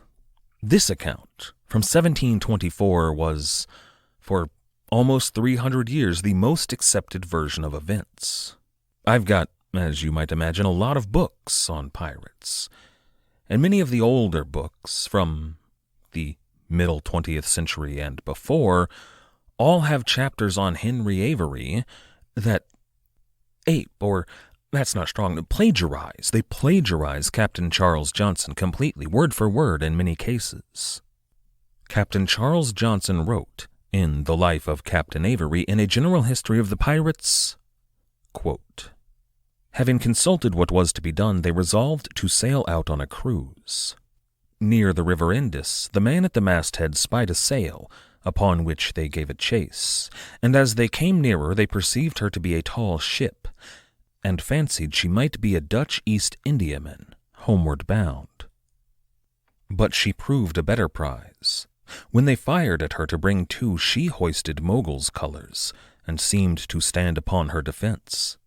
Avery only cannonaded at a distance, and some of his men began to suspect that he was not the hero they took him for. However, the sloops made use of their time, and, coming one on the bow and the other on the quarter of the ship, clapped her on board and entered her, upon which she immediately struck her colors and yielded. She was one of the great Mogul's ships, and there were in her several of the greatest persons of his court, among whom it was said was one of his daughters, who were going to a pilgrimage in Mecca." End quote. And then he goes on to talk about the riches as well. It's all very stereotypical riches of the Orient stuff. The first thing I take serious issue with, as you may have noticed by this point, is the assertion that the pirates thought she might be an East Indiaman. That ship was a Ganj-i-Sawai. It had, as we have mentioned several times, lateen-rigged sails, big, triangular sails, hard to miss. Daniel Defoe, of course, got that right, because Daniel Defoe knew a thing or two about sailing. And that makes me think that maybe Captain Charles Johnson did not. And here, in the strongest terms yet, Captain Johnson refers to Henry Avery's cowardice. The truth of that, well, that's a complicated story. A story that we're going to need to look at the real history to uncover. But to look at the real history, all three of these so-called histories are missing one very big thing, a singular vital element. They're missing the story from the other side. The story from the deck of the Ganj-i-Sawai. All three versions tell a tale in which the pirates come up, fire a couple of shots, and then the ship just surrenders.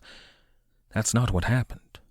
It's good propaganda, obviously, and next time we will discuss how that particular falsehood became accepted fact.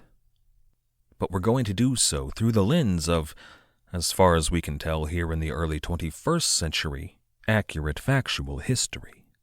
Because they all get one thing right.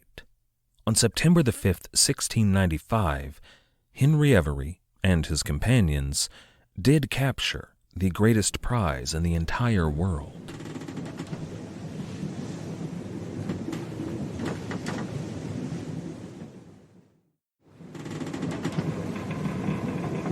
Last time, we talked about Captain Henry Avery and the pirate ship Fancy, and their daring attack on a much larger and amazingly wealthy Mughal ship, the Gunsway. Really, though, we talked about some of the less-than-accurate accounts passed down through the years. Today we're going to look at what really happened, from the mouths of those who were there, and those who investigated the scene, including the accounts and histories from the Mughal world. This is episode 221, Ganj-i-Sawai. We don't actually know who owned Ganj-i-Sawai. I've been saying it was the Mughal's ship, owned by Aurangzeb himself, and for a long time that was believed to be the case, but recent scholarship has spread doubt that that was actually true. See, while Aurangzeb was the richest man in the world, allegedly, and lived in extreme luxury, his personal wealth was also kind of state wealth. The emperor's treasury, the royal treasury, was the national treasury. This was pretty common in the old world. You know, when it came to light that King Louis XVI of France was broke, the French had a little revolution. He'd mismanaged the finances of the kingdom. So when the king invested in, say, a joint stock company, like King William III did in the East India Company or in the Spanish expedition, well, that was understood to be a state investment. But if another member of his household, usually one of the women, say his mother or his sister, it could be his wife as well, but that was more complicated if she was the queen. But if one of the women of the household invested, that was family money. This was common in Western Europe at the end of the 17th century, but you see basically the same thing in the Mughal Empire. Now, Aurangzeb himself was harsh with the men in his family. He imprisoned his own father. He killed and or betrayed his brothers. His eldest son, who did lead a revolt against his father, but he died in prison. Of his two illegitimate sons, one died in exile and the other as the king of a foreign land. Kind of a luxurious exile. Only one of his 4 sons lived a full and long life, and he was the son who succeeded Aurangzeb. But the women of the court fared much better. You know, they lived lives of wealth and influence and real power of a sort. They could not actually supplant Aurangzeb, so therefore they enjoyed a lot more trust than the men in the family. One of the centerpieces of the wealth of these women of the court were the ships that they owned. Really, they were trading fleets that made themselves and the royal household quite a lot of money. Now, of course, Aurangzeb owned plenty of ships himself. But as they were also essentially state-owned affairs, they tended to be a lot more conservative and militarily powerful than those that were owned by his wives and daughters. They were kind of a merchant navy.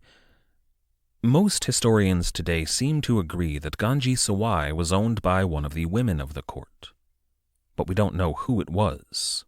I've seen almost everyone suggested. His mother and his wives, of course, but by 1696 they were all dead. By that time there were really only 3 candidates.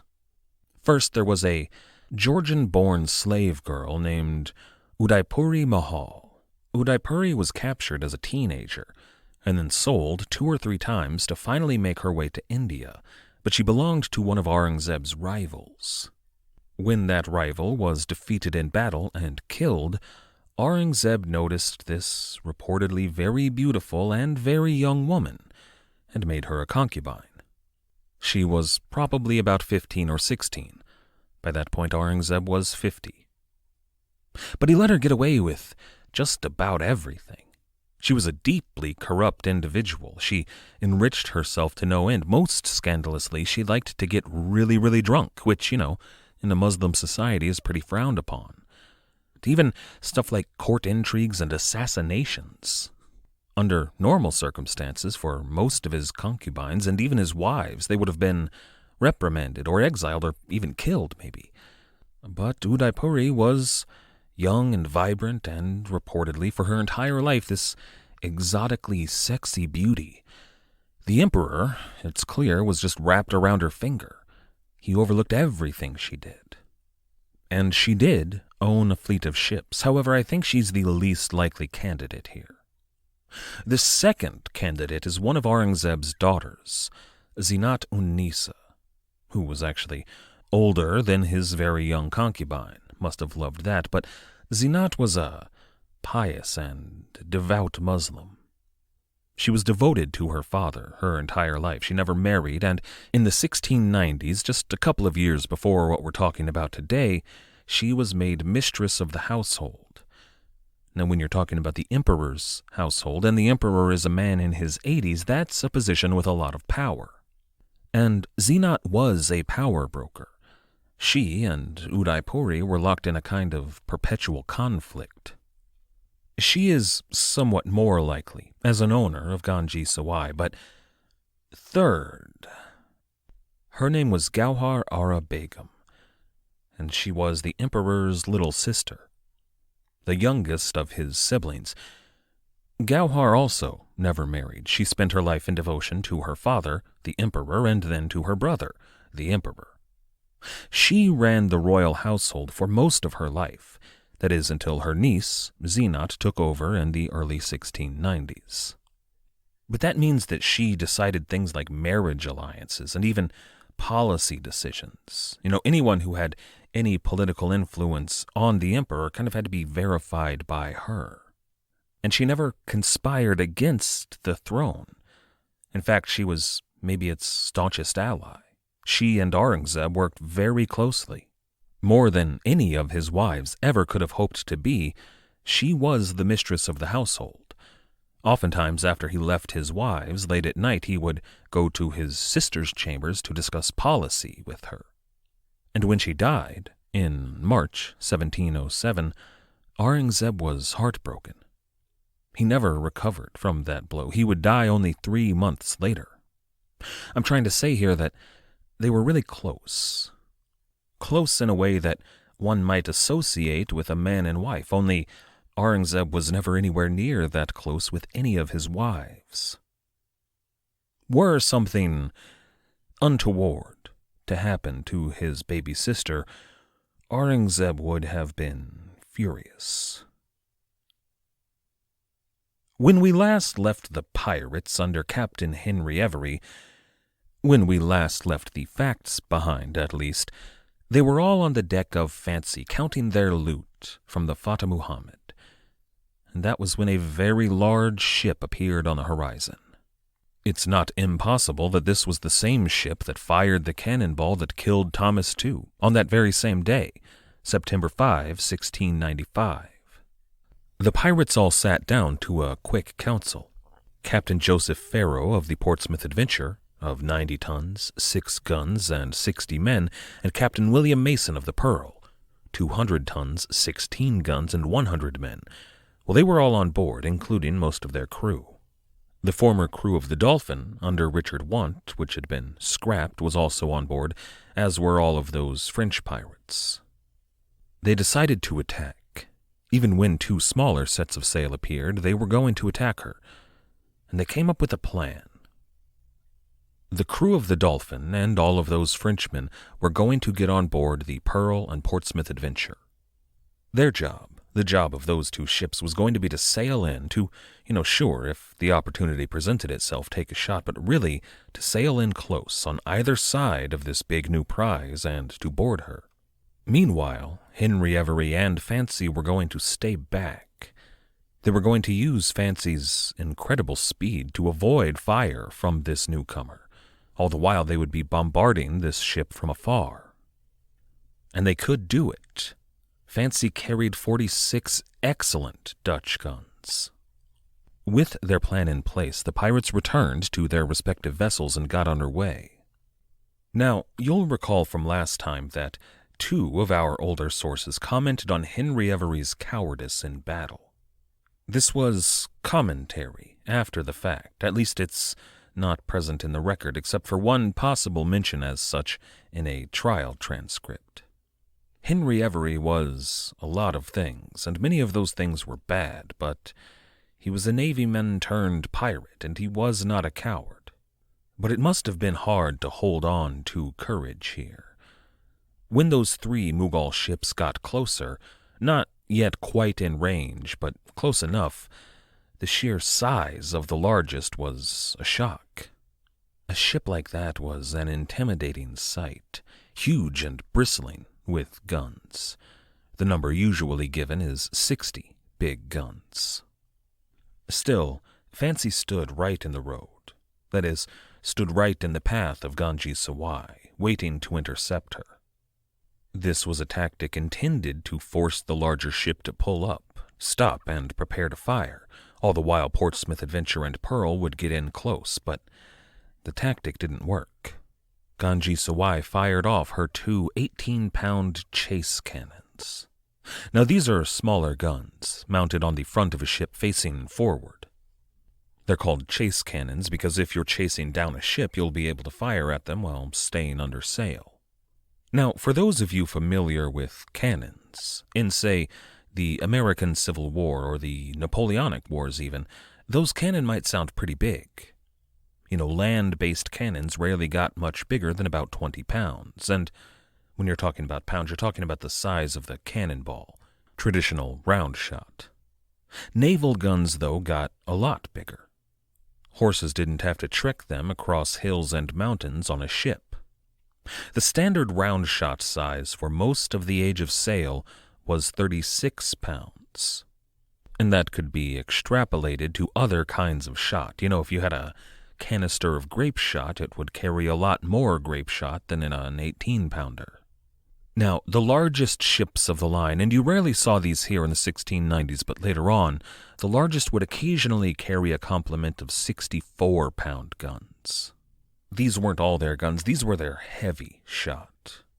And they were rarely used in battle unless it was against another floating fortress, or I suppose a regular fortress. Which is to say, in this situation, 16-pound chase guns are pretty paltry, especially when they're loaded with round shot, with cannonballs. Had they been using chain shot, that would have been a lot more useful. Timed properly, it would have torn through Fancy's rigging. It would cause real havoc on deck, what with snapping ropes and falling sail, but mostly, chain shot would slow your prey down. Perfect for chase cannons, really what they're made for. Of the 2 18-pound balls shot off by Ganj-i-Sawai, one just flew right by, harmlessly, but the other did strike a direct hit on Fancy's mizzenmast, and then it bounced off. No damage was done to speak of. It did, though, show the pirates on board that this ship was prepared to fight. And I think that is what might really have terrified the pirates who were prepared to board her, aboard the other 2 vessels. Once they got in close enough to get a good look at the guns and realized that she was ready to fight, and then saw the sheer number of men on board. The Mughal ship had 200 crewmen, more than any ship in their fleet, but that's nothing. It had 200 dedicated soldiers on deck, all of them armed with exquisite muskets and vicious-looking sabers. Now, again, the sources are kind of split here. Whatever the cause may have been, Portsmouth Adventure and the Pearl held back. Now, this has been cause for some historians, some of them very good historians, to call them cowards. But I'm not so sure about that. I think that this may have been part of the plan, or maybe once they saw what they were dealing with, it became part of the plan. Now, the men on board Fancy might not have been aware that that was now the plan, but you'd have to be crazy to go on board a ship like that before the Fancy softened her up. It would have been suicide. Which was, of course, the plan. To call them cowards here at the outset, Fancy hadn't fired a single shot yet. But Henry Avery did put that plan into motion. Fancy set sail and moved out of Ganj-i-Sawai's path. They took a wide arc around her. Now, this would have taken some time. It would keep Fancy out of range of the Mughal ship, while allowing Ganj-i-Sawai to sail on past Fancy and the other pirates. A foolish captain might think that they were giving up, letting her get away, and it was a risky move on the part of Fancy.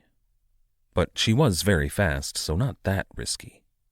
After taking her wide arc around Ganj-i-Sawai, Henry Avery and Fancy began to creep up from behind. Now, they could have taken a couple of shots, but Fancy did not. However, this was not stealth, as it has occasionally been portrayed. I mean, it's not like the Mughal sailors didn't know that Fancy was there. They could just look over there and see her behind them, coming up on them quickly. But Fancy was, in a manner of speaking, in a blind spot. Fancy's approach kept her out of the line of any of the guns on board Ganj-i-Sawai. You know, they had guns on the front, the chase cannon. They had a full complement of guns for a broadside, and they had guns on the rear. But the aft edges of the ship, the corner at the rear, that was a vulnerable spot. The only guns available would be swivel guns, if they had them, and muskets. Now, was this Henry Avery's master stroke? It's often portrayed that way, but I think that's hindsight speaking. I think that this was just Henry Avery doing what the Fancy, the Charles II, was built to do. You know, a fast ship like that could catch up with a giant like Ganj-i-Sawai with little trouble. Now picture these two ships from a bird's eye view. The larger of the two is moving forward at a steady pace, but the smaller is in pursuit and catching up. When she gets close, when she almost reaches that back corner of the ship, the pilot is going to turn the wheel and move Fancy away from Ganj-i-Sawai. Now think about where the guns would be positioned. The broadside from Ganj-i-Sawai would have a very difficult time hitting Fancy, but Fancy, at about a 45-degree angle, would be excellently positioned for a full broadside. At which point, if they needed to swing around for another shot, they did have the opportunity, but of course, one assesses the situation. This is a safe strategy. It does take some time, of course, and it gives your prey an opportunity to escape. But when you're facing down such superior firepower, it's the safest way to attack. Certainly much, much safer than pulling up alongside one of these massive warships and trading volleys back and forth. That's a losing game. And Fancy did have to be careful here. Careful not to take a hit, obviously, but also careful not to strike too critical a blow on Ganj-i-Sawai. They wanted her to stop, or at least slow down. Surrender would be amazing, but mostly they wanted her not to sink. That would mean their treasure ended up at the bottom of the sea. To that end, instead of using round shot, which could do real damage, they tended to prefer chain shot and grape shot. It would kill, it would maim, and it would disable a ship, but not sink them. But in these situations, aiming, really timing your shot, was difficult. Remember, Ganj-i-Sawai was huge. If Fancy was going to fire on the main deck and the rigging, with their chain shot and grape shot, they were going to have to wait until their ship, the Fancy, bobbed up in the water. Then, at the crest of a wave, they would be at the proper angle to fire and hopefully hit something. The sailors on board Fancy were very good at their jobs, and their first volley hit. Did a lot of damage on board. But still, that's only the beginning of a long day of such fighting. Or so they thought. As was expected, Ganj-i-Sawai fired back. And of course she missed. That was the point of Henry Avery's tactic here. But at this point, Fancy should have pulled away to get out of range. That was the plan, but she didn't.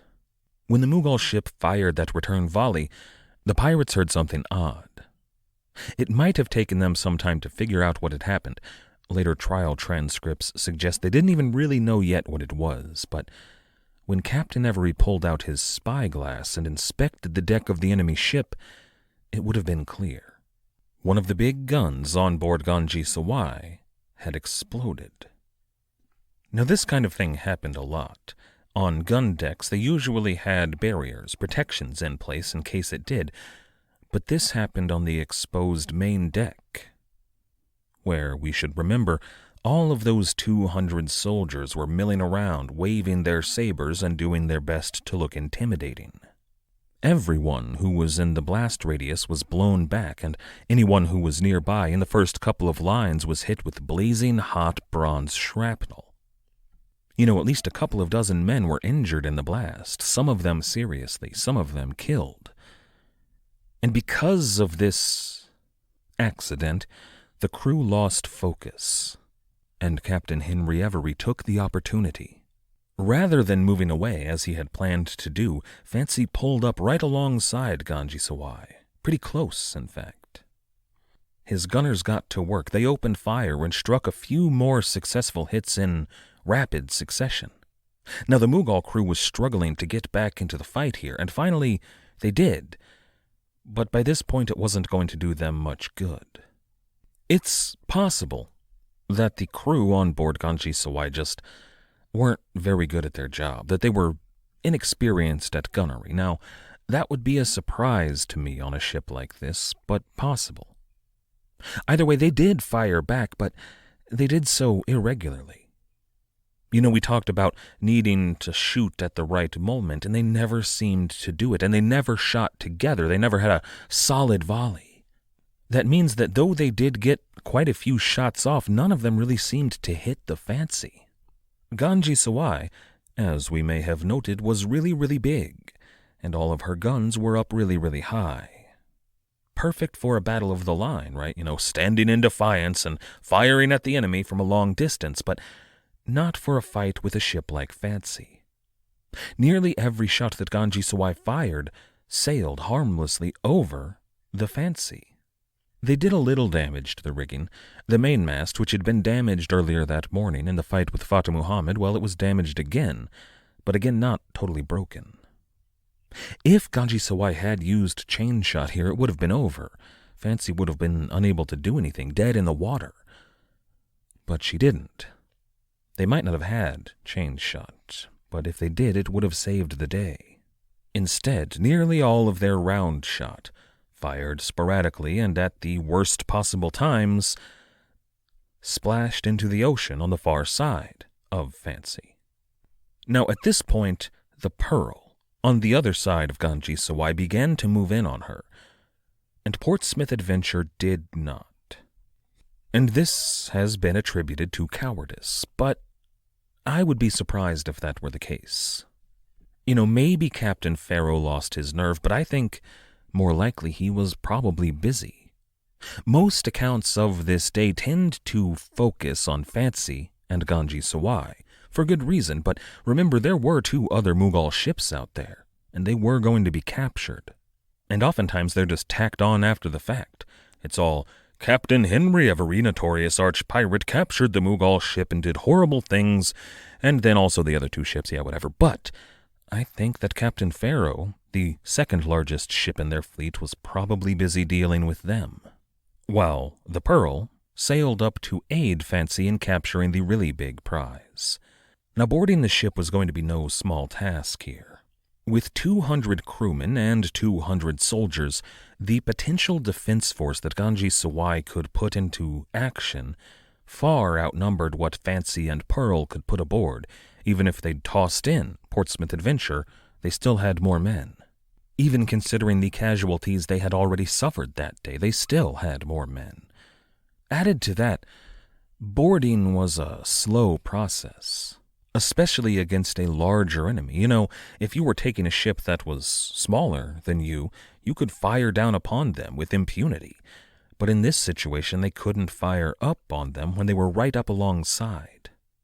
Some of their crack shots could have gone all the way to the opposite edge of the Fancy and with their muskets picked off anybody who came to the rail, and that would do some good, but not a lot of good. The men who climbed on board Ganj-i-Sawai were going to be doing so almost blind. Happily, flintlock pistols were by this point the preferred firearm of the pirates. So Fancy sent out their grappling hooks and pulled themselves in close to Ganj-i-Sawai, as did the Pearl. Then, with ropes in place, they began to climb the hull. and when they reached the top, they would have expected a wall of defenders waiting to cut them down.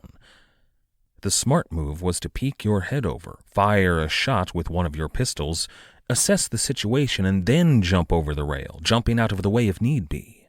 Even then, a good number of men boarding the craft were going to die, but when the crew of Fancy and that of Pearl jumped over the rail, instead of a staunch defense which they had expected, the deck of Ganj-i-Sawai was in chaos, utter bedlam, on board.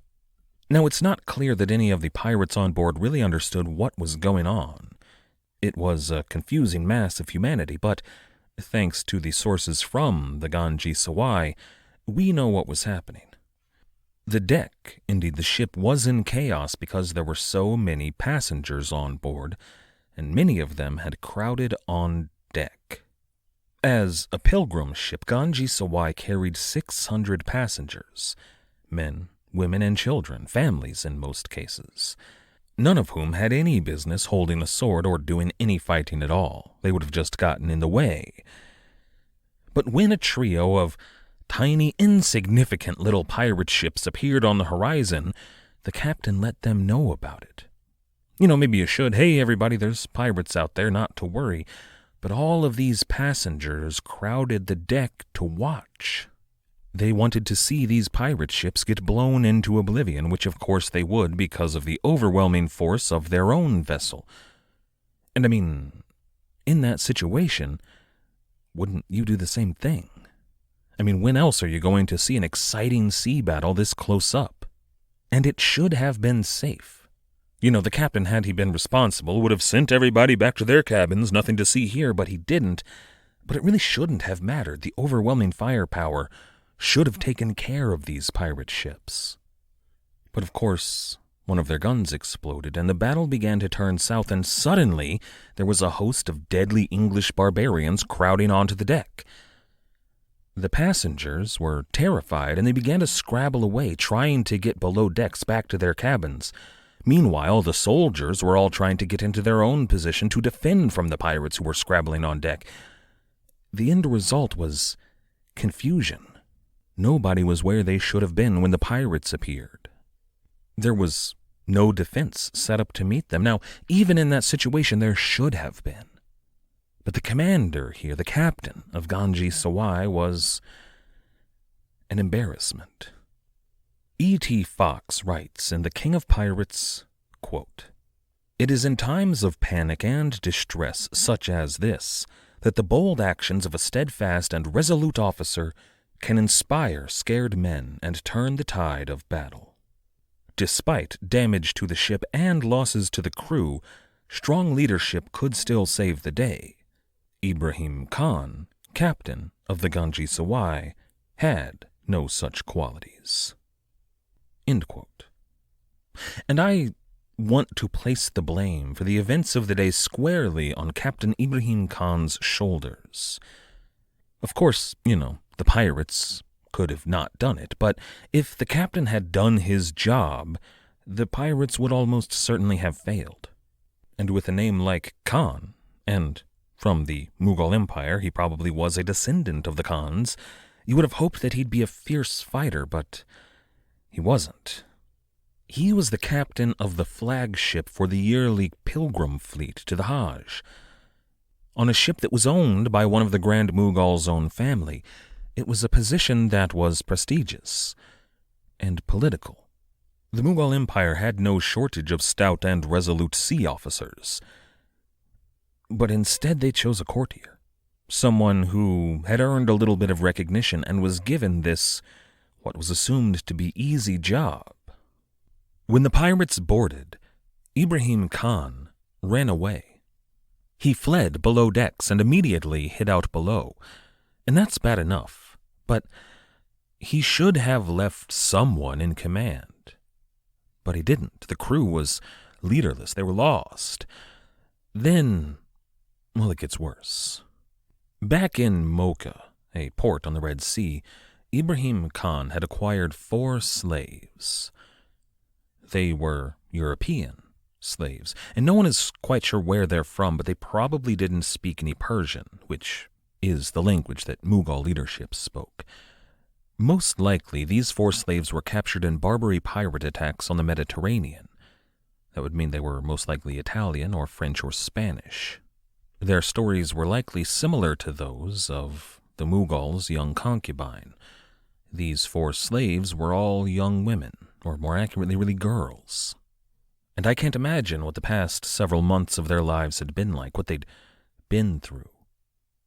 To endure an attack by sea and then to be kidnapped and taken to Algiers or maybe Tunis, but then on to Alexandria, across Egypt, and finally down the Red Sea to Mocha. They were almost certainly alone, separated from their parents and the rest of their family, if any of them survived. Most probably none of them knew each other until their sail in Arabia. Despite what was almost certainly an unimaginable amount of abuse, the one glimmer of brightness I can fathom for them is that they were most likely not raped. Though they were the property of Ibrahim Khan, they were probably an investment for him, bought in Mocha to be sold back in Surat to the highest bidder, and virgin girls fetched a much higher price at the slave markets there. But then an attack, and their owner rushes into the cabin. And look, this is almost too unbelievable, but everybody seems to agree on this point. Ibrahim Khan released these 4 girls from their chains and pushed them into the hallway. Then he handed them armed and loaded guns and blades and told them to go fight. And to their credit, they started to climb on deck. But can you imagine that walk? I mean, the air must have been heavy with the stench of blood and gunpowder. There was a clash from above decks of steel on steel, and of course the sound of screaming. And these were, they were still kids. But part of me here wonders if they didn't hold out hope that maybe, whoever these attackers were, they were going to rescue them. But when they emerged on deck, the scene that they walked into was a scene out of nightmares. The girls would have emerged near the aft, just at the edge of the quarterdeck, and that little piece of the ship was probably still held by defenders, who had by this point rallied a bit. But the foredeck, the front of the ship, was filled with pirates, and the main deck in the center of the ship, the lowest of the exposed decks, well, that was blood and carnage. Men were fighting cutlass to saber. They beat other men to death with the butts of their muskets. Everywhere were men and women and children, remember, who were dead or dying from shots taken in that first wave. Bits of human bodies, hands and arms and legs, were strewn about the deck, some of them maybe near their owner, who was still screaming in agony. All around them was a stew of intestines and bone and brain and limp bodies, and all of that made movement on deck almost impossible. For anyone, it would have been a horrific sight. I can't imagine it for someone so young. Now, most naval battles were terrible, especially when it turned to fighting on deck, but this one was worse. Some of those older histories we talked about last time will tell you that the cowardly, weak Moors fled the battle immediately, but that's not what happened at all. It's true of their commander, sure, but the soldiers, they rallied and they put up a fight. And it was hard fighting from moment one. Now, when it was clear that the battle was lost, some did flee below decks, maybe to put up a resistance there. But soon enough, the crew of Ganj-i-Sawai struck their colors and surrendered. That's the thing when relying on English sources, especially those who have little relationship with the truth. It's always propaganda about the weak and cowardly Moors. And when, of course, you look at the other side, the Englishmen were treacherous barbarians. Which, they were pirates, but both sides fought here, and they fought hard. Somewhere near a third of the pirates from Fancy and Pearl were killed in this battle. They had almost 300 men in their numbers when they attacked, and by day's end it was down to 180. But the Mughal ship, with 400 combined crewmen and soldiers, they lost more. The pirates under Captain Henry Avery had won the day. But of course that's not a glorious story. This isn't the Alamo here. We always need to remember that pirates, even when they're romanticized, even when the reality is something that we might enjoy, at the end of the day, they're bad guys. And this was very bad news for all of those passengers on board. I don't know what happened to those 4 young slave girls. I like to imagine that amid all of that blood and death, the pirates spotted 4 young girls with faces that were whiter than those of the opponents they'd just been fighting, and when they noticed them, they stopped. Those girls probably spoke a little bit of French, or Spanish, or Dutch. Somehow they would have been able to communicate with these English, French, and Dutch pirates. I like to imagine that the pirates of the Fancy bundled them aboard their own ship, to safety, that is. And I don't know what life would have looked like for them. We know that they didn't miraculously get returned to London or Marseille or Cadiz, but maybe they sailed back to Libertalia with the Fancy. There were, when later sailors would appear at either St. Augustine Bay or St. Mary's Island, there were occasionally notes of, hey, there's some white women here. So who knows, maybe they grew up and married one of the pirates that lived there. It would have been a hard life, but from a certain point of view, it's kind of better than being married off to some old man to secure one of your father's business contracts. And I like to imagine that. Imagine these girls growing up and wearing trousers and smoking cigars and drinking rum. It makes a good story. Maybe a good young adult novel, with a group of educated young girls enslaved and then rescued by pirates to finally run the show back at Pirate Island. There's, a happy ending there. And I think it's good to imagine a happy ending here, because what's about to come isn't happy at all.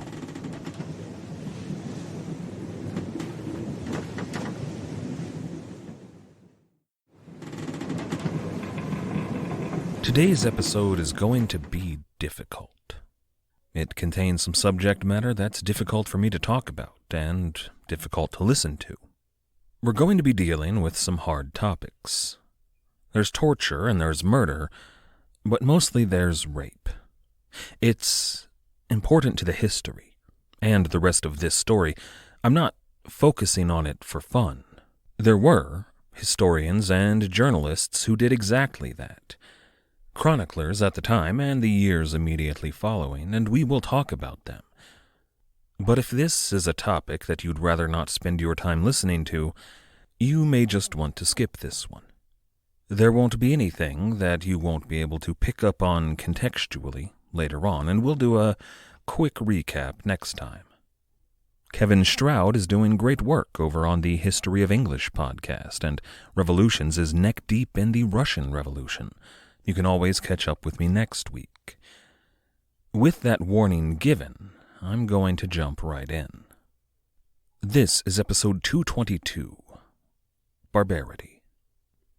September 5th, 1695 was a long day for the pirates under Henry Avery. It's longer still for us. I don't think we've ever spent this long talking about a single day in pirate history. But of course, September 5th, 1695 is among the most important days in pirate history.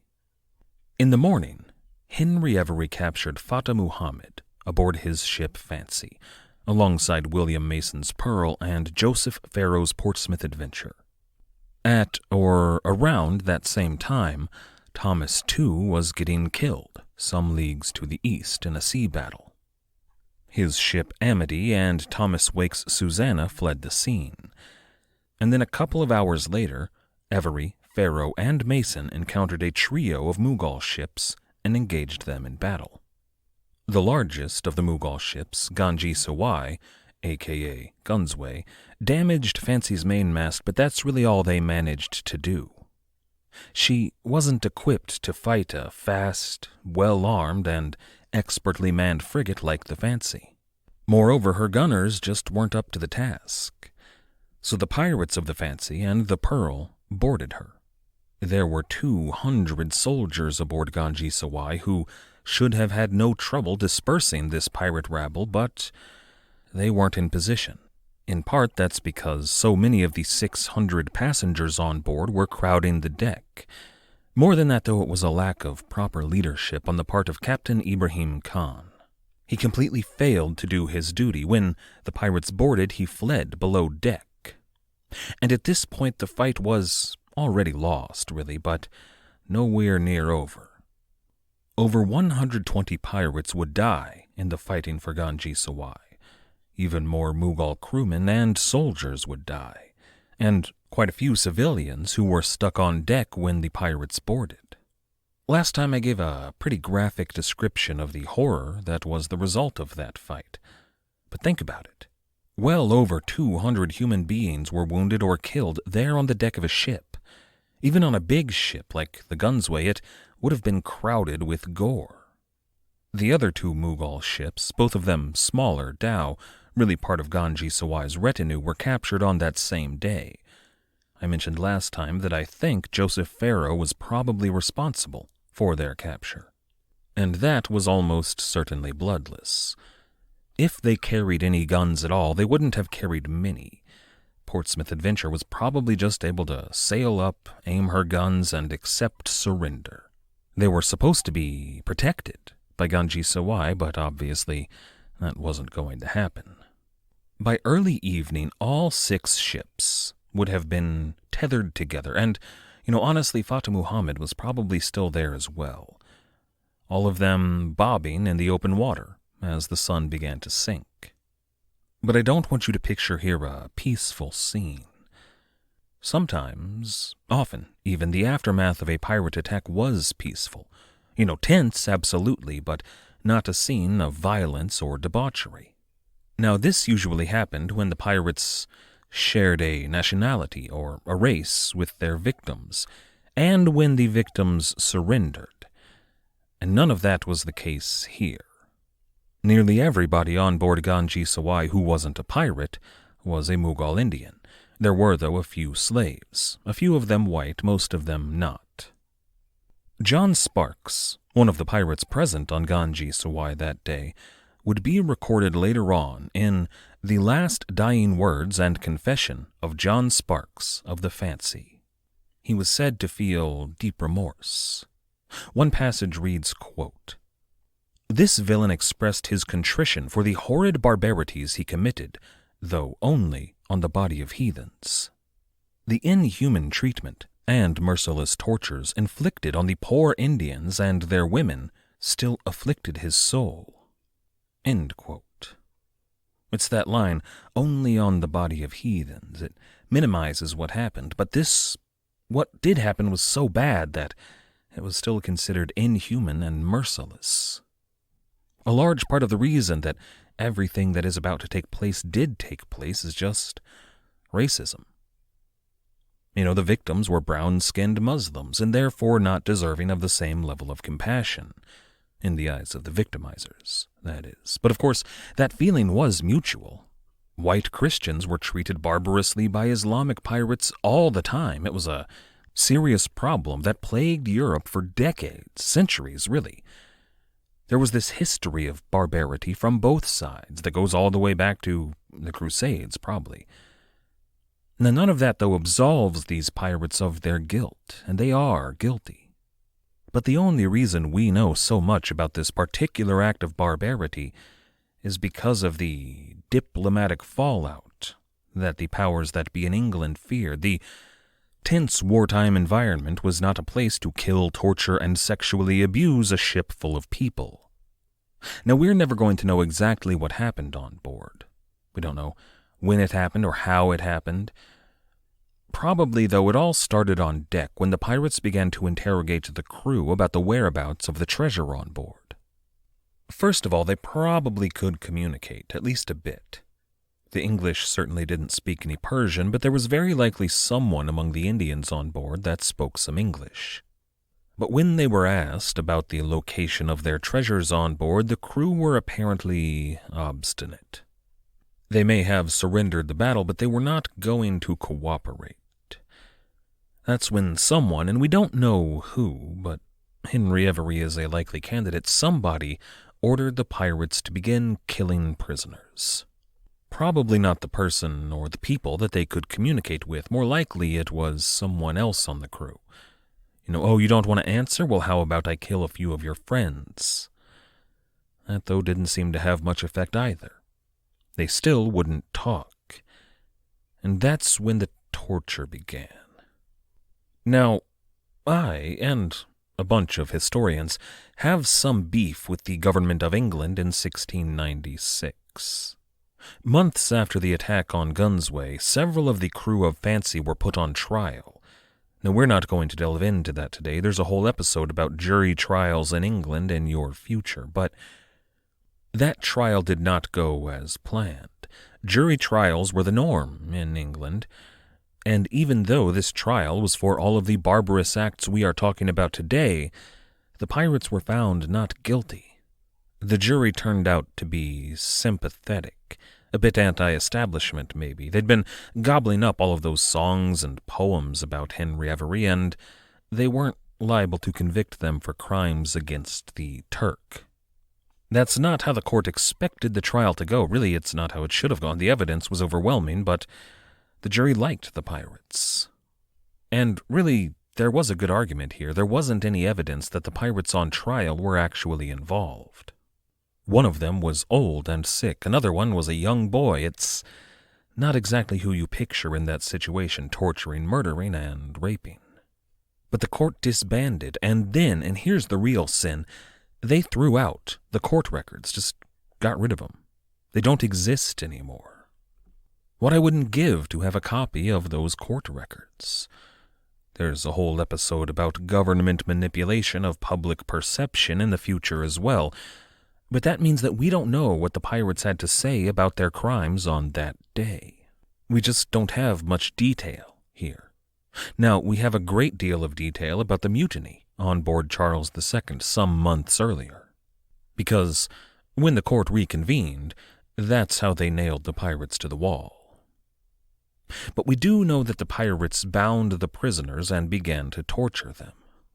Blades slicing bits off, hot irons burning flesh, and pincers pinching. Probably there were bits of wood or maybe bits of bone shoved under fingernails. But still, the prisoners did not talk. Now, Henry Avery was probably overseeing all of this, the interrogation and then the torture. But there were other detachments of the crew, maybe from other ships, making their way through the lower decks. They did occasionally meet pockets of resistance and killed them, but mostly they were looking for treasure. And they were going to find it. They were going to find a lot of it. But first, they found the civilians. Naturally, the civilian cabins were above the holds, so that's what they ran into first. We don't know when or how the rapes began. I've seen it suggested that the first women raped on board Ganj-i-Sawai were brought on deck as another means to get those men to talk. If torture wouldn't work, how about you watch us abuse your women? But we do know, or at least most historians agree, that this was not, as some contemporary chroniclers said, a calculated act. It was not organized mass rape. At first, there seemed to have been isolated incidents. A pirate might venture below decks looking for treasure and stumble upon a woman. But in very short order, word began to get out. There were women down below. At first, a few pirates began to slip down there, then a flood. And when it became apparent that there were women hiding out on the other ships, one in particular, well, it got bad over there too. Now, in cases like this, you will often hear something like, well, the men hadn't seen a woman in so long they just couldn't help themselves. And that's not an excuse even if they hadn't seen a woman in years, but it's not true here. These men had enjoyed the consensual attentions of a bunch of pretty young women over at Madagascar like a month ago, and they were headed back to Madagascar in just a couple of days. In a week or so, they could expect just as much again. They weren't that hard up. I think it's a better explanation that the pirates' blood was up after a fierce fight, and this was an extension of that. Now, that's not an excuse at all, but it's an explanation. They were filled with adrenaline and rage and hate. This is an all too common symptom of battle. and it was something that was a well-known symptom of battle. The probability that they were going to be raped was not news to any of the women on board, at least not once the pirates arrived. And there's a part of me, even now, that wants to explain this away. It's a different time, that whole line, but the world of 1695 was not as different as we might think.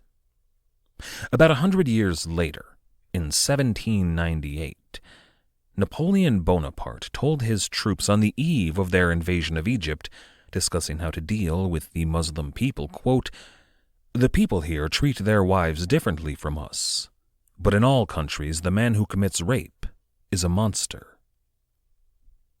He was, of course, absolutely right here. He was also, of course, less concerned with right and wrong or any kind of morality, and more concerned with realpolitik, with the potential political and military fallout. That's part of what's so fascinating about Napoleon. He's often right, but the reasons he's right aren't what we might expect. But his real concern here was that if his soldiers raped a bunch of women in Egypt, it would give the imams cause to call a jihad. His whole casus belli for the invasion was supposedly to liberate the people of Egypt from their Mamluk overlords.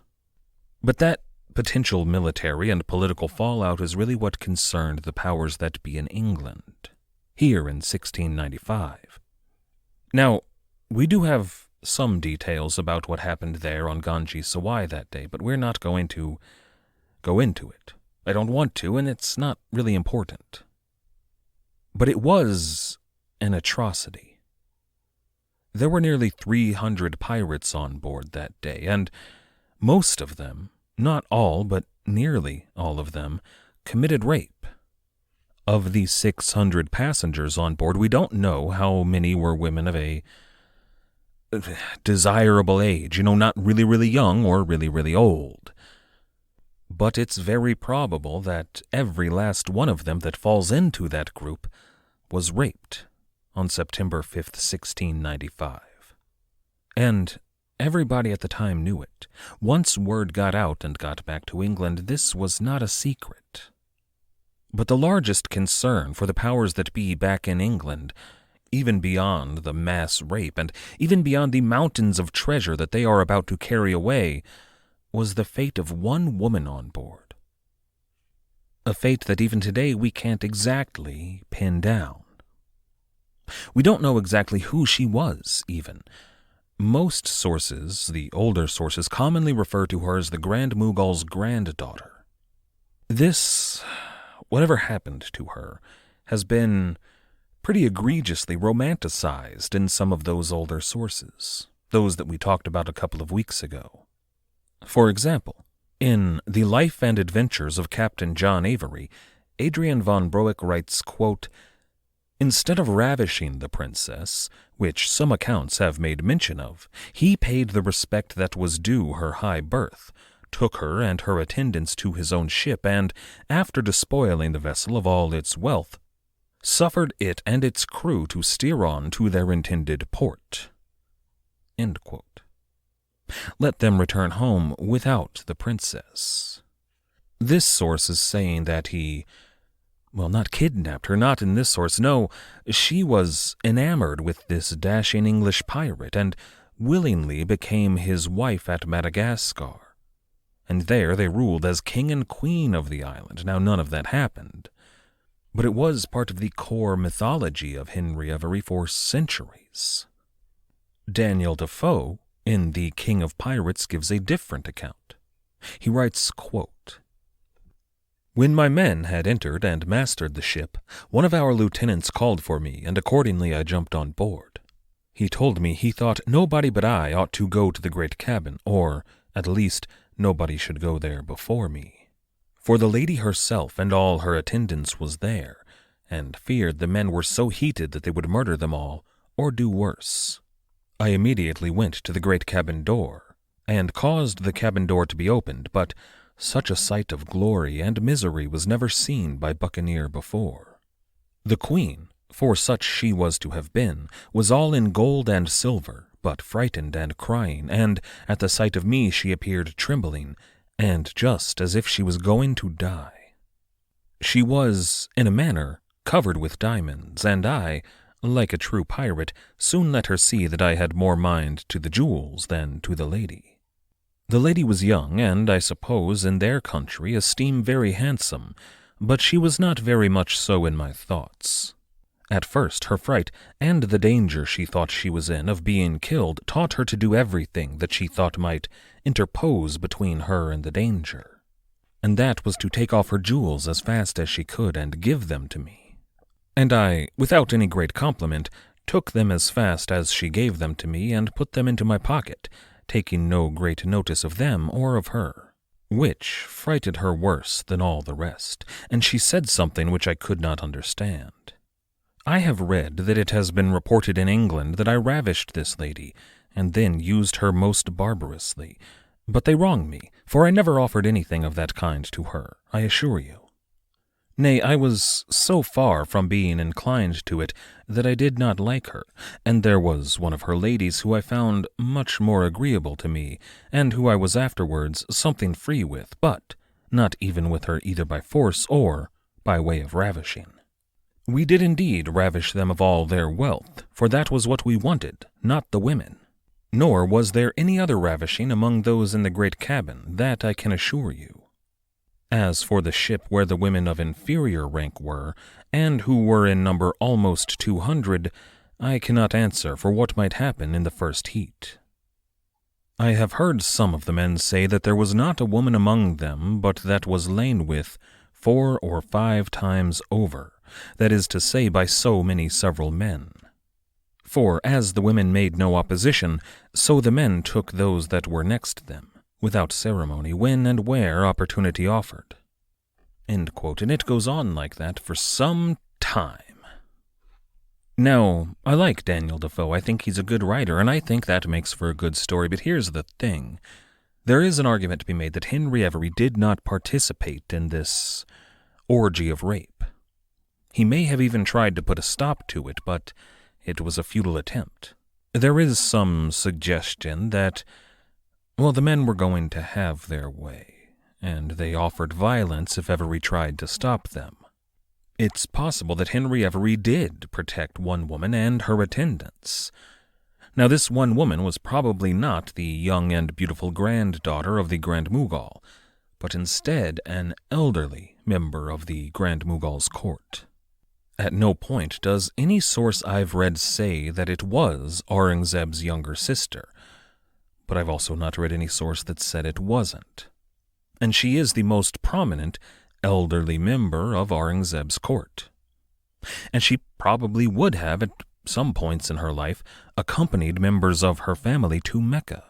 One of the Mughal historians who hated the English outside of this particular episode, but he hated them more for it, even he had to admit that this elderly member of the court, whomever she may have been, was protected from outright harm on this cruise. But it's that bit about none of the other women in the great cabin were harmed that's just not true. Her younger relatives, her nurses, and all of the other women in her retinue were not protected. The scene there was no different than anywhere else on the ships. Rape and violence. And there's a bit in that passage from Defoe that says the women offered no resistance, and that's bullshit.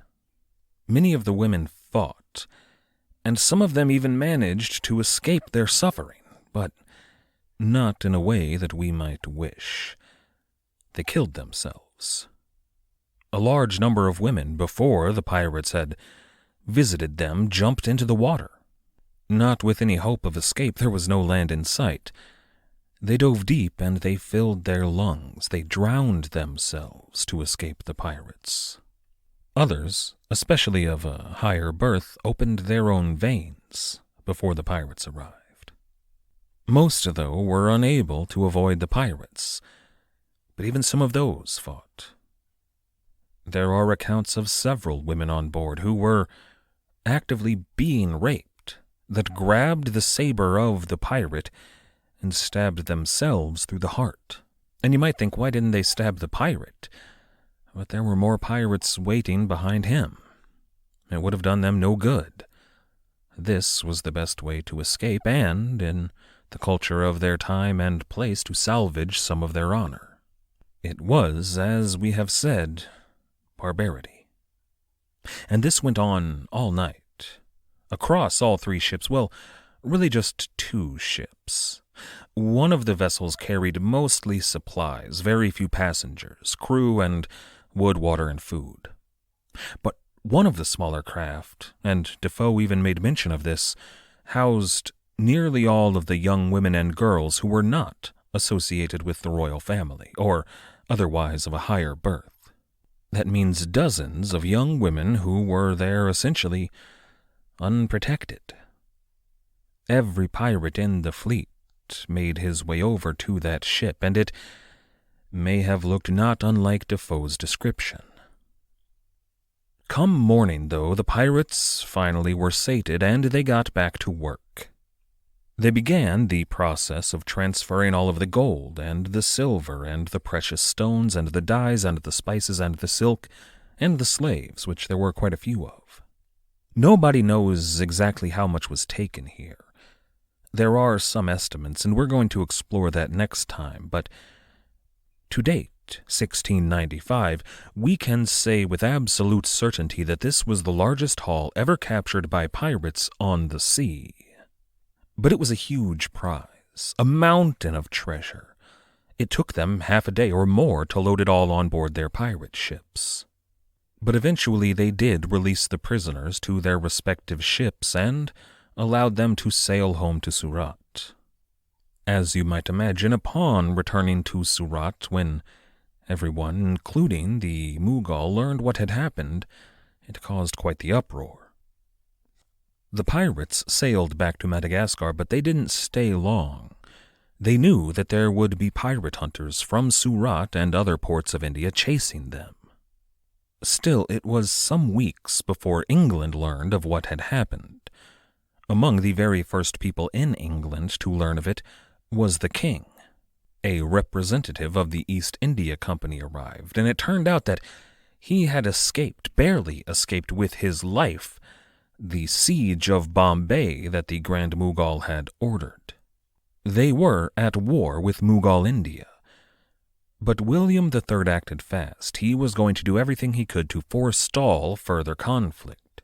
He drafted a letter to Aurangzeb guaranteeing him retribution.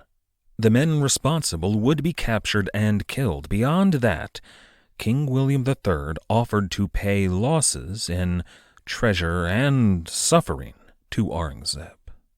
That is a chapter in and of itself. But at this moment, before the East India Company or the Royal Navy could mobilize, King William III needed a response. Something to show that he was serious and something that might actually get the job done. At that very moment, not entirely coincidentally, there was a delegation from New York City at court in London, and King William turned to that delegation. Indeed, there was a man among them who knew exactly how buccaneers operated, who personally knew Thomas too. Almost as soon as he learned what had happened in the Indian Ocean, William III signed a commission for Captain William Kidd to hunt these pirates down.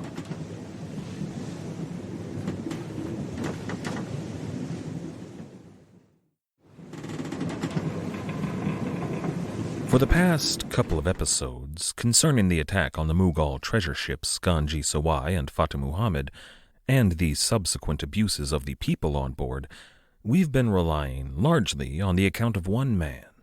Thanks to the English grand jury literally throwing away the transcripts of the trial that gave the Englishman's account of the events on the day, we instead rely almost entirely on the records collected by a Mughal historian and journalist named Kafi Khan.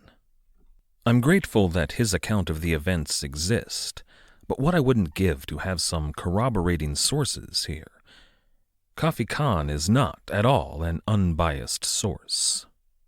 He hated the English, and it's hard to blame him. England was in the process of a very slow invasion of India. Kafi Khan was of the opinion that the Mughal were the rightful foreign imperial overlords of the Indian people, didn't like that the English were moving in on their territory. His father had been an imperial historian that worked for the royal family, and Kafi Khan had aspirations to follow in his father's footsteps. But as yet he had not earned that distinction. He did work for the royal family as a messenger, which is nothing to scoff at, carrying the emperor's messages, but it wasn't what Khan wanted for himself. In his spare time, he was writing a comprehensive history of the Mughal Empire, which he did finish, and it's an excellent early source on their history. But it was not yet completed in September of 1695. At the time, he was on a mission for Aurangzeb, carrying letters and missives from the capital at Delhi to Surat. Then he'd travel on to Bombay, where he'd have to deal with the English, but then he'd go back to Delhi. While he was in Surat, though, rumors began to spread of an attack out on the ocean, and a few days later, a small group of haggard, damaged ships arrived there at port. One of them clearly belonged to the imperial royal family, and as representative of the emperor, he investigated, and he was shocked at what he found. This is episode 223, Spoils. Ganj-i-Sawai and her retinue arrived in Surat on September 12th, 1695.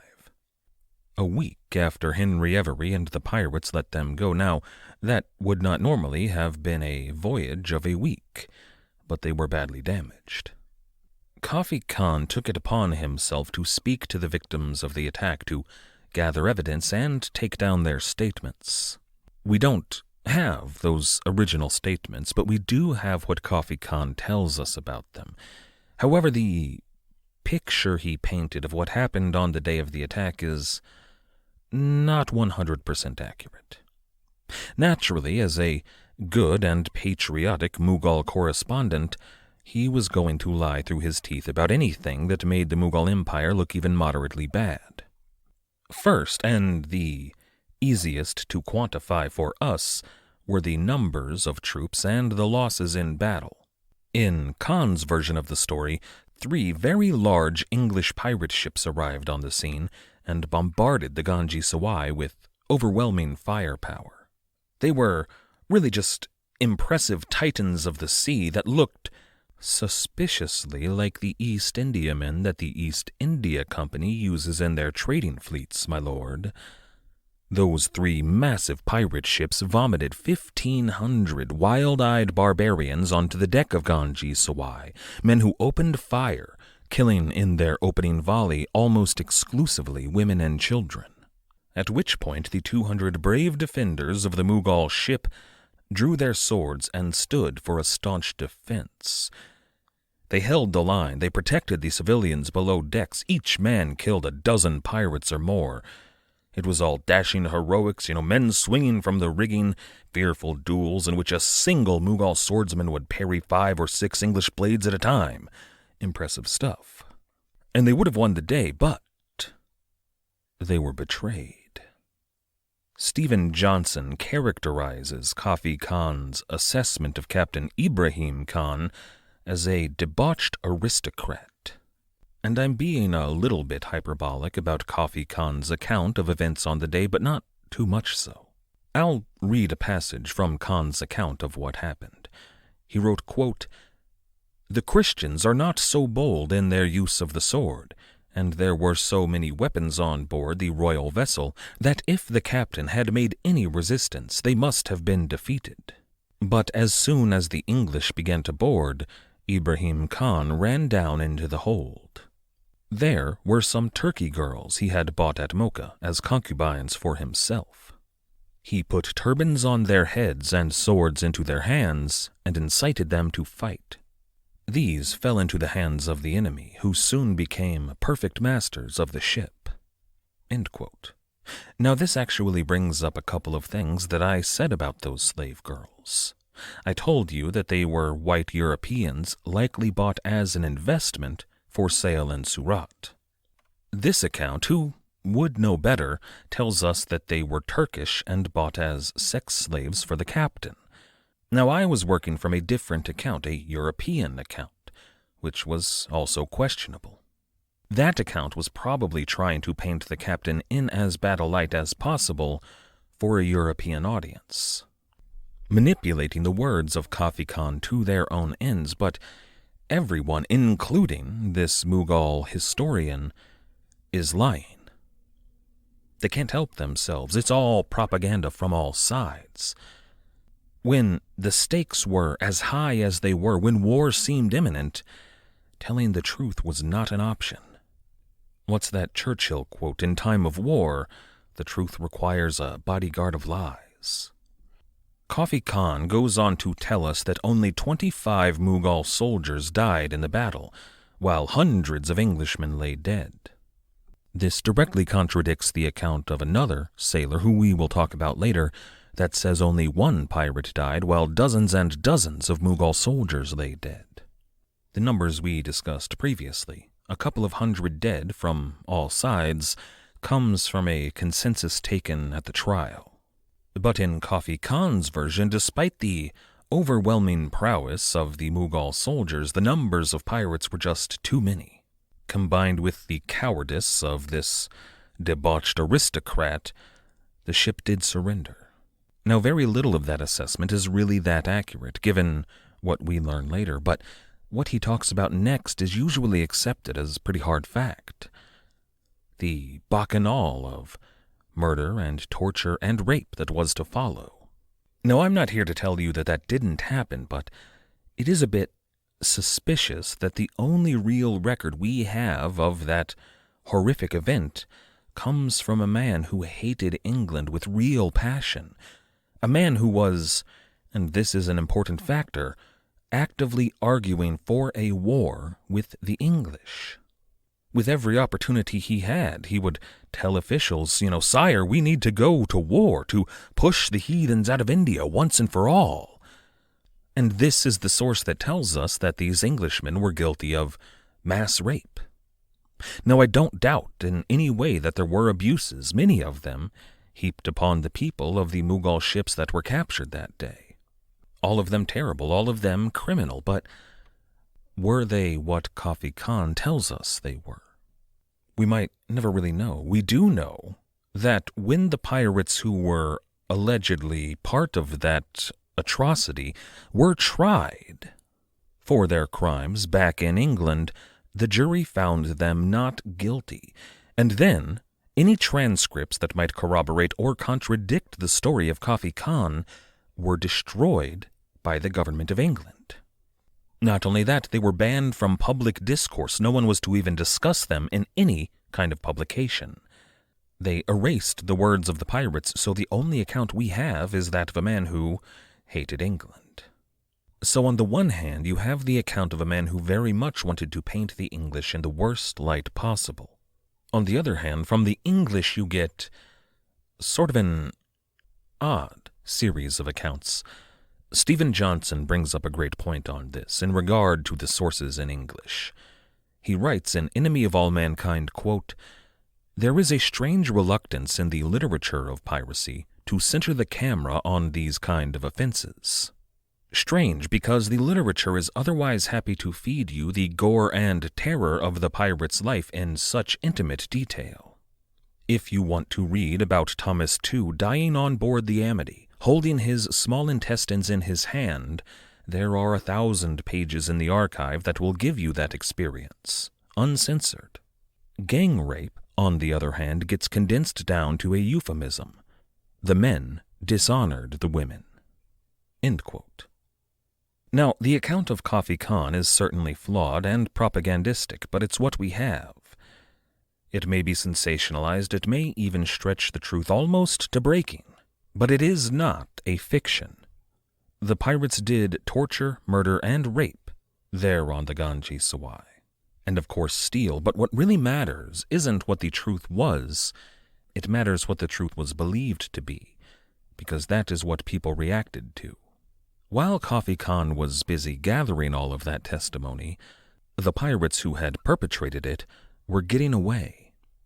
The day after the attack on September the 6th, 1695, the fleet began to reassemble. At least, the Susanna, under Captain Thomas Wake, arrived on the scene. He was a bit disheartened to learn that he'd missed out on the action. Now, the Amity did not arrive on the scene. She'd been badly damaged in the fight the previous day and headed back to Madagascar. But once they had the treasure all loaded up, the fleet ventured on to the coast of India.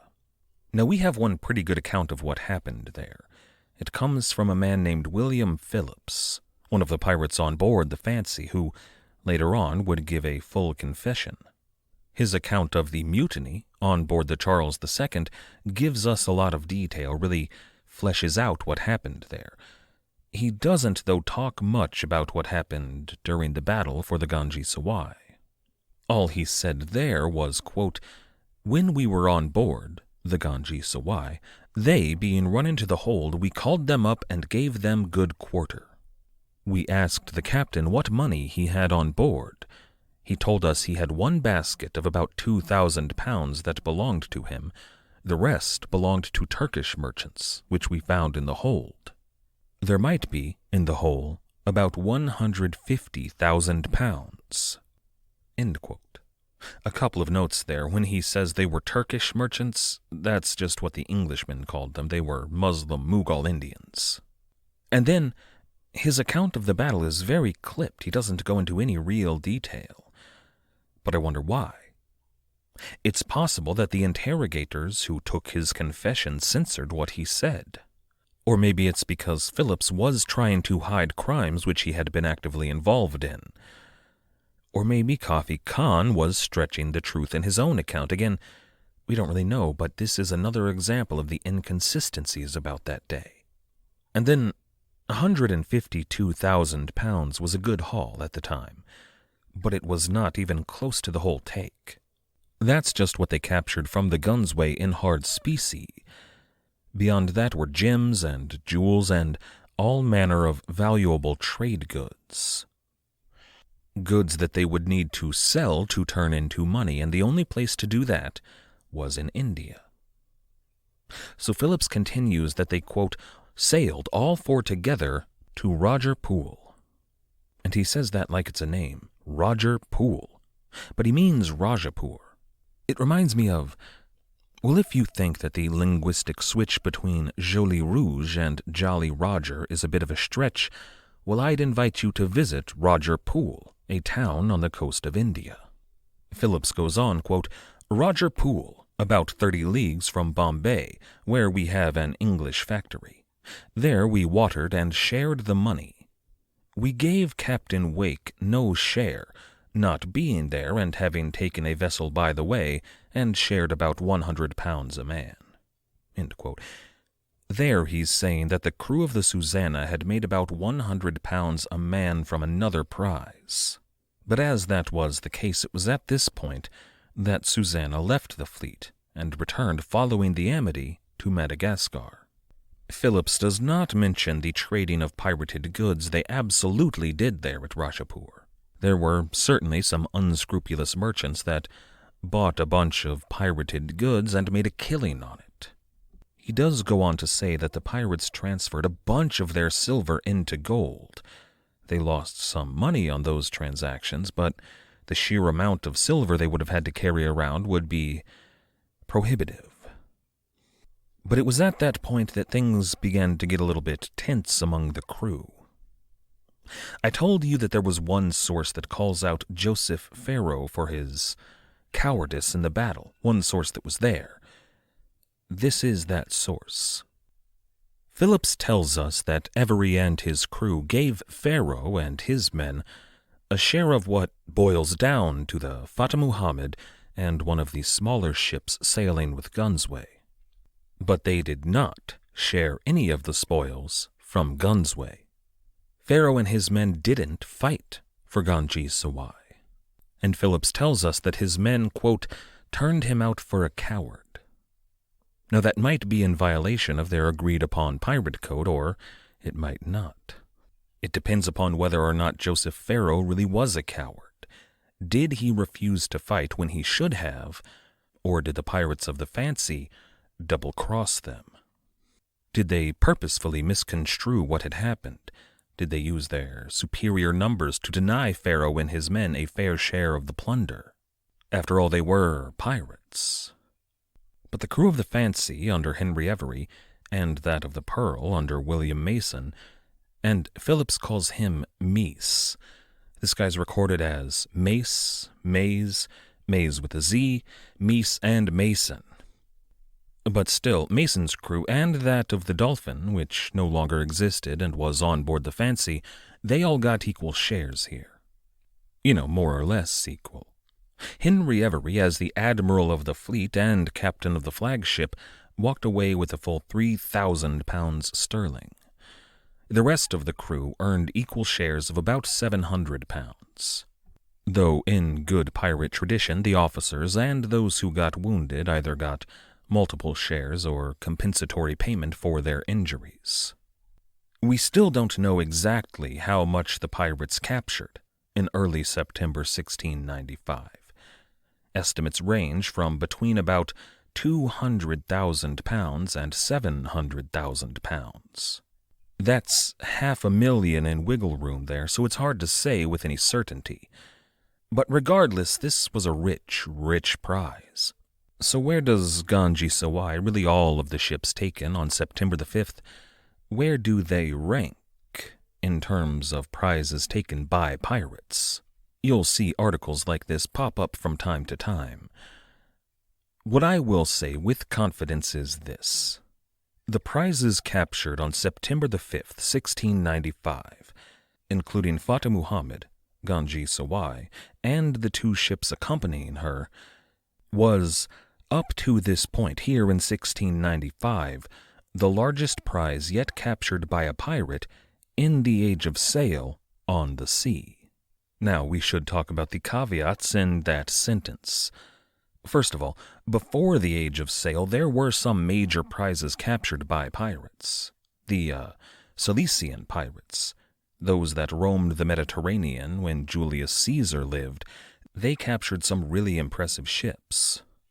But for the Age of Sail, the mid-1500s to about the mid-1800s, this is the largest prize yet taken on the sea. There are 2 occasions on which larger prizes were captured by privateer, buccaneer, pirate-ish people, but both of those were on land.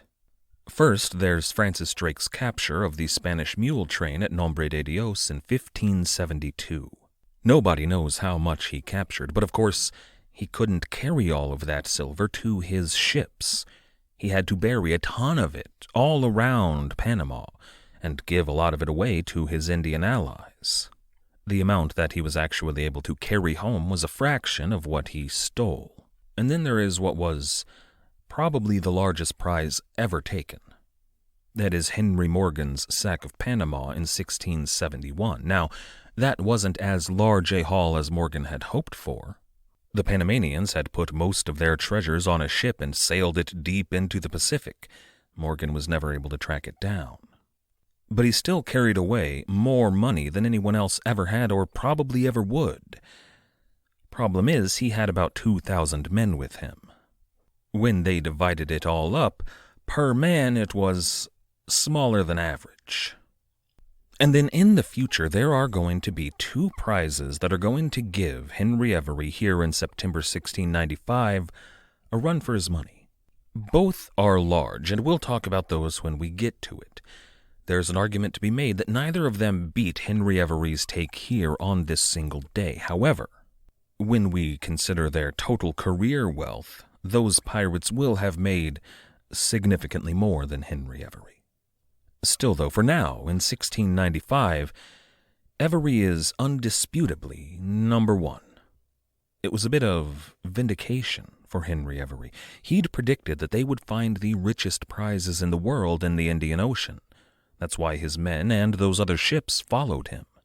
And they'd found the Ganj-i-Sawai, a name that literally translates in English to exceeding treasure. Henry Avery had been absolutely right. They had made more money than any pirates in history. Quite an achievement indeed. But all of that money and the abuses which had been heaped upon the victims did paint a target on the backs of the pirates, the largest target in the world, and the pirates knew it. Once they were done dividing up the loot, they scattered to the 7 winds, as it's said. We're going to follow them next time. For now, I want to travel about 70 leagues up the coast of India to the port at Surat, to the East India Company factory there. And remember, in this context, a factory is really a fortified base for the East India Company, including office buildings, a mansion for the president, bunkhouses, and actual factories, as well as prisons. They all had some cells inside. And in the prison there at Surat, a recent transfer from a Mughal prison had been shipped in. His name was Robert Culliford. He was one of the masterminds of the mutiny against Captain Kidd back in 1689. He sailed on board Blessed William and sailed alongside many of the men who had just attacked a Mughal fleet a few days back. And here he was in prison at the factory at Surat. But he wasn't alone here at the prison at Surat. James Kelly, another pirate who will soon become important, was at that same prison, and a bunch of other English pirates. It must have been I was about to say a bit of a shock, but really it must have alleviated some of the boredom when, outside the walls of the factory there, arose a tumult. If Robert Culliford and James Kelly and the other pirates could see outside the walls from their prison cells, they would have noted a large crowd of angry protesters gathering. And when I say protesters here, don't picture hippies and don't picture picket lines. Instead, picture the Bastille, 1789. These people were here to do violence. The cause of their protest, really a mob action against the English East India Company, was the piracy so recently perpetrated by Englishmen against Mughal shipping, and of course the violence done against their women. These people had been led to believe, largely but not entirely by Kafi Khan, that somehow the English East India Company was to blame. Now, the governor of Surat, a Mughal official, did not need this headache. He didn't like the East India Company either, but if they did wind up doing some damage or, God forbid, kill someone, it would mean real trouble between the company and his government. So he ordered a contingent of cavalry in to stabilize the situation.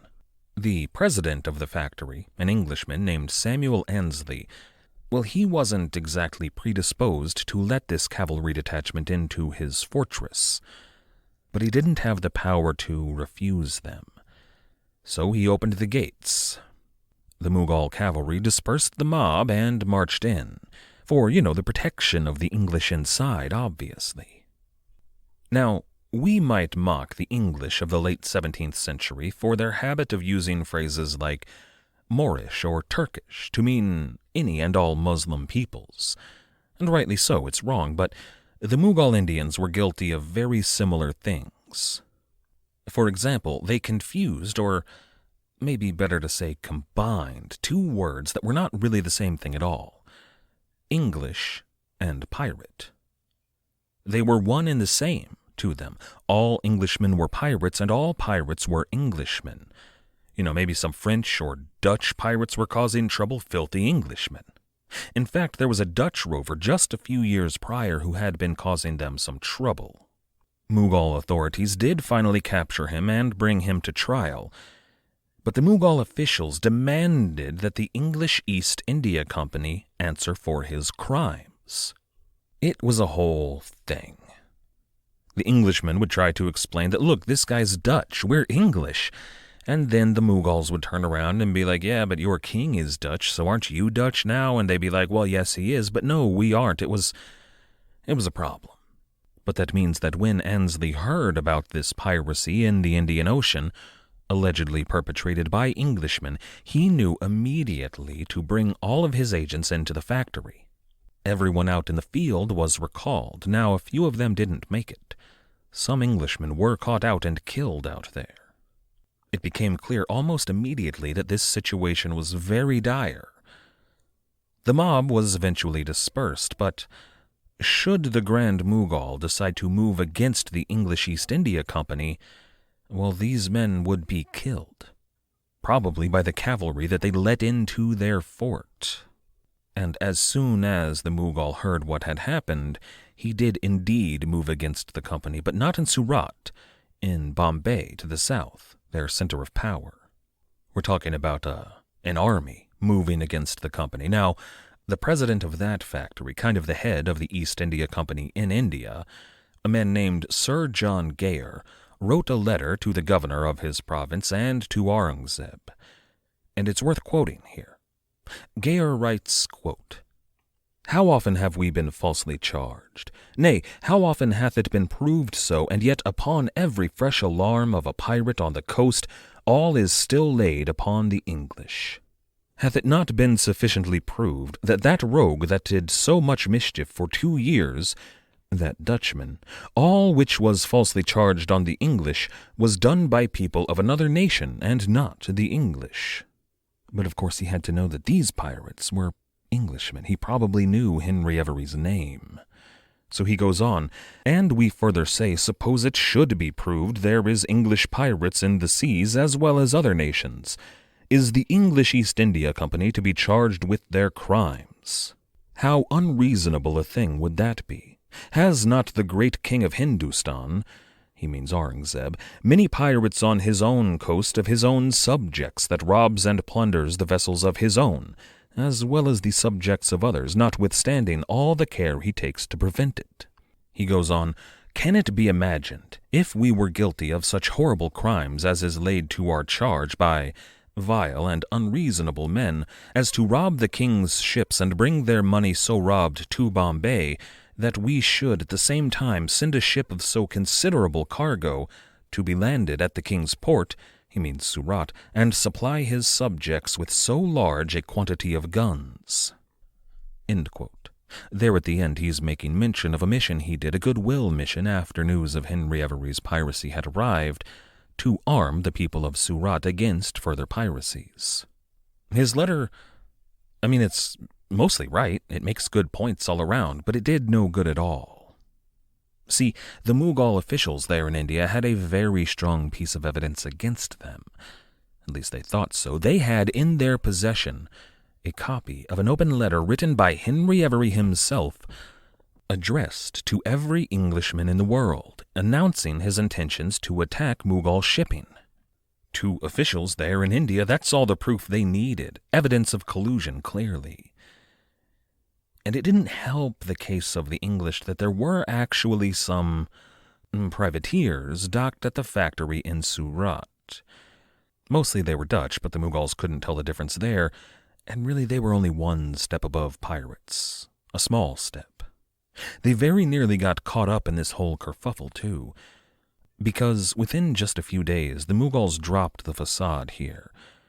The Englishmen of the factory at Surat were arrested and put into chains and put into their own cells.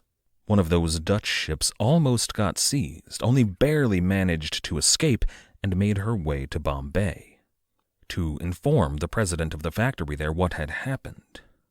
Now, Gayar moved fast. He wanted to forestall any executions and therefore a probable war. He bought some time with a flurry of letters to men of import all over India, all of them basically saying, "Wait, stop, don't do anything rash, we can figure this out. I just need to talk to the king. You don't want a full-scale war here." Mughal officials made no move to provoke the English, but also no favorable response.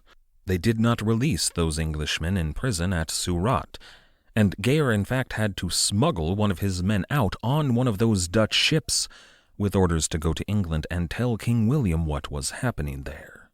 That mission would be a success, but for the moment, back in that cell in Surat, with Robert Culliford inside, one has to wonder, Considering the limited number of cells in any one of these factories and the large number of men that were currently residing within, who might have been imprisoned close enough to Robert Culliford to talk a bit, have some conversations about their current situation and Robert Culliford's resume?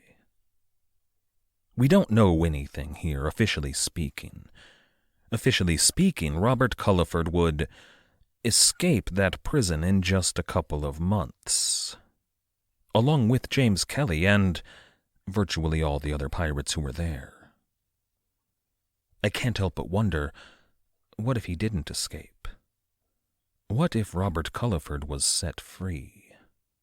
What if, given the precarious position in which the East India Company found itself and the delicate diplomatic line they were forced to walk, unable to act in any kind of official capacity against the Mughal Empire, what if they decided that they needed a kind of private, secret, naval mercenary corps?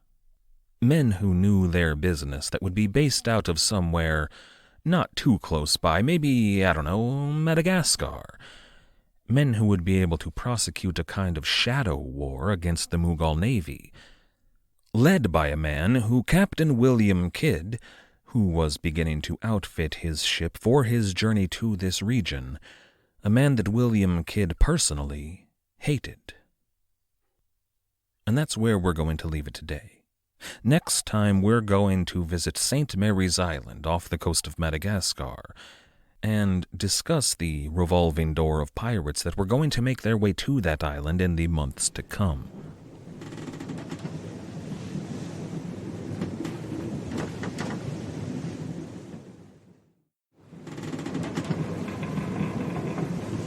It would be difficult to overstate the effect that the capture of the Ganj-i-Sawai in September 1695 had on the world. That act of piracy against the Mughal pilgrim fleet shook the entire world to its foundations. Already it was a time of strife and conflict and war. There was fierce fighting from America to Vietnam. Anywhere that French forces could be found, they were likely to be engaged by English or Dutch or both forces. Despite what could easily be called a world war, England diverted resources and manpower, and they organized an extensive global manhunt for pirates. Resources and time that could have been put to winning the war, but Henry Avery's piracy threatened everything. The problem is, though, nobody could find them. Fancy was a ghost ship. She was like an apparition that disappeared into the mists of a dark, moonlit sea, never to be seen again. This is episode 232, Timothy Tugbutton and Simon Whifflingpin at the Bank of Aldgate Pump.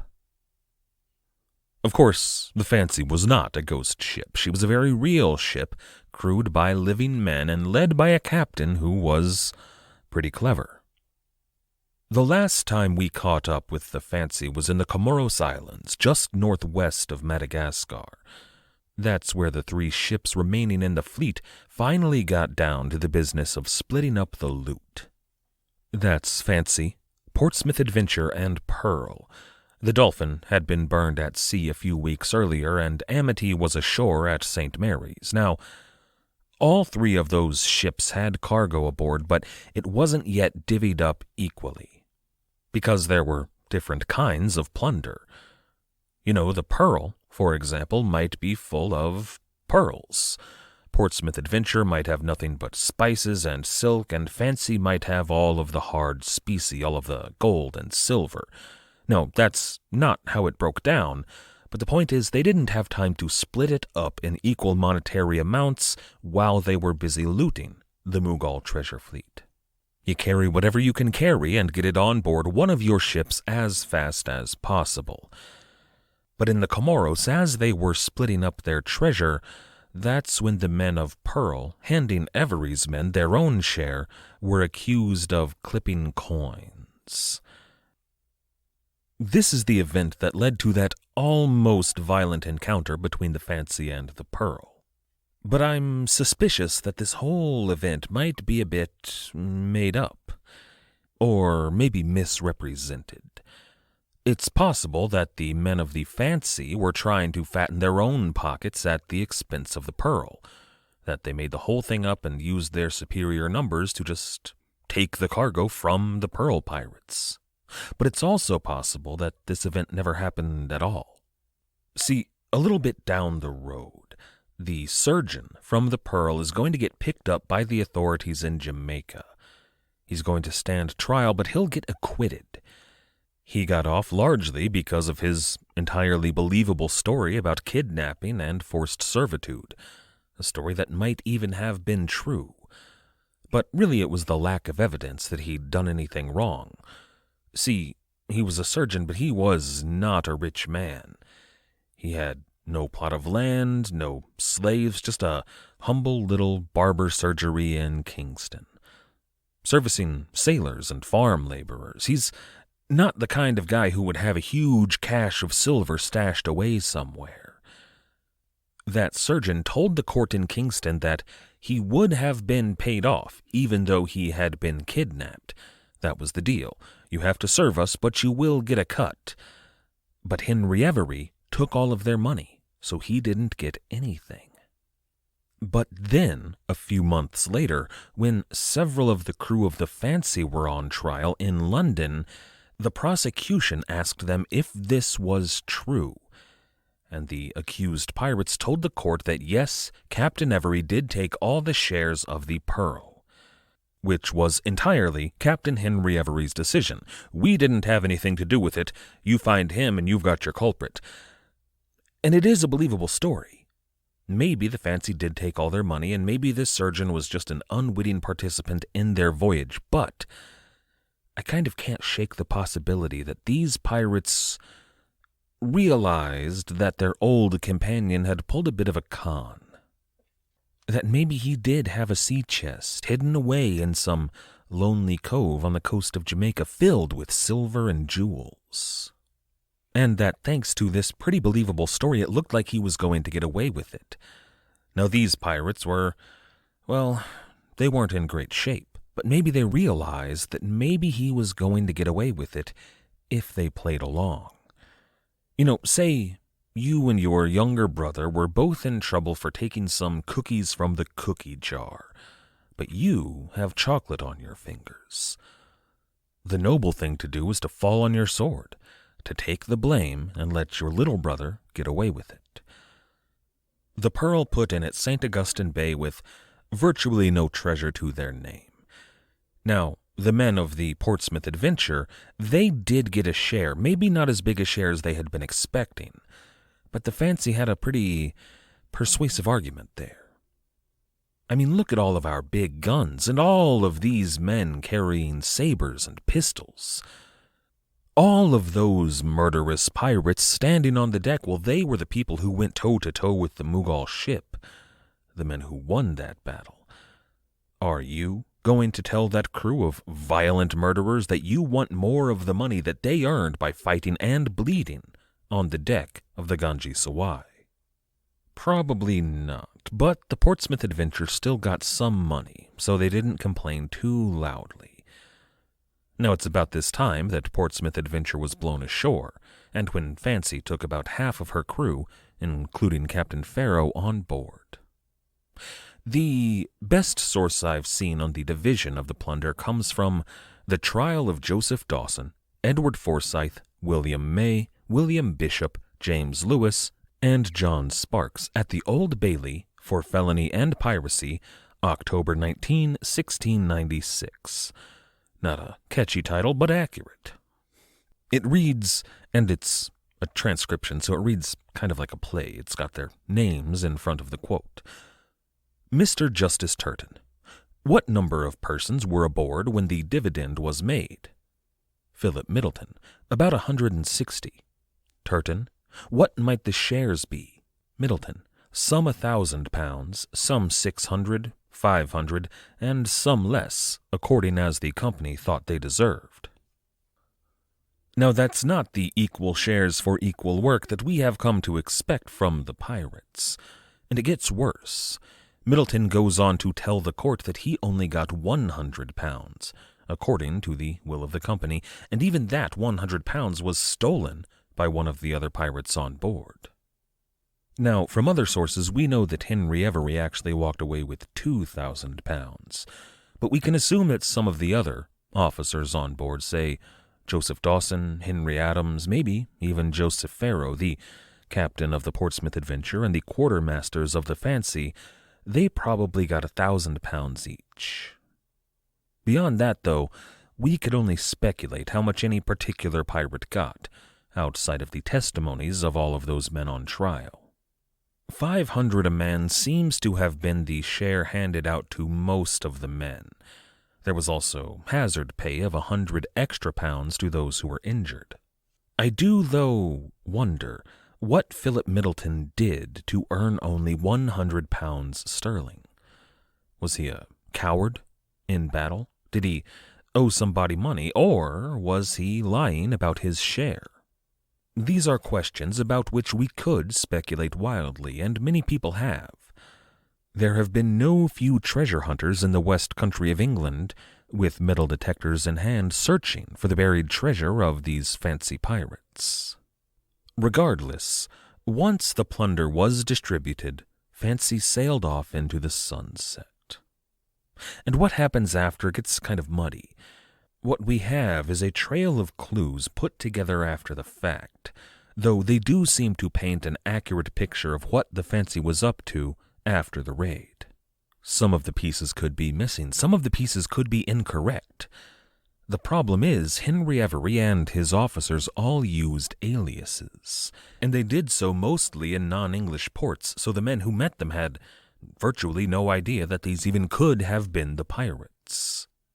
But if history is a set of lies agreed upon, this is the agreed-upon lie for Henry Avery and the Fancy.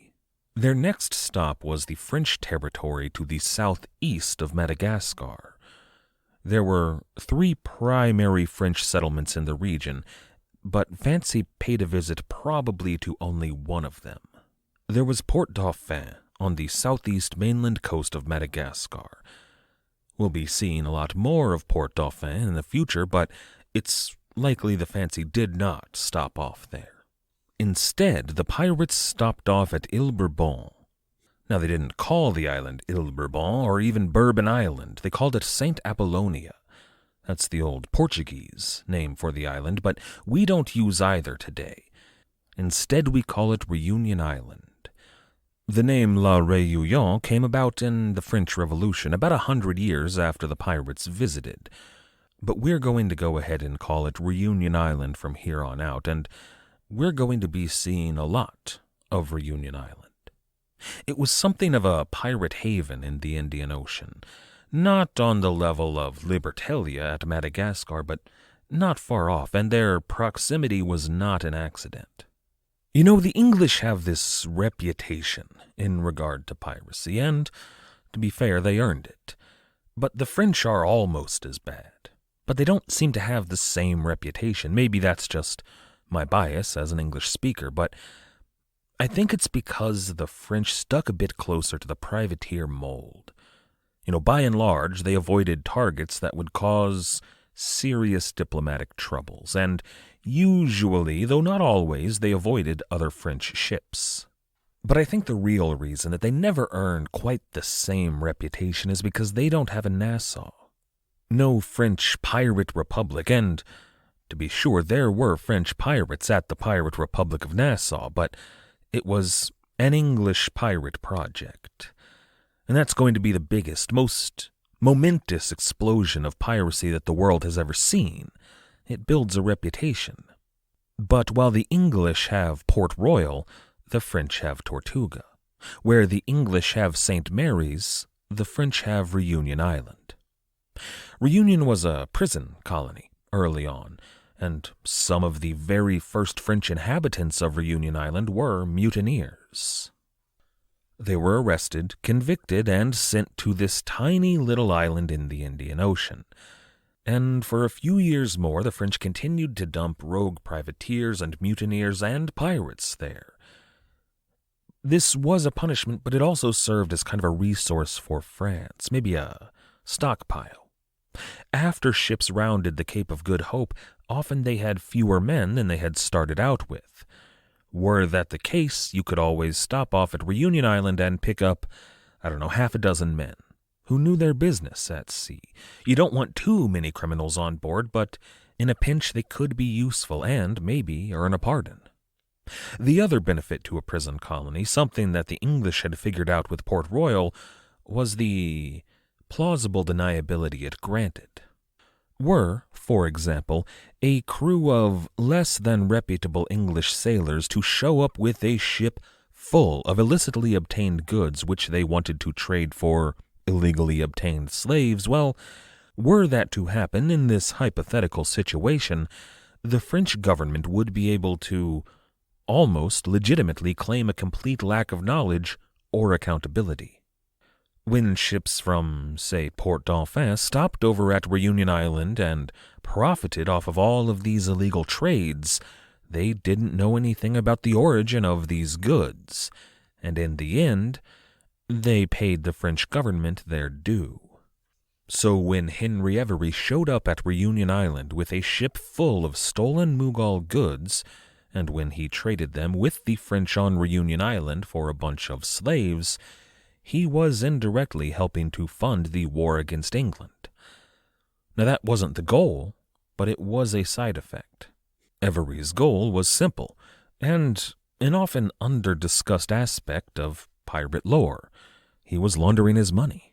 Most of their shares were made up of hard coin, and those coins were stamped with Mughal markings.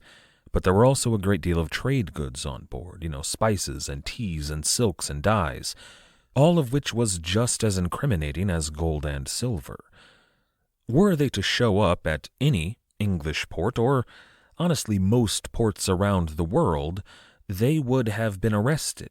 The only loot that wouldn't get them immediately arrested would be raw jewels. Not the jewelry, that would have been of a distinctive design, but raw gemstones, pearls, and diamonds mainly.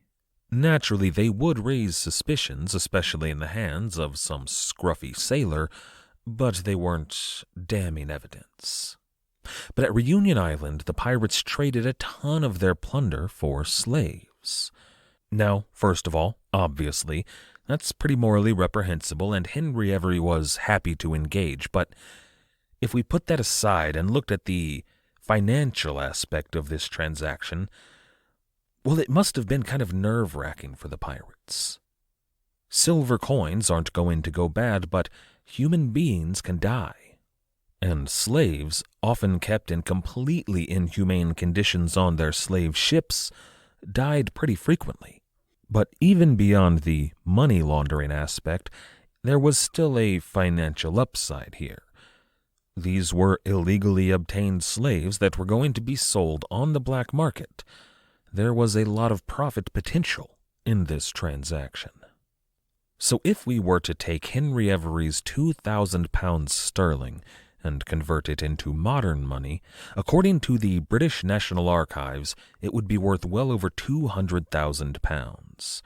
That was equivalent to over 20,000 days' work, or about 60 years for a skilled tradesman.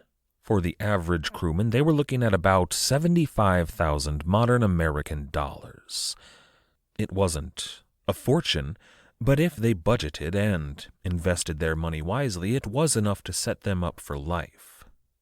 Which should have been enough for the pirates of the fancy. But it wasn't.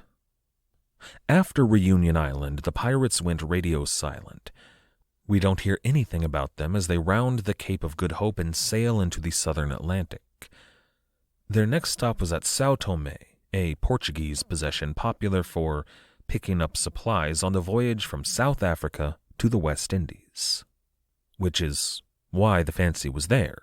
They collected wood and water, they bought wine and foodstuffs, the usual, but they had plenty of money to pay for all of that. And yet, they didn't.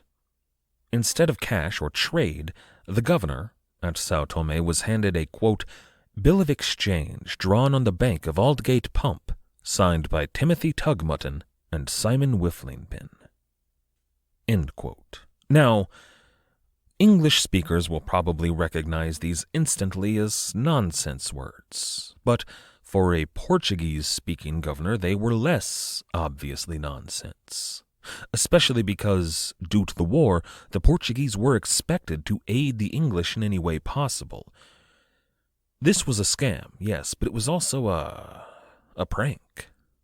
Both of those names, Timothy Tugmutton and Simon Whifflingpin, were well-known satirical names in 1696. A Tugmutton was a muttonmonger, a butcher, or a meat salesman, and there was actually a little market on the outskirts of London called Tugmutton Common. But it also meant a big fat guy. And there were a ton of big fat guy characters on the London stage in the 1690s named Tugmutton. Similarly, Whifflingpin was a cliché that appears in all sorts of literary examples, most famously in Lewis Carroll's Jabberwocky. So these were big red flags, but the Portuguese did not notice. But then there was Aldgate Pump. Now that's something that some of you will already know about.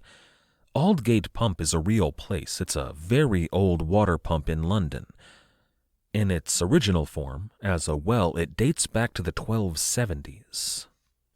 The Aldgate in question was the eastern gate of the city wall of London, and that goes way back, I think, back to Londinium and the Roman Empire in Britain. Traditionally, that eastern gate was the dividing line between central London and eastern London, or the East End. Once that wall was no longer practical, that pump that had previously been just inside the Aldgate served as the dividing marker before the East End. But more to the point here, an Aldgate pump was, and might even still today be, an expression that meant a bad check, or, more commonly, a scam. E.T. Fox sums this episode up nicely. He writes, quote, "One is tempted to imagine the smirks which must have crept across the pirates' faces as they loaded their supplies bought with the bill, or the exasperation of the governor when he tried in turn to pass the bill on to an English sea captain, as he tried to explain the joke to the hapless foreigner." End quote. One could take issue with Fox calling the governor of a Portuguese island a foreigner on his own island, but the point does stand. This was a con job, but it was also funny and it was clever. It was the kind of story that, whenever any average Englishman or woman, certainly anybody from London, especially from the East End, when they heard this story, well, they would have had similar smirks. They'd have gotten a chuckle out of it. Just the English pulling the wool over some Portuguese governor's eyes. It would have warmed their hearts just a bit more to Henry Avery and his men. The crew of the Fancy, about 160 men at this point, well, they would be set for life, if, that is, they could get away with it. Each of them had about a lifetime's wages in their pocket, and if they could keep it, if they could find a plot of land somewhere, or maybe, if they were so inclined, buy a ship, they might have a very comfortable life indeed. The pirates made one last stop at another island in the South Atlantic to pick up some turtles. It's one of those islands where sea turtles congregate, and the pirates filled their holds. And with that, they were ready to sail across the Atlantic to the West Indies.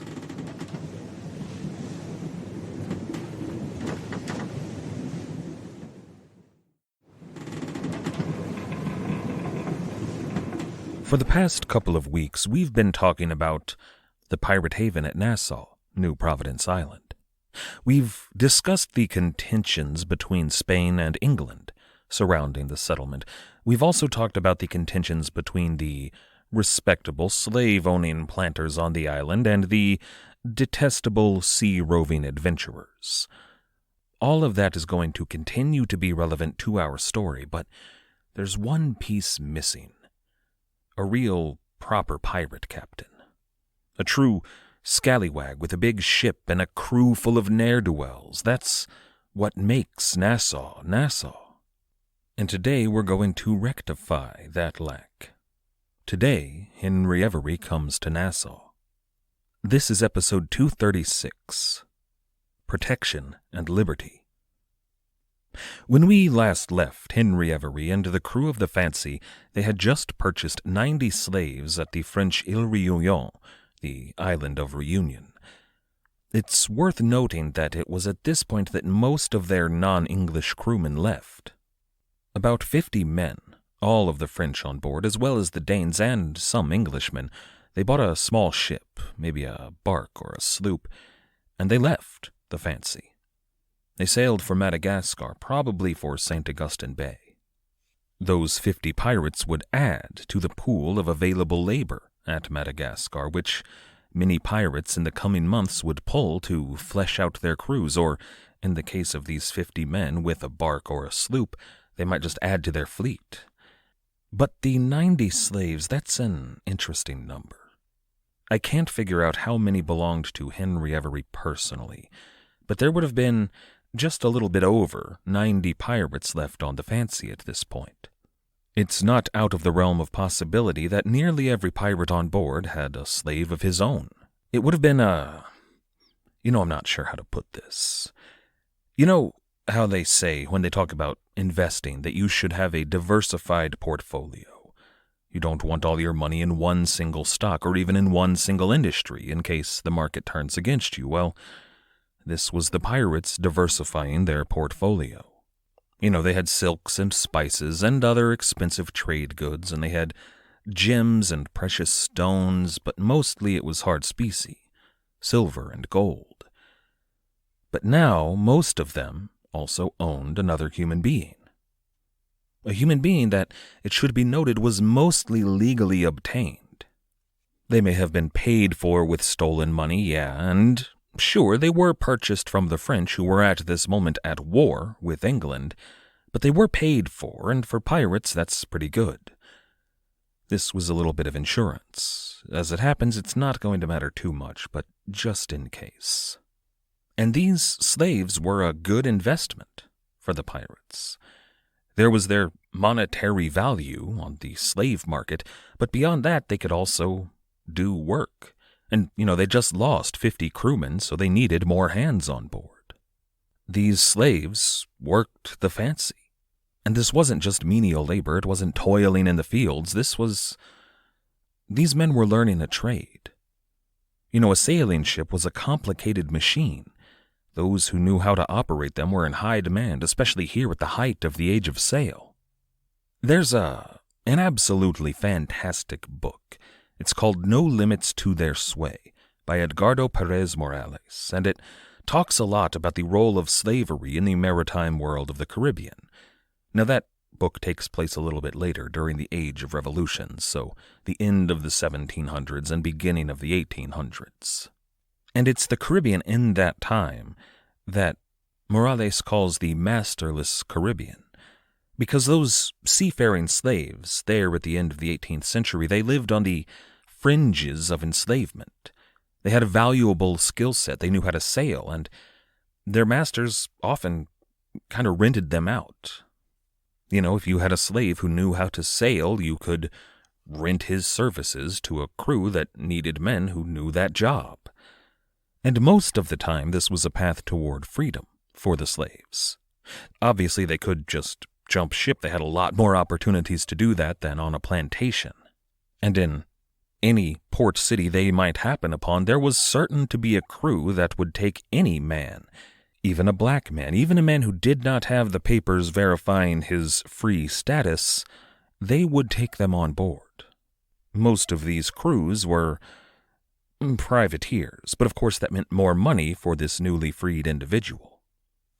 But more often than that, actually, the masters worked out a kind of a profit-sharing agreement with the slave in question. The master might get 70% of the wages while the slave got 30%. You'd sometimes see 60-40 or even more rarely 50-50. But it was enough that after a few years doing the job, these sailors would be able to buy their own freedom. which was a big deal. Those papers verifying their status as a freedman were hard to come by and important to, not return to a life of enslavement. It's a fascinating topic, and that book is really worth a read. If you'd like to learn more about it, then I'd suggest you keep your ears open.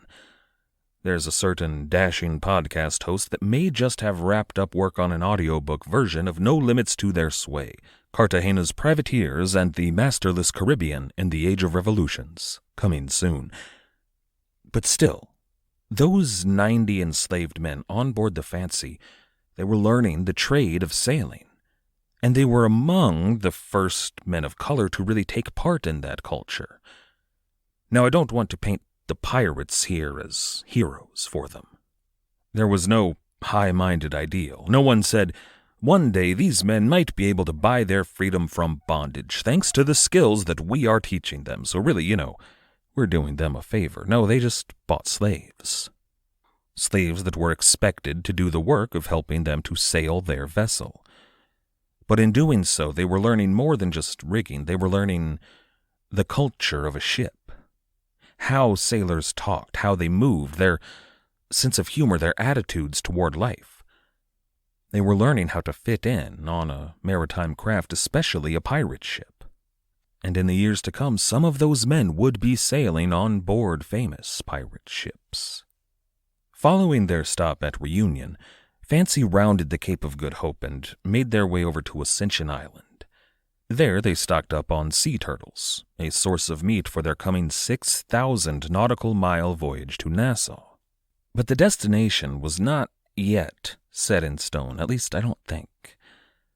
A lot of the pirates on board the Fancy, in my opinion, wisely, thought that sailing to an English colony was a terrible idea. Philip Middleton, who was 17 when he signed up to sail with Fancy and 20 at the time of his testimony, would say in that testimony, and when he says England here, he means English soil, anywhere.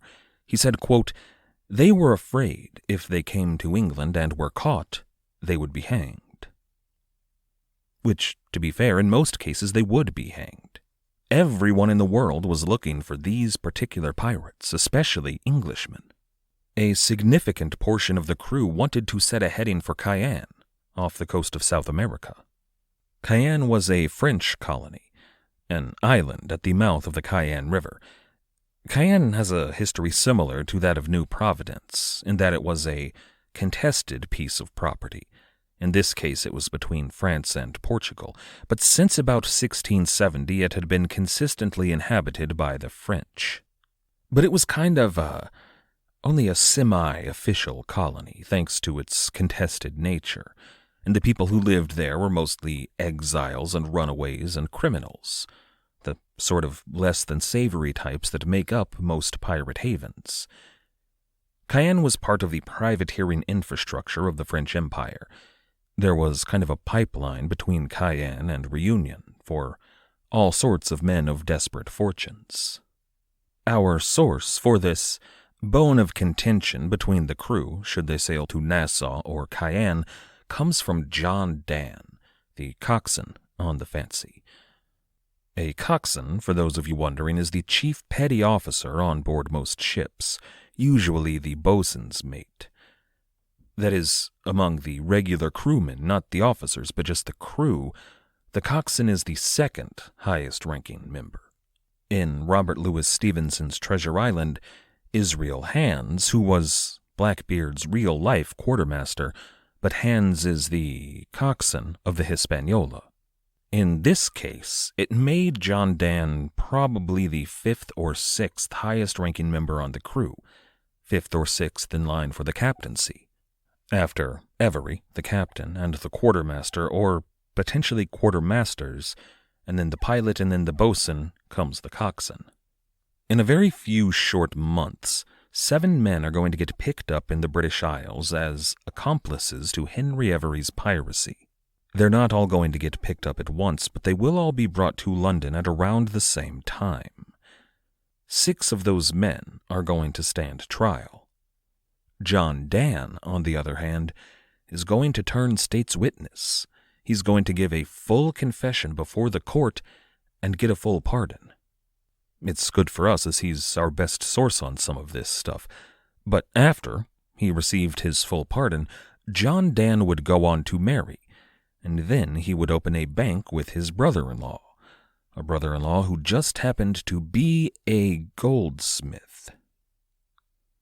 And I'm forced to wonder here, how did John Dan get the gold to open a bank? I mean, it's handy, wouldn't you say, that he married a woman whose brother happens to have the tools and the skill to melt gold, to smelt it into untraceable bullion for their new bank. And I'm also forced to wonder if John Dan may have known the location of some of his crewmates' treasure. Men that he sold down the river, that he turned on when he turned state's witness. Men whose gold he may have been able to go collect. In any case, John Dan's testimony on this affair reads as follows, quote, Captain Avery resolved to go straight for the island of Providence. In the way the men mutinied, some being for carrying her to Cayenne, belonging to the French near Brazil, but Captain Avery withstood it, there being not above 20 men in the ship that joined with him. End quote. And that's basically all we know about this mutiny. That it happened because some of the men wanted to go to Cayenne, and that Henry Avery withstood it with 20 men. Now, it's a bit confused on the timeline here, or maybe I'm a bit confused on the timeline. I'm not sure if this was to have taken place before or after their stop at Reunion Island. The coxswain, John Dan, mentions their stop at the island of Mascarene, by which he means Reunion. Remember, it wasn't named Reunion till after the French Revolution. And E.T. Fox tells us that the mutiny was that moment when those 50 or so crewmen left the crew. A few others, though, including Stephen Johnson, seem to suggest that the mutiny was a later event. That happened sometime after they entered the Atlantic Ocean. In any case, one way or another, Henry Avery kept his captaincy and continued on his way to Providence Island. Again, John Dan. He tells us, quote, about March or April last, it was March 1696, they arrived at the island of Providence with 113 men on board. End quote. And again, the record seems a bit confused. I've seen it suggested that those 113 men included those 90 slaves, but I don't think that's accurate.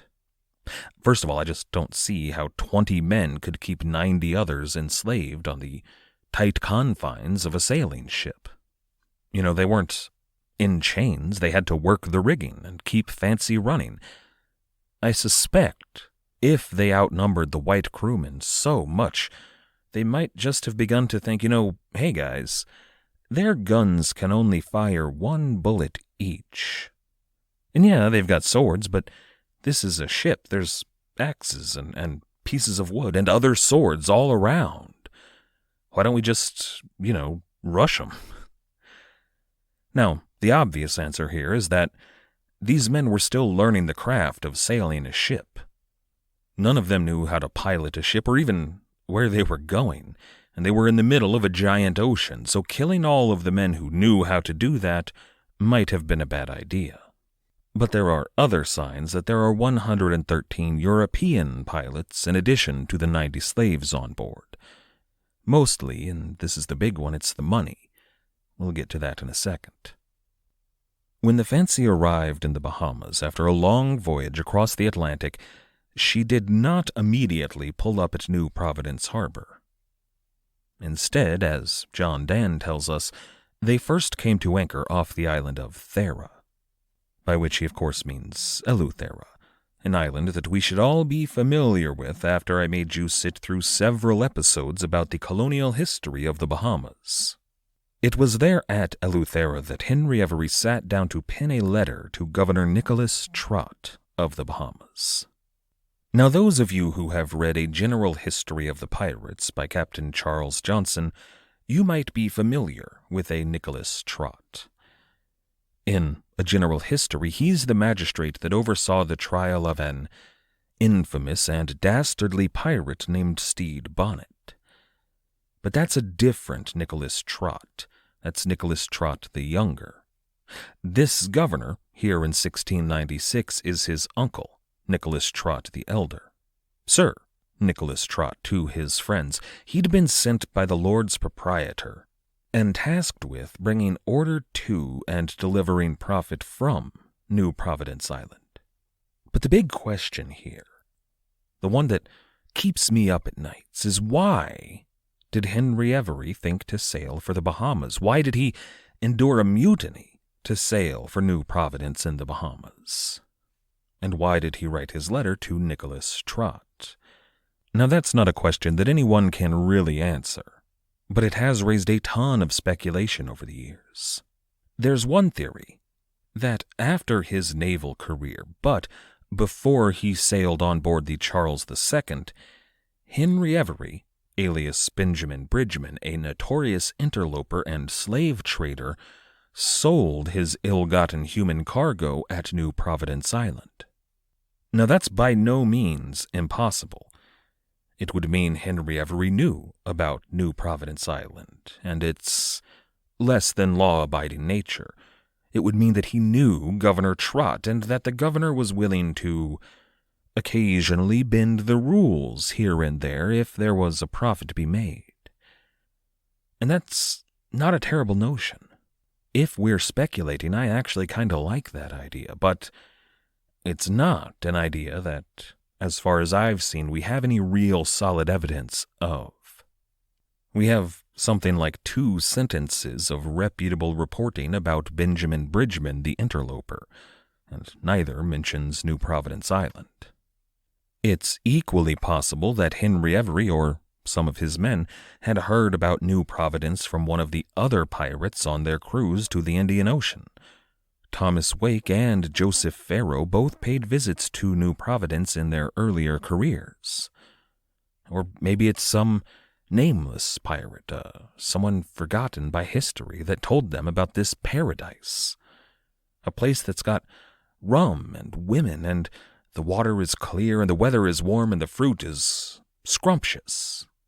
The kind of place where you can sell anything, and I mean anything, as long as you make sure the governor gets his cut. There are those that I've seen suggest that since Henry Avery addressed his letter to Governor Nicholas Trott, he must have had some kind of intimate knowledge of the island.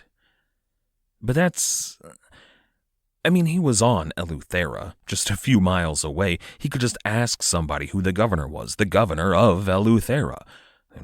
Nicholas Trott, I don't like him. More suggestive to me of the possibility that Henry Avery had some kind of knowledge of the governor is that he signed his letter to Nicholas Trott as Benjamin Bridgeman. That's a name that he used so notoriously when he was illegally trading in slaves. A name that, if Governor Trott had been involved in the purchase of illegal slaves back in 1693, I'm sure he would remember. And again, we may never know the truth of any of this. What we do know is that Henry Avery, Benjamin Bridgeman, offered the governor this deal.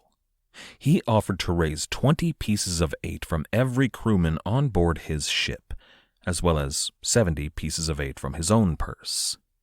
In addition, they would toss in a bunch of valuable trade goods. We can assume silks and spices and dyes and the likes, but John Dan makes special mention of elephant teeth.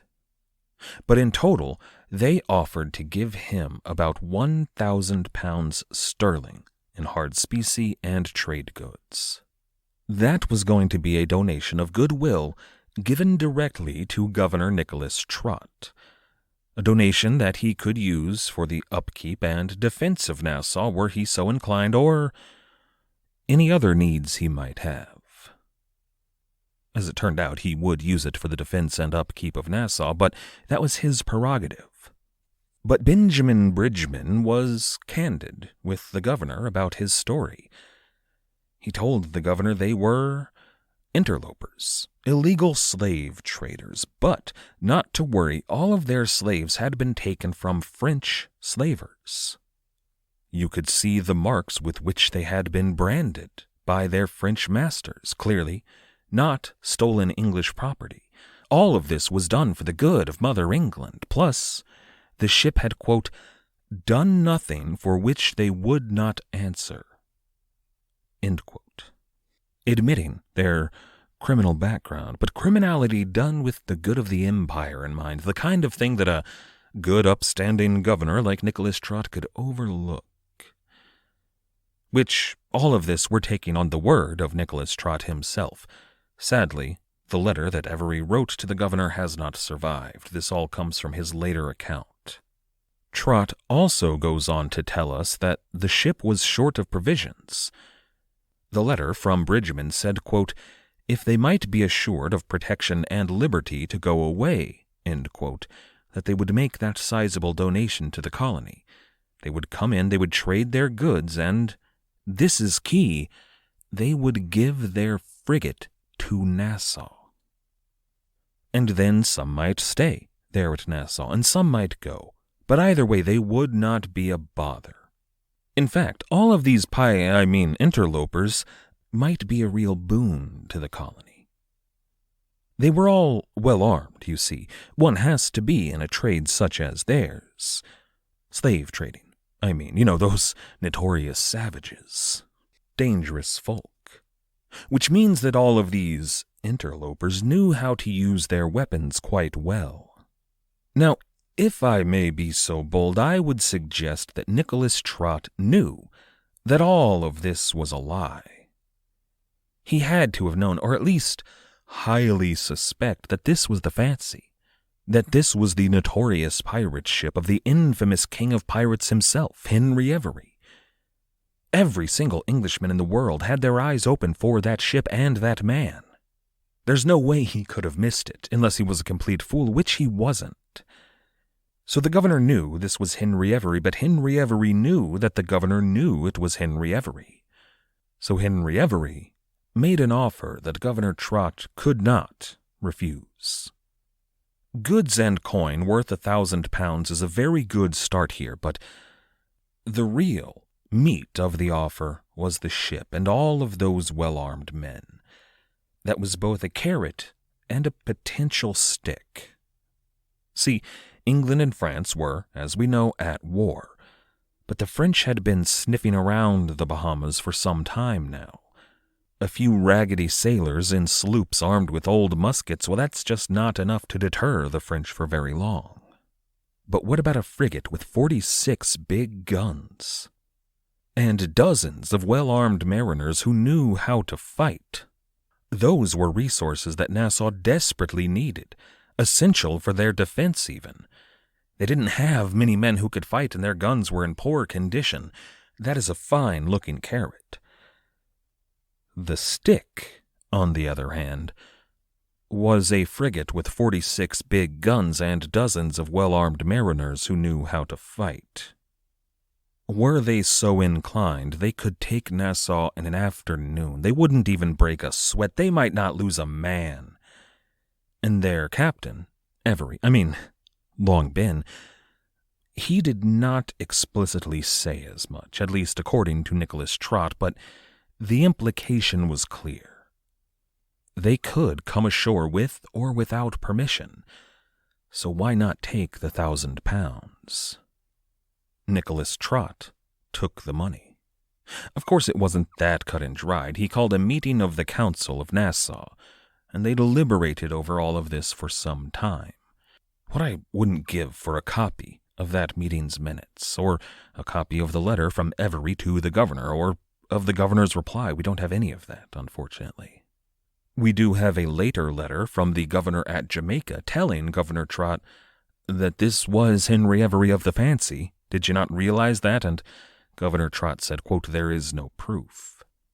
In the end, the Council of Nassau and Governor Trott agreed to Benjamin Bridgeman's terms. When word reached the Fancy over at Eleuthera, a boat that carried Henry Adams, the quartermaster of the ship, as well as Robert Clinton and Thomas Hollingsworth, and an unnamed slave who I presume had to carry the chest full of gold, well, they arrived a few days later to deliver the money to Governor Trott. They had a brief sit-down to ensure the governor that their intentions were indeed peaceful, and they also had the opportunity to look around a little bit. When they got back to Eleuthera, they carried all of the governor's promises of a safe passage, but they also reported on the state of things. They had a pitiful fort, with almost no guns, probably none of them in working condition, and the walls were literally falling over. That was the ruin of the former Fort Charles. And it wasn't like there was anybody to rebuild it. They had almost no militia to speak of. There were no imperial officials, no policemen making the rounds. Nassau was perfect.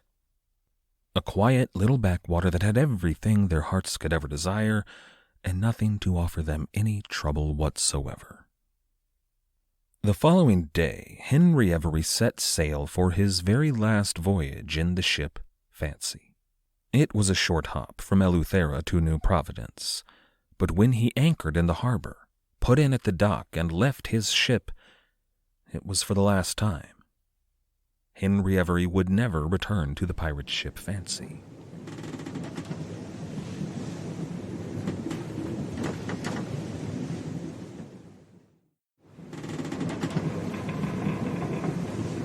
I'd like you to imagine that you're a teenager again. If you're actually a teenager right now, and I know we have a few of you that listen, you don't have to imagine, but for the rest of us, I'd like to return to a time when the future was still full of possibility. When you still had hope. When the wheel of the world was not yet grinding you down to dust. When the ever-present terror of existential dread had not yet settled onto your soul. Personally, I'm imagining myself at 16, staying out late, getting into trouble, finding secluded little spots where you and your friends could sneak away to do tons of homework. But mostly it's that big, open world still so full of possibilities. You had no idea what was waiting for you out there, no limitations to what you could do, what you would do. And it wasn't for ambition's sake or money or power, it was for a lust of adventure, for experience. I want to try to put you there for a bit because at this moment in our story, in the spring and summer of 1696, there are a lot of very important 16-year-olds running around merry old England and sailing the high seas. This is episode 237, The King of Madagascar. One of those 16-year-olds, of whom we can be pretty certain, and who we know was 16 at the time, was a young man named Woodes Rogers.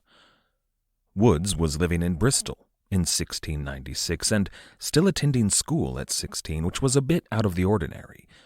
Most boys who went to school would have been done by 16 unless they had aspirations as a scholar or to serve in the church. Most 16-year-olds would have joined the family business by that point, but Woodes Rogers' father was a very successful merchant. He owned dozens of ships that were kind of split into two fleets. There was a large fishing fleet and a large trading fleet. And he wanted to see his son rise high in the world. So he made sure that Woodes Rogers got a thorough education. You know, he learned all the basics, your reading, writing, arithmetic, but he also learned the rudiments of things like history and philosophy, of literature and Latin and the law. It was the sort of liberal education that was all the rage for the elite in places like London or Paris, but it was necessary for anyone who had a mind to enter either the legal or political fields. Which is to say, Woodes Rogers was pretty well educated by 16. But the following year, 1697, when he was 17, he was going to go to sea. He was going to begin his apprenticeship, and 17 is pretty late in the game to begin your apprenticeship at sea. Most boys did so by, at the latest, the age of about 14. This was an 8-year apprenticeship, traditionally speaking.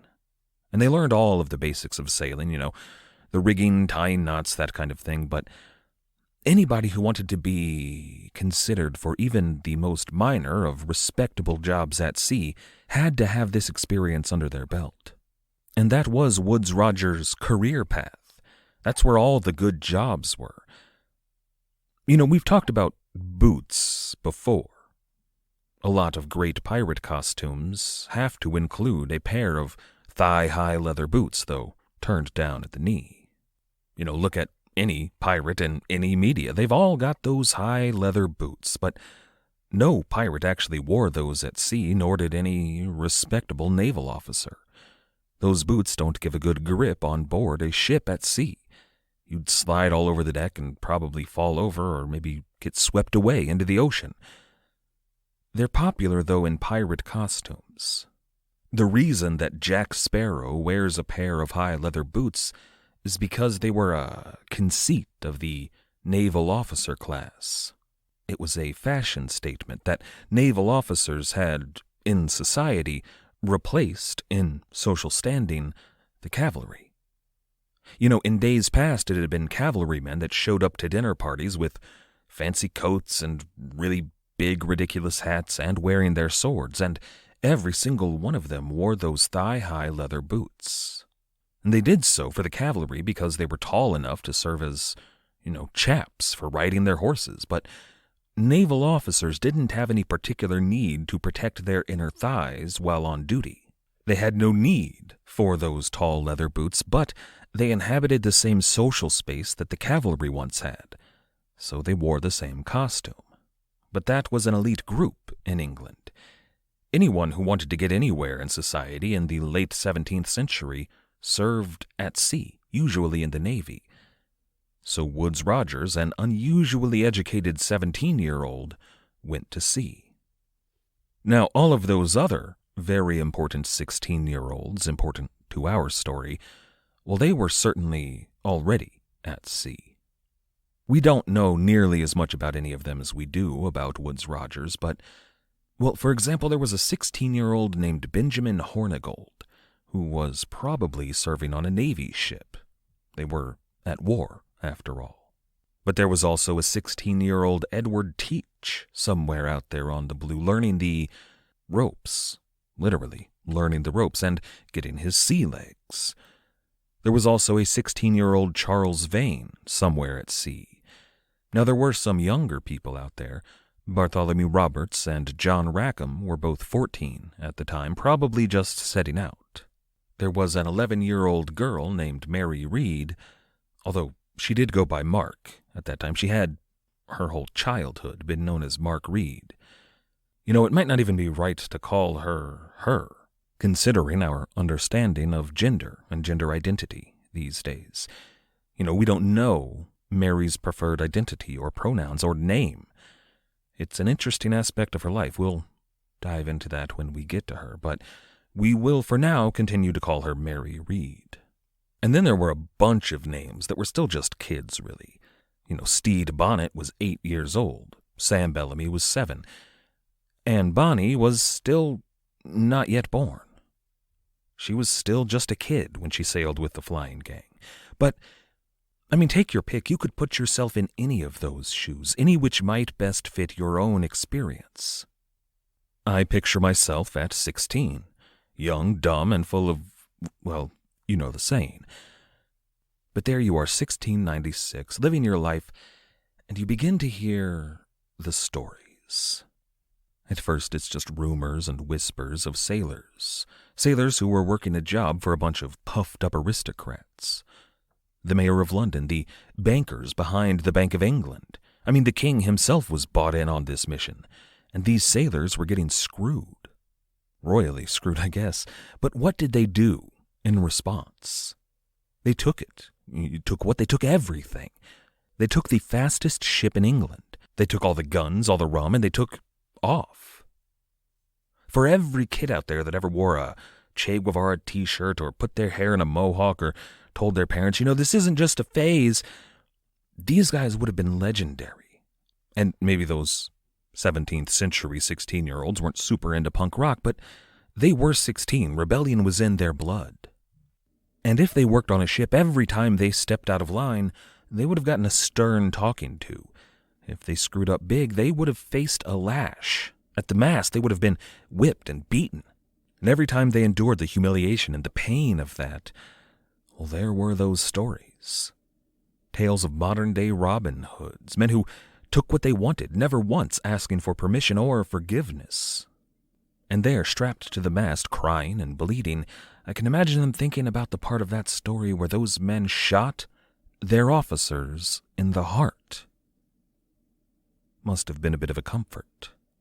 I mean, you can picture a 16-year-old Ed Teach, not yet a Blackbeard, probably still had a wispy little mustache, but you can imagine him crying in his hammock while his back was stitching itself together, and thinking, I could do it. I could take the ship and sail her to the edge of the world where I could live however I wanted. I imagine a lot of people had these kind of thoughts. Was Mary Read at the age of 11 lying in bed thinking about how unfair her life was, how her mother made her dress up as a boy and pretend to be someone that she wasn't, about how she could just escape it all if she could run away with these pirates. We're talking about young people here, but it didn't really matter how old you were or who you were. You could be a fisherman or a wool weaver or a courier or anybody. Anybody who had ever felt fed up with their lot in life. Those stories would have been intoxicating. You can see why those stories of Henry Avery and all of his notorious pirates, why they fueled the publishing industry there in England. Why everybody wanted to read about who they were and what they were doing, but of course, nobody knew who they were or what they were doing. That's why we get stories about a young nobleman from a minor house but a black sheep of the family, running off to claim what's his, or about Henry Avery whisking off a beautiful young maiden away from their life of dull docility to lives of adventure and passion. That's why we get stories about the King of Madagascar. Now, you need to understand just what a hold Madagascar had on the English mind. In parlors and dining rooms all across the English world, men from the East India Company were regaling their wives and children and guests or their hosts or anyone who would listen about this wild, beautiful land. It was huge for a start, bigger than Britain by a wide margin, and it was absolutely filled with the craziest plants and animals you could imagine. They've got these big, fat trees with all of their plumage at the very tippy top. They've got flowers that came in colors and shapes that you would never find in Europe. There are these giant, I don't know what to call them, bear cats that stalk the brush at night, and these weirdly human little monkeys that have these giant bug eyes. And the birds, my God, their plumage is this rainbow that fills the morning sky with color. And to make all of this all the more enticing, no one from outside was allowed on Madagascar. Sure, you could try to land, but the locals would cut off your head if you did. And yet these pirates, these villains, these Robin Hoods of the sea, they lived there. And it was believed by most, or at least a sizable minority, that Henry Avery was in fact the King of Madagascar. All of this hubbub about the global manhunt? No. That's a smokescreen and obfuscation. Anyone who was in the know would happily tell you that Henry Avery had a castle on Madagascar.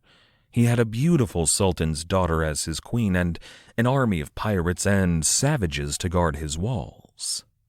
And the king, the English king, well, he knows all about it. They know exactly where he is, but they can't even get close. The whole Royal Navy could bear down on him, but there's a fleet of 100 dastardly pirate ships waiting to sink them. All of this about a search for Henry Avery, well, that's a cover because the king can't do squat. Oh, and guess who else is there? Tupac and Elvis. It was all nonsense. But it was a persistent rumor, a persistent story. And in a few years' time, it would be written down by Adrian von Broek, who wrote his biography of John Avery, who raised himself from a cabin boy to a king. And it would be even more ensconced when Captain Charles Johnson wrote a similar, if slightly different, story in A General History of the Pirates. But of course it wasn't true. Probably not. Right? It's ridiculous to think of Henry Avery finding a quiet little island somewhere to settle down, somewhere far from England, somewhere he could build a castle to protect himself should England come knocking. Truth is, though, we don't know what happened to Henry Avery.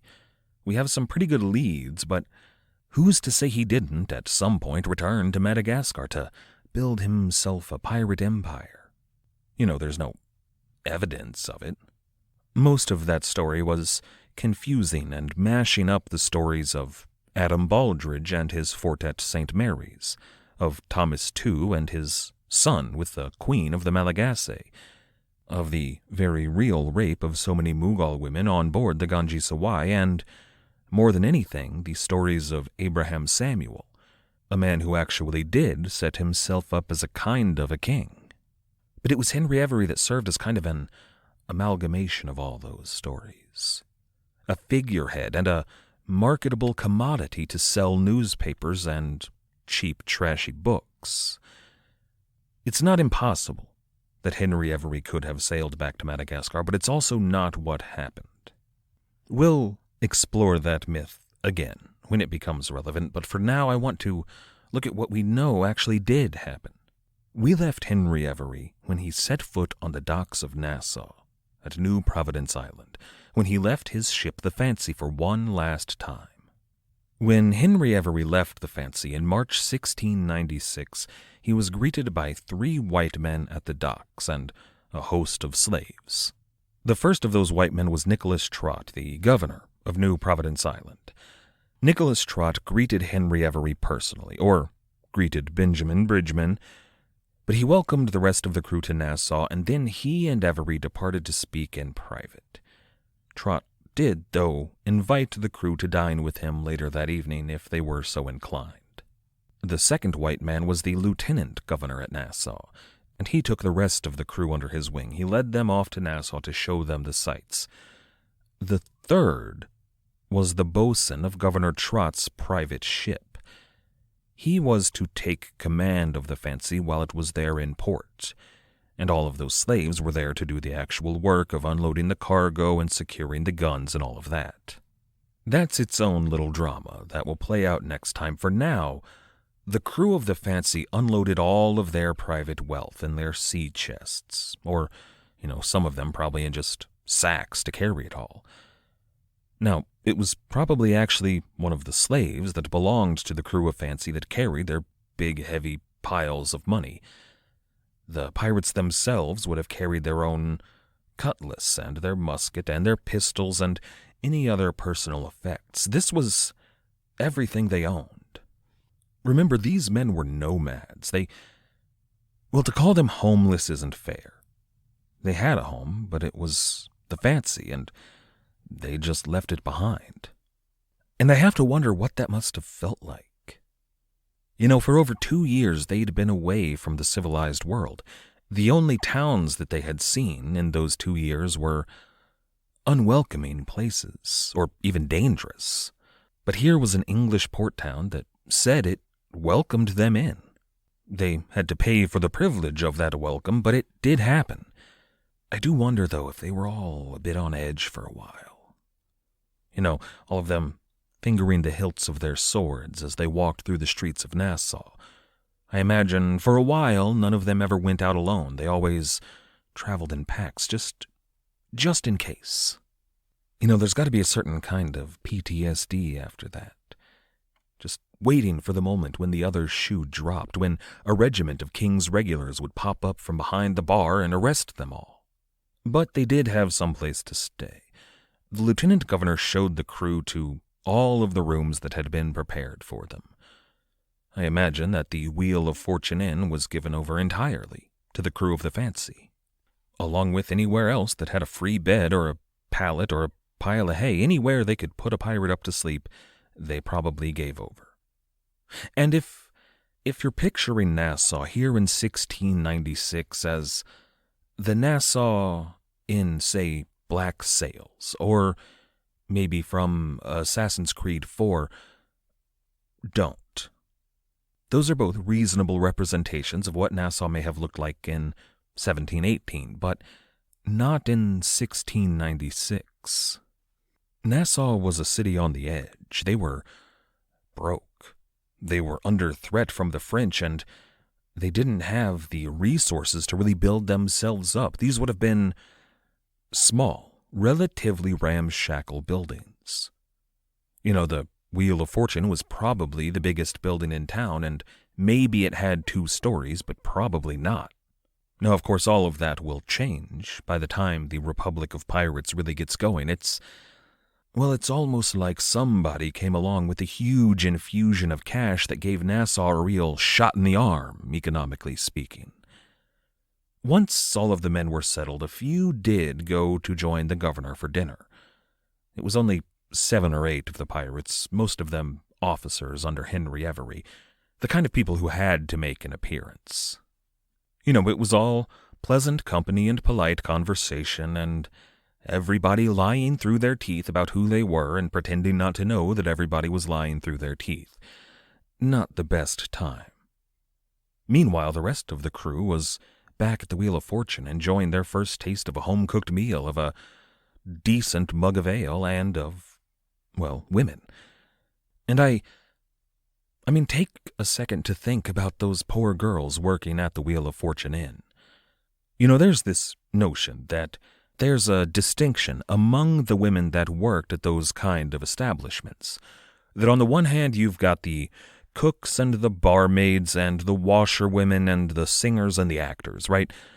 And on the other hand, you've got the sex workers, but that's not how it was. If you worked at one of those establishments, you worked. You served drinks, or you cooked food, or you sang, or whatever. But if you worked there, your services were on offer. Unless you were particularly young or particularly old, or worked in a respectable brothel close to the center of most of the big cities where all of the rich and powerful go, but if you worked in a dockside tavern like the Wheel of Fortune, there was a price for your company. Now, that price could fluctuate depending on the customer, right? So most of those pirates would have been washed and shaven and on their best behavior. But there was always a price. And how many women do you think worked at the Wheel of Fortune? Maybe a dozen? Cooking, cleaning, serving drinks, Nassau wasn't a big town.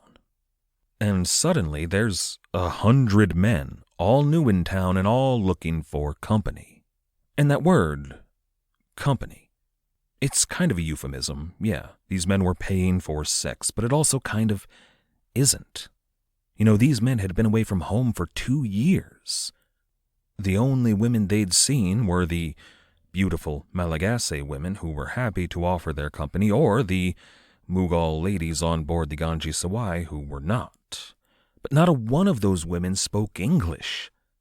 Let's not ignore how many of these men really wanted to snuggle, to talk, and probably to cry. They'd been through some stuff.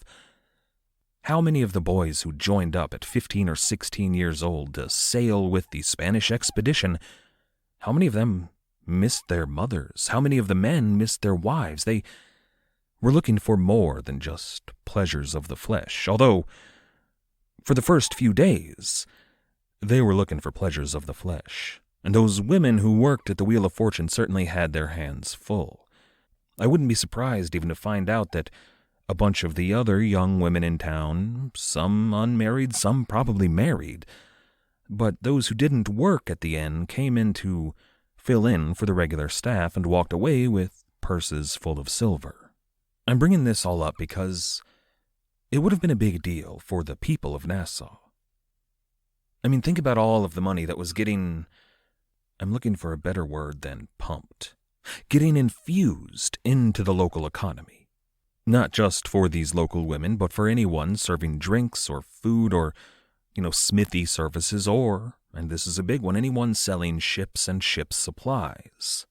In the following 3 weeks, the people of Nassau would sell 3 different ships to the pirates of the Fancy. Now, they weren't as big or fast as the Fancy. They were smaller craft, the kind that wouldn't attract notice, but they were serviceable seagoing craft. Because most of these pirates weren't going to stay here in Nassau. They were going to take those ships and go elsewhere. But some did stay there at Nassau. At least 8 and maybe as many as a dozen of those young women who had so much on their plate when the pirates first arrived, well, they found husbands from the crew. Men who had chests full of money and fell in love and decided this was a fine place to settle down. They bought land or a small ship where they could run mostly legitimate trade in and out of Nassau, and one of them built Nassau's first proper surgery. He was a doctor, the surgeon on board the Fancy. They had kids and they built lives, and most of them got to live those lives unmolested. Next time we're going to take a deeper look at those men, but more than that, we're going to look at the stories of those who chose to leave Nassau.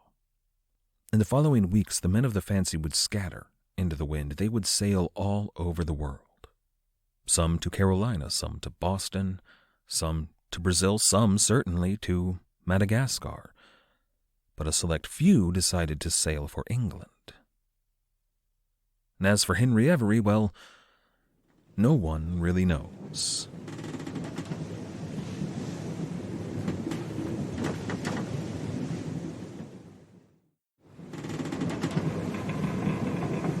Last time we talked about the arrival of the Pirates of the Fancy in Nassau, how Henry Avery was greeted by Governor Nicholas Trott and welcomed into his home, how the rest of the crew was welcomed by the people of Nassau.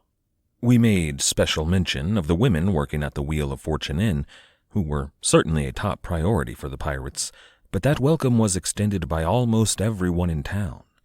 Anyone who had goods or services to sell were overjoyed to see these pirates arrive. All of those planters in their inland sugar plantations would have been very pleased at the arrival of 90 slaves, all of whom were for sale at rock-bottom prices. And they all knew who these men were. Every single person on Nassau would have figured it out. They knew what these men were. They knew they were villainous pirates, the scourge of the high seas. But they didn't care.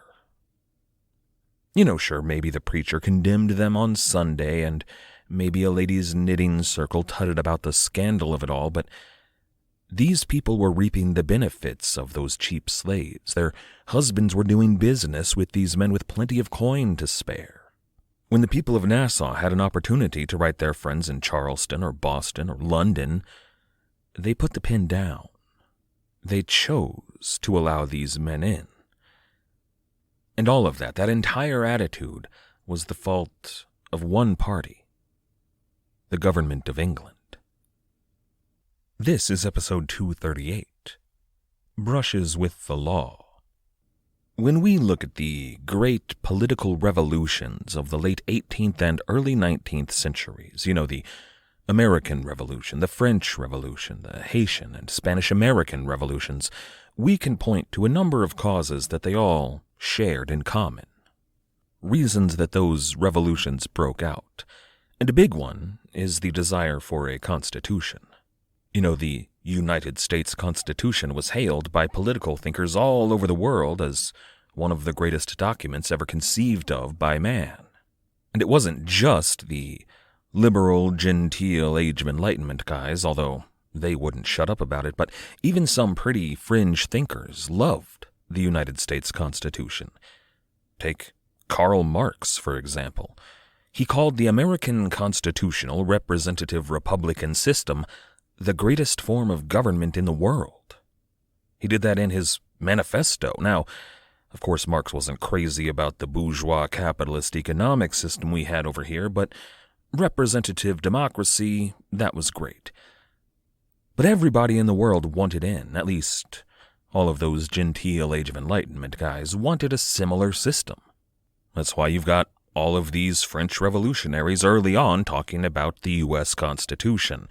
Similar things happened in Spanish America and Haiti, but all of that was underpinned by the desire for one single principle, and that was liberty. But of course, liberty's kind of a nebulous concept on its own. Liberty from what? Liberty to do what? And in the case of a place like Haiti, that's pretty obvious. They wanted liberty from slavery. But America and France and Spanish America, well, they were looking for more of an economic liberty.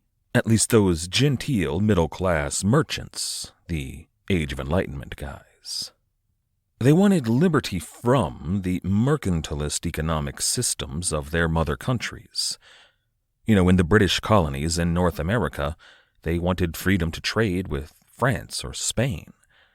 They were producing all of these valuable goods, cotton and hemp and tobacco, that was fueling the British Empire and making a bunch of Englishmen very rich, but the colonists were not getting what they saw as their fair cut. They were legally forced to trade only with England, and at well below market value. So they had a revolution. And France was a bit more complicated, but at the end of the French Revolution, when Napoleon Bonaparte took power, he instituted a very mercantilist continental economic system. And that, according to a lot of historical thinkers, is why Napoleon's empire fell. At least, one of the big reasons. But these were serious problems all over the colonial world, on a much smaller scale than those big world-shaping revolutions, but you could take a look at Nassau. In 1696, they didn't have much. They were just a poor little island. They produced sugar, but in pretty paltry quantities, and they collected salt, but their real product of any economic value was ambergris. And they had it, they could collect it all day, but what were they going to do with these goods? Well, they had two options. They could sail for Jamaica, which they really weren't supposed to do, but they could. However, that would take them right by Tortuga, and that nest of French pirates there, so no thank you. What they were supposed to do was take it up to Charlestown in Carolina. The Bahamas were kind of a territory of the Carolina colony. They shared the Lord's proprietor. And that's fine. They would have to sail past St. Augustine, which, they had a bit of a history with Nassau, but that's okay. Problem is, even in Charlestown, they weren't getting very good prices for their ambergris. It was enough to keep them alive, but not enough to thrive. It wasn't giving them the income they needed to build proper homes and better industries. It wasn't enough to even provide for the common defense. They needed a fort and some ships and some big guns. But they didn't have the money for it. All they had was this ambergris. And no one in the English-speaking world really seemed to appreciate its value. It's like the people who had access to oil in the late 1800s, who knew it was about to become a really valuable commodity. Or, you all knew somebody who was really into Bitcoin early on and told you to buy in, but did you listen to him? Well, hopefully. But ambergris was like that for the English world. For now it was undervalued in places like Charlestown, but where it wasn't undervalued? Where they knew the worth of a commodity like ambergris? Tortuga, or Cap Francais, or any of a dozen different French colonies. They knew they could sell that ambergris at a premium back in Paris. That's why the French were sniffing around Nassau in the first place. They had a couple little footholds in the Bahamas, but they weren't there for sugar. They couldn't grow much of it. They weren't interested in coconuts. They wanted to get their hands on that ambergris. And the English there at Nassau would have been happy to sell it to them, but they weren't allowed to. And even if they dared disobey the law, what were they going to do? Just waltz up to Tortuga and be like, "Hey guys, anybody want some whale vomit?" They'd take it, yeah, but they'd probably take your ship too, and maybe your life. But then, like a godsend, the Fancy arrived at Nassau. Henry Avery stepped on shore with his crew of well-armed villains. And what do you need, Nassau? Money? Here's 1,000 pounds. Guns? Here's 46 big cannon. What about people to take your goods to Tortuga? Well, we have just the guys for that. The pirates of the Fancy offered a lot of solutions for the people of Nassau, solutions to some of their most endemic problems.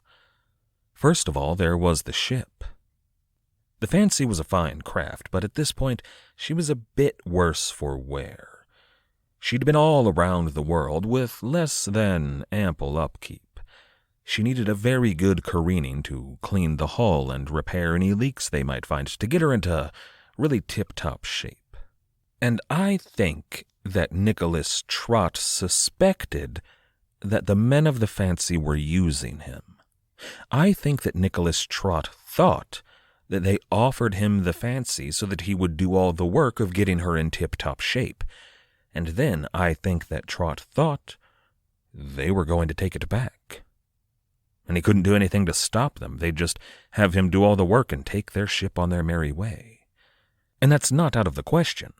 I mean, these were the same pirates that paid for goods with a check from Timothy Tugmutton at the Bank of Aldgate Pump. It would have been very much in character for them. But I don't think that was the case. I don't think the pirates wanted the fancy back. I think they had a lot of money and wanted to find somewhere to spend it in peace. Still, it looks like, at least I think, the governor took precautions against that eventuality. See, the men who unloaded the fancy did a very thorough job. They stripped her of everything. All of the cargo, obviously, but the guns and the powder and the shot and the tools and the rigging and the tackle and the sails, everything. And that's what you do when you're about to careen a vessel. You want the ship to be as light as possible. But once they were done unloading everything on board the fancy, for some reason, the men on board weighed anchor. That is, they took the anchor out of the water and just left the fancy there to drift in the harbor of Nassau. And this was only 2 or 3 days after the pirates arrived. But in the early morning hours of day 4, while everyone was still sleeping, the wind and the tide picked up, and the fancy was tossed ashore. If this were indeed a plot by the governor to weigh anchor so that fancy would run aground so that the pirates couldn't run off with her, well, if that was the case, it backfired. The fancy wasn't merely grounded, she was wrecked. She'd been thrown onto a coral reef, and the hull was severely damaged. This ship wasn't going anywhere. One of the fancy pirates, Philip Middleton, called this moment when the ship that had outrun so many of their enemies, a ship that had been his home, when he saw she had run aground, he said it was a, quote, sad sight. But for most of the crew, it was more than that. For them, it was a sign. If the governor here was planning to stab you in the back, if he was welcoming you with one hand and sending off a letter to Carolina with the other, if he planned to seize all of your coin and see that you were arrested, this was the obvious first step. So the crew began to make plans to escape Nassau. But they weren't going to do it all together. Instead, they broke up into 3 distinct groups, what Stephen Johnson calls escape pods. But all of this was really bad news for some of the men. Take, for example, Henry Adams, the quartermaster of the fancy. He got married. Like 2 days after he arrived in Nassau, he married one of the local women there.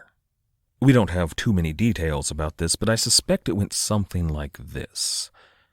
The pirates arrive, and the men spend their first night with all of the women at the Wheel of Fortune, and Henry Adams fell hard for one of them. You can imagine a scene playing out in which Adams secures this young lady's services, enjoys himself enormously, including all of that cuddling and talking and emotional stuff we mentioned, but then she has to go back to work.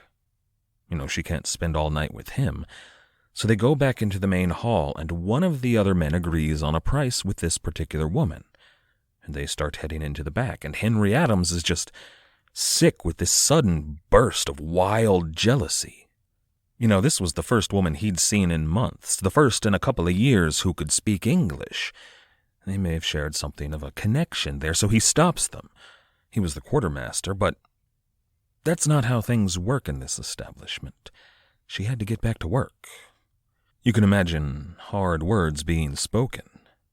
The pirate in question agreed on a price. He wasn't going to be stopped here. You can imagine the men drawing swords and checking pistols, and Henry Adams finding himself in a bit of a pickle. He could back down, or he could do something reckless. Something like dropping down to one knee and asking this young woman for her hand in marriage. And what are you going to do? You could continue working night after night for a few pieces of silver here and there, or you could take this guy with a chest full of gold up on his offer. No, I don't know if it was as dramatic as all of that, but it was a brief courtship nonetheless. And when Henry Adams left Nassau, he took his new bride with him. A few other men there in Nassau found themselves in similar situations. Take John Devon, the surgeon on board the Fancy. He also married relatively quickly, but he decided to stay in Nassau. He opened up a surgery and lived happily enough for about a year. But when all of this activity in Nassau eventually came to light, England sent an agent named John Graves to New Providence to investigate. Graves reported finding 7 men of the Fancy there, still living in Nassau, and all of them married. Now, they included the cooper and the doctor. They were all detained and questioned by the English authorities, but ultimately they were let go. You'll remember that the cooper was tricked on board the Fancy before they enacted the mutiny. In John Devon's case, and that's who we have the best records about here, he was put on trial, but he argued that he was tricked into boarding the Charles II and forced to sail with the pirates after the mutiny. And he was a surgeon. Pirates were known to do this kind of thing all the time, especially for surgeons. And John Devon was released. He did, though, relocate to Boston shortly thereafter, maybe to escape the infamy. However, he was arrested again, almost as soon as he arrived in Boston. But he did have the proper papers to show that he had been tried by royal agents in Nassau and released. So once again he was free to go. He bought himself and his wife and their kids, I presume, a modest home there in Boston, and set up a reputable surgery. And this kind of thing was the case for more of the men of the Fancy than you might think. A lot of them got away with it. I'm sure it helped that in most cases they were able to make sizable donations to whoever needed to receive a sizable donation. As for those who did not stay in Nassau, those who formed the 3 escape pods, they bought 3 small ships. All of them modest little vessels, but seaworthy. The first of these to set out from Nassau was the Isaac, commanded by Thomas Hollingsworth. They set sail from Nassau in mid-May, bound for Ireland and thence on to England. The plan was simple. They would land at a quiet dock somewhere, bribe the dockmaster, and make their way home to their friends and family. And that worked for a while. This ship only had 23 men on board and had no association with the pirates of the Fancy, aside from the fact that they were all pirates of the Fancy. But these men weren't immediately arrested. Many of them did make it home to their friends and families, but some of them got noticed. There may have been neighbors who knew that they left with the Spanish expedition, and they returned home 2 years later with a suspicious amount of money. Or some were foolish enough to spend coins bearing the Grand Mughal's mark, and some just got drunk and bragged about it at the local pub. One way or another, several of these men got pinched. But we're going to hold off telling their story. That story is going to be the trial of the century, after all. Or after the trial of King Charles I, I suppose. The second trial of the century. The second ship to depart Nassau carried 50 men and set sail in late May for the Carolina colony. Stephen Johnson writes in Enemy of All Mankind, quote, "The pull toward the American mainland was partially a simple matter of proximity. Charleston was only 400 miles away. But there were legal reasons to head to America as well. The colonies had developed a reputation for both nurturing and tolerating piracy. The reputation turned out to be a valid one, at least as far as Avery's gang was concerned. None of the 50 men who sailed for the Carolinas were ever convicted of crimes associated with the Gunsway attack. Some had brushes with the law, some disappeared, but not a man among them was ultimately punished for his crimes." End quote. One of those brushes with the law happened in Providence, Rhode Island. 2 of the pirates who sailed to the Americas named Cornish and Down, well, they were arrested and sent to jail, but somehow they managed to escape. There's no proof of what happened here, but most of the locals believed that the sheriff had taken an astounding bribe and facilitated their escape. Another member of the crew, Josiah Rayner, he was one of the original mutineers, well, he made his way to New York, and there he promptly made contact with Governor Benjamin Fletcher. Fletcher, as usual, went pretty cheap. A mere 50 pounds from Josiah Rayner's sea chest secured the pirates safe passage in New York. And then there was Pennsylvania Governor William Markham. Officially, he was the deputy governor to William Penn, but William Penn was pretty much retired, so he was the governor. But Markham was especially welcoming to the pirates of the fancy. Reportedly, he received 100 pounds each from a number of pirates that docked in Philadelphia, and even took steps to protect them. There was a planter from Jamaica named Robert Sneed that arrived in Philadelphia and found all of this very disturbing, and he began kind of a personal crusade against William Markham. It's a bit of a long story, though. He wrote a ton of letters back to the Lords of Trade and James Houblon and anybody who would listen about these pirates, but he didn't get a whole lot of traction there. It would be a more fascinating tale if his crusade against the pirates had ended with any of them on the gallows, but it didn't.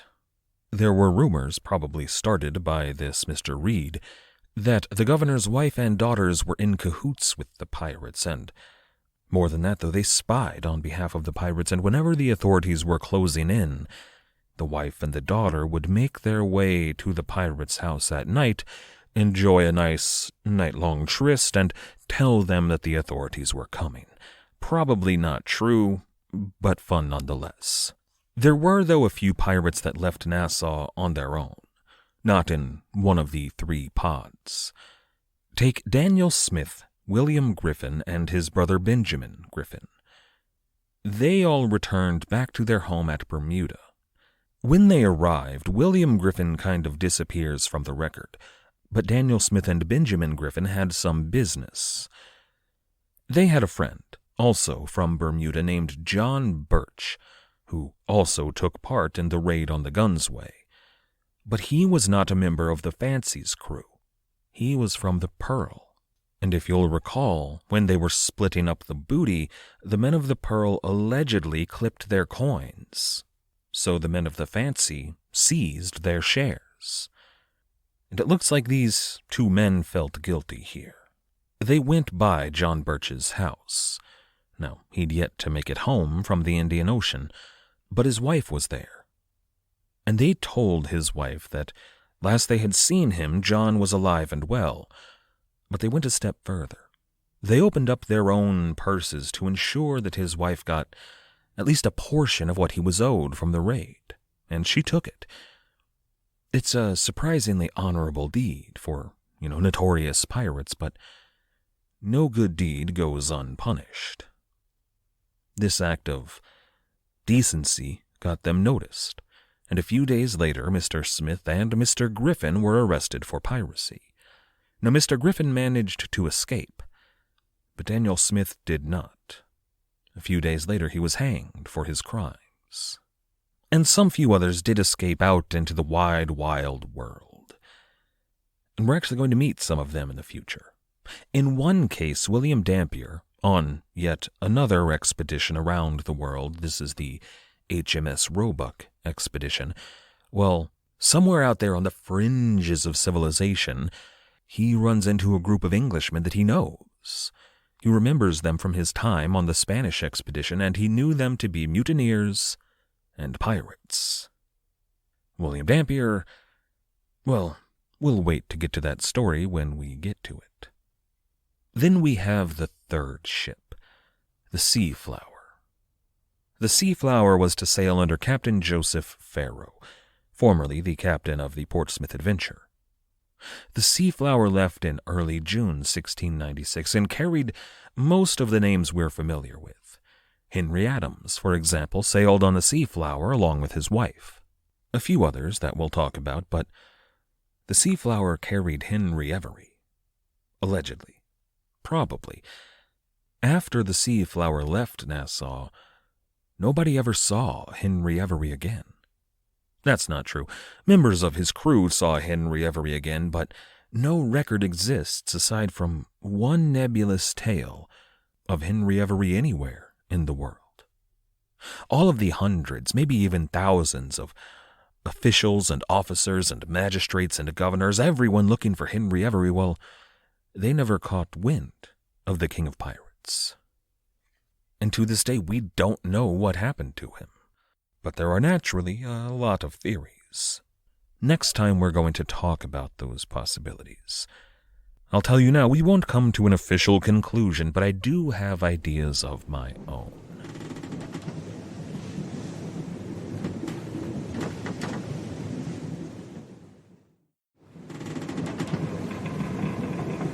We left off last time with the departure of 3 ships from Nassau, carrying most of the pirates of the Fancy away from New Providence Island. One was headed for America, the other 2 for the British Isles. But I'd like to take a moment here, just at the outset, to talk about what they left in their wake. Nicholas Trott, despite the reputation that he earned from dealing with pirates, was actually a pretty good governor. They call those early governors the proprietary governors, after the Lords Proprietor under whom they served. Nicholas Trott was the last proprietary governor, but arguably the best. In part, thanks to his dealing with those pirates, he was really able to help Nassau grow. Before Governor Trott and Henry Avery, Nassau was a pretty ramshackle affair, but here it began to really evolve. The Wheel of Fortune Inn expanded. It added that second floor, and Nassau even had need to add another tavern. This time a proper tavern with food and everything. Nicholas Trott also built a church. Moralizers would tell you that he did it to repent for his sins, but honestly, Nassau just needed a church. They'd probably been meeting at the tavern. He also built a government house. That's a building up on the hill meant for council meetings and that also would house the governor's offices. Now, Nassau was no Charleston, much less a Boston. It wasn't even a Kingston, but it was beginning finally to feel like a proper township. But Nicholas Trott's greatest addition to Nassau town was the fortress. There was an old Mott and Bailey kind of affair up on the hill, basically just a palisade wall with a gun battery overlooking the harbor. In its prime, it wasn't much to speak of, and it was far from its prime. It was, in fact, in total disrepair. But Nicholas Trott, with the addition of funds from Henry Avery, began to build a real stone fortress. Now, it wasn't all Nicholas Trott's idea. The building of a fortress there at Nassau was part of his writ, handed down by the king, part of an act of Parliament. That fortress was critical to securing Nassau, which was critical to securing the Bahamas, which was critical to the war effort, but not critical enough for the government of England to actually send him any money or stone or anything. He just kind of had to figure it out and do it. And to be fair, he did. The Crown would have, actually they did, disapprove of his methods, but the results were undeniable. This was going to be an impressive fortress. You know, nothing to compare to the great fortresses of the Rhineland or parts of Italy, but as far as colonial naval fortifications go, it had a lot to offer. It was a 4-sided, 4-pointed star fort. You should picture a square fort up on a bluff overlooking Nassau and the harbor. The first side faced north to the water. The second faced east to the town. The third faced south to the hills and Government House, and the fourth faced west, guarding that approach to Nassau. But each of the corners had a diamond-shaped tower attached, and that's the key. That's what makes a star fort a star fort. Those towers, not hugely tall, just usually another level, but their narrow diamond shape gave a sightline and a line of fire that left no dead zones near the fortress. That is to say that anyone who was approaching the fortress, on foot or with cannons or with siege engines, well, they, no matter where they were, could be hit with an artillery barrage before they ever got close enough to even think about opening fire. And here at Nassau, you had 2 towers close to the water, one overlooking the town and the port itself, and the other overlooking the entrance to the port. Thanks to Nassau's unique harbor, there is an island that guards most of the harbor, so there's really only one way in and one way out. But thanks to that design, anybody who wanted to enter Nassau's harbor had to pass under those guns. And they were impressive guns. Fort Nassau was armed with 22 bronze cannon, most likely 18-pounders or perhaps even 24-pounders. And we're not actually supposed to call them cannon anymore. The term long gun, or more commonly artillery, is preferred these days, but that's what they were, just big old cannons that shot either 18 or 24-pound cannonballs. And I feel pretty confident with those specs. See, most frigates in the age of sail carried only one single caliber of gun. That was so their cannonballs could fit in any gun on board. Usually, a frigate carried 18-pound guns. 24-pounders were reserved for ships of the line, but it's not out of the question that the brothers Houblon, when they were building the Charles II, spared no expense on the guns and procured those larger 24-pounders. And the guns there at Fort Nassau were certainly the same guns that the Houblon brothers bought. They were the fancy's guns. I mean, where else are you going to get those? England wasn't going to send them over. They were busy trying to rebuild their navy after a couple of pretty serious defeats at the hands of the French. They needed every long gun they could get their hands on. The other 24 guns that had been aboard the Fancy were probably dispersed among the ships that guarded Nassau Harbor, including Governor Trott's own personal craft. There may have been a gun battery up at Government House to guard any approaches by land, but I like to imagine that they left some of the guns on board the wreck of the Fancy, facing the water. It could be kind of an incognito gun battery for anyone that entered the harbor or anyone that tried to leave without permission. And I like that the Fancy may have stood guard over Nassau even after Henry Avery disappeared. This is episode 239. The Sea Flower. The first of those ships that left Nassau, and should we still call them pirate ships? I mean, there were pirates on board, but the first of the pirates' ships to reach the British Isles was the Isaac. Now, her intended destination was England, or maybe Wales, but somewhere on Great Britain. But she was diverted from that intended destination by a privateer, someone hired by the Crown to guard the seas around the British Isles. And that privateer gave chase to the Isaac, probably had no idea who she was, but wanted to check her papers, you understand. But that forced the Isaac to land on Ireland, which they really weren't supposed to do. The Sea Flower was going to land on Ireland, and they might cause a ruckus before the Sea Flower arrived. But they did anyway. The Isaac put in first at, and I apologize today if my Irish is terrible, but at Achill Sound on the western coast of Ireland. And a few of the pirates disembarked there at the Sound, and a few of the pirates disembarked there at Achill, and it seems like they made the right choice. They disappeared into Ireland. None of them ever appeared in a courtroom or any historic record again. On the other hand, I suppose they could have made a very poor choice. Who's to say they didn't wind up in a shallow grave while some Irish brigands drank deep on their coin? But in the meanwhile, the Isaac made for Westport, the main port town on the western coast of Ireland. And Ireland seems to have been the right choice, too. It took a full week, an entire 7 days, before anybody there in County Mayo even thought to inform the sheriff that there was a ship in the harbor he might want to check out. And when the sheriff did arrive, his name was Thomas Bell, when he did arrive on the scene, There were only 3 men on board, Captain Hollingsworth and 2 other pirates.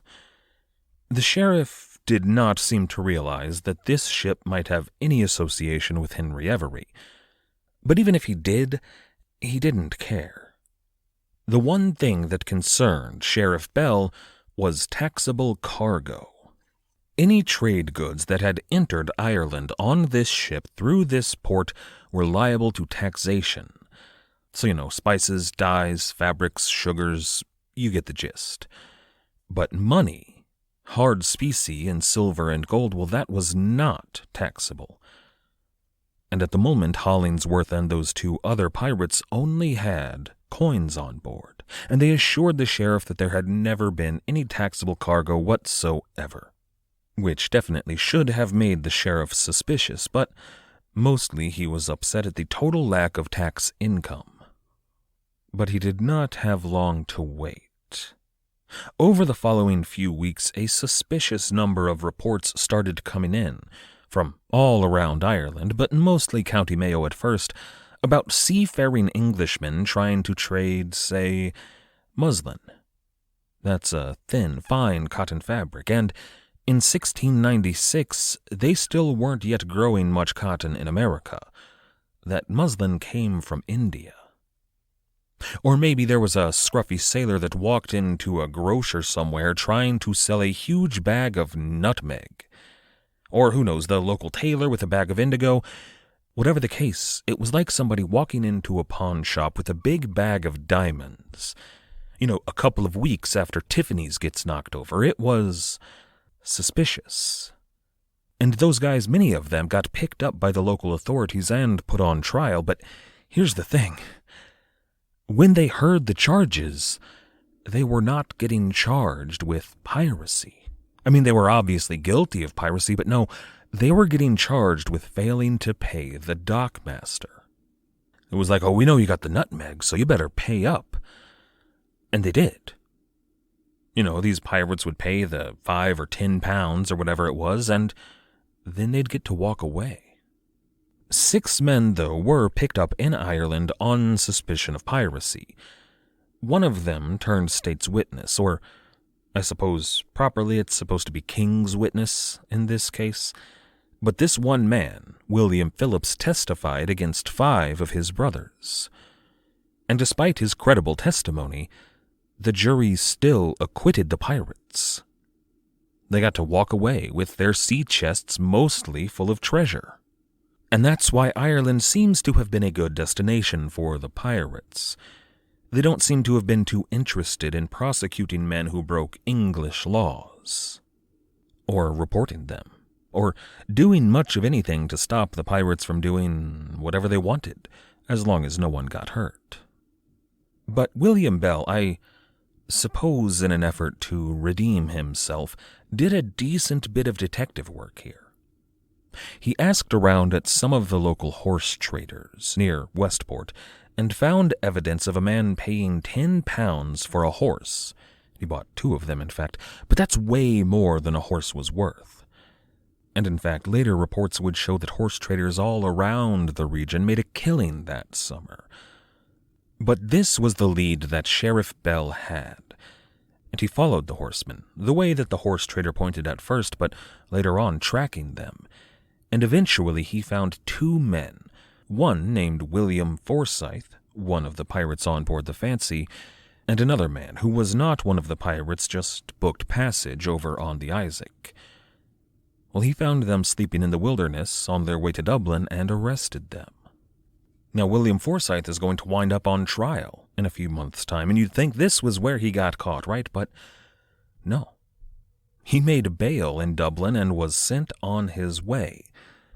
Although, once he crossed over to England, he was picked up in Newcastle, and it was there that he got sent to London to await trial for piracy. Another of the pirates who's going to wind up in that same courtroom was William Bishop. He also arrived on the Isaac and made his way to Devon, his home. That's the young, fresh-faced man who probably served his first voyage on board the Fancy. In the words of E.T. Fox, he tried to slip into a life of quiet obscurity as a tobacconist. But naturally, William Bishop was recognized by someone in his hometown, and he was arrested and sent to London.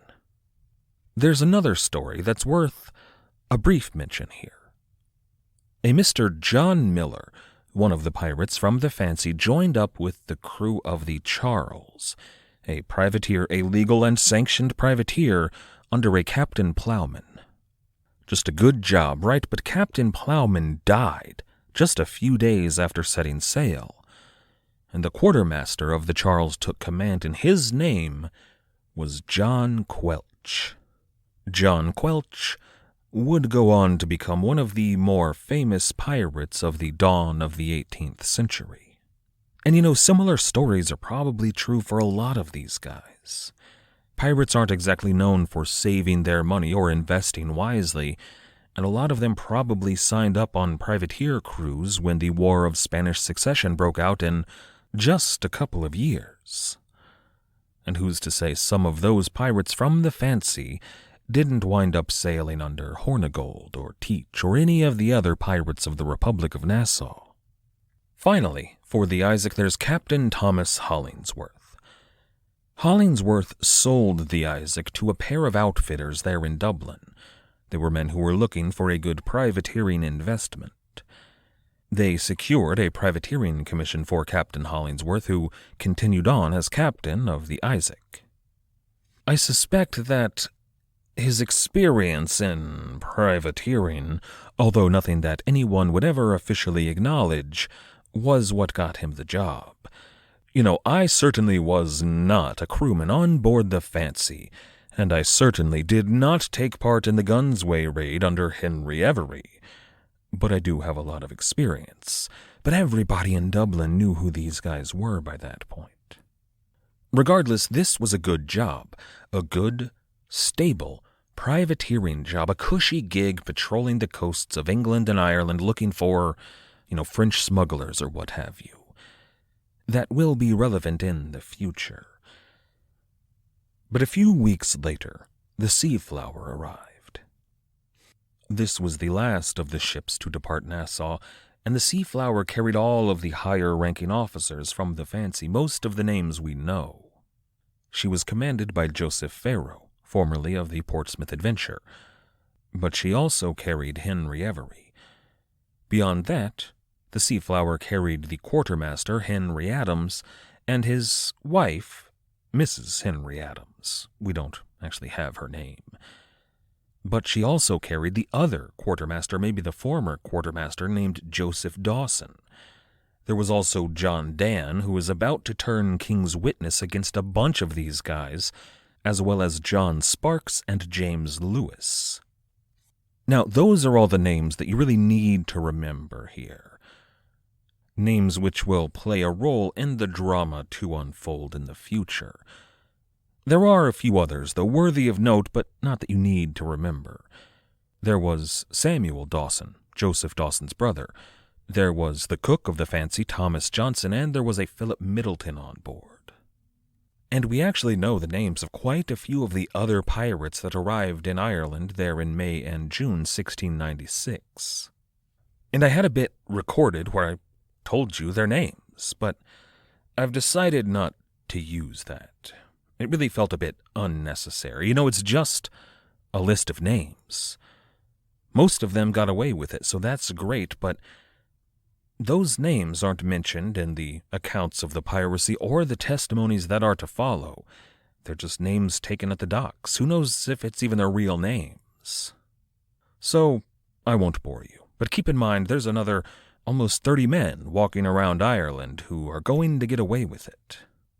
The Seaflower arrived in mid-June at, and this is the one that's giving me trouble, Dunfanaghy in the north of Ireland.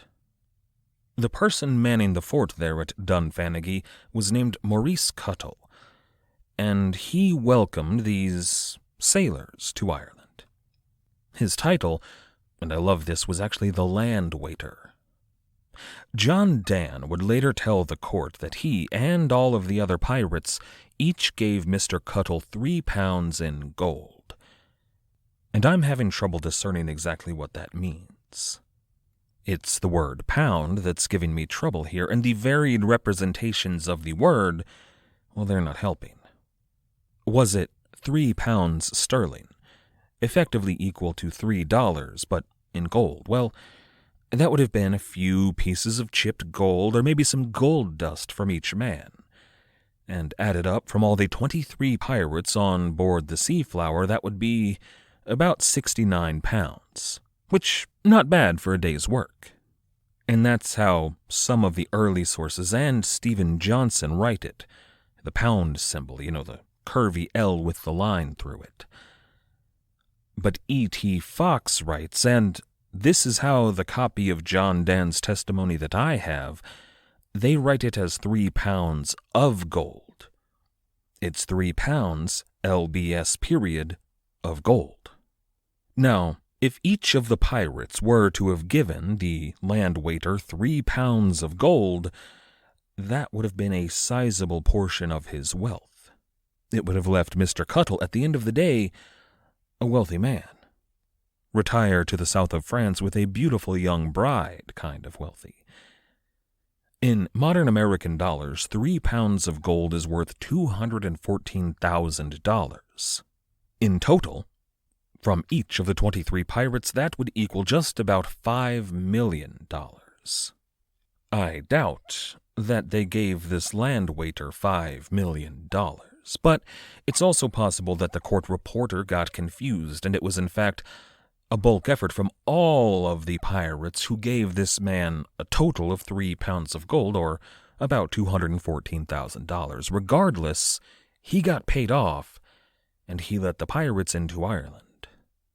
Now, most of the pirates, when they arrived in Ireland, either at Westport or at Dunfanaghy, they all went their separate ways. And later testimony seems to show us that nobody knew where anybody else was headed. And they could have been lying, of course, but that's a smart course of action. Depart separately at different times to places unknown, and no one can sell you out. And some of the men, some of those 30 or so men, disappeared into Ireland and then went wherever they went. Maybe they bought a piece of land and found a wife and settled in to raise sheep and children until the end of their days. In one case, one of the pirates still had a wife back in England, but there in Ireland he married another woman. And some years later, he was an old man by this point, this act of bigamy, marrying while already married, was found out by his wife, and he was brought up on charges. And it was in that court trial that he was actually outed for piracy. But by that point, he was too old to serve any jail time. Problem is, though, in a place like Ireland, and no offense to Ireland, but in 1696 there just weren't that many places to go. So all of these pirates who took special precautions to go their separate ways without anybody knowing where they were going, well, they all met back up in Ireland a few weeks later. It was like a family reunion for the fancy. Just groups of guys who hadn't seen each other in a couple of weeks, buying drinks and spending lavishly and singing songs and telling stories about all the piracy. And remember, these aren't Irishmen. These are English and Welshmen primarily. People noticed, but no one much cared. They were spending their money freely. Still, the word did get around, and a few officers did show up to arrest the pirates, to really lay the law down. But once they got there, oh, wouldn't you know it, I just missed 'em, must have slipped out the back, who knows what happened. Oh, by the way, Captain, on a totally unrelated note, I'm retiring. Turns out the paltry sum that you've been paying me was plenty to buy a house. Well, bye. Now, know a few of the pirates, after they'd spent a few days in Ireland and got a read of the land, decided to book passage on ships to America. It was just too dangerous to stay this close to England. So they changed their names, found a ship, and built anonymous lives in Virginia or Massachusetts or Carolina, or, who knows, some of them may have returned to the West Indies. Maybe even Nassau. It was those who returned to England that got arrested. Nearly everyone that we've named today made their way to the shores of England and got picked up almost immediately. The usual case was that they had family there. The men who got away with it left their families behind. They had to, or else they'd wind up hanging at the end of a noose. Now, their tales are worth telling individually, but we're going to tell those in more detail when it comes time to talk about the trial. Today, on our last episode of 2021, I would like to discuss the fate of Henry Avery. And it's going to be a little bit disappointing, I'm afraid. The ends of pirate tales often are. And we could spend whole episodes discussing the theories about his whereabouts. And we will. Those are going to be important to the history of pirate literature and to the history of English piratical law. But those aren't reputable. Now, in the days after Henry Avery arrived in Ireland, reports started to pop up all over the British Isles that he'd been seen in Dublin or Devon or any of a dozen different cities.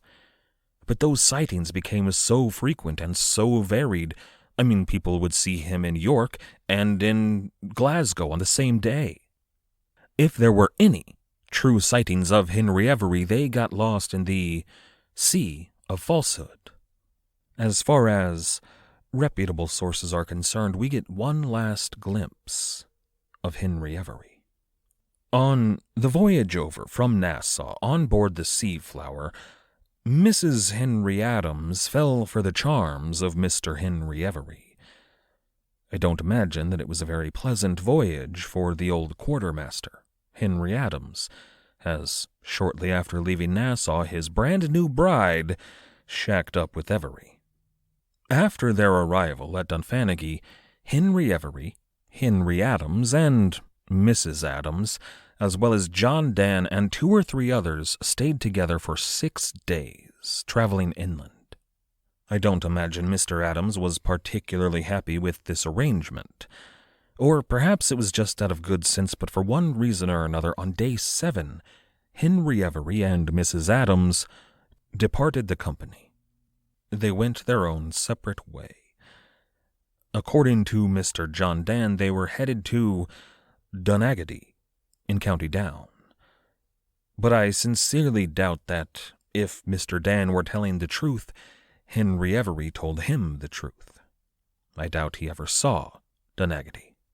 And it was there, in the countryside of Ireland, that Henry Avery and Mrs. Adams mounted their horses and rode away. And that is the last time that anybody anywhere in the world ever reputably saw Henry Avery. We do, though, know one place he was not. Back in London, there was a Mrs. Henry Avery. We know virtually nothing about her, save that she was married to the pirate, and that she would be brought in for questioning during the manhunt. She didn't know anything, and they let her go, but they did watch her closely for the next couple of years. But Henry Avery never returned to his wife in London. Had he done so, he'd have fallen into that same trap so many others did. A few months later, shortly after the trial was concluded, a stroke of good luck. She came into a windfall of money, not a huge amount, but enough to ensure that she would not starve, that she would be fairly comfortable until the end of her days. As you might imagine, the authorities caught wind of this and checked it out, but everything appeared to be on the up and up. Apparently she'd lost some uncle that she'd never met, but he left her a reasonable amount of money, and she had the papers to prove it. At around that same time, John Dan turned up at his local magistrate there in London with quite a story. There he was, crossing the street in the center of London, when he saw none other than Mrs. Henry Adams. She was climbing into a nice, clean, if not exactly ornate carriage, and dressed in a fine dress. She was closing the carriage door, preparing to depart, but he managed to catch up with her at the very last minute. "Mrs. Adams," he said, "it's me, John Dan." And she smiled. "Where are you off to?" he asked. And she leaned in. "To my husband, Mr. Bridgeman." And with a wink, the carriage trundled off into the streets of London, never to be seen again.